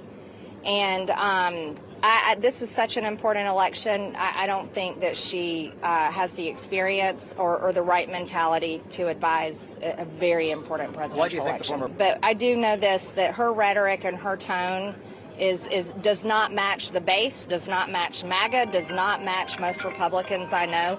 And I am completely denouncing it. I'm over it. And I would encourage anyone else that matches her statements to stop. But Trump himself was indeed traveling with Laura Loomer in the way to Tuesday's debate. And he's someone that she has been within his inner circle, and someone has causing clearly concerns, not just among Marjorie Taylor Greene, but also other people who are aligned with Donald Trump, worried about his alliance with someone who espouses such extreme rhetoric, racist rhetoric, pushes conspiracy theories and the like. This was Senator Lindsey Graham just moments ago told our colleague Ted Barrett here on Capitol Hill. He said, I think what she said about Kamala Harris and the White House is abhorrent, but he said it's deeper than that. He said she says some things about Republicans too. And he went on to say about Trump, he would serve himself well to make sure that she doesn't become a bigger story. So a clear concern among some of Trump's closest allies that he's getting too close to her and that he needs to show some distance. Guys. Interesting, Manu. And that Marjorie Taylor Greene is drawing a line at what acceptable rhetoric is, and it appears to be Jewish space lasers, but not this. Manu Raju live for us on the Hill. Thank you so much.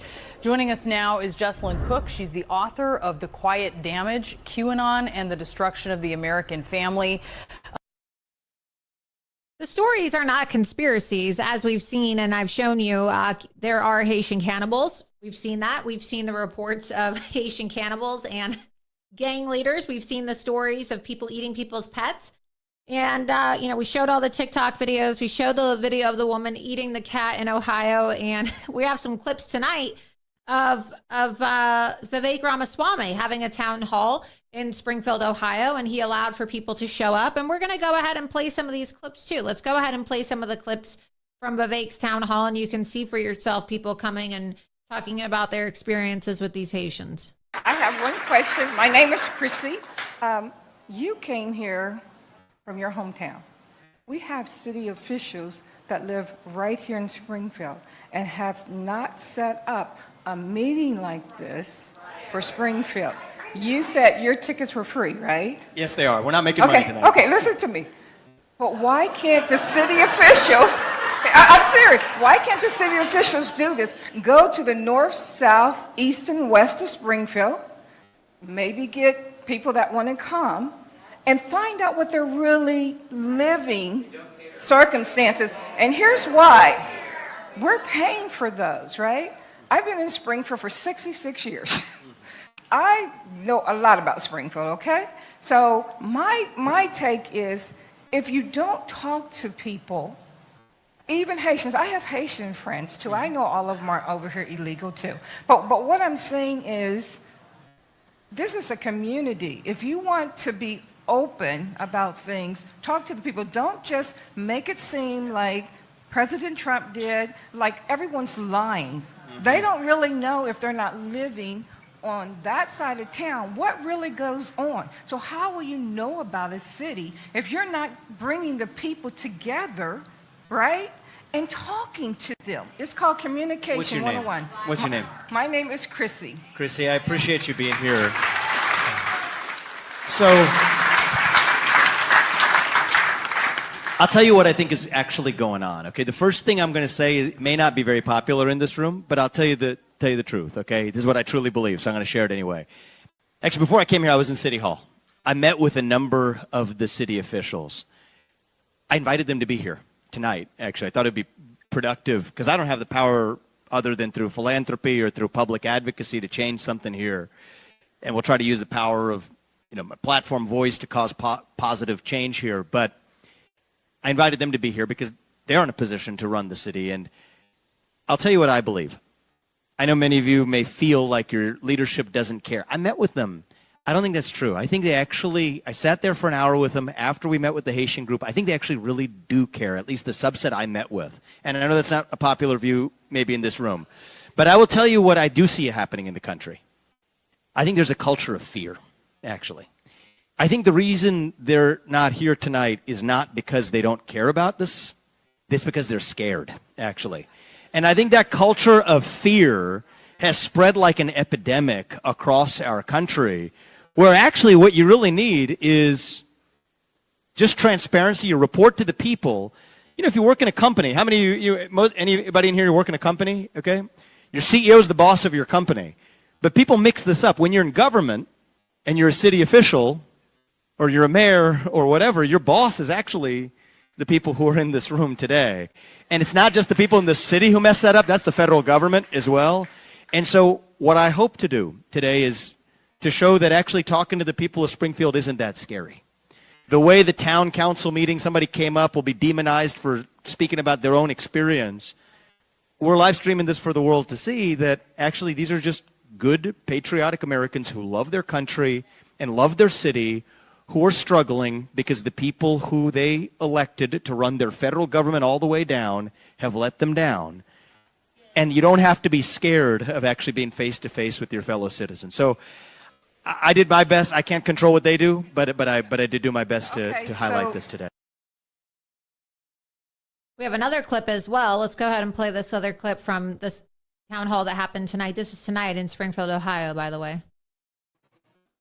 Hi. So I have a young daughter. I have two daughters, actually. Sure. And one of my daughter is younger. So I want to talk about the crime a little bit. Sure. Personal crime. So she's been followed around Walmart. She's been stalked. She ran to her car, threw her stuff down, ran to her car. She was chased. Okay? They were immigrants. She was chased by a man with a machete on her way to work. Called the police. She told them what had happened and wanted to file a report. 2 hours later, the police still had not called her back and never checked on the crime. So that's how you know there's no crime in Springfield, because no one's reporting it. That was your daughter. So and do you, I mean, I guess, does she have any sense for whether those were illegal immigrants into the country? I mean, she probably wasn't conversing with them while they're chasing her with a machete, but okay, readily identified. See, here's the thing, and it's uncomfortable to say this, but it's true. If your first act of entering the country breaks the law, then you're more likely to break the law when you're already here, right? And this is, I don't like just talking about the easy issues. Let's talk about the hard issues. I mean, they hit President Trump a lot for the so-called, the one they really tried to nail him for was the family separation policy, right? Right. Anybody in this room know how many mothers in the United States of America are in prison right now? It's about 350,000, actually. And yes, I have a book coming out next week, and I've got a Fox Nation special coming out next week. It's called Truths. Lays out a lot of these hard truths. That's one of the truths. It's a hard truth. It's about 350,000 mothers who are in prison. You know who we don't make them take with them? We don't make them take their kids. Their children. Right? Yeah, they're all loved And we ones. say that, that's a difficult situation, but you deal with it in a different way. And so I think we have to restore the culture of the rule of law in this country. In this town alone, double the number of shoplifting crimes in the last 2 years. 2 years is not a long time for shoplifting rates to double. Auto thefts are up by over 50% in that same time frame. And as you said, based on your daughter's story, that's against the backdrop of many of them likely even going unreported. We got to restore that culture of the rule of law, but part of the reason we're seeing this too is that many illegal immigrants into this country, many other criminals in this country, when they see the top law enforcement agencies in the United States of America themselves not following the law, then they rightly ask the question, well, why the heck should I have to follow the law anyway? So top to bottom and bottom to top, we have to restore the rule of law in the United States. It's who we are. And that's how we save this country. So I appreciate that. I'm glad your daughter's safe. Thank you for sharing the story. I mean, that's horrific. You know, you have a woman talking about how her daughter was chased by an illegal alien from Haiti, supported by the Kamala Harris White House with Joe Biden. Sherrod Brown, of course, the senator from Ohio who signed off on giving a lot of these people temporary protected status. Why are they not holding more meetings to talk to these people, to address their concerns? Here's another clip of Vivek talking about President Trump's deportation plan, because if we're being honest, the only solution to address this is mass deportations. These people are not capable of assimilating, okay? Their cultures are never going to be able to be assimilated with ours. They're incapable of it, it seems. And so we need to mass deport them. There's too much of a strain on the general public, and it's hurting people. It's taking up housing. It's increasing crime. There's increase in car accidents because these people don't know how to drive cars. They don't know how to follow traffic signs and traffic laws. So the only solution is to deport them. Otherwise, if you import the third world, then you become the third world. So unless we mass deport these people, we will turn into the third world. Your city, wherever you live in the country, will turn into places like Springfield, Ohio, Aurora, Colorado. It's the number one issue of this election season. And that's why the Democrats are in panic mode. Because how are they going to tell women? Well, we actually just voted against the Women in Violence Act by illegal aliens. We're not going to deport the illegal alien who just chased you down the street with a machete. And actually, we're going to give him a $150,000 loan and free health care. And we're going to provide them with free housing. And I mean, do you think that people are going to buy this shit? No, they're not. They're not going to accept being treated like second-class citizens in their own country and being told that the very criminals who broke our laws coming into our country should be receiving free everything while every American is busting their ass to survive right now. Go ahead and play clip number 36. Vivek talking about Trump's deportation plan. For President Trump in 2016, 2020, and I will again on November 5th.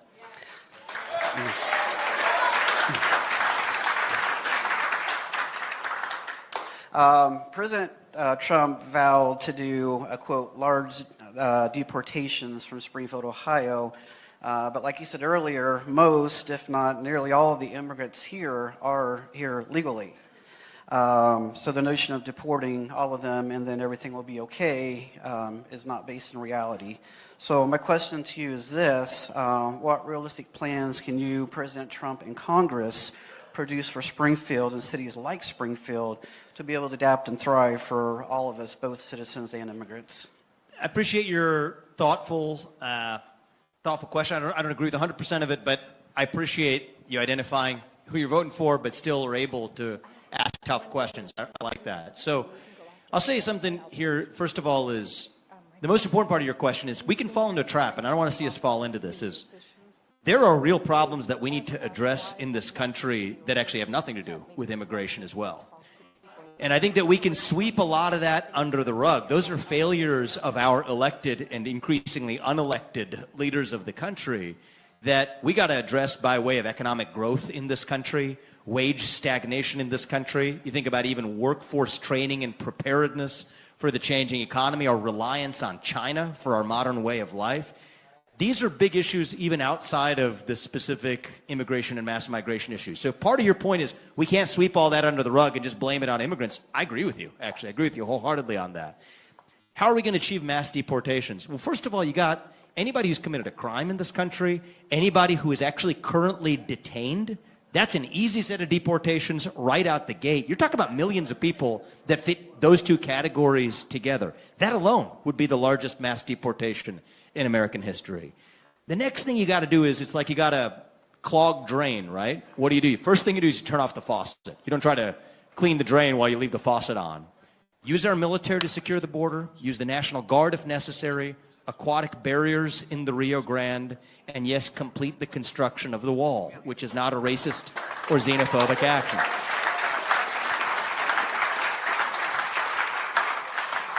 And so the way I think about it is, let's just talk about some principles we can agree on. All right, maybe if I was writing this down, we'll be a little more precise, but I'll give it to you kind of off the top here. Think about it like your body, right? Violation of your consent. A nation's body is its land. No migration without consent, number one. Number two, consent should only be granted to migrants who benefit the United States of America. And number three is, those who enter without consent shall be removed. Now, for the last 2 weeks, the residents of Springfield have been accused of being racist, and their concerns have been completely ignored by the mainstream media. They don't want to address their concerns. They don't care about the young women who are being chased with machetes. They don't care about the fact that a young child was killed when a Haitian migrant slammed into a school bus, killing a kid, injuring many others. They just do not care. And so when Vivek Ramaswamy, apparently, he says he asked if the current administration is the reason for the trouble in Springfield. And he says that he offered to give $100,000 of his own money, because as we know, Vivek Ramaswamy is a very wealthy man. He says that he was turned down. Now ask yourself, why would a city that is complaining about not having enough resources, and that this is the reason why there's so many problems right now there, and people saying that there's not enough resources to go around because the Haitians are taking up all the resources, why would they turn down Vivek Ramaswamy offering to give them $100,000 of free money? Play the clip. Wasn't planning to mention this in my introduction, but you brought this up and it relates directly to it, right? So I posted on social media about this event, and I wanted to be constructive in the community to set a tone where your mayor and other city leaders have asked for help. I'm not in office right now, and so I want to think about, as a businessman or as somebody who's lived the American dream, how can I help? I appreciate that. I tried. Thank you. And we didn't get to Ohio. So But I thinking about, this country's blessed us with so much. We've lived the American dream. I thought, okay, how can we use our resources to do what's right and help the community here? So this is a story about this trip. Just tells you about the power of bureaucracy in America. So we say, okay, maybe it's the hospital that's strained. So I call around city leaders. They say, no, it's not really the hospital. It's primary care that's actually been strained the most. And there's some nonprofits working on primary care here. And so we offered a $100,000 gift to support those charitable efforts.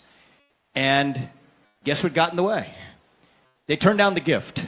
Bureaucracy along the way. And I think that it has something to do with I can only speculate, it has something to do with my political perspective or otherwise. But I think that the reality is we need to put that to one side and say, if we have ways to solve problems, whether it's in the VA, whether it's in the private sector, whether it's in philanthropy, just get the bureaucracy out of the way so that at least in government, the people who we elect to run the government once again run the government. And in the private sector too, the people who actually are running the show are people who actually care about solving the problem rather than looking after their own optics or appearances. And if we do that, I think we're going to save the country. So thank you. Why don't you come on up, sir? Thank you. It's just shameful that people in these great American cities are being left to suffer, being left with insufficient resources to deal with rising levels of migrant crime and poverty because of these elitist white liberal politicians who want to see America decline. We truly are, as President Trump says over and over again, a nation in decline. Here's Vivek. This is the last clip we have. Well, we have two more clips, actually, of Vivek saying that the current administration is the reason for the current trouble in Springfield. Go ahead and play this clip. Good to meet you, man. Yes, sir. So my question is, I'll make it short and sweet. I've been here for 35 years here in Springfield, Ohio. As you guys, I'm a full-blown Trump supporter. I'm a full believer that he's the man that's going to save us. Do you currently think right now that the current administration is the reason we're having all this trouble currently here in Springfield, Ohio? I do, actually. I really do.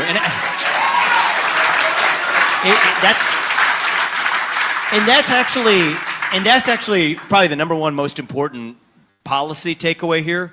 I think if you're going to run for public office at the local level or at the state level, you got to be ready to take the heat, all right? If you can't handle the heat, stay out of the kitchen.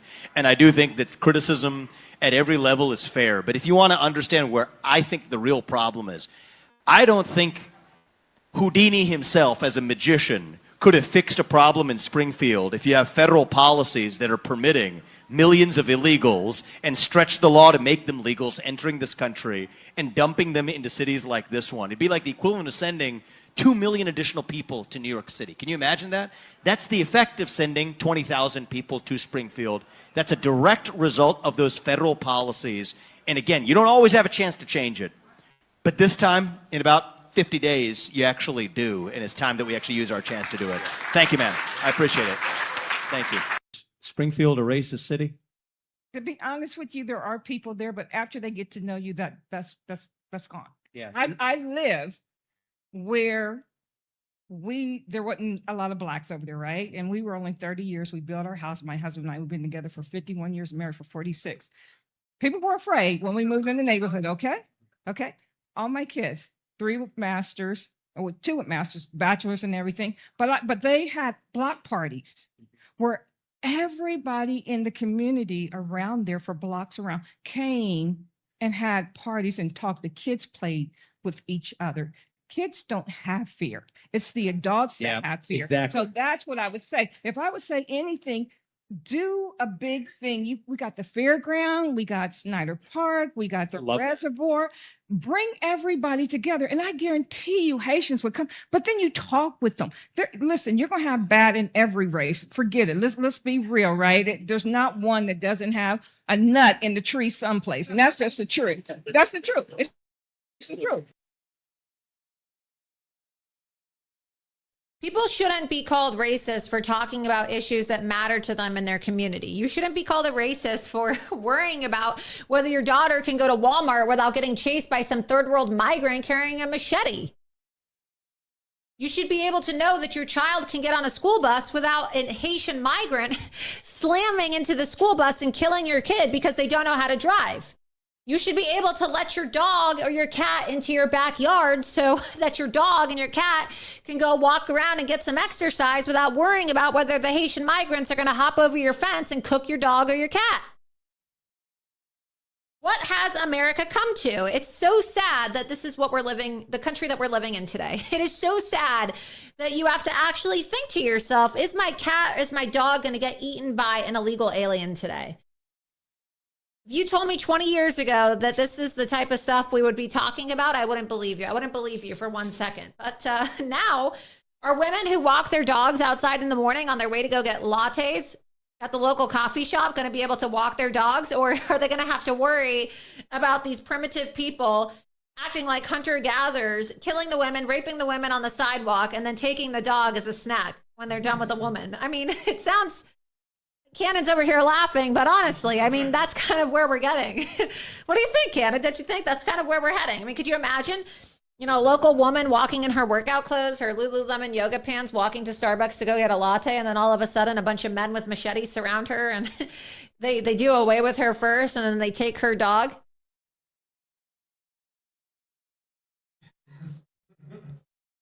I mean, is that going to be what we call, or the new concept of a lunch date in America? And if Kamala Harris becomes president of the United States, is that what a lunch date is going to be? I mean, honestly, it sounds hyperbolic, but it's not. Those are the things you're going to have to worry about now. When you live in a big city, you've seen the videos of people in San Francisco and DC and New York and other places. You cannot walk your dog on the side of the street. You cannot walk anymore as a young woman without seeing tons of migrants. When I was in New York City a couple months ago, I went to City Hall and there were 1,000 African migrants there, men just standing around, all illegal aliens. We can play some of those clips too. We had those clips I can show you. This is the world that we're living in. It's unsafe. Unsafe for everybody, but especially women and children. So before we continue, I want to take a moment to thank the second sponsor of tonight's episode of Loomer Unleashed, and that's 5G Free. Let's be real. Most of us never thought that we'd be worrying about radiation in our lifetime. But with uncertainty in the world, Ukraine, rising global tensions, and a government that's a mess at best, it's something that we can't ignore anymore. So that's where 5G by Rumble comes in. From items to protect your home to our radiation emergency kits, we've got you covered. Our kit includes RadioGuard Ace, the same FDA-approved treatment stockpiled by the United States government since 2003. It helps flush harmful radiation from your system. Plus, it comes with other meds for added protection like nausea relief and also a radiation monitor so that you're always aware of the danger. The government isn't talking about this. They don't want you to be prepared for this. They don't care if you and your family die from radiation poisoning. They really don't care because they have the supplies to survive this, but you don't. But you can. And if they're hoarding it, you know the threat is real. And they are. So you're going to want to be prepared too. It's not about being extreme. It's not about promoting conspiracy theories. It's about being smart. So head over to 5gfree.com/Loomer. You can see here the website, 5gfree.com/Loomer. Use code Loomer today and get 15% off. Because in times like these, well, it's better to have it than to not need it, than to need it and to not have it. So again, go to 5gfree.com/Loomer. Again, 5gfree.com/Loomer. Use code Loomer at checkout and get 15% off. As President Donald Trump always says, we are on the verge of World War III and it could get nuclear. So be sure that you are prepared. Better to have it and be safe than sorry than to be sitting in your house or a makeshift bunker wishing that you would have prepared and wishing that you would have purchased one of these radiation emergency kits. Crazy that we're talking about this stuff. Can't go to Walmart without being chased by a Haitian and a machete. Talking about buying radiation emergency kits. I mean, this is the America. This is the America now that we find ourselves living in under Joe Biden and Kamala Harris. And this is what it's going to look like. I mean, I don't even want to be here. Honestly, I don't even want to be here in this country if this is what we're dealing with for the next 4 years. I just can't imagine living in this country if Kamala Harris gets in and this is what we're dealing with for 4 years. I don't think I could take it. I just don't think I could handle it, honestly. I really don't. I would have to leave because it's just so much to deal with on a daily basis. Let's go to the chat. Let's see what people have to say. I don't think I could take it. I really don't.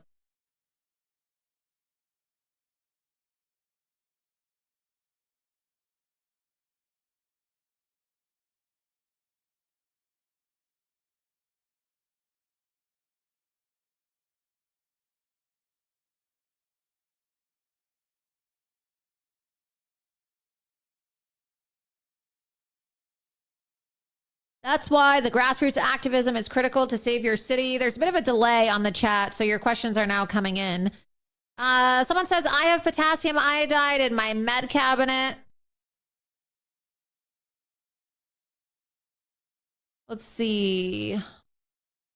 Someone said they'd move to Russia. I don't know. I don't know where we're going to live. I don't know where we're going to go. It's crazy what's happening in this country. Somebody said, when I was at the gun store last week, the background check questionnaire asked if you're a non-citizen alien, and if you are, what your alien ID number is. The ATF is letting illegals buy guns. Yeah, actually, in some states, they're letting you buy guns. It's out of control. They're letting illegal aliens buy guns. They're letting you buy guns if you're an illegal alien. That's the country that we're living in now today, you guys. It's that extreme.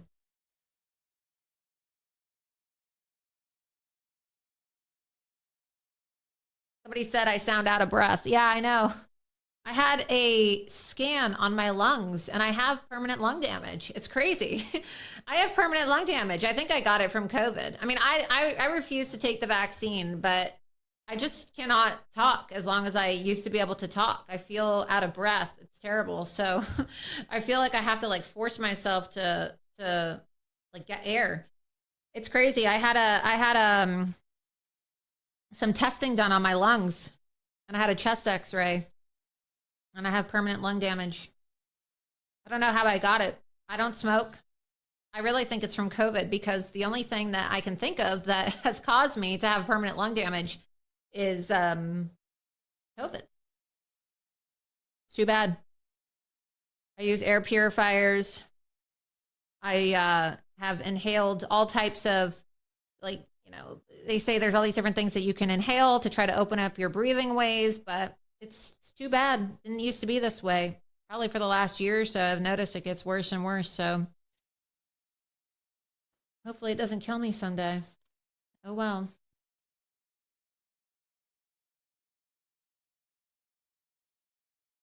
Someone said, I hate that for you, Laura. I never got COVID, but suffer the same thing. Yeah, it's crazy. I don't know what it is, but I used to be able to talk and I used to be able to I used to be able to talk for such a long time, and I got COVID, and it was bad after the first time. And then after the second time, I noticed that I wasn't able to speak as fast as I used to be able to, or talk as long. So there's all these little fuzzy things when I had my chest x-ray, and there's really nothing that they can do for me, I guess. There's nothing that I can do. Just have to deal with it.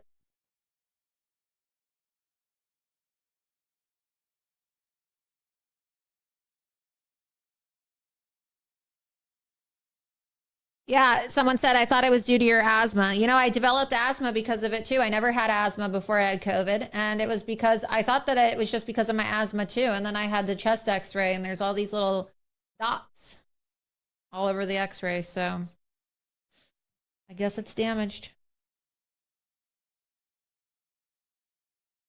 That's why I really truly believe that it's some type of bioweapon. Because I know a lot of people, they never took the vaccine and they got COVID and it attacked their body. I mean, I know a lot of people who never took the vaccine, but they got COVID and they got all types of breathing issues, and they got all types of weird conditions. Let's see. Put your comments in the chat. All right, moving on to the next subject tonight. We talked about the cats, we talked about the dogs, we talked about the town hall and the continued catastrophe, right? The immigration catastrophe that's happening in Springfield, Ohio. The next topic tonight that I want to focus on is political violence. And now we've seen with the second assassination attempt of Donald Trump that, well, the Democrats seem to think that political violence is an electoral strategy for them. They want to promote political violence as a way to get rid of Donald Trump, to win this election. There's no other way to say it. They're trying to take this guy out, and his family has said it. They've said they're trying to kill him. They're trying to kill my father. That's what his son said. We saw Melania Trump last week say that there's certainly more to the story that we're not hearing about. There's a lot of issues going on in our country right now. And it's very sick to see the way that the Democrats are using the mainstream media to incite violence. And we saw, as I showed you on the last episode of Loomer Unleashed, that the shooter, the assassin, or would-be assassin rather, Ryan Routh, who of course was arrested and is now being charged on 2 firearms violations, possessing a firearm as a convicted felon, and possessing a firearm with a obliterated serial number. And hopefully he's also charged with attempted murder. He was a Biden-Harris supporter. And one of the things that we've seen from his social media posts is the claims that he believes Donald Trump is a threat to democracy. He believes that Donald Trump is a threat to democracy. Well, where have we heard this before?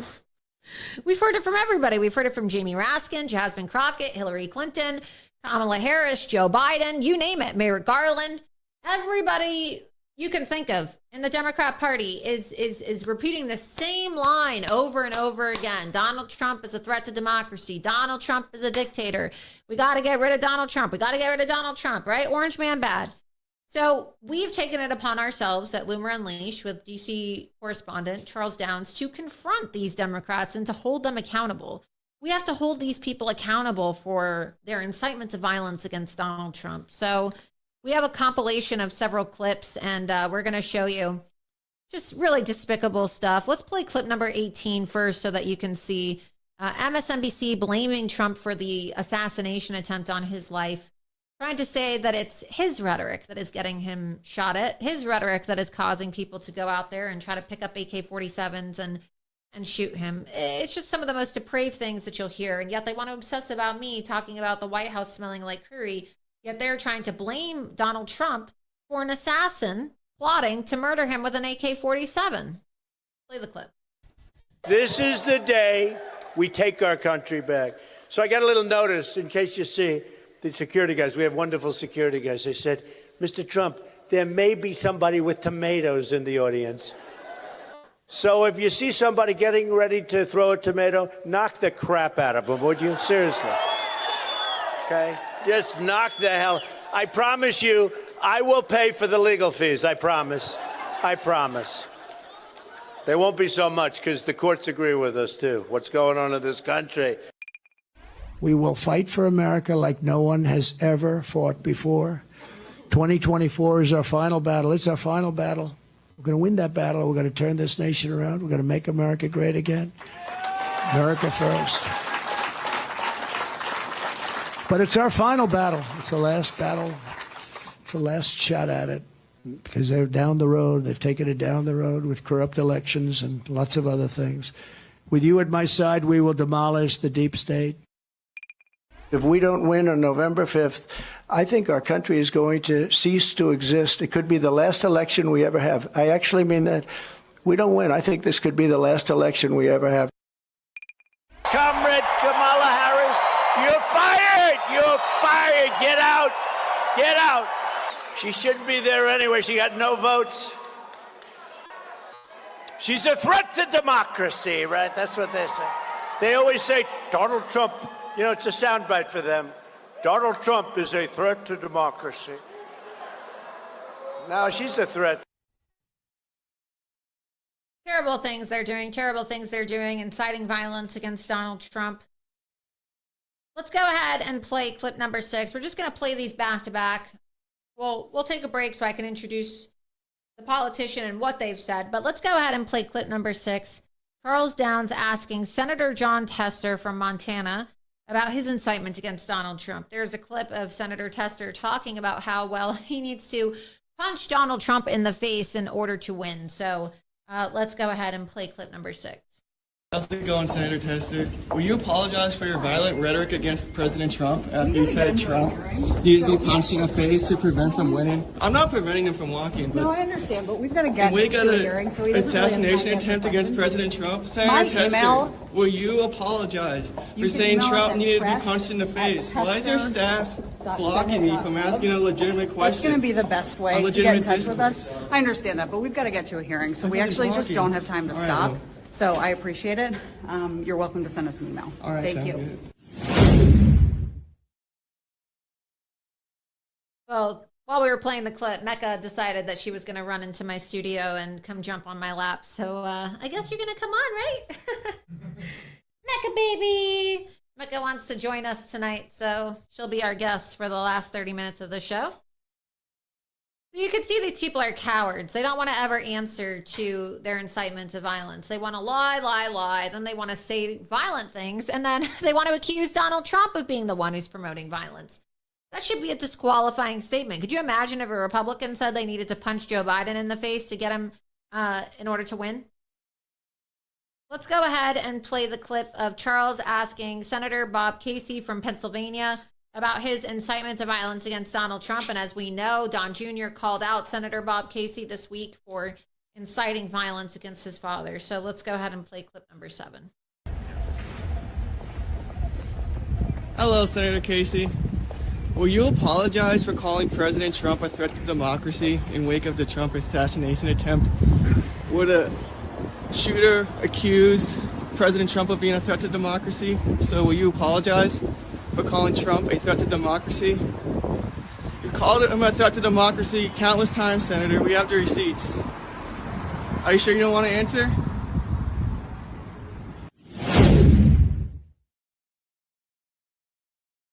Doesn't answer. Another senator who just wants to ignore accountability.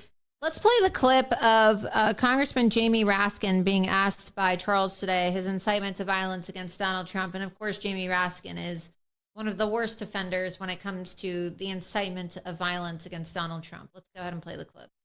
Good morning, Congressman Raskin. Long time no see. Hey, real quick, will you apologize for calling Trump supporters and President Trump himself a threat to democracy in wake of the second Trump assassination attempt, where the suspected assassin said Trump was a threat to democracy many times?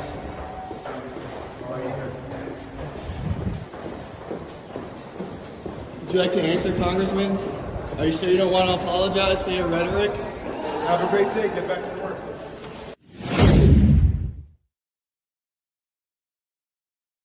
We also asked Jasmine Crockett, the congresswoman, about her incitement to violence after she went on Jen Psaki's show. I think we have the clip, don't we? We have the clip of Jen Psaki this week talking with, well, we have the clip of Jen Psaki. This was the segment that was on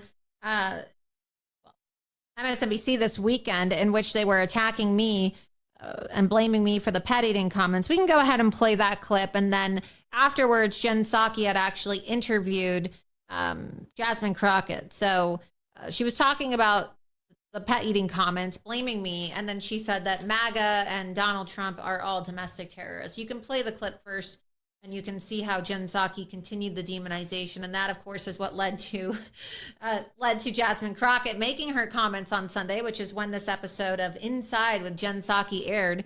And then hours later, a guy with an AK-47 tried to assassinate President Trump. Go ahead and play the clip. Well, Donald Trump's open admiration for Laura Loomer made headlines this week. It's important to remember that Trump has complimented her a lot over the past year, all while she has pushed her gross conspiracies.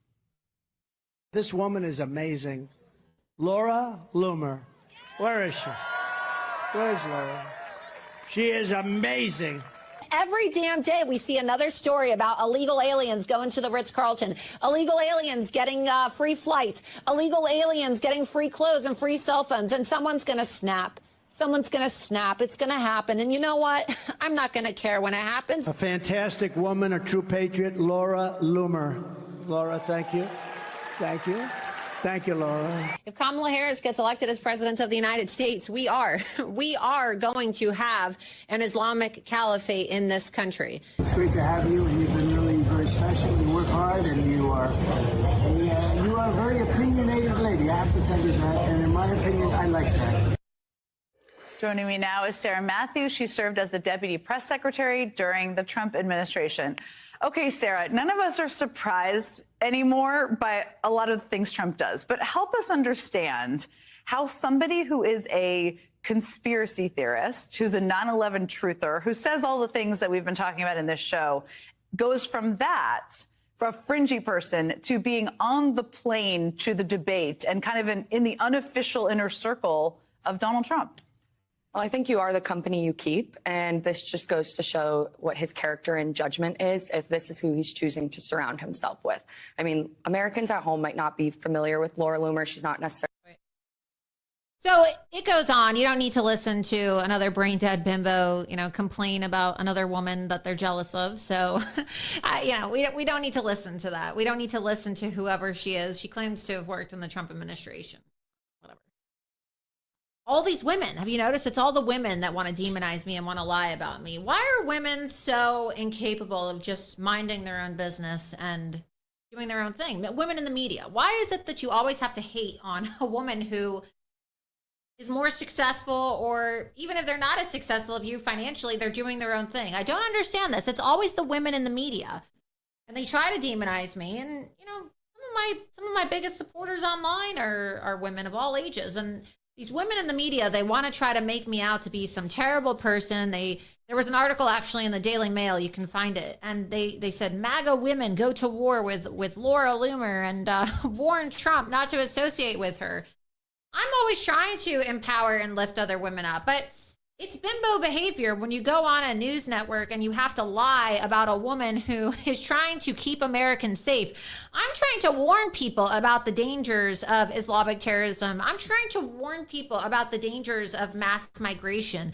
I'm trying to warn people about the dangers of Kamala Harris and Joe Biden's policies. That's what I'm trying to do. I'm trying to help you so that you can actually have a life and thrive in America and live the American dream. And yet so many of these women, they're just absolute haters, whether it's Marjorie Taylor Greene or it's this woman who says she worked in the administration, who's a traitor now, going on MSNBC. Here we go. Donald Trump devotee Laura Loomer sparks MAGA civil war. Why did I spark a civil war? Because I told the truth? Because, I don't want to be in their club? Because I'm actually loyal to Donald Trump as opposed to being loyal to the Republican Party? It just doesn't make any sense, but it's always the women, if you haven't noticed. Let's go to the chat. I wonder if they've noticed. It's always the women. I wonder why this is. Why do you think it's always the women? You think they're just jealous?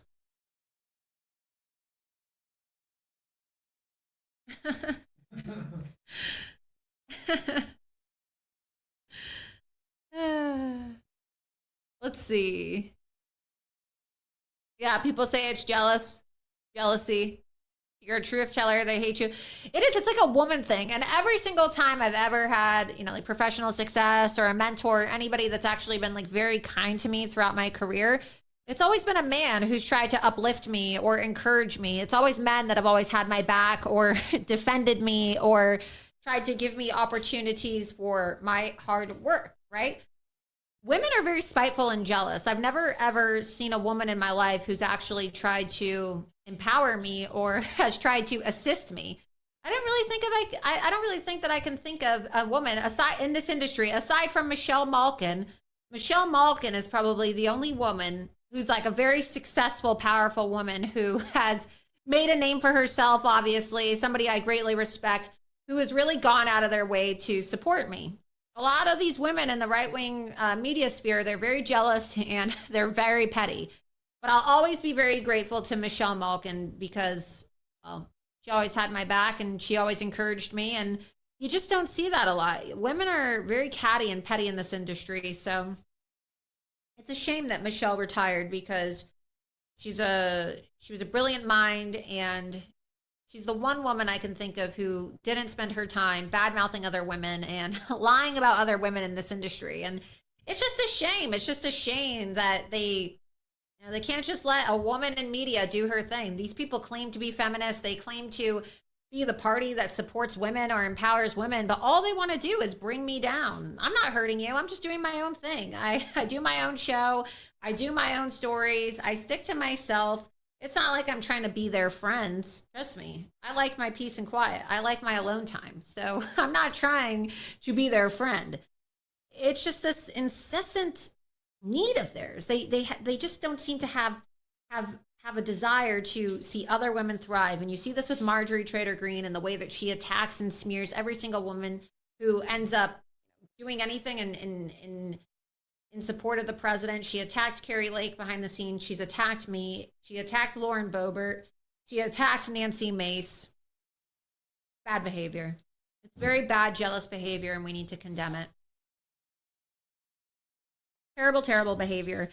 So after she got done interviewing her, she then interviewed Jasmine Crockett in the same segment. Let's go ahead and play that clip, because right after they got done bad-mouthing me, then she had Jasmine Crockett on to continue bad-mouthing me. More women bitching about another woman.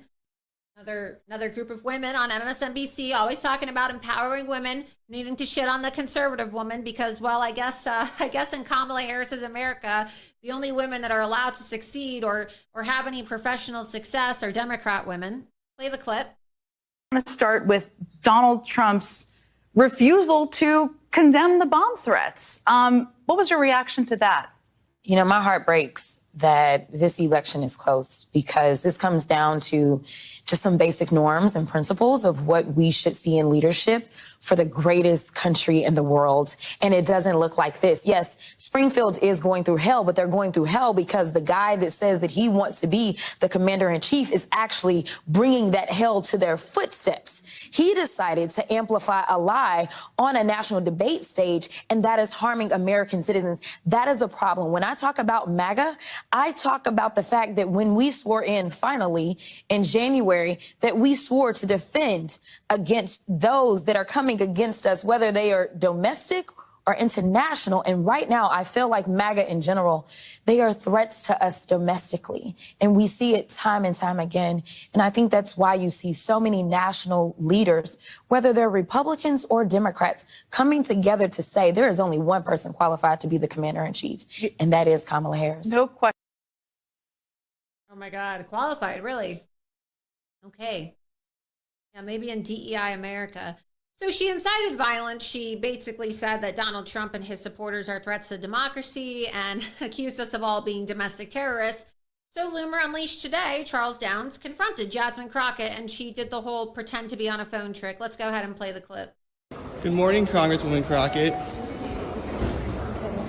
Will you apologize for your rhetoric that basically called Trump supporters domestic terrorists in wake of the second Trump assassination attempt, where the suspected shooter called Trump a threat to democracy? Will you apologize for your divisive rhetoric that likely incited political violence?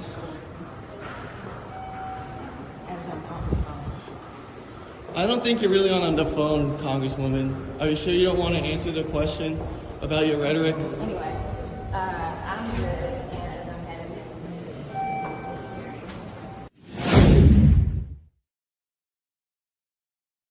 They never want to answer. They love talking on TV and they love blabbing their mouth, but they just won't answer. It's incredible, isn't it? This is why they don't like the videos. This is why Chris Hayes had a full-blown meltdown the other day on MSNBC, screaming and really just wasting airtime, talking about the fact that we have videos that are going viral. Oh, the NRSC shared Laura Loomer's videos. Well, why wouldn't they share our videos? We're the only people who are actually confronting people. We're the only publication out there that is actually spending time finding these representatives and confronting them and asking the questions and holding them accountable for inciting violence against Donald Trump and inciting violence against the American people and conservatives as a whole. I mean, these people want to carry out violent acts against anybody in this country that doesn't agree with them 100%. They are a threat to democracy. It's them, not us. Let's go ahead and play the compilation of Democrats inciting violence against Donald Trump. Clip number 13. I just don't even know why there aren't uprisings all over the country. Maybe there will be. People need to start taking to the streets. This is a dictator. You know, there needs to be unrest in the streets for as long as there's unrest in our lives. Enemies of the state. Show me where it says that protests are supposed to be polite and peaceful.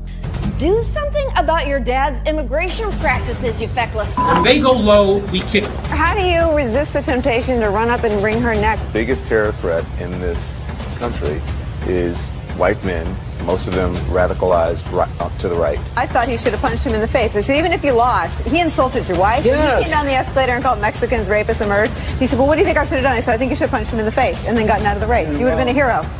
I'd like to punch him in the face. I said if we were in high school, I'd take him behind the gym and beat the hell out of him. Punch some people in the face! When was the last time an actor assassinated a president? They're still going to have to go out and put a bullet in Donald Trump, and that's a fact.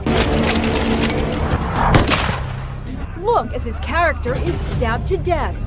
Where is John Wilkes Booth when you need him? I have thought an awful lot about blowing up the White House. A Missouri state senator is under investigation by the Secret Service after saying she hopes President Trump is assassinated. I will go and take Trump out tonight. And if you see anybody from that cabinet in a restaurant, in a department store, at a gasoline station, you get out and you create a crowd. And you push back on them. And you tell them they're not welcome anymore, anywhere.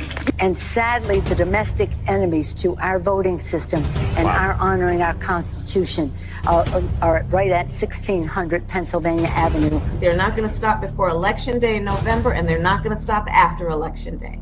And that should be, everyone should take note of that on both levels, that this isn't, they're not going to let up, and they should not.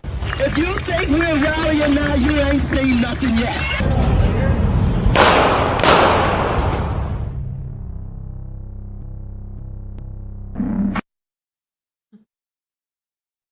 Totally out of control, just disgusting acts of political violence and incitement. And it's very concerning. I mean, there was a clip today, actually, of Matt Gaetz confirming that 5 assassination teams, not just people, teams. There's teams of people, I guess. There's 5 assassination teams across the country that have been activated to try to assassinate Donald Trump, according to what Matt Gaetz has been told by DHS. So let's go ahead and play that clip. I'll break a little news for you. I had a senior official from the Department of Homeland Security in my office before the second assassination attempt saying that what he has assessed is that there are 5 known assassination teams in the United States, 3 inspired by other governments, 2 that are here that are known domestic assassination teams. And with that, this individual was coming to me concerned that the force protection around President Trump, even prior to that second assassination attempt, was not sufficient for what it needed to be. And the coordination at that level, at the dignitary protection level, is like the bare minimum that we have to do to keep our presidents, our presidential candidates safe while they're on the trail. So there are 5. I just want to follow up. 5 assassination teams. Are they all targeting Trump? Is it other officials? Yes. No, wow. I should have been clear about that. 5 teams that we know are targeting Trump. And so that raises real questions about why certain teams were being pulled off of the Trump detail and put on, for example, the Jill Biden detail. Now, we don't want anything bad to happen to Jill Biden, but at the same time, the threat envelope for her was substantially different than the threat envelope around President Trump, and it would not have necessitated pulling assets away from the Trump detail for the Jill Biden detail or the John Bolton detail or any other details that were beefed up. At the same time, the requests from the Trump detail and from the Trump campaign for more security were going unanswered. Wow. Holy mackerel. Congressman, I know that you and a number of other problem-solving type members of Congress have probably thought and had conversations about what could be done to at least supplement Secret Service to protect President Trump. What would be your recommendation to the Trump campaign? President Trump is the last person worried about this, to be honest. I mean, he's worried about his message. He's worried about the safety of the people there. And I think he himself does not reflect on his personal security. And that's why those around him need to. I think that there are ways to augment some extended perimeters with some private security. I've heard Eric Prince, a very smart guy, opine as to what it could take to ensure that folks aren't able to just set up and get this close. I mean, you think about what happened in the second assassination attempt. Someone was able to park outside and plan and prepare and lie in wait for the former president. That should never happen, and it might need some sort of private augmentation to ensure that we keep President Trump safe. Yeah, good point. Congressman, we got about a minute and a half left.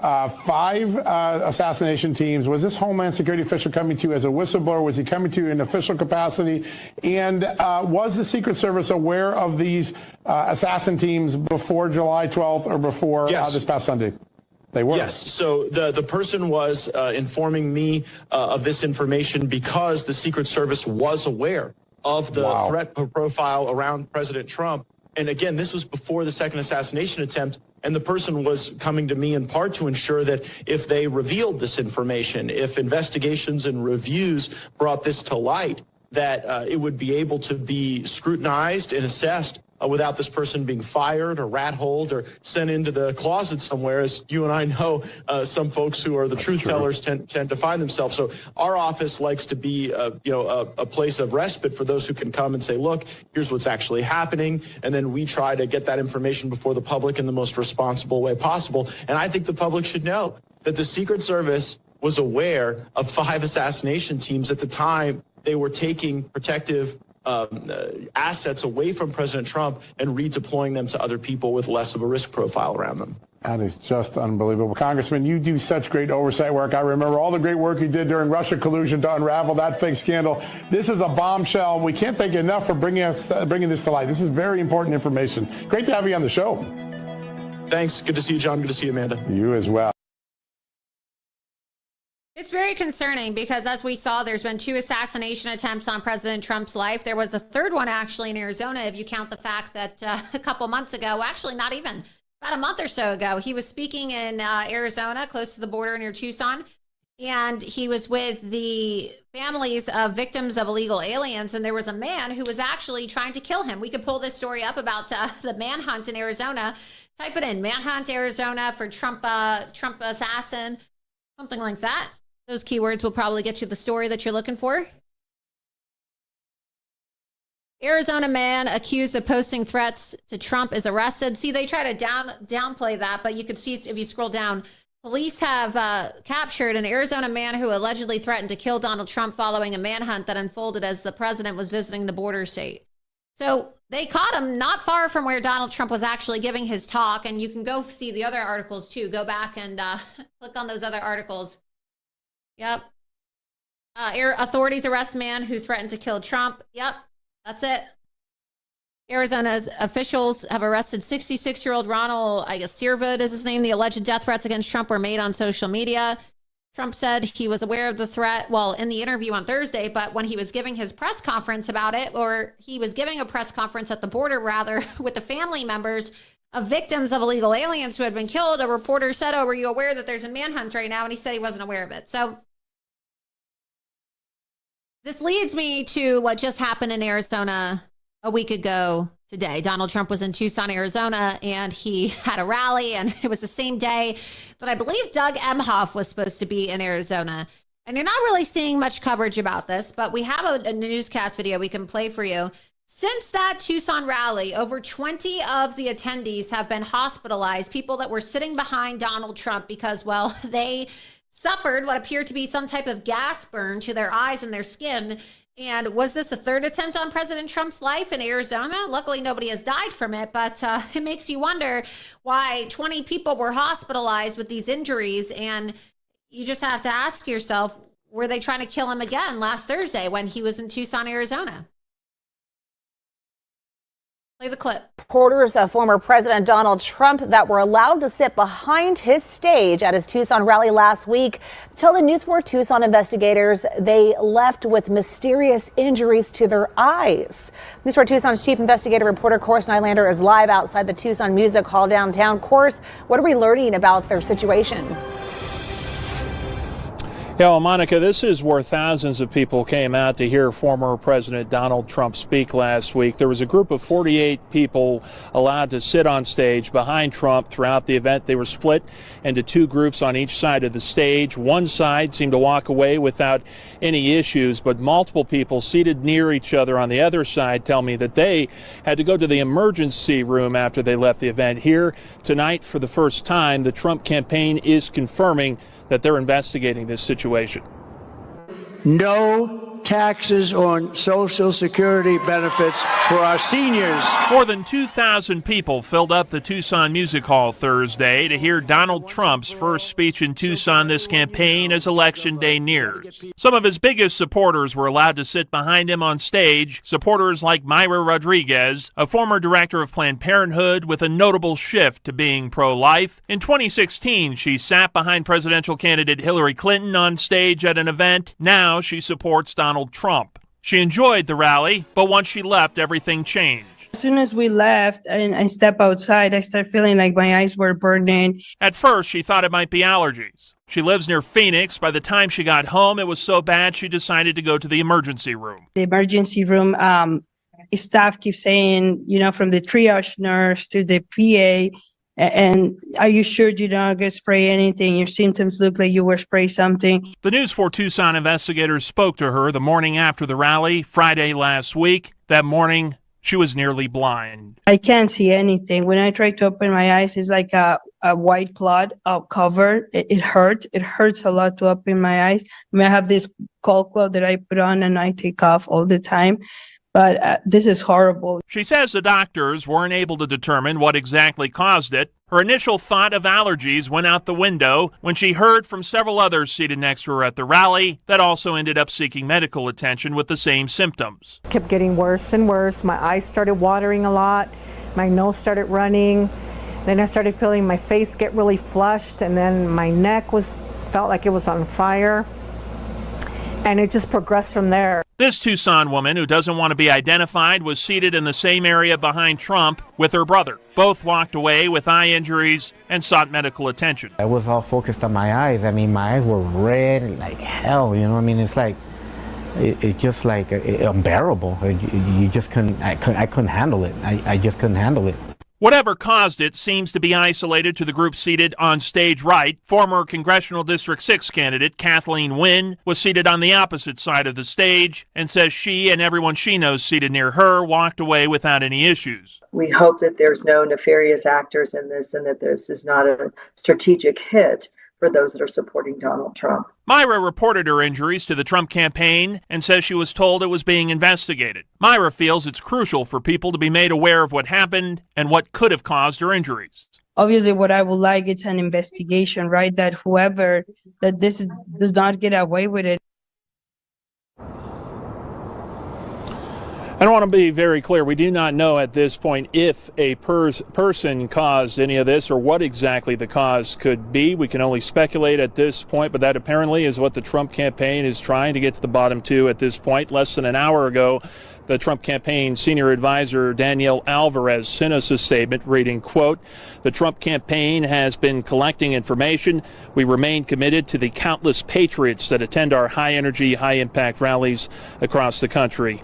I did also speak with the United States Secret Service. They tell me they were not informed of any of this and only learned about it when I called them, but they said there was no known threat to President Trump during his event here in Tucson last week.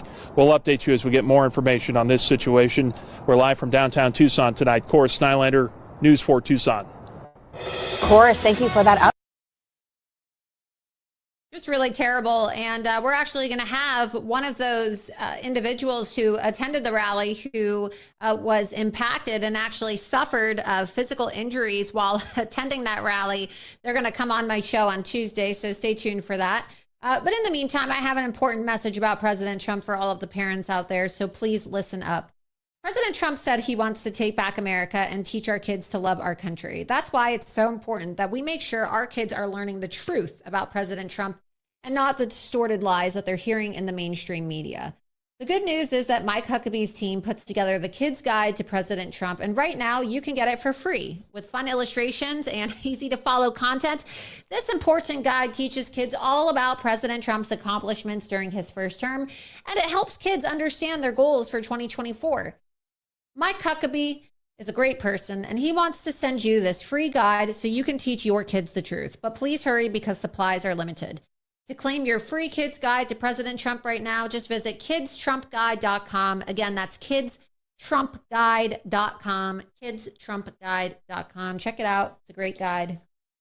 Very important that our children know the truth.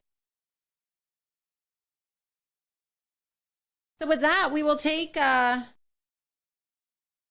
couple more questions tonight. Couple more questions. Oh, did you see this? Last story before we get to the questions. More political violence. Speaking of political violence, a man has been arrested, according to the DOJ, for planning to kill 6 Supreme Court justices. They won't say which Supreme Court justices, of course, but I'm pretty sure we know which ones.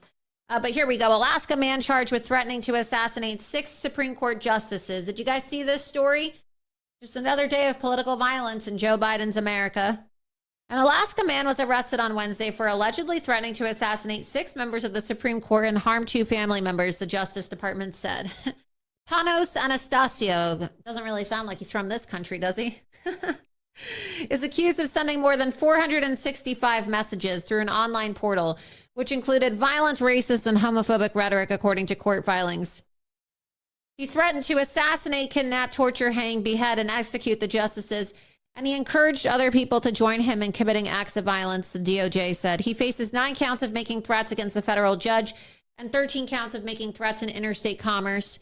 He appeared before a federal magistrate judge on Wednesday and pleaded guilty. The Supreme Court declined to comment on the pleaded not guilty. Excuse me, I did not see that. And the Supreme Court, it's insane, right? So, I'm not guilty, but here I am inciting violence. I mean, look, we have a serious mental illness problem in our country today, and the fact that you can threaten to kill somebody else and then think that you're not guilty is insane to me. The fact that you think that it's acceptable to go online and threaten to behead and hang and assassinate 6 United States Supreme Court justices and that you're somehow innocent? On what planet? This is the mass psychosis, though, that the Biden-Harris regime has created in our country, and this is the mass psychosis, unfortunately, that has infected the minds of so many members of the Democrat Party in our country. And they just don't like when you say things very directly, the way that we say things here on Loomer Unleashed, because these people have been taught that they can be coddled, and they have been taught that their opinions and their feelings are justified, even when they are disgusting opinions and disgusting thoughts of violence.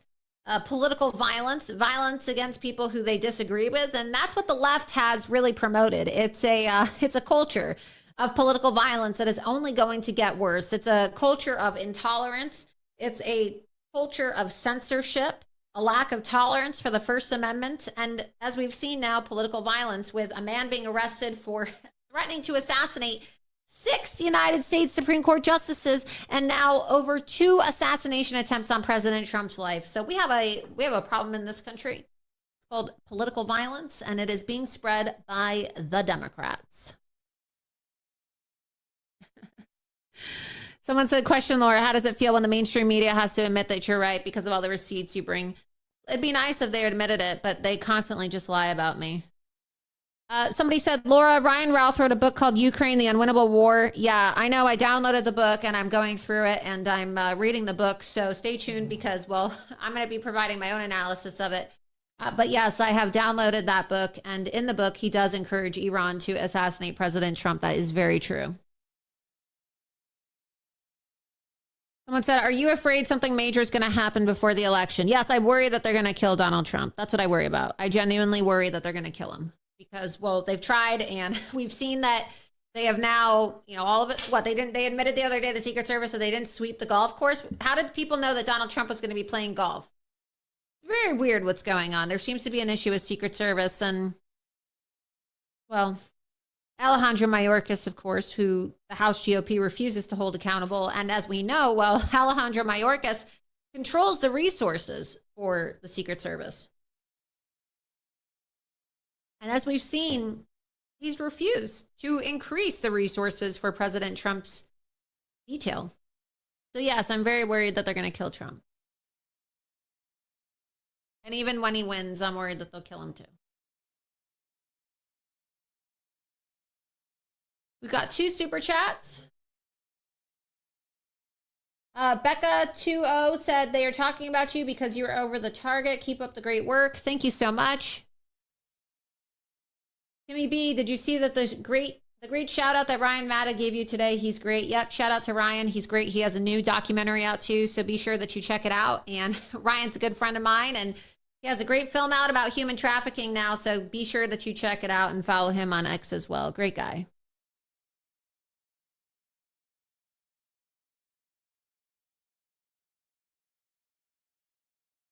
Someone said MTG must stay in her lane in Congress. Laura is journalism.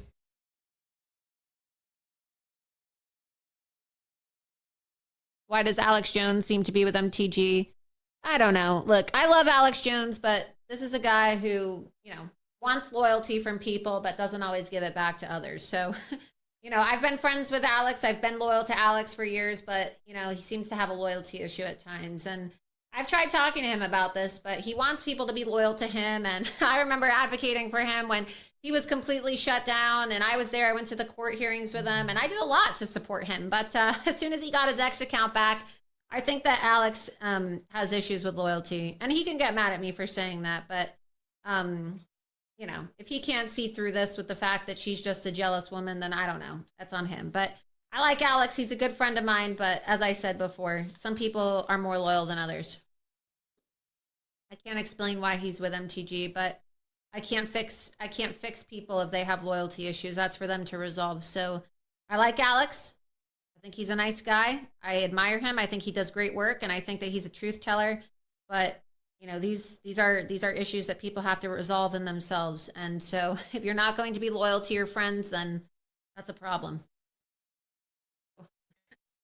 I don't care. People can get upset with me for saying what I said, but look, you're either loyal or you're not. Hakeem Jeffries just humiliated Speaker Johnson today and said the Democrats run the House. They do run the House. I mean, look, you don't have to be a Democrat to see that. They don't do anything. The House Republicans don't do anything. They might as well have control of the House, the Democrats, because what do the Republicans do? They don't fight back. Look at Mike Nellis, who is the business partner of Lauren Mershon, okay? He refused to comply with a subpoena. What is Jim Jordan doing to enforce that? Nothing, absolutely nothing. This is what Steve Bannon is in jail for. This is what Peter Navarro went to jail for. And Mike Nellis, who is the business partner of Lauren Mershon, the president of Authentic Campaigns, which we've talked about ad nauseum here on the show,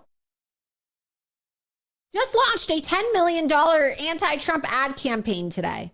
Is that where all the money's going? Is that where all the money that they're getting from all these Democrats? Remember the millions of dollars in payments that were being sent to the homes of Lauren Mershon and Mike Nellis? Is this where the money's going? I'm not saying it is, but is this where it's going? Is this why they attacked me so much last week? Because they wanted to have an excuse for why Mike shouldn't have to respond or reply or comply with the subpoena? I mean, Hakeem Jeffries isn't wrong. They pretty much do control the House. What do the Republicans do? They don't do shit. They can't even enforce a subpoena. They let the Democrats jail Steve Bannon. They let the Democrats jail Peter Navarro. But they can't enforce a subpoena against Mike Nellis. I mean, these people are useless. And don't get your hopes up about the SAVE Act either, okay? They're going to have illegals voting in this election, and it will be a miracle if they don't steal the election, okay? That's the truth. That's the God's honest truth. It's going to be a miracle if they don't steal the election. I love Donald Trump. I support Donald Trump, but the reality is that they've done nothing. The Republican Party, that is. Donald Trump has been screaming from the rooftops about the need to secure the election, okay? But the Republicans have done nothing to stop voter fraud. So it's going to be a miracle. It's going to literally be protection by God or, just Donald Trump himself defying all the odds against him. Okay? Because he should win in a landslide. But as we've seen, they are now allowing for illegal aliens to vote, and they're not doing anything to stop it, and it's too late. The Republicans had 4 years, you guys, okay? They had 4 years to have the SAVE Act, to have legislation to stop illegal aliens from voting in our election. And now it's like the 11th hour. 6 weeks left. And this is what we're talking about. And you know why the Republicans waited to the last minute, don't you? It's because they hate Trump. They didn't want Trump. They wanted Ron DeSantis. This is why they didn't support Donald Trump. This is why they didn't do anything for him when he was being indicted and was being subjected to nonstop political attacks. This is why. No lawsuits, no nothing. They wait till the very last minute to try to bring up the issue of illegal aliens voting in our elections. Joe Biden's in the White House. The Democrats control the Senate. How exactly are Republicans going to get this in? We already know they're pussies. They're not going to shut down the government. So Donald Trump goes, you need to shut down the government till you get what you want. Do you really honestly think the ballless, feckless Republicans in Congress are going to shut the government down?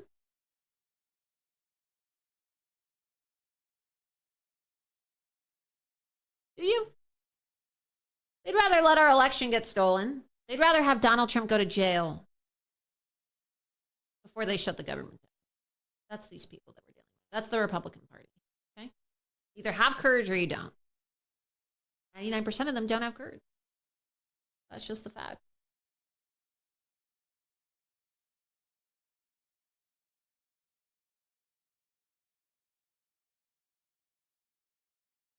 That's just the facts.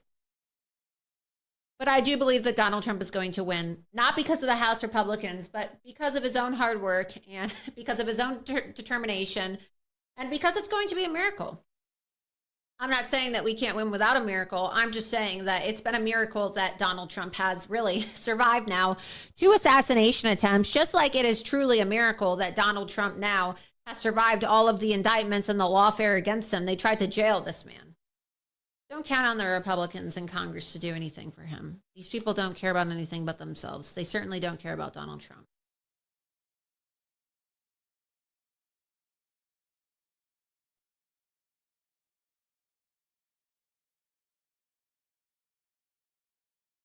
Somebody said Johnson is much worse than McCarthy. Another person said, thank you for holding the GOP accountable. Yeah, they need to be held accountable. How is it that Mike Nellis is now able to run a $10 million ad campaign against Donald Trump in support of Kamala Harris when he just refused to comply with a subpoena? He should be in jail. Here's the CNN clip if you don't believe me. Let's go ahead and play the clip right now. This just came out probably about 2 hours before I did my show tonight. Let's play the clip. Kamala Harris is turning to her running mate, Tim Walz, hoping he is the secret weapon who can chip away at Donald Trump's support from men. He proved himself. While the outcome gap will be one of the central on this very issue called the Gen Z, the needle. Walz himself could appear on with 6 weeks to go until the election, and the Gen Z men vote is kind of unrecoverable at this point. So ABC News, Washington Post put out a poll last weekend, sort of tracks with some other data I've seen. Harris is winning young women by like 38 points. So that gender gap is massive. She's only winning young men by 3 points over Trump. That drift from 2020 is very real. Joe Biden Hillary Clinton, Barack Obama twice. They could all count on young men, even if they were losing older men. That advantage is now completely gone. A lot of it, I mean, we can get into why this is happening. Some of it is culture. Some of it is Trump's macho brand. A lot of it's the economy. So Kamala Harris is running on some economic issues, of course, but abortion. That favors women. Young men name the economy as their top issue. Young women name abortion as their top issue. Young men are on college campuses. They're enrolled in colleges at lower rates than they were a few years ago. They're a smaller part of the labor force compared to women than they were a few years ago. And so if you're a young person against all of the economic headwinds that currently exist in our society, and you're trying to get access to the economy, get a job, get a loan, buy a car, it's harder. That's true for all young people, but young men in particular feel that. And then on top of that, you have the anti-wokeism and the pronoun stuff and the things that just appeal to young men. And Donald Trump, he plays golf with Bryson DeChambeau. He goes on Theo Vaughn. He talks about Zins. And, Democrats, I'm sorry, like they haven't had a cool guy candidate in a while. And with all due respect to Tim Walz, Tim Walz appeals to a lot of men. He also appeals to that guy, Bruce, in Jeff's package, who's wearing a Future is Female shirt. That guy in Madison, Wisconsin is already going to vote Democrat. I'm sorry. I think, how do you reach the young men? Yeah, I think the woke, which is a term that can encompass a lot of things, is also a big part of this. Team Harris, or at least the forces that want her to win, are not totally giving up, especially since they have a lot of money. Listen to what the group White Dudes for Harris is doing in a new ad. This isn't about picking teams. It's about who's got a plan that's going to make life better for me and my family. So I've been doing my own research and decided to check out Kamala Harris and Tim Walz. And before you jump down my throat, they're actually talking to guys like us. No lectures, no BS. Just real solutions that protect our freedoms and help us take care of the people who matter. And Maeve, this is a big ad buy, $10 million on digital platforms in Pennsylvania, Michigan, and Wisconsin. Yeah, and it's so centered on all of those economic issues because, of course, what has always appealed to younger men and younger men of color, a lot of whom I've talked to, in Georgia, is that sort of aspirational wealth idea, that Trump understands business and that he would help them, build their own wealth and buy homes, et cetera. And so she's really, she's talking a lot about housing policy, what she's doing to bring down the bills. But I just will have to say that, it was really striking at her rallies, just looking out into that crowd and seeing how female it is. I was actually at all of her rallies last week going to find men to talk to, and it was hard a couple places hunting, because it was a lot of those guys that are in the Future is Female t-shirt that were brought there by their wives, but it wasn't the same thing as in the Obama campaign, for example, where you had sort of the curious onlookers that were last in the room, kind of checking her out. There is a feeling of sort of right now so much excitement, but a lot of preaching to the converted. And Donald Trump is doing the same thing as well. But I do think that this is a big challenge for her in the weeks to come. Also, white men are not a monolith, to borrow a phrase. A white suburban guy outside of Philly might care about crime. A reason Kamala Harris is struggling in Pennsylvania, she's doing worse among white college-educated men in the suburbs than Biden did in 2020. Wisconsin, more like the Future is Female guy. White men, white people who went to college in Wisconsin give Democrats North Korea level margins. And Madison, there are different kinds of voters in these different states, which, just to cinch it up to the back of the top of the show, we need to look under these top lines. The race is very close and all these states are very different. I learned so much from you guys. It's great to see you. You too. We'll continue after the show. So because Jim Jordan doesn't have the courage to actually enforce his own subpoena for Mike Nellis is now not only getting away with the crime of ignoring a congressional subpoena, but also now running a $10 million anti-Trump ad campaign. So round of applause for Do Nothing, Jim Jordan. Round of applause. Thanks so much, Jim. You always manage to let us down when we need you most. Thank you, Jim. Thank you, House GOP, House Judiciary Committee, for once again failing the Republican Party 6 weeks out from the general election. Thank you. Thank you. Thank you so much. Thank you. Thank you. Thank you. We just love it. We just love you so much. You just managed to always let us down. Thank you. Thank you. Thank you. I'm sure Donald Trump is going to be so happy when he finds out you let him down, Jim. Thank you. Thank you so much, Jim. You always manage to fuck things up, Jim, don't you? I mean, it's unbelievable. You just can't be nice to these people. I mean, imagine issuing a subpoena and then not even enforcing your own subpoena. Why even bother issuing a subpoena if you're not going to enforce it? Poor Steve Bannon is sitting in jail right now. Poor Peter Navarro actually had to go to jail. And now what? They go to jail because they refused to comply with a subpoena. But Kamala Harris' senior advisor and Judge Merchan's daughter's business partner, Mike Nellis, gets away with it. This is why Republicans don't like me. And they constantly attack me and they say things like, oh my God, Laura Loomer is such a problem and how dare Donald Trump talk to her? This is why.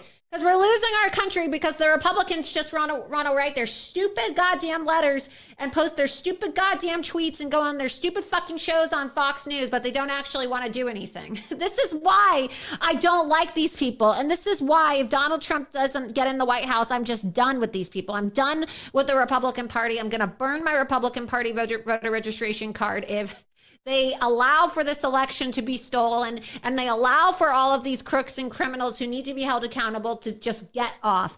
Because I will not have any more faith in our political system. I will not have any more faith in the Republican Party if Donald Trump doesn't get in. Okay? Because it's not going to be because he didn't work hard enough. It will be because people like Jim Jordan failed to do their job.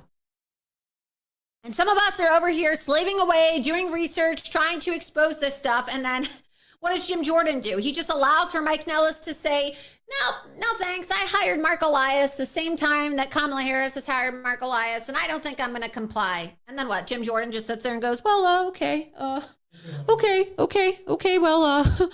okay, I guess there's nothing that we're going to do about that now.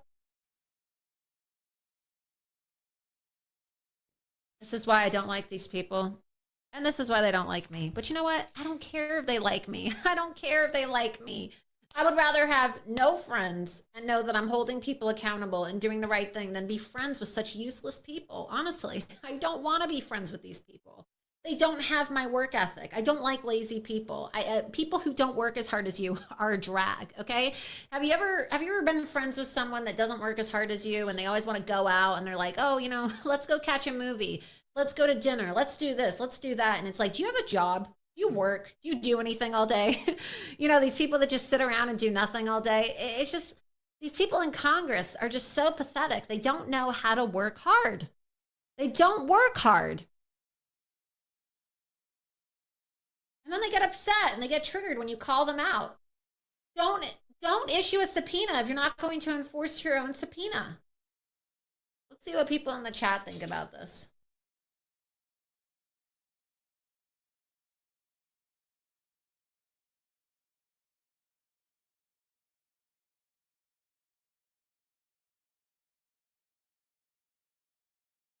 Someone said, how insulting to women. How is it insulting to women? Well, look. Somebody said, I don't do much all day. How do I get a Congress check? Yeah, if you want to do nothing all day, okay, if you want to do absolutely nothing all day and you want to get unlimited vacation time, you want to get free health care, aside from being an illegal alien, you know what you could do? You could become a member of Congress. You could become a member of Congress and get paid for taking more vacation time than actually working. And then you can pretend to be a victim when people call you out. And you can call people who criticize you a racist. That's what you can do. You can be a member of Congress.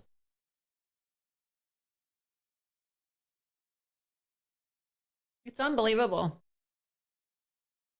They're so lazy. I've never seen such a lazy group of people in my life. But whatever, we have to pick up the slack because if these people are going to be lazy, then, well, we have to do the job for them. So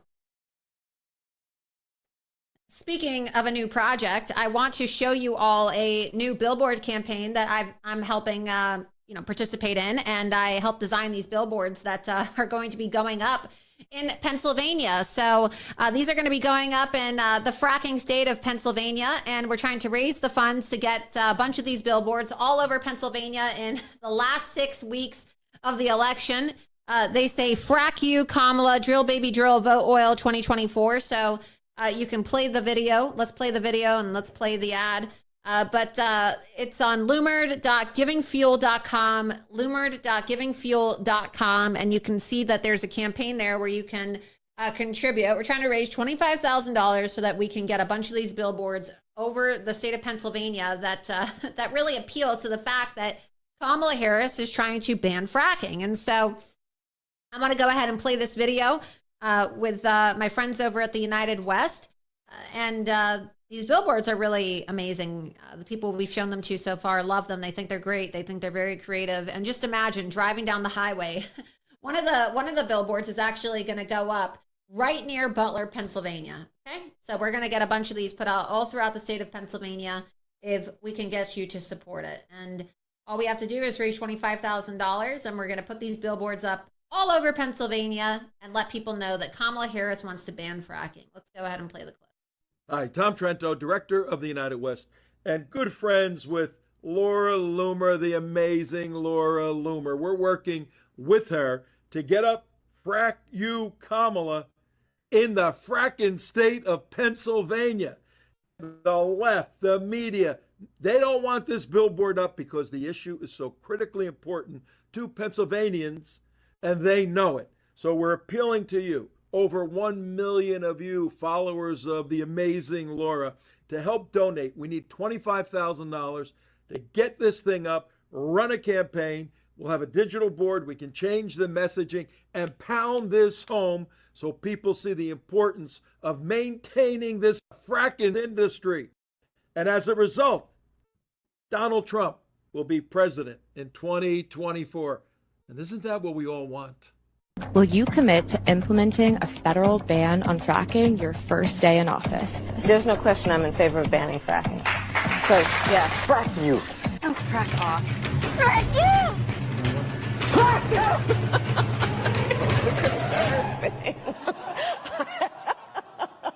I can imagine what can be and be unburdened by what has been, you know?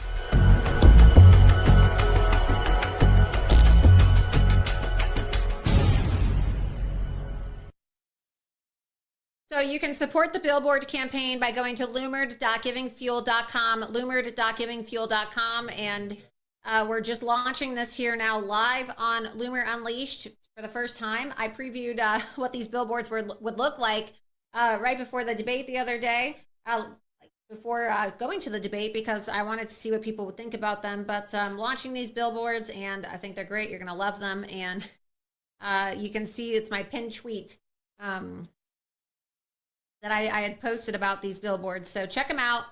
I think they're great, and they're going to be very educational to let people know that, look, Kamala Harris wants to ban fracking. And when she does that, the cost of energy, the cost of transportation, the cost of everything is going to go up. So we can't allow Kamala Harris to pass a ban on fracking. Say frack you to Kamala Harris and drill, baby, drill.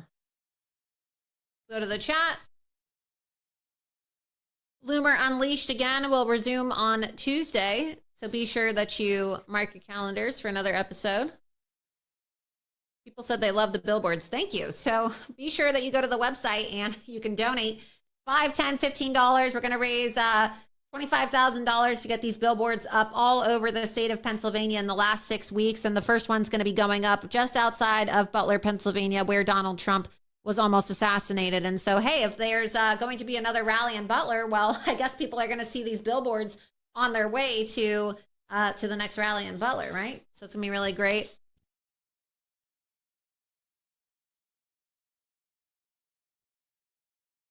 Oh, they want the link posted again. If you can post the link, the donation link for the billboards. Frack you, Kamala. Frack you, Kamala. Somebody said billboard scam. Not a billboard scam, actually. It costs money, believe it or not, to put up billboards. So it's always easy for the people that do nothing at home and, you know, want to be keyboard warriors who aren't putting in time and resources into supporting President Trump to say that everything's a scam. But billboards are actually very effective, and it makes people stop and think, and it ingrains a message into their mind. So it's a very impactful form of advertisement, and it's an impactful way to convey a political message. Billboards are used in all 50 states, and billboards are used by all political campaigns and all types of activists and all types of groups in order to spread messages and to get people to wake up and pay attention. So definitely not a scam, but we live in a country where people are just so negative. They constantly want to piss on other people's good ideas. And I encourage other people to create good ideas of their own, because we all have to support President Donald Trump. We all have to support him. We all need to come up with our own creative ways, and this is my way of getting the message out. So yeah, I think billboards are effective. And if you don't need to support the campaign. But if you want to support the campaign, you can. And we're going to put these up regardless. So I'm excited, and I think that they're going to really be impactful. I think they're going to be very triggering to the left, and I think it's going to be very triggering to all the climate activists and the people that want to ban fracking. And it's going to show that we need to drill, baby, drill. We need to vote for oil. It's a billboard meme. It's going to be great. So again, frack you, Kamala. I believe it's going to go viral. Been working on it with my friends over at the United West. And if you want to support that, let's show the link one last time. Loomer.givingfuel.com. Let's get billboards all over Pennsylvania, and you can see the video there. So that's what it's going to look like. Please support the billboard campaign, and we're going to put these billboards up all over Pennsylvania in the last 6 weeks, and I'm doing everything I can. My show, the billboard campaigns, my activism, everything I can do to help get Donald Trump elected, because I don't want to be sitting there on the evening of November 5th or the morning of November 6th wishing that I would have done more. So I'm going to do as much as I can until I am just like physically ill. You know, I'm going to just work as hard as I can until I literally cannot work any harder. My producer's looking at me because he's like, you already do that. Yeah. But no, seriously, we're all just going to become slaves to a communist regime if Donald Trump doesn't get in. So the Democrats always say it. You can sleep when you're dead, right? We all just have to work so hard and do everything that we can. It's exhausting work, but we all just have to put it on the line, put it on the table, and work as hard as we can. So with that, thank you to everybody for tuning in to another episode of Loomer Unleashed. I really appreciate it. It's been a great episode 77. If you're tuning in late, you can catch the rerun on Rumble, rumble.com/Laura Loomer. Please subscribe. It's free to do so. Enable notifications. It's free to do so. You will get a notification every single time I go live. Again, rumble.com/Laura Loomer. I am going to be traveling to California next week to give a talk at the Nevada County GOP. And so Loomer Unleashed is actually going to be on Tuesday and Wednesday of next week, as opposed to Thursday. And I will be giving a talk in Grass Valley, California. So be sure that if you haven't already gotten your tickets, you get your tickets. We have that link, actually. Let's get that link pulled up. NevadaCountyGOP.org/events, an evening with Laura Loomer. You can see here Saturday, September 28th, 4:30 to 8:30 p.m. I will be going out to California and advocating for President Trump and giving a talk to the Nevada County GOP, speaking to patriots and mobilizing people to vote for Donald Trump. So please be sure that you register for an evening with Laura Loomer. I will also be selling copies of my book there, Loomered: How I Became the Most Banned Woman in the World. I look forward to meeting so many of you there. It's going to be a great time, and really hope that you will sign up and get your tickets before they are all sold out.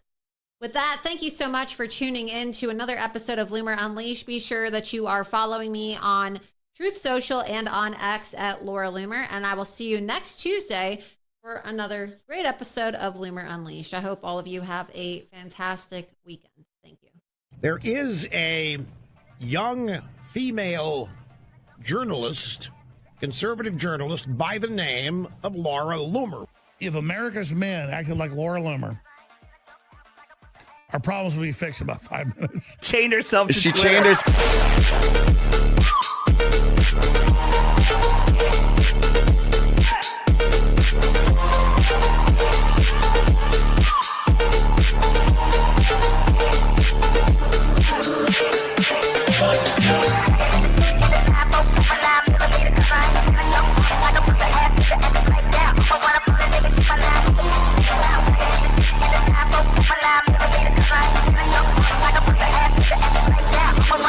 Shoot my line with the 15 rounds.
and welcome to episode 78 of Loomer Unleashed.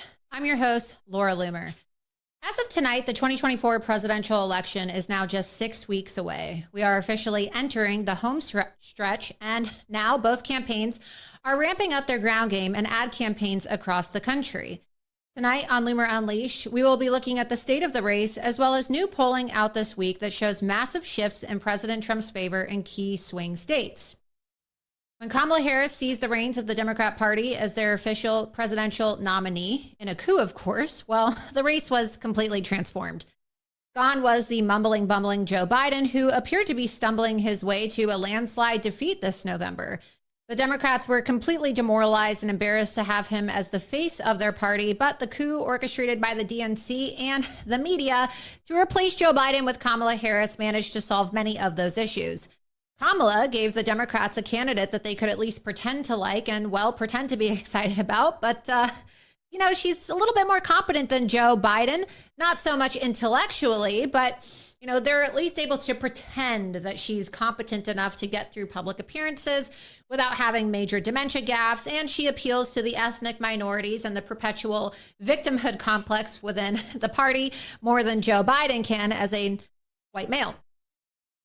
Though Kamala Harris has certainly many gaffes of her own, right? This can't be forgotten, of course.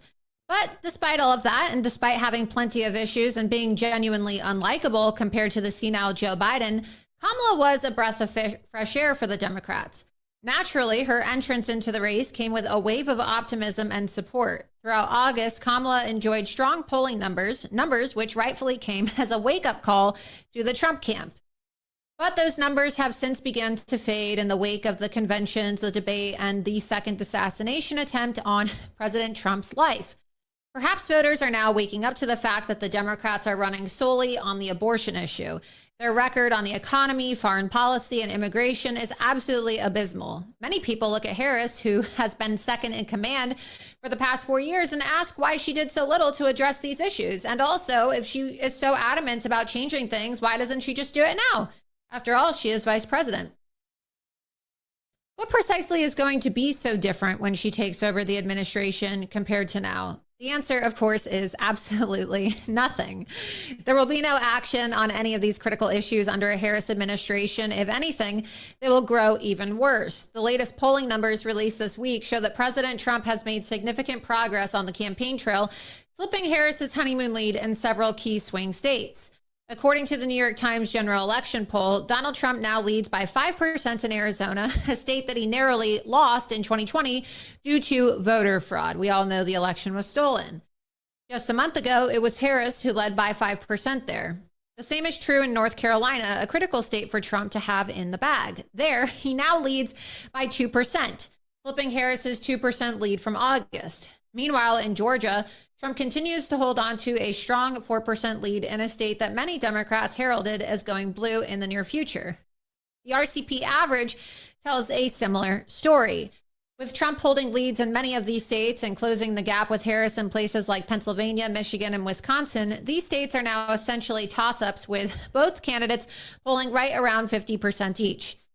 Pennsylvania, in particularly, is likely going to play a key role in deciding who will occupy the White House for the next 4 years. When Trump shocked the political world by winning Pennsylvania in 2016, he shattered the so-called blue wall that had formed the bulwark of the Democrat strategy.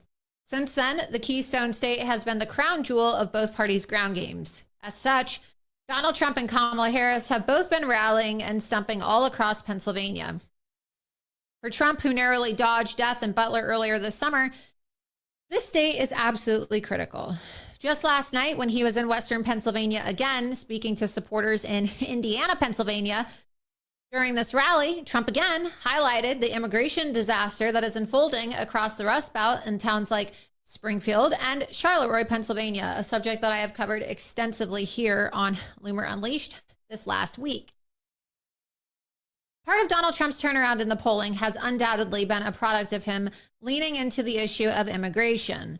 The situation at the border and the migrant hordes being distributed to neighborhoods around America are extremely unpopular with voters, even those who lean left. This is a key issue that Donald Trump can absolutely shred Kamala Harris, the border czar, over. It is essential that Donald Trump continues to be an immigration hardliner now and also once in office. It is not an embellishment to say that this nation is being killed and erased by unfettered migration from the third world shitholes around the globe. It must stop, and I believe that the American people will give Trump a mandate to see that through. We're going to see that this November. So as we enter the final weeks of this campaign, it is clear that this election is going to come down to a few votes in a few crucial states. Moreover, I believe the candidate who will win will do so by leaning into the issue that energizes people the most. For her part, Kamala is leaning into abortion, which certainly does energize women on the left. Therefore, Donald Trump must lean into the powerful, compelling issues on the right, namely immigration, foreign policy, and social issues. The crisis on our southern border and the deportation of illegal immigrants must be the rallying cry this election season. It must be the issue Trump hits the hardest going forward. It is only through pursuing these issues, which people are passionate about, that the Republican Party can maximize turnout on November 5th.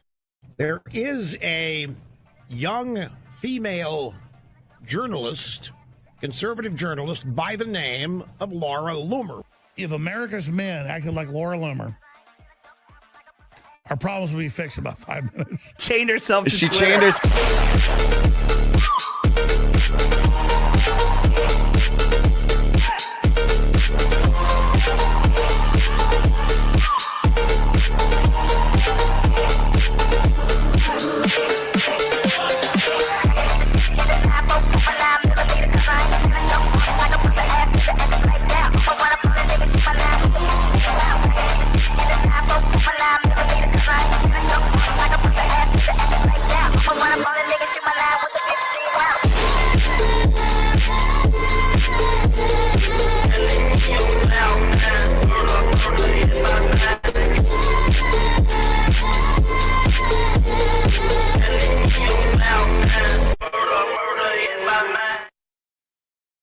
Well, good evening, and thank you so much for tuning in to episode 78 of Loomer Unleashed. I'm your host, Laura Loomer. We are live right now on Rumble, so please be sure that you download the Rumble app and follow and subscribe to my channel, rumble.com/Laura Loomer. You can see here, it's free to do so. Rumble.com/Laura Loomer. Again, it's free to do so. It's important that you subscribe to the Rumble channel because you will get updates and you will get reports and you will get notified every single time I go live. Also, you can follow me on Locals, and that's where you can subscribe to support my work on a monthly basis, $7 a month or $70 a year.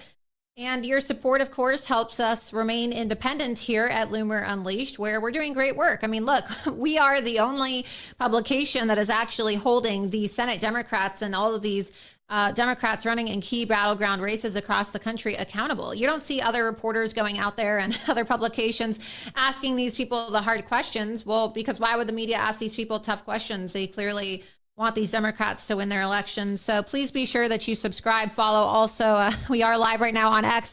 Please go to X and True Social. Follow me at Laura Loomer. And if you're watching live on X right now, please repost the live stream. As I opened in my monologue tonight, we're going to get started by talking about President Trump's rise in the polls. President Trump, of course, is dominating in the polls. And, you know, look, the honeymoon is over. Kamala Harris, whether it's inflated or real, her campaign had said, well, look at, she's rising in the polls. She's so much more popular than Donald Trump. Oh, wow. She has so much more social media presence than Donald Trump. But we all saw that this was completely AstroTurfed. We covered that extensively here, and Loomer Unleashed, of course, was the first publication to break the news about how Kamala Harris was actually paying influencers to post in support of her on social media, paying over $150 per post for people to post on TikTok and Instagram. We saw that they did this constantly to get people out, influencers out to the Democrat convention in Chicago, where they were trying to AstroTurf her into a likable candidate. But as we have seen, Kamala Harris is very unlikable and she has a lot of negatives. So let's go ahead and show this poll. Pro-America politics, Trump takes the lead nationally according to the Quinnipiac poll. Trump is taking the lead in aggregate polling for battleground states. You can see here, here's a post. President Trump leading in the Rasmussen poll. I mean, there's so many. I'm reading headlines right now that are on, you know, online, on social media, in the news today. And you can see These are the headlines coming out today, 6 weeks out from the election. People have already started voting in some states. Here you go. Trump takes the lead nationally. Trump 48%, Harris 47%. Let's show the others. Trump takes the lead in aggregate polling for the battleground states and the RCP average. Arizona, go back to that one. Arizona, Nevada, Wisconsin, Michigan, Pennsylvania. He was just in Pennsylvania last night for a rally. He was just in Georgia today for a town hall. So you can see now, they said, oh, wow, Donald Trump is trailing Kamala Harris. Wow, she's wiping him out in these key battleground states. Well, not so much now. Not so much anymore. And even the Democrats are forced to admit it. So people will say, oh, well, you can't trust the polls, or, oh, maybe President Trump's campaign is just pushing out this information because, well, they want people to think that he's in the lead. Even the left-wing media is now forced to admit. You can see here, Time, Trump leads Harris in key Sunbelt battleground states, new polls find. So Time magazine, which just a few weeks ago had the cover of Donald Trump that said "in trouble" on the golf course, right? People thought it was a little strange, given the fact that shortly after that, the assassination attempt happened on the golf course. And they were wondering, well, how did they know?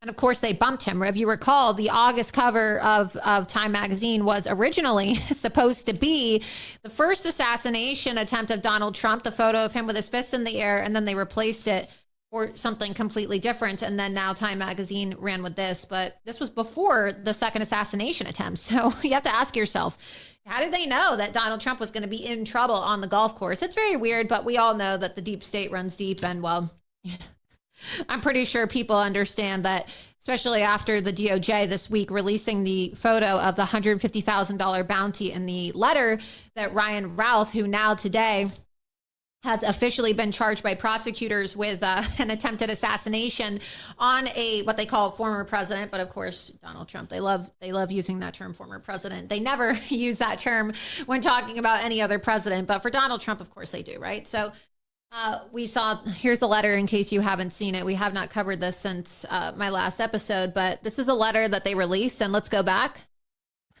The DOJ just released a letter written by would-be assassin Ryan Routh. This was an assassination attempt on Donald Trump. I failed you. He knew that he was going to get arrested. Like, how did he know?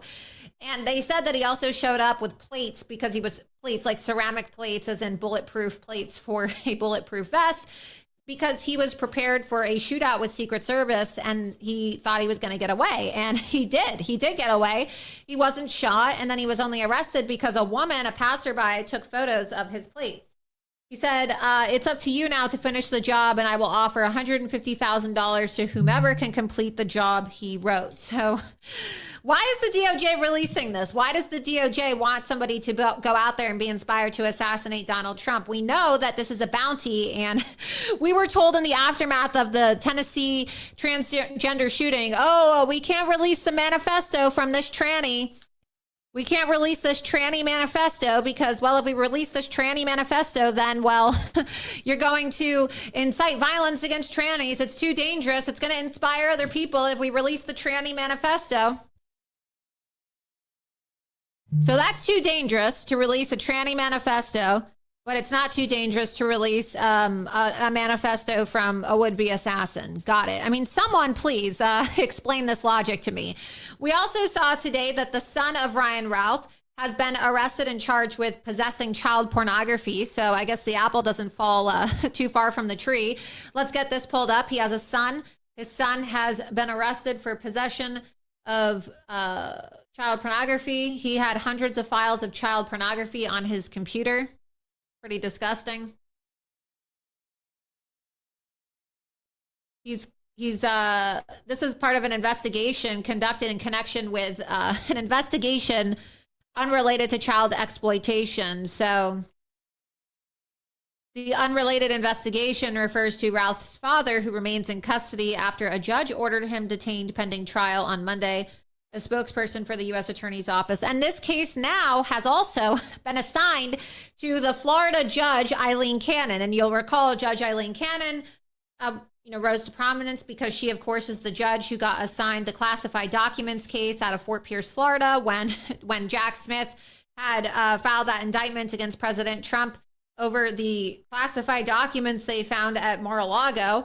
And then, of course, Judge Eileen Cannon had dismissed that case because she agreed with President Trump's legal team when they made the argument that Jack Smith was illegally appointed as special counsel because, well, he was never officially confirmed for the position by the United States Senate. And so she seems to be quite a fair judge. So we'll see. Hopefully this actually plays out well and that we'll get some answers and we'll get some justice. You know, it's not really looking so great. The FBI, of course, as we found out last week, has known about Ryan Routh since 2019. So you have to ask yourself, how come they allow for these people to get so close to President Trump? How come they allow for people who are on their radar to carry out their attacks? These questions need to be answered. Let's go ahead and play some of these clips, okay? CNN had to finally admit that Donald Trump is actually leading by 11 points on the economy. Wow, go figure. I guess people struggling to pay for their groceries and pay for their rent and pay for all their bills really don't want to live in a communist country. Wow. I guess people are smart enough to realize that they really aren't better off now than they were 4 years ago under Trump. So let's go ahead and play clip number 14. And on issue number 1, you mentioned Donald Trump going down to Georgia today. Take a look at Trump's advantage on the economy. 50% of likely voters say they trust him to handle the economy more than Harris. Only 39% of likely voters say so of Harris, again, on issue number 1. I mean, it is really stunning if you think about these numbers. 20% more of voters say that they are worried about the economy, and that's their number 1 issue more than anybody else. And look at his lead on this. Look, Kamala Harris doesn't have any economic policy. You could even see Kamala Harris's advisor, Chris Coons, the senator from Delaware, said that he can't cite any specifics about Kamala Harris's tax plan. How are the American people supposed to vote for this woman when she doesn't even have any clear economic policies? Let's go ahead and play the clip. Do you believe that they deserve to know specific details about her economic plan? Should you know what your tax rate is going to be, or at least what she believes your tax rate should be, before you go to the polls? Should you know what the regulatory sort of regime in her perfected world would look like? I think these are sort of singular important questions. And you could say, maybe you're not supposed to know these things, but I think that's what people want to understand. She's laid out a broad vision for what are her priorities. And I think your average American voters got to look at the chaos, the unpredictability, the sort of careening around the field of the former president, and a vice president who says, to your point, we're going to keep a lot of the same policies and agendas. The first thing she came out with in terms of an economic policy, and it upset some in my caucus, was a proposal for a cap gains rate increase that was lower than what President Biden had been looking for. She's focusing on how do we build more housing, partnering with the private sector, removing regulatory barriers, providing incentives. Right now, and now how do we build more middle class wealth? What we've heard about cap gains. We've heard about $50,000 for small businesses. We've heard about building more housing supply and offering $25,000 to folks, who are first-time buyers. And we've heard about no tax on tips. Those are the 5 specifics that I can give you.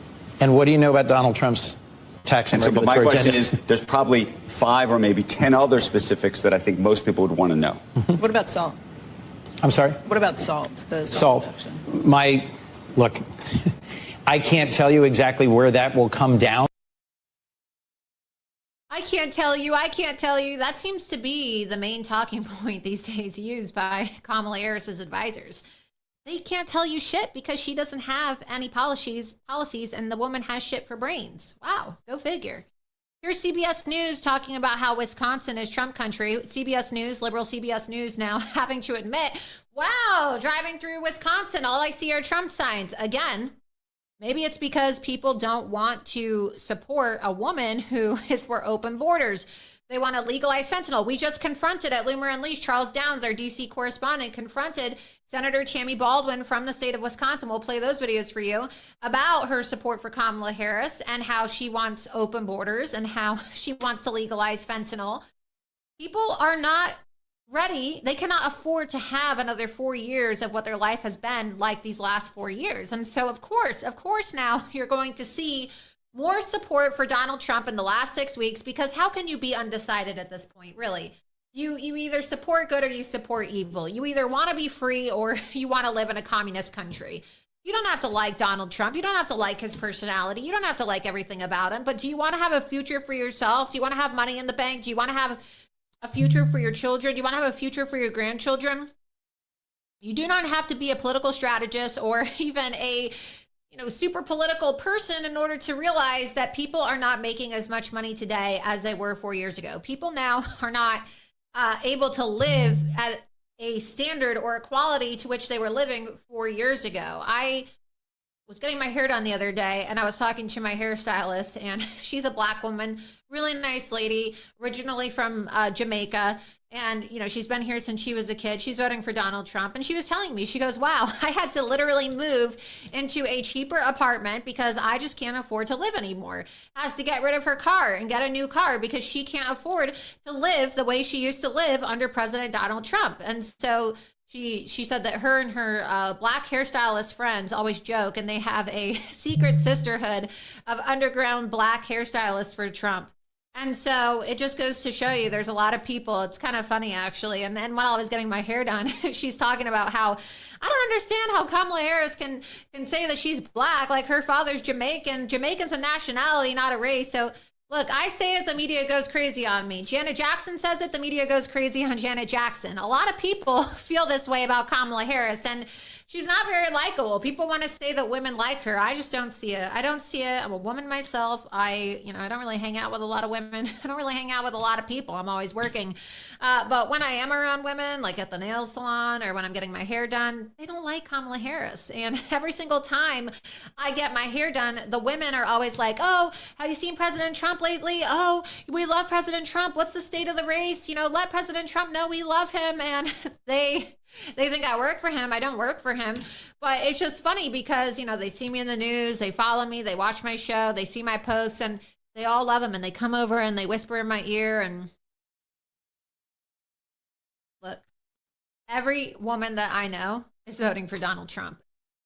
I don't know of women who, especially Black women, I'll tell you, Black women find Kamala Harris to be very unsettling. They don't like the way she panders. They find her accent to be extremely disrespectful, and they also find her slogan to be very disrespectful too. The Black woman who does my hair was saying to me, when Kamala Harris lost me is when she came out with the slogan freedom.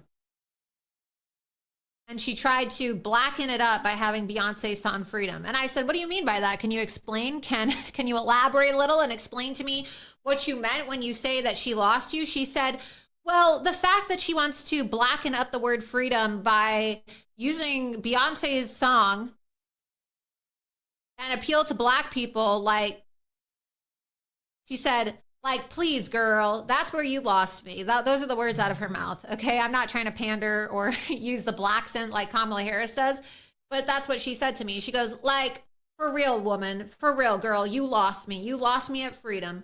And she said, it was so interesting to me because I thought to myself, what does she mean by this? What does she mean, you lost me at freedom?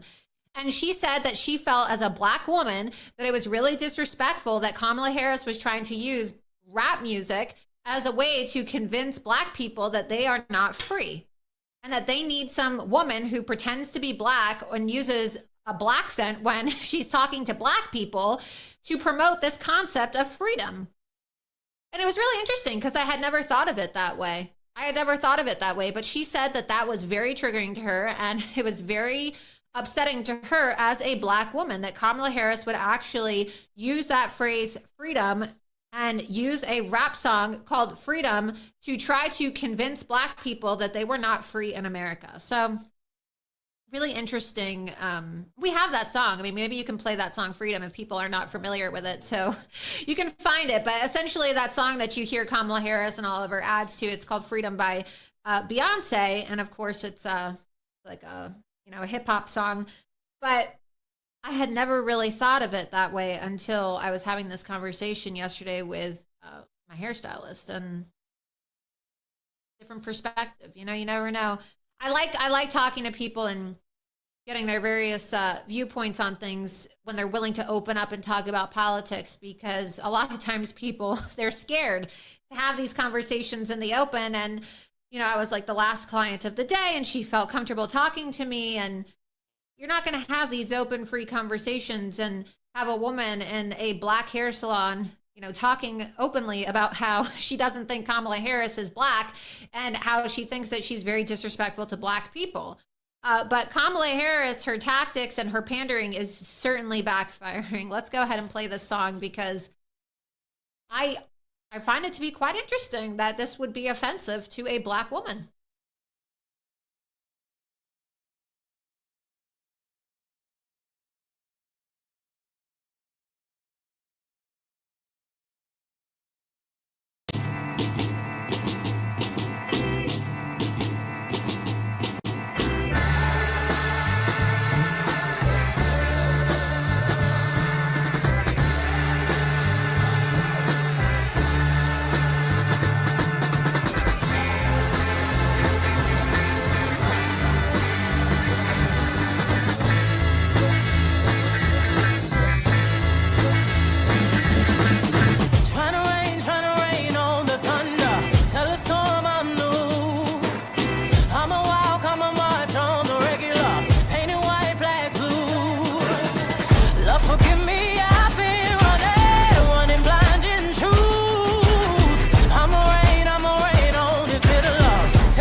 Keep on running, cause the winner don't quit on themselves.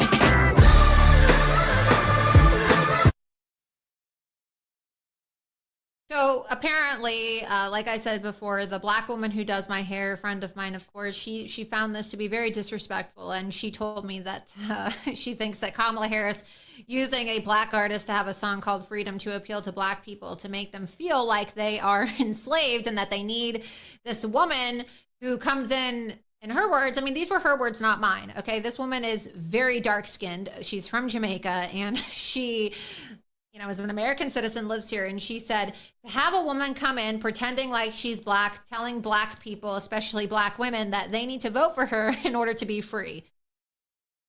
She said that that was very offensive to her. So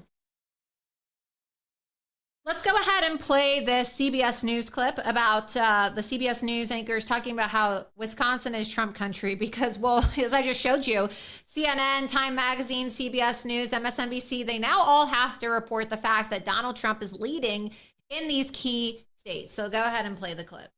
But when we drove through those cornfields, just about every line had a Trump sign. Yeah. Flags everywhere, billboards everywhere, Trump campaign offices almost on every other block. Why wouldn't people support Trump? Here's another poll that's really interesting. It was posted by Tulsi Gabbard. Rasmussen poll reveals that 28% of Democrats are quietly rooting for Trump to be assassinated.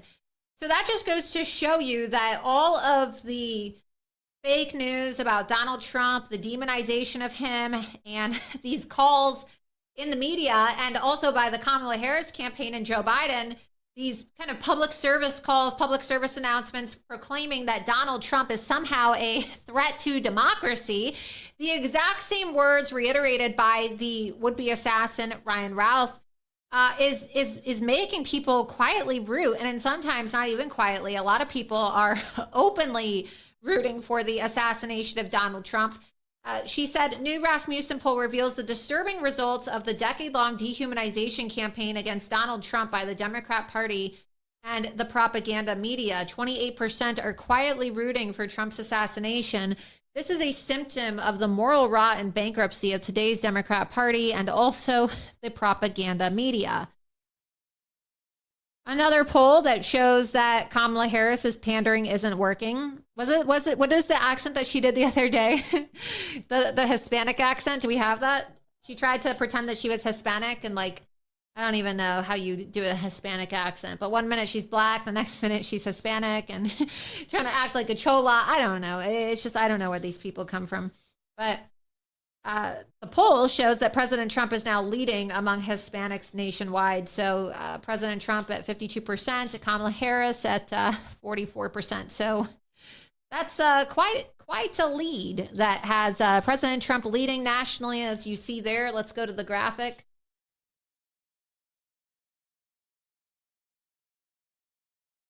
The election for president were being held today, and the candidates were Kamala Harris, the Democrat, Donald Trump, the Republican, or Jill Stein, the Green Party, or Chase Oliver, the Libertarian Party candidate. For whom would you vote? President Trump, of course, is leading. Let's go ahead and play the clip as well. This is Kamala Harris pretending to be Hispanic the other day. Good afternoon, everyone. Thank you. Good afternoon. Please have a seat. Please have a seat. Please have a seat. Oh, it's good to see so many friends. I love you back. I love you back. I love you back. I love you back. My election is very special. Please vote for me, Kamala Harris. Hablas Español. I'm Hispanic today. But I'll be black tomorrow, sister. Go to HBCU. You feels me? You feels me? Hola, hola, mi amiga. I love you too.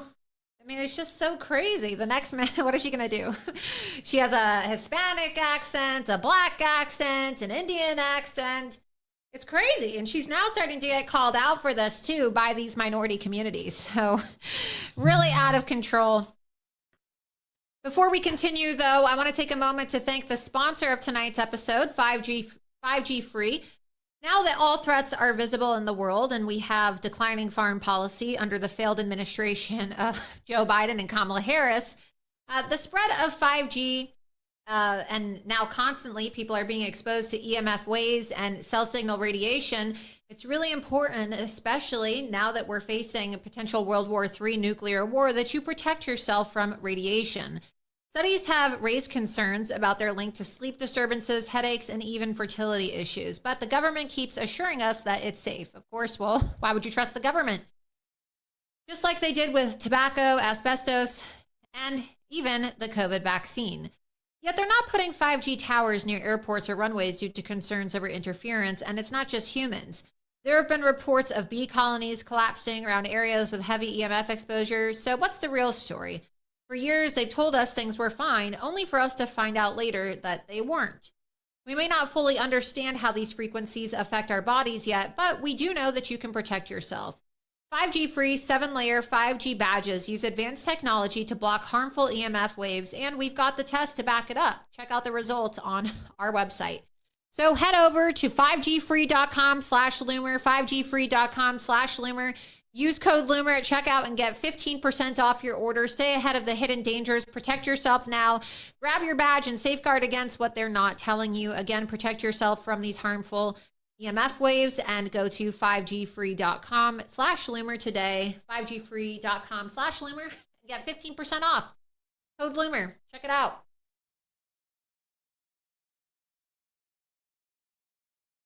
Moving on now to the topic of immigration.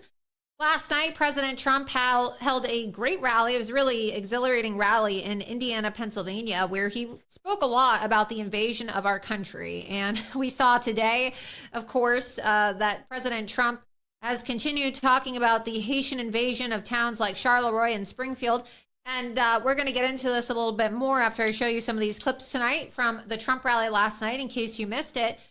But today there is a group called the Haitian Bridge Alliance that actually filed criminal charges against President Trump. They hired a civil rights attorney who I ended up exposing this afternoon for being a close ally and associate of Kamala Harris. Of course, it's political lawfare and weaponized government against President Trump. Can't really trust anything coming out of the government these days. And all these people seem to be somehow interconnected. But before we get into that, President Trump, of course, spoke a lot about the invasion of our country and the dangers of immigration at his rally last night. So let's go ahead and play these clips. Trump calls out Kamala Harris for mass importing invaders in Pennsylvania. Play clip number 6. Think of the cruelty Kamala Harris is inflicting on the people of Pennsylvania. You live in a small town your whole life. You pay your taxes. You really are exemplary. You pay everything, you do everything, you love your town, you love your country. You know the town so well, by name, you're just so proud of it. And suddenly she flies in thousands and thousands of migrants from the most dangerous places on earth, and they deposit them right smack in the middle of your community. And you're a nice person, and you want to be politically correct. I see it very much in the cities like the governor of Colorado. The guys are real stiff. But he's up talking, and he says, well, these are fine people. He doesn't want to say that they have AK-47s and they're taking over large portions of real estate. He doesn't want to say it. They want to be politically correct. It's happening in all of these towns that we're talking about because the mayors are afraid, and they're afraid politically, too. They don't know, am I supposed to say this is good, or am I supposed to say... And Democrat mayors, every one of them, is saying it's a wonderful thing, and not one of them believes it. But they're afraid to go against the stupid party that's in Washington. So now your schools can teach because they can't teach because the majority of students don't speak the language. The housing market is destroyed. Crime is rampant. The jobs are taken by migrants illegally imported to our countries. Your school classes, you can't get in. You can't get into your hospitals. Nobody can get into the hospitals. They're driving to hospitals 300-400 miles away. The media is desperate to stop us from having this conversation. The fake news, look at all of them. They have a lot of people. They have some of the big ones. They have some of the big ones. Wow, that's very impressive. They have some good ones, too. But that's exactly why we must have this conversation. We have to have it because the media doesn't want to talk about it. You know, they don't want to do anything that's going to embarrass Kamala. And if you watched last week's episode of Loomer Unleashed, then you know we focused extensively on the Haitian invasion of Charleroi, Pennsylvania. A terrible situation. And it's interesting because, we had an entire monologue about that here on the show, and President Trump was really echoing a lot of what I said in my monologue the other night about the Haitian invasion of Charleroi. So let's go ahead and play clip number 7. Kamala has illegally flown in more than 500,000 migrants right when she was saying, no, we don't want to do that. And she's got... These guys actually want these people in our country. It's not even believable. Working with left-wing nonprofits to inundate Pennsylvania communities, changing the character of small towns and villages all over our country and changing them forever. They will never be the same. They will never be. Do you think Springfield will ever be the same? I don't think. The fact is, and I'll say it now, you have to get them the hell out. You have to get them out. I'm sorry. To get them out. Can't have it. Can't have it. They've destroyed it.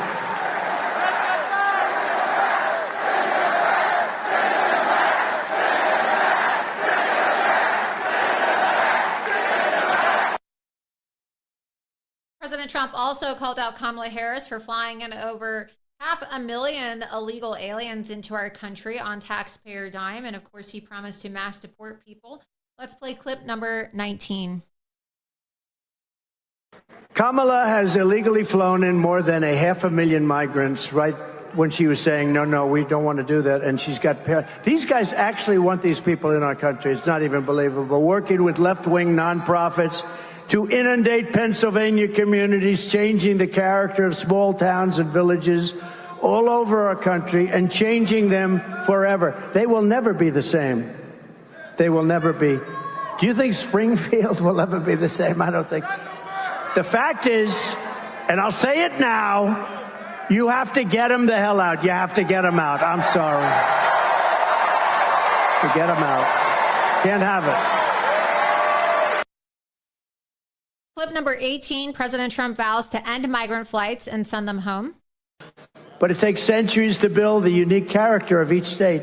And we are going to. And you know, when you do that, so the number one rated country is Norway. The number two is like Denmark. And, you know, on it goes. Spend much less money than we do, and they have the finest education. In New York City, a few years ago with de Blasio, who is one of the worst mayors in history, by the way, he said, we're going to go with the Norwegian system. That didn't work out too well, okay? You know, when they start throwing the teachers out the window, that wasn't working out. They don't do that in Norway. Historically, they haven't thrown too many teachers out the window in Norway. But we're going to make it good. And you know what's going to happen is out of the 50 states, you're going to have 35, like different ones. Iowa will do good. A lot of the states will do very good.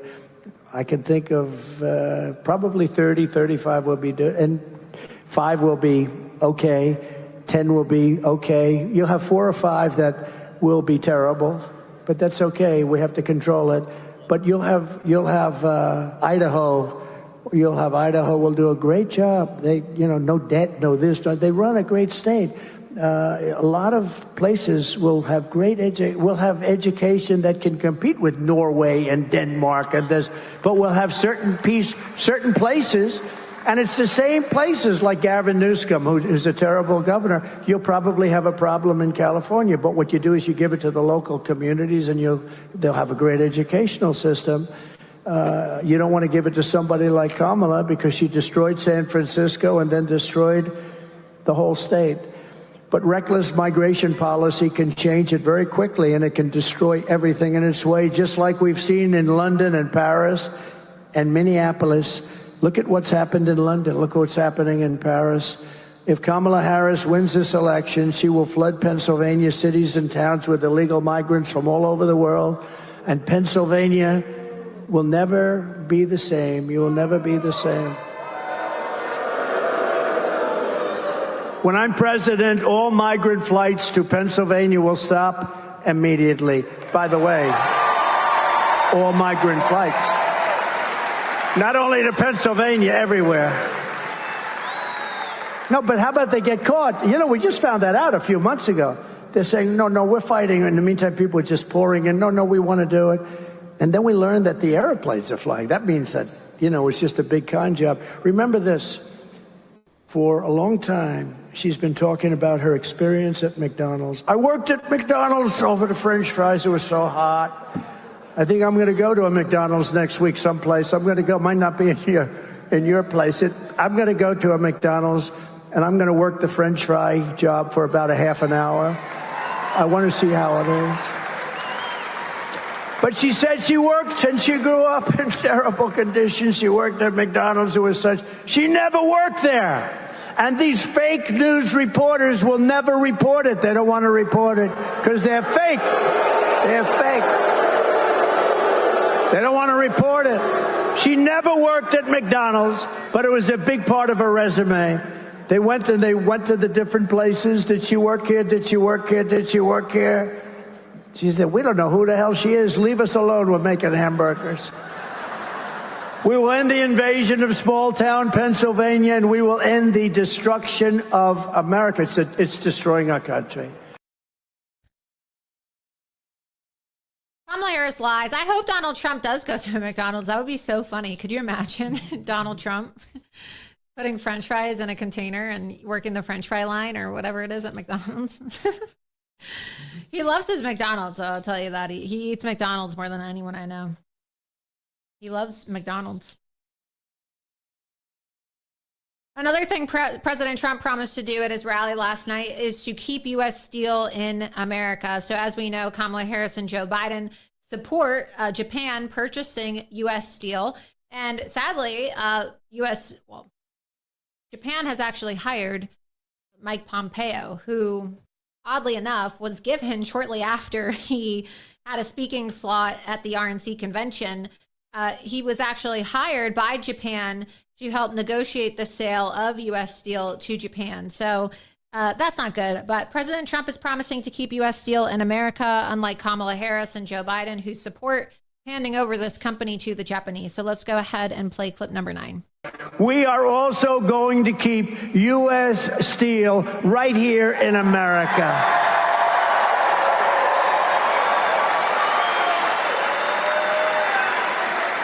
We have to be strong and powerful again, and we must put tariffs on foreign predators. They are predators, so that they don't destroy our steel industry. The people that like me the most of the steel, they were dead when I came into office. They were dead. And I put taxes on China. China was dumping massive amounts of steel to destroy our companies. I put a 50% tariff, then I raised it in some cases to 100%.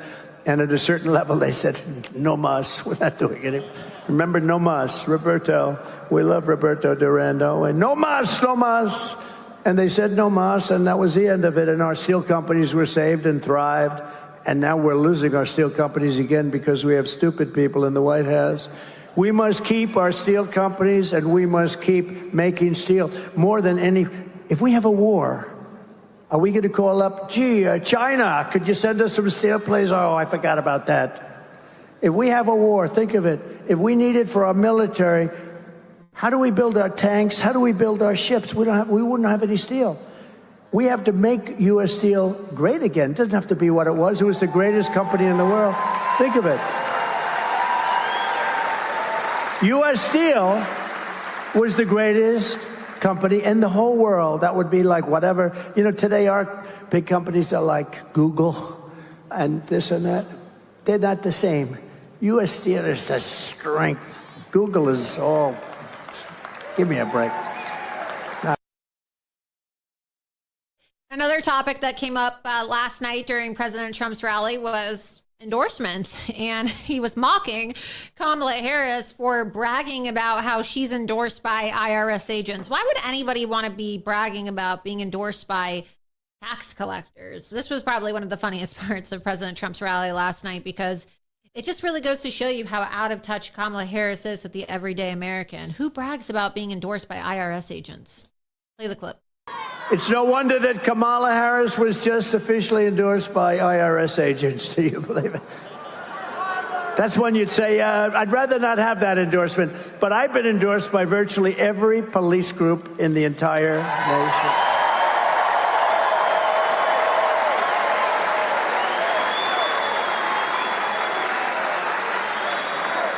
Every police group, almost every sheriff's group, every police group, every one of them. We just had one, the Fraternal Order. We just had 400,000 policemen. That's the biggest of all the unions, and they endorsed me.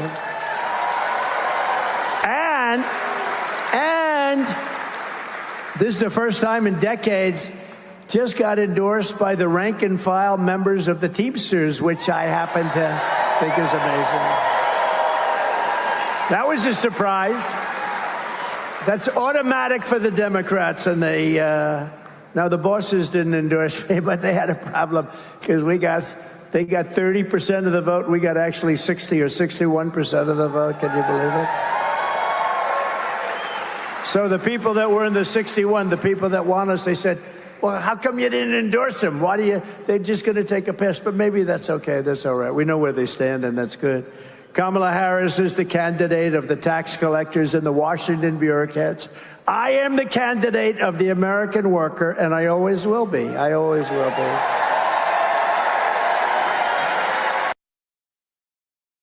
And that's why people should vote for him. That's why people should absolutely support President Trump.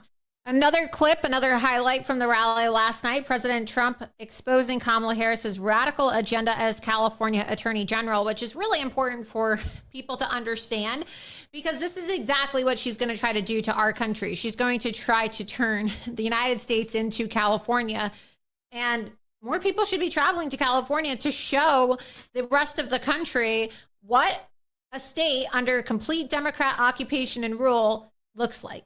Okay, look at the disaster known as California. Look at San Francisco, where Kamala Harris has a house. Look at the state of California, governed by her friend Gavin Newsom. It's a disaster. Let's go ahead and play this clip. As California Attorney General, she redefined child sex trafficking, a term, deadly weapon, and rape of an unconscious person as nonviolent crimes. She said they are all nonviolent. She praised the idea of 70 to 80% tax. She wants a tax rate of 70 to 80%. Will you be happy paying 80%? I don't think so. She wants to ban the sale of gas-powered vehicles, which will destroy the Pennsylvania way of life. And she even endorsed free sex changes. At first I said, you got to go back and tell me this.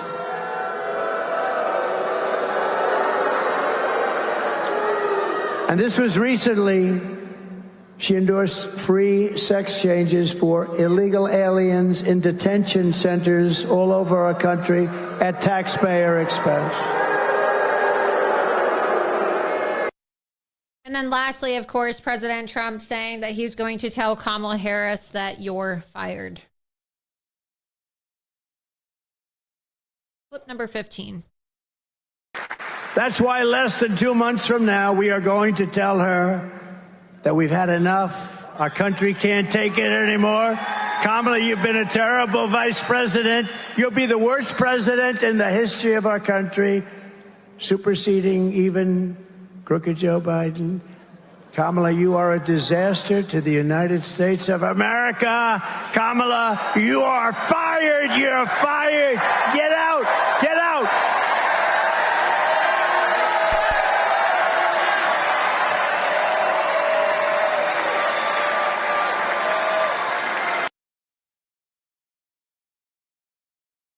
Also, yesterday, ahead of President Trump's rally, exciting news. We finally got the billboard, the Frack You Kamala Harris billboard up. So if you saw the video last week, you know that I was raising funds to put this billboard up in places throughout Pennsylvania. And the first one was up yesterday, just outside of Butler, Pennsylvania. And President Trump announced, of course, that he's going to be heading back to Butler, Pennsylvania, the location of the first assassination attempt on October 5th. So here's a screenshot from the little camera that they have stationed outside of the billboard. If you see it, you can click on the Google coordinates there, the MapQuest coordinates on the little tweet that I posted. You could see that on the screen here. Frack You Kamala billboard is up in Pennsylvania on Butler Street in Pennsylvania, just in time for President Trump's arrival in Pennsylvania today. Here's the exact coordinates. If you see it, take a picture of it and post hashtag Frack You Kamala so you can blow that photo up. That's what it looks like, you guys. And if you want to support it, you can click on the donation link for the Giving Fuel. Let's go back. Click on the link, exit out. Scroll down. That's the donation page. Trying to raise $25,000 so that we can put a bunch of these billboards all over Pennsylvania. Scroll down. Keep on scrolling. So we've almost raised $3,000 of the $25,000. So again, it's loomer.givingfuel.com/LL-PA-billboards. And we're going to put the link in the chat. So if you want to donate, the first one's up. And the more money we raise, well, the more billboards can actually go up throughout different towns in Pennsylvania. So this one will be near Butler. And hopefully people will take photos of it when President Trump has his rally on October 5th and they see it while traveling throughout Pennsylvania. So if you see it, take a photo of it. The coordinates are posted in the tweet and tag me. And of course, post hashtag Frack You Kamala. And that, of course, is to highlight the fact that Kamala Harris wants to ban fracking. This is something that is a very big issue for voters in Pennsylvania. Moving on now. Oh, also, let's go ahead and show people the link, donaldjtrump.com/events. You can see the information where you can sign up, and you can also get tickets, free tickets to President Trump's rally in Butler, Pennsylvania. Oh, it's already sold out. Wow, the signups are closed. So many people wanted to go. It's already closed. So many people want to go to the Butler, Pennsylvania rally. Let's go to the chat, take some questions from the chat before we move on.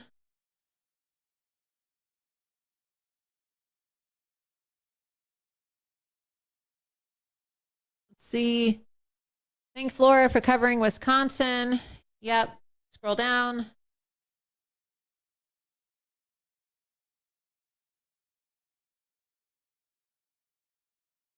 Someone said, can we do this in Ohio?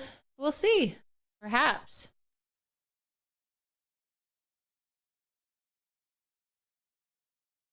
Perfect. Scroll up. Let's see some of the other comments. Frack You Kamala. People like it. Press 1 if you like that billboard. So if you like the billboard and you think it's creative, press 1. And also let me know if you've seen it throughout Pennsylvania.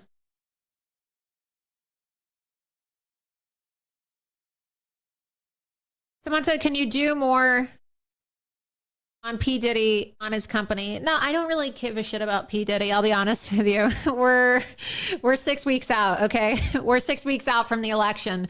Why the hell would I want to talk about P. Diddy? Okay.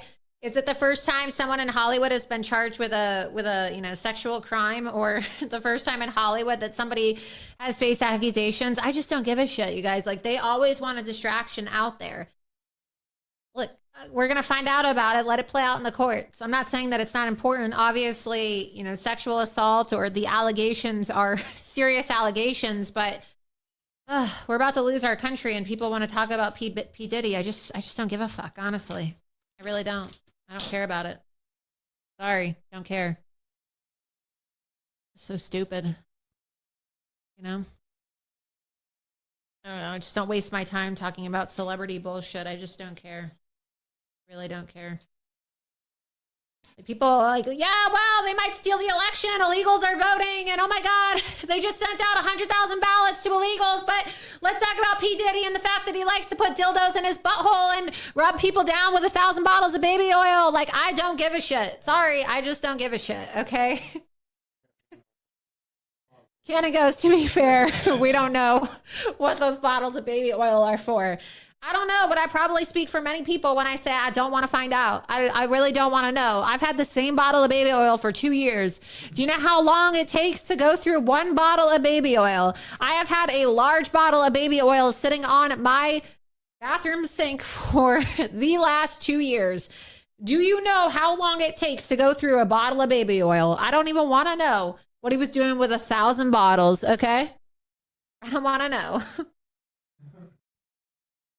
Some people say, what do you use baby oil? Not what P. Diddy's using baby oil for, I'll tell you that much.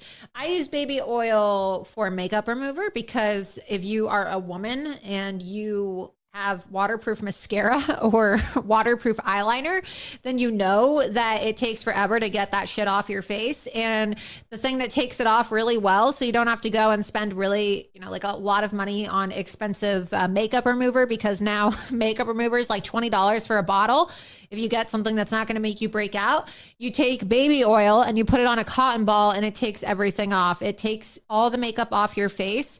And that's what I use it for, or when I shave my legs. I mean, TMI, I don't want to really have a hygiene session here, but I have literally, and look at, obviously I wear makeup, I mean, not every day, but when I do my show, I use baby oil to take it off, and the same bottle, okay? The same bottle has lasted me for 2 years. I don't know how you go through 1,000 bottles of baby oil. That is insane. And I also use it when I shave my legs. Sometimes I put it in the bathtub when I take a nice hot bath and I want to relax. I put a candle on and again, TMI, but sometimes I just want to relax and sit in a hot bathtub and I put some baby oil in there because it makes my skin feel smooth, or I put it on after I shave my legs. Again, I don't know how the hell you go through 1,000 bottles of baby oil, but that's so crazy to me. It's crazy. Oh, Jackie Blue 88 is now a monthly supporter. Thank you so much for becoming a monthly supporter. You can become a monthly supporter by subscribing, by clicking the Get Loomered button, subscribing to my locals. Click on the Get Loomered button, $7 a month, $70 a year. Thank you so much. Appreciate it. Yeah, somebody said it wasn't for rubbing down. Absolutely right. I am not rubbing down with baby oil, I'll tell you that much.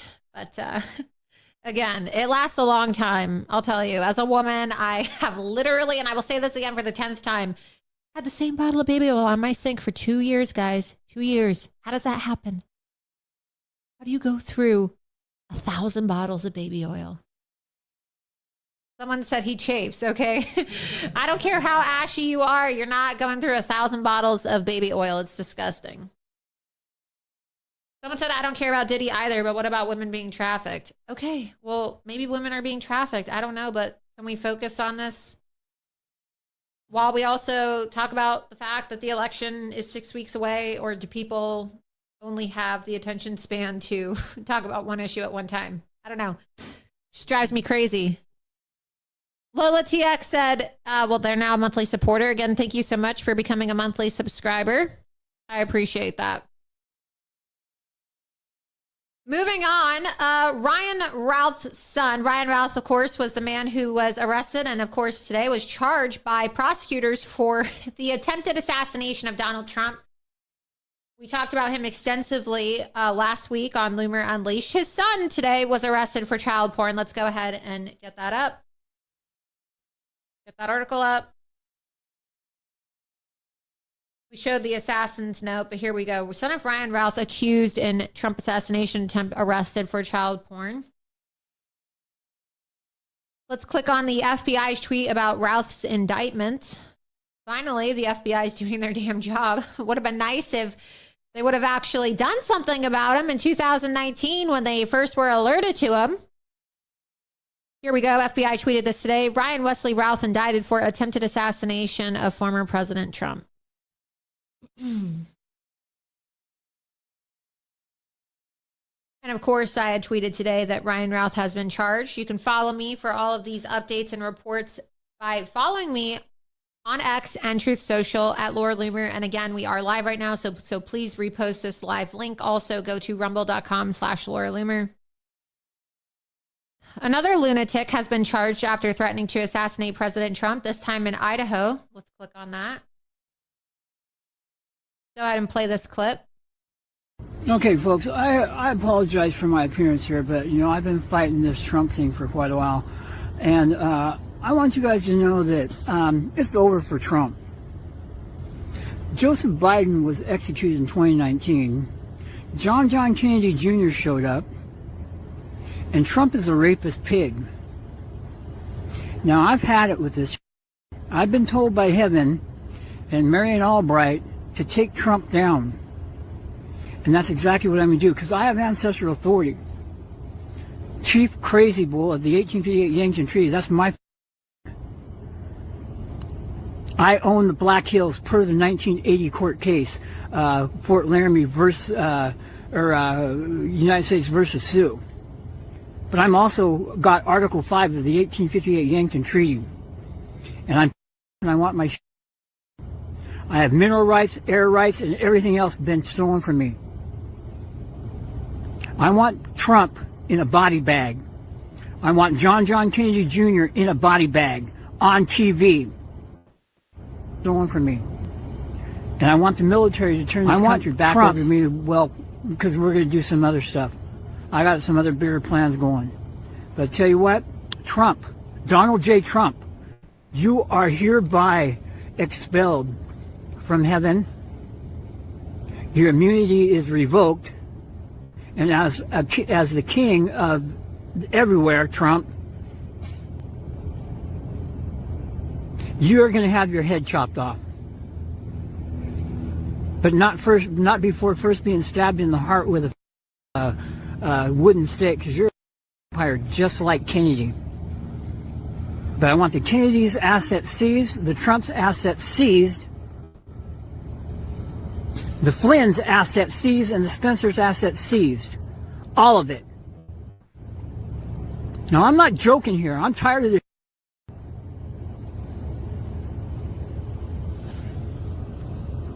Yeah, Jesus Christ, Tracy Jones showed up because somebody let off a God particle, and Trump blew off a couple of Trump and Kennedy blew off a couple of more nuclear warheads downstairs, apparently.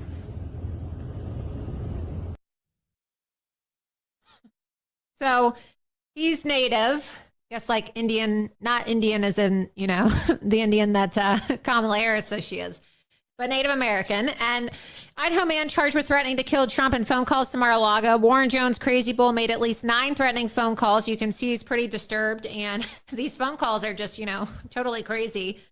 9 threatening phone calls to the former president's residence, prosecutors said in court documents. Let's scroll down and look at the rest of this story. An Idaho man has been charged with threatening to kill Donald Trump in phone calls made to the former president's Mar-a-Lago resort in Florida, according to court documents. Warren Jones, Crazy Bull 64 of Sandpoint, made at least 9 threatening phone calls, insane, to Trump's home on July 31st. It's so crazy. I got so many phone calls, so many crazy phone calls from an unknown number. I should report this, actually, because the number that I got all these crazy ass phone calls from sounds exactly like this guy's voice. I'm telling you, I had to literally turn. I do actually. I actually do. And I was in the car, and I kid you not, there's a witness to this. I won't say who was in the car with me, but I literally got over 100 phone calls in one day. I had to silence the unknown phone calls in my phone because I was getting these crazy messages. I think I still have some of them saved, but his voice sounds very familiar. This is so crazy. I had like the craziest phone calls, the craziest voicemails. Let's see. Voicemail.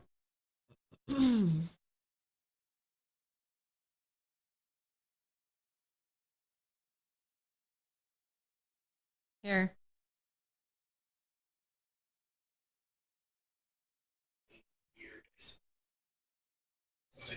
You are so fucking ugly and fucking weird as hell looking. You are one ugly person, equally inside and out. And you're all very, very, very weird, and everyone hates you all. And you're going down in November, and you know it. And I can't wait to see what you retarded goddamn fucking cocksucker. You're all going to end up in jail again. Stupid. Here's another one. God damn, you are fucking weird and ugly and dumb. Did they, when they measured your IQ at the institution, what was your retard score?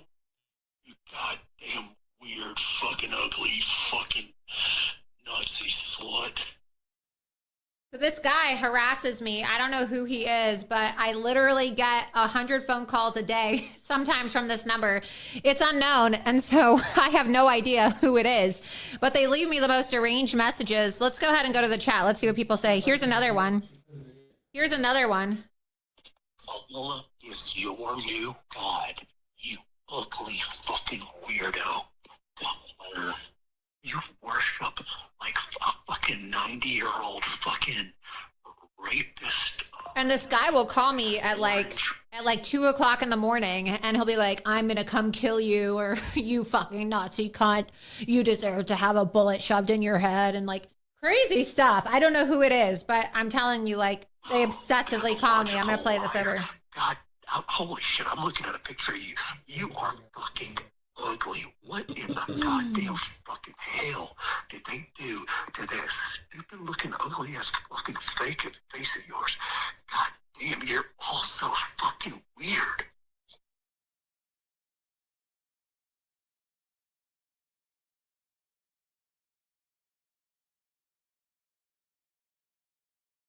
Laura, you have got to be the weirdest, ugliest, stupidest, goddamn fucking retarded, cult, fascist, did I say retarded?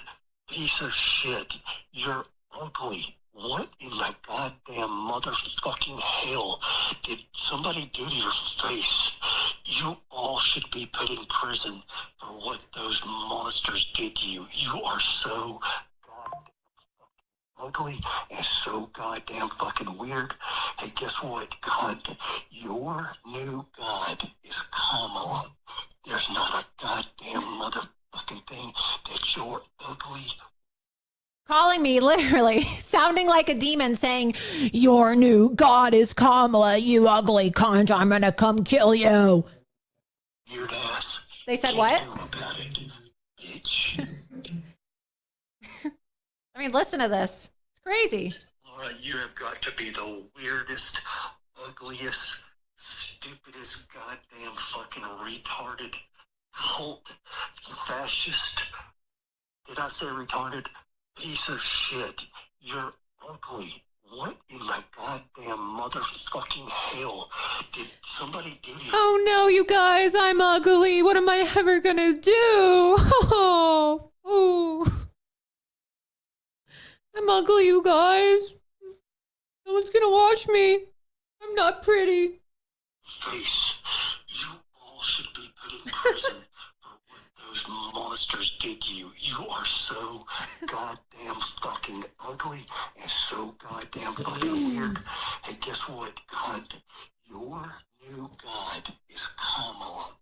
There's not a goddamn motherfucking thing that your ugly, weird ass can do about it, bitch. Typical Kamala Harris supporter. So when you want to know what happened to me this week after the media, attacked me, people doxed me, lied about me, and I was harassed nonstop by people who sent me these nasty phone calls and some crazy guy who is just saying the craziest stuff. So, just crazy. There's more too.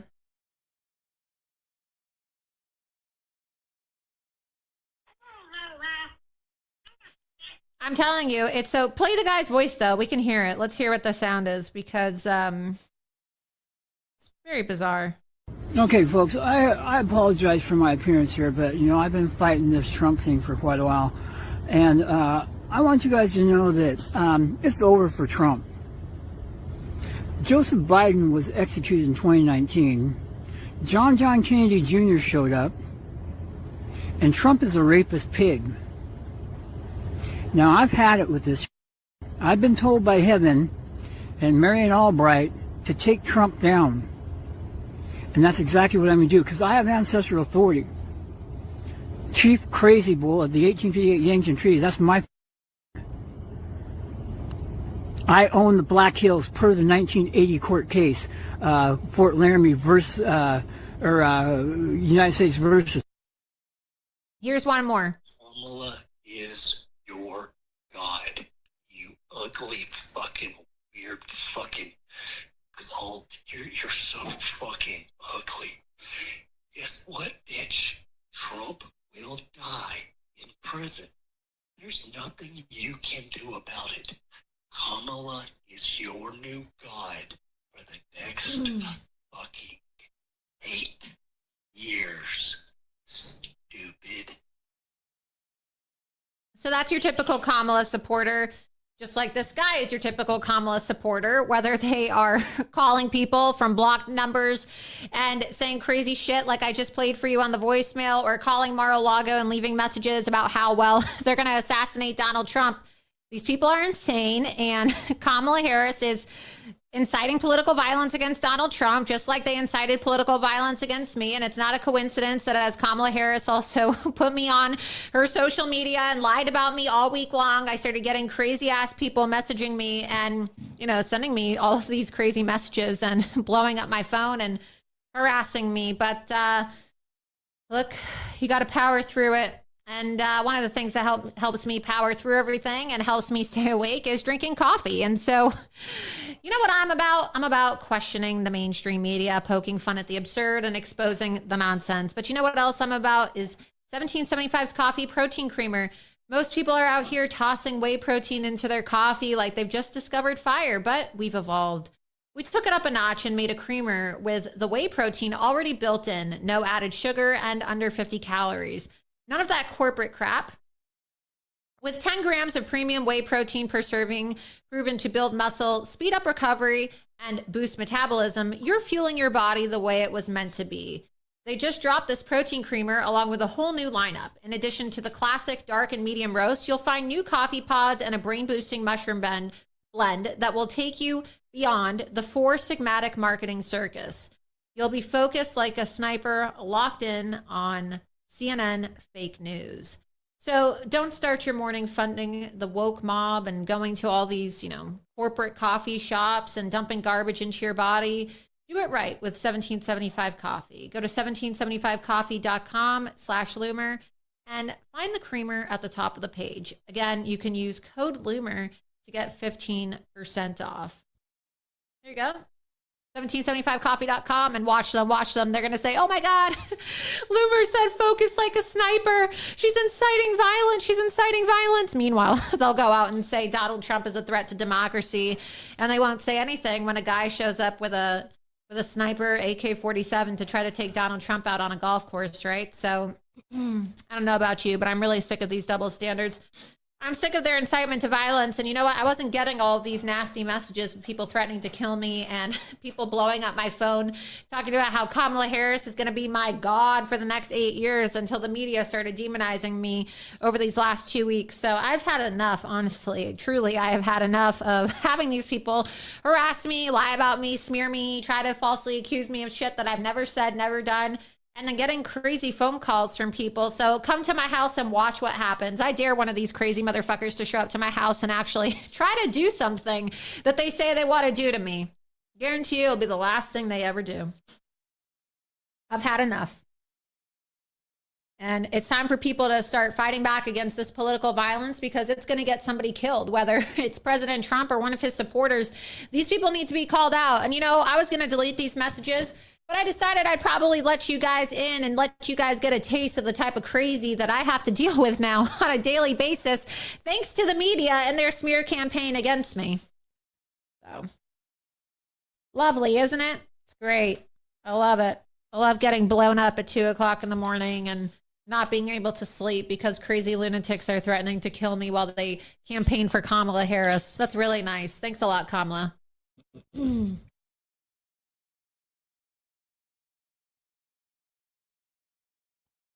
Totally crazy.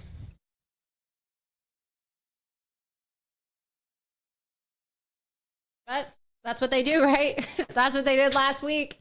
According to MSNBC, I've now taken over the Republican Party. Laura Loomer has taken over the Republican Party. Yeah. Out of control. Today, you probably saw, this gave me a laugh until I realized that it's just more political incitement and weaponized government. So, you know, President Trump has been speaking about the Haitian migrants, and of course, well, the media blames me for that. They say, well, Laura Loomer is to blame for Donald Trump talking about the Haitian migrants and all these Haitian invaders eating people's pets, and they won't stop talking about it. And so today, there's a group called Haitian Bridge Alliance, okay? Haitian Bridge Alliance is a nonprofit. They filed criminal charges against President Trump and J.D. Vance for saying the Haitian migrant invaders in Springfield, Ohio are eating the dogs and cats. So quite ridiculous. You can pull this open. Let's look at it for immediate release. This is the press release they put out today. San Diego, today, the Haitian Bridge Alliance filed criminal charges in a municipal court in Springfield, Ohio, against Donald Trump and J.D. Vance, stemming from the baseless and malicious comments made against our Haitian community this month. As HBA alleged to the court over the last few weeks, both Trump and Vance led an effort to vilify and threaten the Haitian community in Springfield. Blah, blah, blah, blah, blah. So boring. The criminal charge asks the court to affirm probable cause that they committed multiple crimes and issue arrest warrants. They want Donald Trump and J.D. Vance to be arrested. First of all, I love this idea that illegal aliens come into our country and then they get legal support. I mean, honestly, you shouldn't even be allowed to have food. I know that's going to be a controversial statement, but we have Americans who are starving here, and there's people that are actually trying to give illegal aliens food. Why the hell should I care if an illegal alien starves? Why should I care? Seriously, why should I care? That might sound controversial, but really, we have people in our country, children, American citizens, children in our country who are starving to death.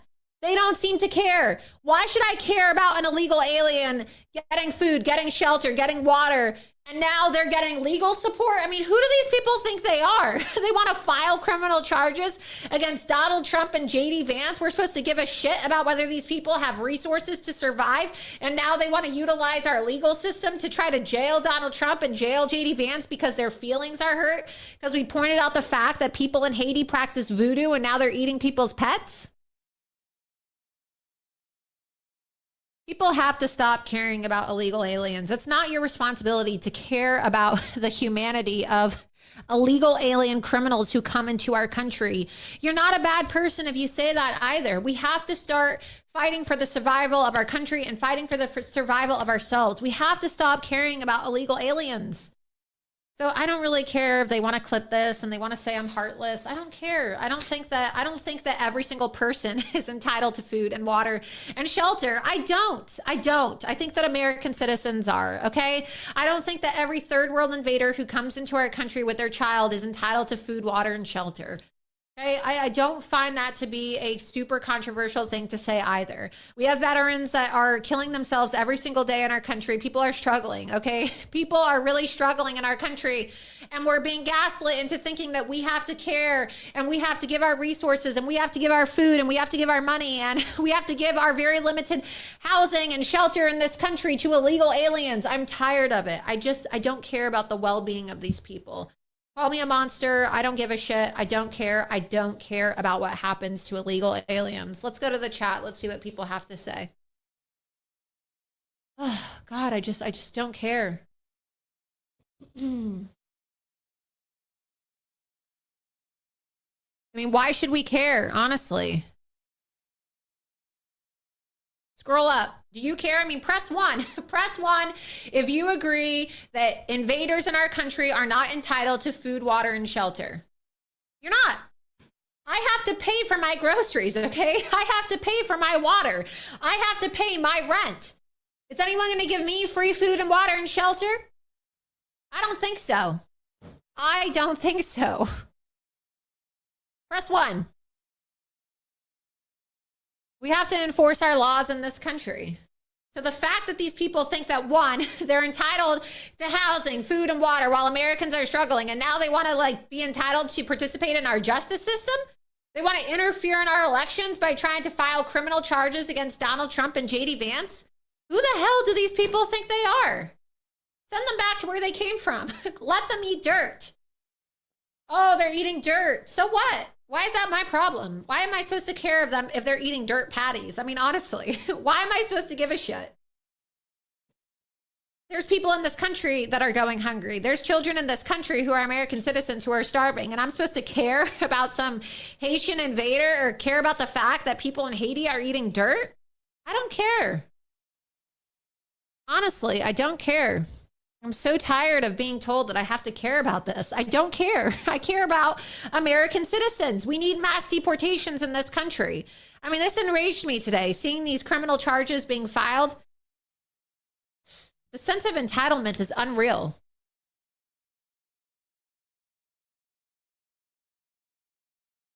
I mean, nobody wants to say it because they don't want to be called a monster, and everybody wants to, clutch their pearls and say, oh my God, how could you say that? You don't care if people go hungry. People are going hungry in this country. That's what I care about. I don't care about every third world invader and their kid. I don't have the energy to care either. And neither do the American citizens in our country who are struggling to get by. Out of control. I mean, this is election interference. Anyway, the reason I bring this up is because if you go back to the press release, let's go back, show people the press release. It says that Haitian Bridge Alliance is represented by Ohio-based civil rights attorney Subodh Chandra, he's an Indian, of course, and it says that he successfully represented Tamir Rice's family in a case in Ohio against the Ohio police for shooting and killing their son. So, of course, I'm interested in looking into who this guy is, and I want to see who he is. And, well, we found him. So you can show his profile photo on X. This is who he is. His profile photo, of course, is a photo of him with Kamala Harris. Let's show his profile photo. I can't even pronounce his name. What is it? Subodh Chandra. Subodh Chandra. Sounds very American, of course. Let's go up. Subodh Chandra. Do you think I'm pronouncing that right? Subodh Chandra, Subodh Chandra, Subodh Chandra, the Indian American lawyer who's representing Kamala. Well, he supports Kamala Harris, and he's representing Kamala's Haitian invaders from Haitian Bridge Alliance. So let's take a look at Subodh Chandra. Here's his ex profile.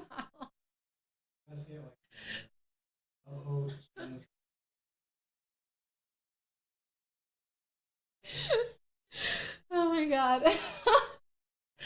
I'm just going to call it. I think, what do you think is the correct pronunciation?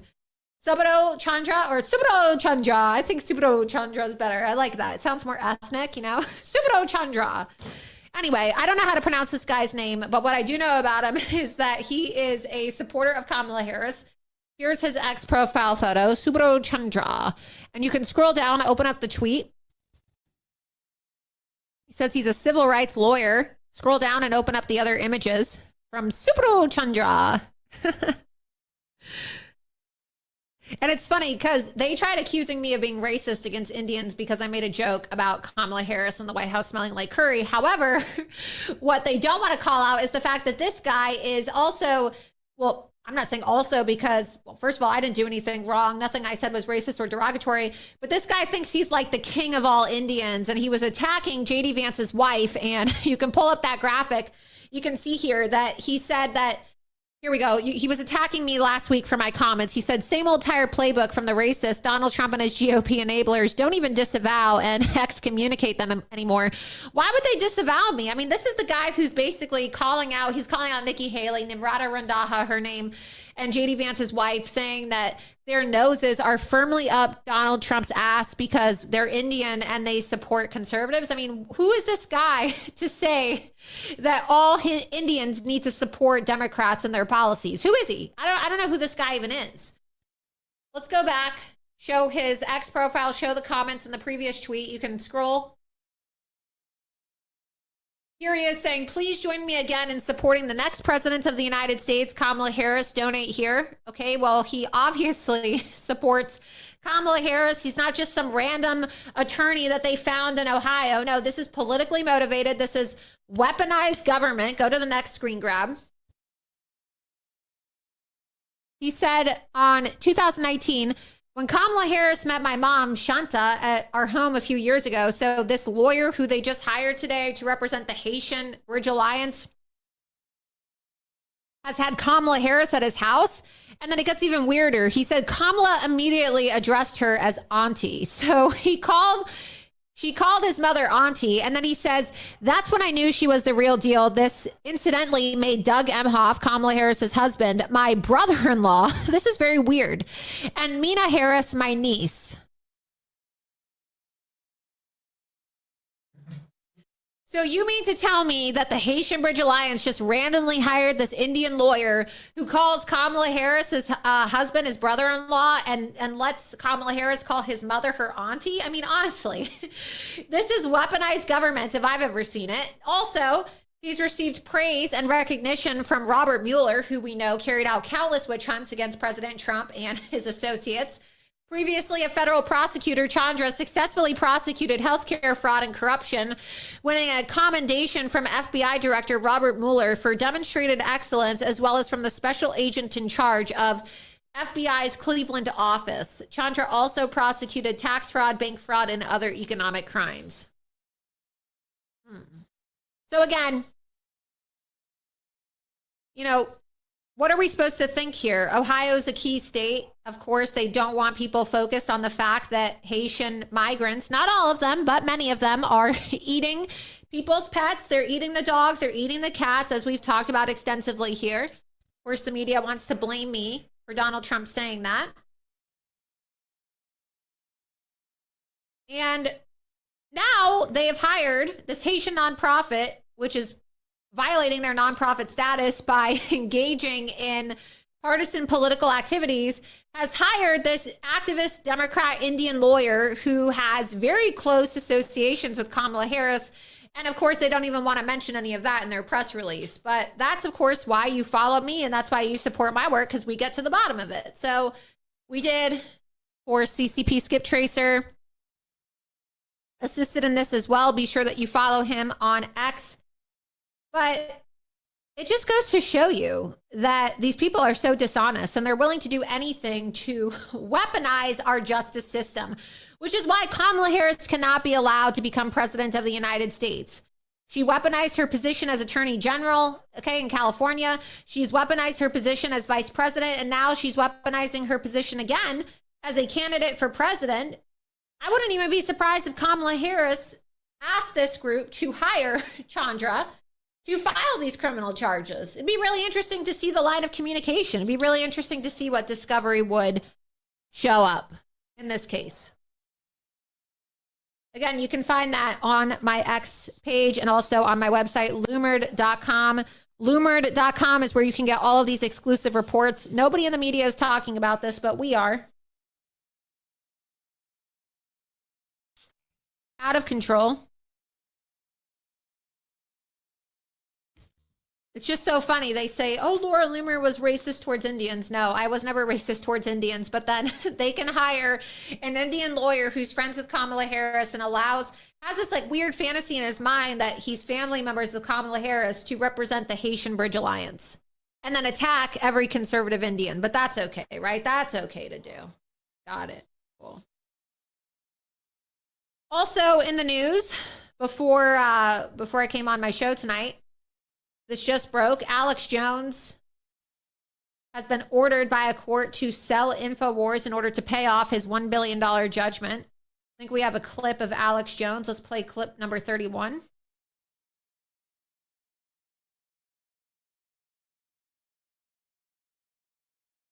So this is pretty crazy. They're now trying to liquidate InfoWars and force Alex Jones to sell everything in order to pay this judgment. Let's go ahead and play the clip.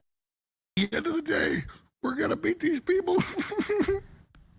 I'm not trying to be dramatic here, but it's been a hard fight. And these people hate our children. Just take more calls. Go ahead and do the next person. That clip, of course, was from June, but this has been ongoing now for several months. We have an article about it. Let's get the article pulled up. Going once, going twice. Alex Jones, cameras, mics, InfoWars show, and vitamin site. Alex Jones' show is likely to be shut down within a few months after a federal bankruptcy judge ruled Tuesday that plans to sell off the assets of Jones's media company, Free Speech Systems, can move forward. Net proceeds from any sales will go to Sandy Hook victims who won some $1.5 billion in damages from Jones for spreading lies that the 2012 school shooting never happened. Attorneys for a group of the families called Tuesday's decision a significant step forward toward a fair and equitable resolution for all of the families involved. A court-appointed trustee for Jones's personal bankruptcy case has already begun the process of auctioning off the components of Free Speech Systems, the parent company of InfoWars. Listed for sale is everything from production equipment to domain names and the InfoWars vitamin and supplement online store.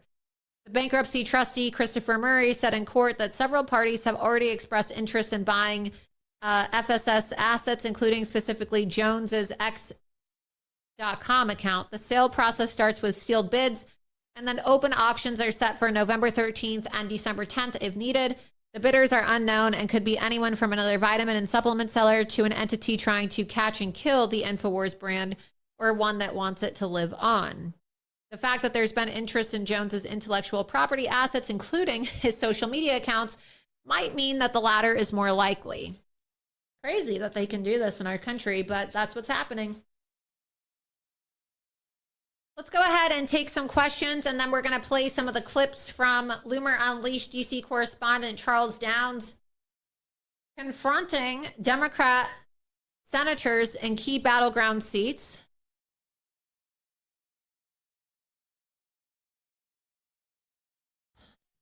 Put your questions in the chat. So we have a lot of videos from this last week. As you know, Kamala Harris, as we've talked about extensively here on Loomer Unleashed, she supports the legalization and the decriminalization of fentanyl. Could you imagine with our open borders in this country, decriminalizing fentanyl coming across our open borders? Fentanyl is poisoning people, killing people on a daily basis.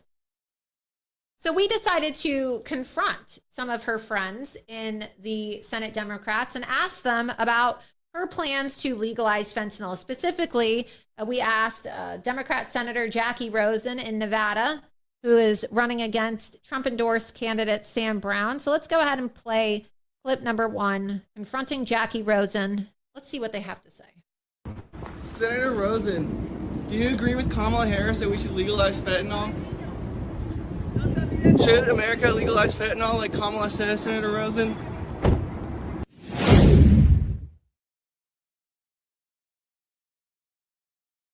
We also confronted well, we confronted a few of them. We asked Tammy Baldwin about this as well. She refused to answer. And we also asked Tammy Baldwin about this bill that she just sponsored, a bill to ban congressional stock trading for members of Congress and their spouses. And of course, this is something I campaigned on. And it sounds nice at first glance until you realize Tammy Baldwin herself is a lesbian. And I don't really care if she's a lesbian or not. But the reason I bring it up is because, well, she co-owns a $1.3 million townhouse with her lesbian lover, a woman by the name of Maria Brisbane, who is a Wall Street executive who works for Morgan Stanley.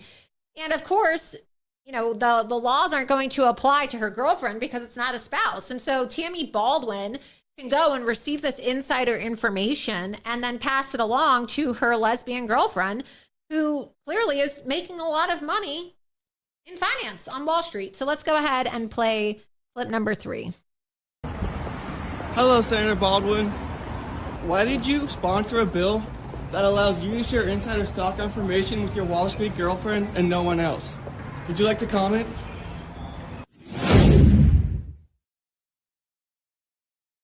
And of course, Senator Tammy Baldwin from the key state of Wisconsin didn't want to answer that question.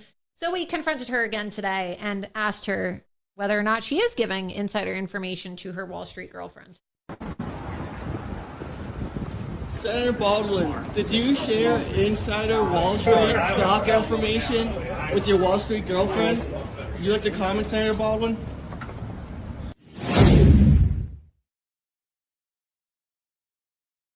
Now, before we continue playing more clips, I have an important message about President Trump for all of the parents out there, so please listen up. President Trump said that he wants to take back America and teach our kids to love our country. And that's why it's so important that we make sure that our kids are learning the truth about President Trump and not the distorted lies that they're hearing in school and the mainstream media. The good news is that Mike Huckabee's team has put together the Kids Guide to President Trump, and right now you can get it for free. With fun illustrations and easy to follow content, this important guide teaches kids all about President Trump's accomplishments during his first term, and it helps kids understand his goals for 2024. Mike Huckabee wants to send you this free guide so you can teach your kids the truth. But please hurry because supplies are limited. To claim your free Kids Guide to President Trump right now, just visit kidstrumpguide.com, kidstrumpguide.com. Again, that's kidstrumpguide.com.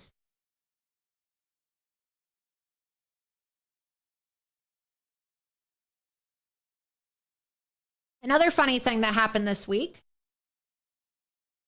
Joe Biden forgot who he was at a press conference and forgot who he was introducing. I don't know if you saw this clip, but sometimes I forget that Joe Biden is even president because it just seems like everybody stopped talking about Joe Biden. There's no accountability for the fact that, they covered up the fact for 4 years that he has dementia. And it really just makes you wonder who's running our country right now.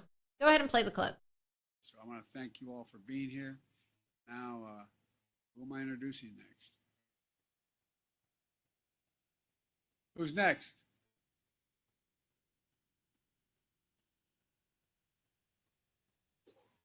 Distinguished guests, the Prime Minister of the Republic of India. So I want to thank you all for being here. And now, who am I introducing next? Who's next?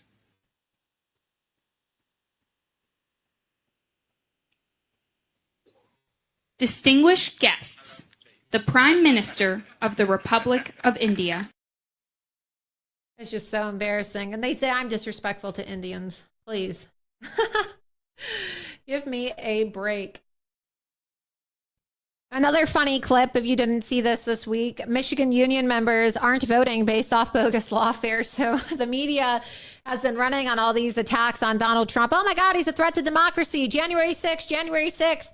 And it turns out voters don't really give a shit about January 6th. Let's go ahead and play this clip from tonight in Michigan Town Hall, where you had MSNBC speaking to voters, and they don't even know it's January 6th. They call it February 6th. Go ahead and play the clip. And talk to me about your level of interest in the criminal charges and so forth. February 6th? January 6th. So I remember that day. I know he was the standing president. I'm not familiar with the charges that are being brought against him for that.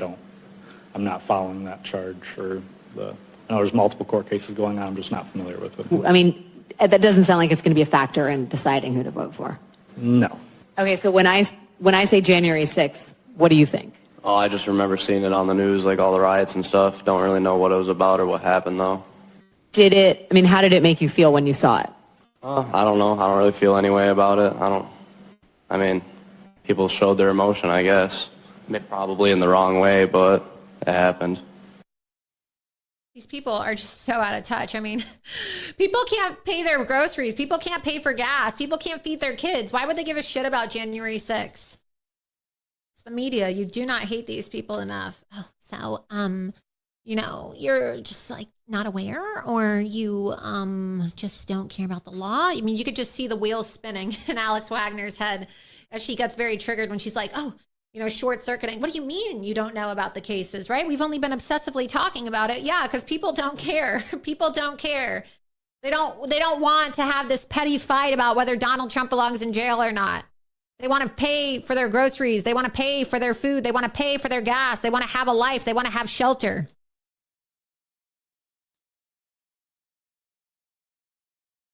Just so crazy to me. It drives me crazy. It honestly just makes me sick to my stomach. It's too much crazy. It really honestly, after a while, just starts to get to you when you just see how crazy they are, just like living in another universe, living in another world, living in another reality, having to live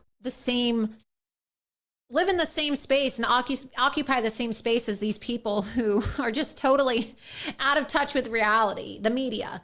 They don't get it. And it's just enough gaslighting to make you go crazy. Speaking of gaslighting, there's more Bill Maher attacking me and President Trump this week, saying 24 things you don't know about Laura Loomer. It's just, this guy's so disgusting, and looks like I'm going to have to sue Bill Maher because he just will not stop with his defamation. Let's continue. Clip number 24. You can always tell when it's going south, when the ship is sinking. It's because the person like Trump, the nut at the center of it, starts surrounding himself with, he normally surrounds himself with pretty crazy people. But this Laura Loomer, I don't know if you know anything about her, but this is, I want to go through the list of conspiracy theorists, but we thought this would be a good week to get the audience to know her a little better. She's the new groupie in Trump's circle. That's my opinion. So we do one of our favorites here, 24 things you don't know about Laura.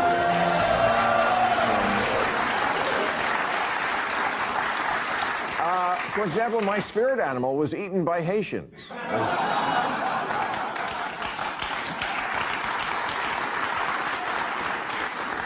My biggest fear is immigrants taking my job as a right-wing hate monger.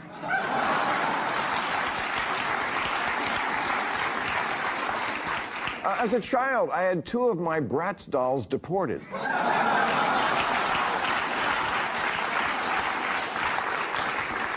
I don't hate all brown people, just the brown ones.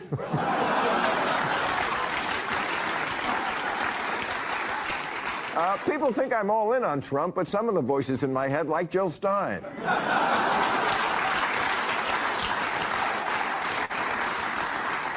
My hobby is refurbishing vintage lawn jockeys.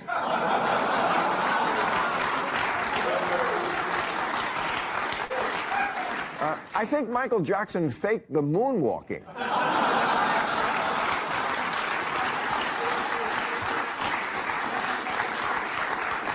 If you say Beetlejuice 4 times, you get me.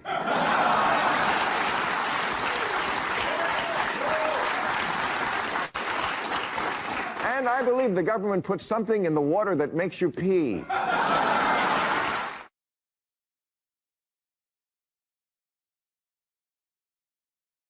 Just stupid.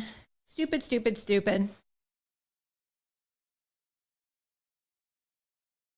The only thing he said that was true is that the Haitians did eat my spirit animal. They do. They're eating dogs. That's the one true thing that that Bill Maher said. So, but it just goes to show you these people are out of touch, and I don't know. I don't really find him to be that funny. Gonna get sued. Go ahead and take a few more questions.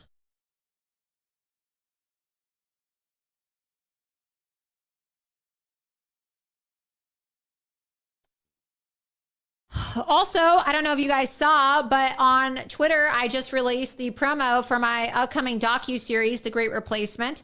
So I'm going to go ahead and play that. The first episode will be streaming exclusively on Rumble and X on October 8th, so stay tuned for that.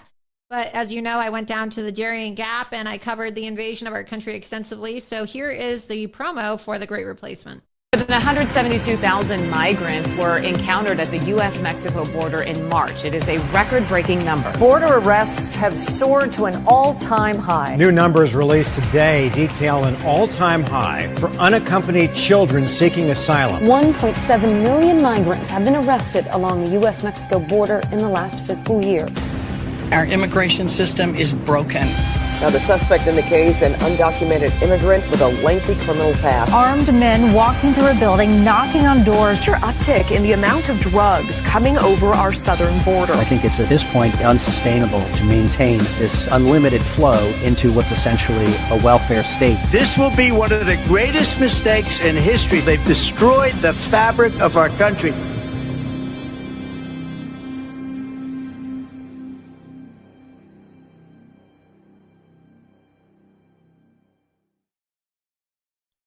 So if you enjoyed that promo, please press 1 in the chat and also repost it's pinned at the top of my profile on X, so you can retweet that. And be sure that you're following me. We have over 50,000 live viewers right now on X, and we have live viewers on Rumble. So again, subscribe to the Rumble, rumble.com/Laura Loomer, repost the live link on X. And follow me on X, follow me on True Social. You can subscribe by going to loomer.locals.com, or you can also subscribe on my X account as well. So if you're watching live right now on Twitter and you want to support my work, you can subscribe to me on X if you're not already subscribed to me on Rumble. And of course, that's for $7 a month, and that goes towards supporting all of my work and supporting things like this, so I can continue providing you guys with groundbreaking content. And I'm really looking forward to promoting and publishing the full 5 episodes of The Great Replacement. I think it's going to be a very provocative and also very educational docu-series to educate people about the invasion of our country. And so I cannot wait to share it with all of you. It's going to be great. You're going to love it. And thank you to everybody who has supported it along the way. Somebody said, that's why Trump likes you. You're both attacked to no end. Yeah, I'm just over it all, honestly. I love President Trump. I'm just over, like, the attacks are just so stupid. Oh, Beetlejuice. Wow, as if I give a shit. I don't care if people like the way I look or they don't like the way I look. I don't care if people think I'm a racist. I'm not a racist. I really don't care what they think about me. I don't like these people, okay? I don't like most people. So why should I care about what the media has to say about me? Why do I care? Honestly, why should I care? Please, somebody tell me why I should care. These people don't make my life better. They don't pay my bills. They don't make my life easier. They don't do anything. So why should I care? If people are talking about you, then that means that you are over the target. And the people that are attacking me and talking about me are the same people who hate Donald Trump, attack him, and talk about him. So clearly, I'm doing something right if Donald Trump's enemies, the people who hate our country, are also now my enemies. Just don't care. Just don't care about what they say about me. I'm over it. I'm very sick and tired of dealing with people in the media. I don't even reply to them. They text me, they blow my phone up, and they're like, oh, can we interview you? Can we come shadow you? Can we go to your event? Can we interview you? Can we take a camera crew and watch you do your show? We really want to talk to you. We think you're so interesting. We really want to talk to you. I don't care. I don't want to be bothered anymore. So if you're media and you're watching this, don't waste your time. I have no interest to allow any media to follow me, to talk to me, to interview me. None of that. I just want Donald Trump to win.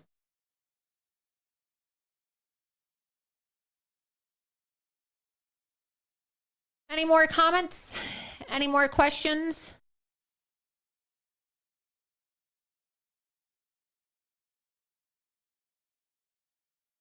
Somebody said, Styx made a video endorsing Carrie Lake. Would you please make one too?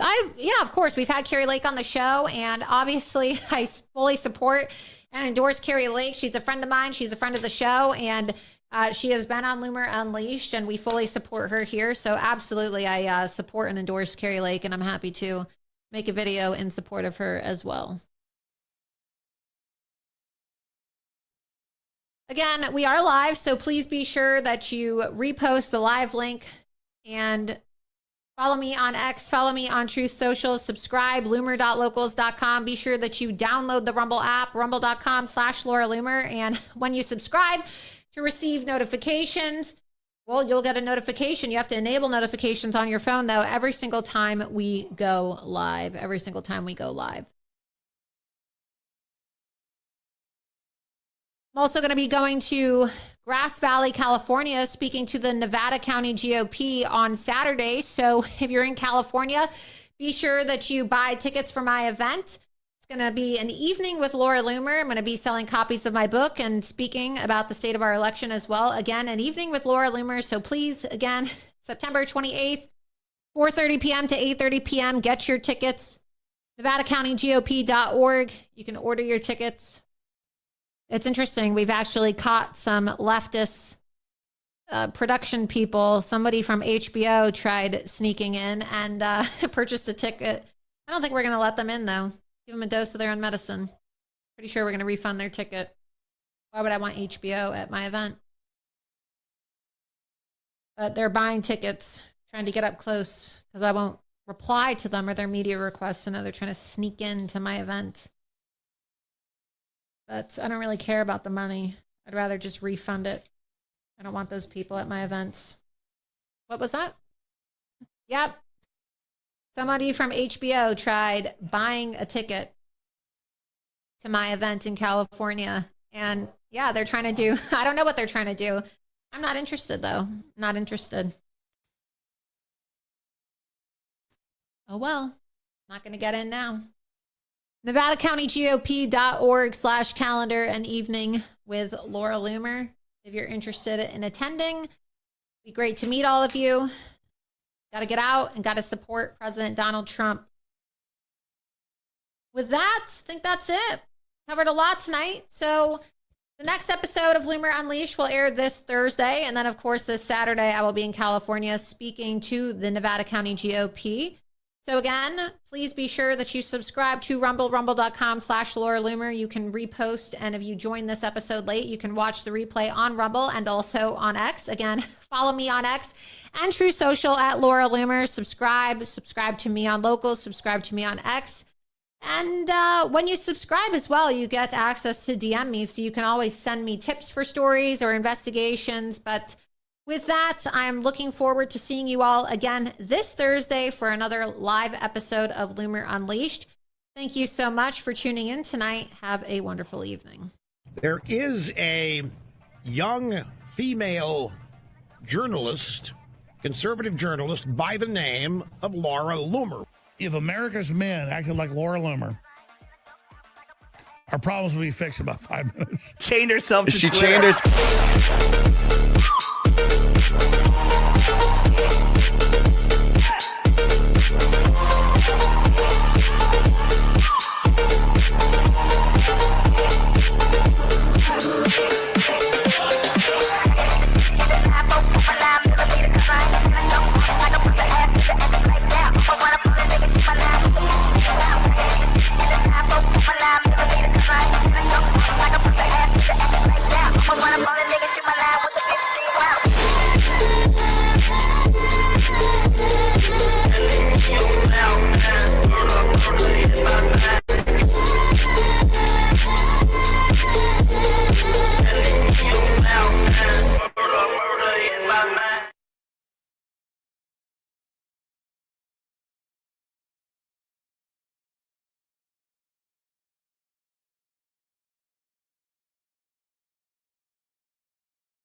Senator Tester, Hold on. why did you vote Do to you need allow anything? men playing women's sports? I'm asking him a Yeah. question on the sidewalk. Why did you vote What sidewalk? to allow guys play women's sports right outside the DSCC? Stop.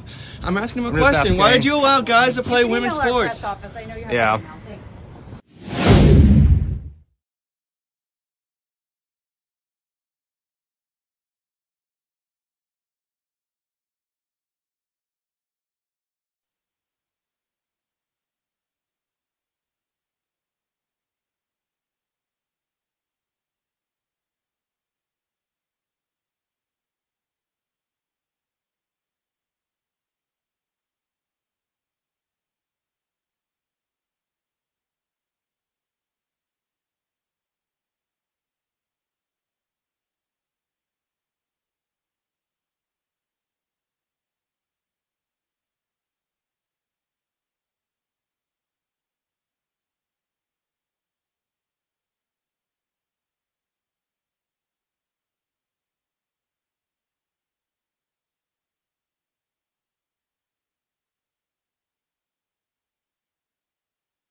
Good evening. It's Thursday.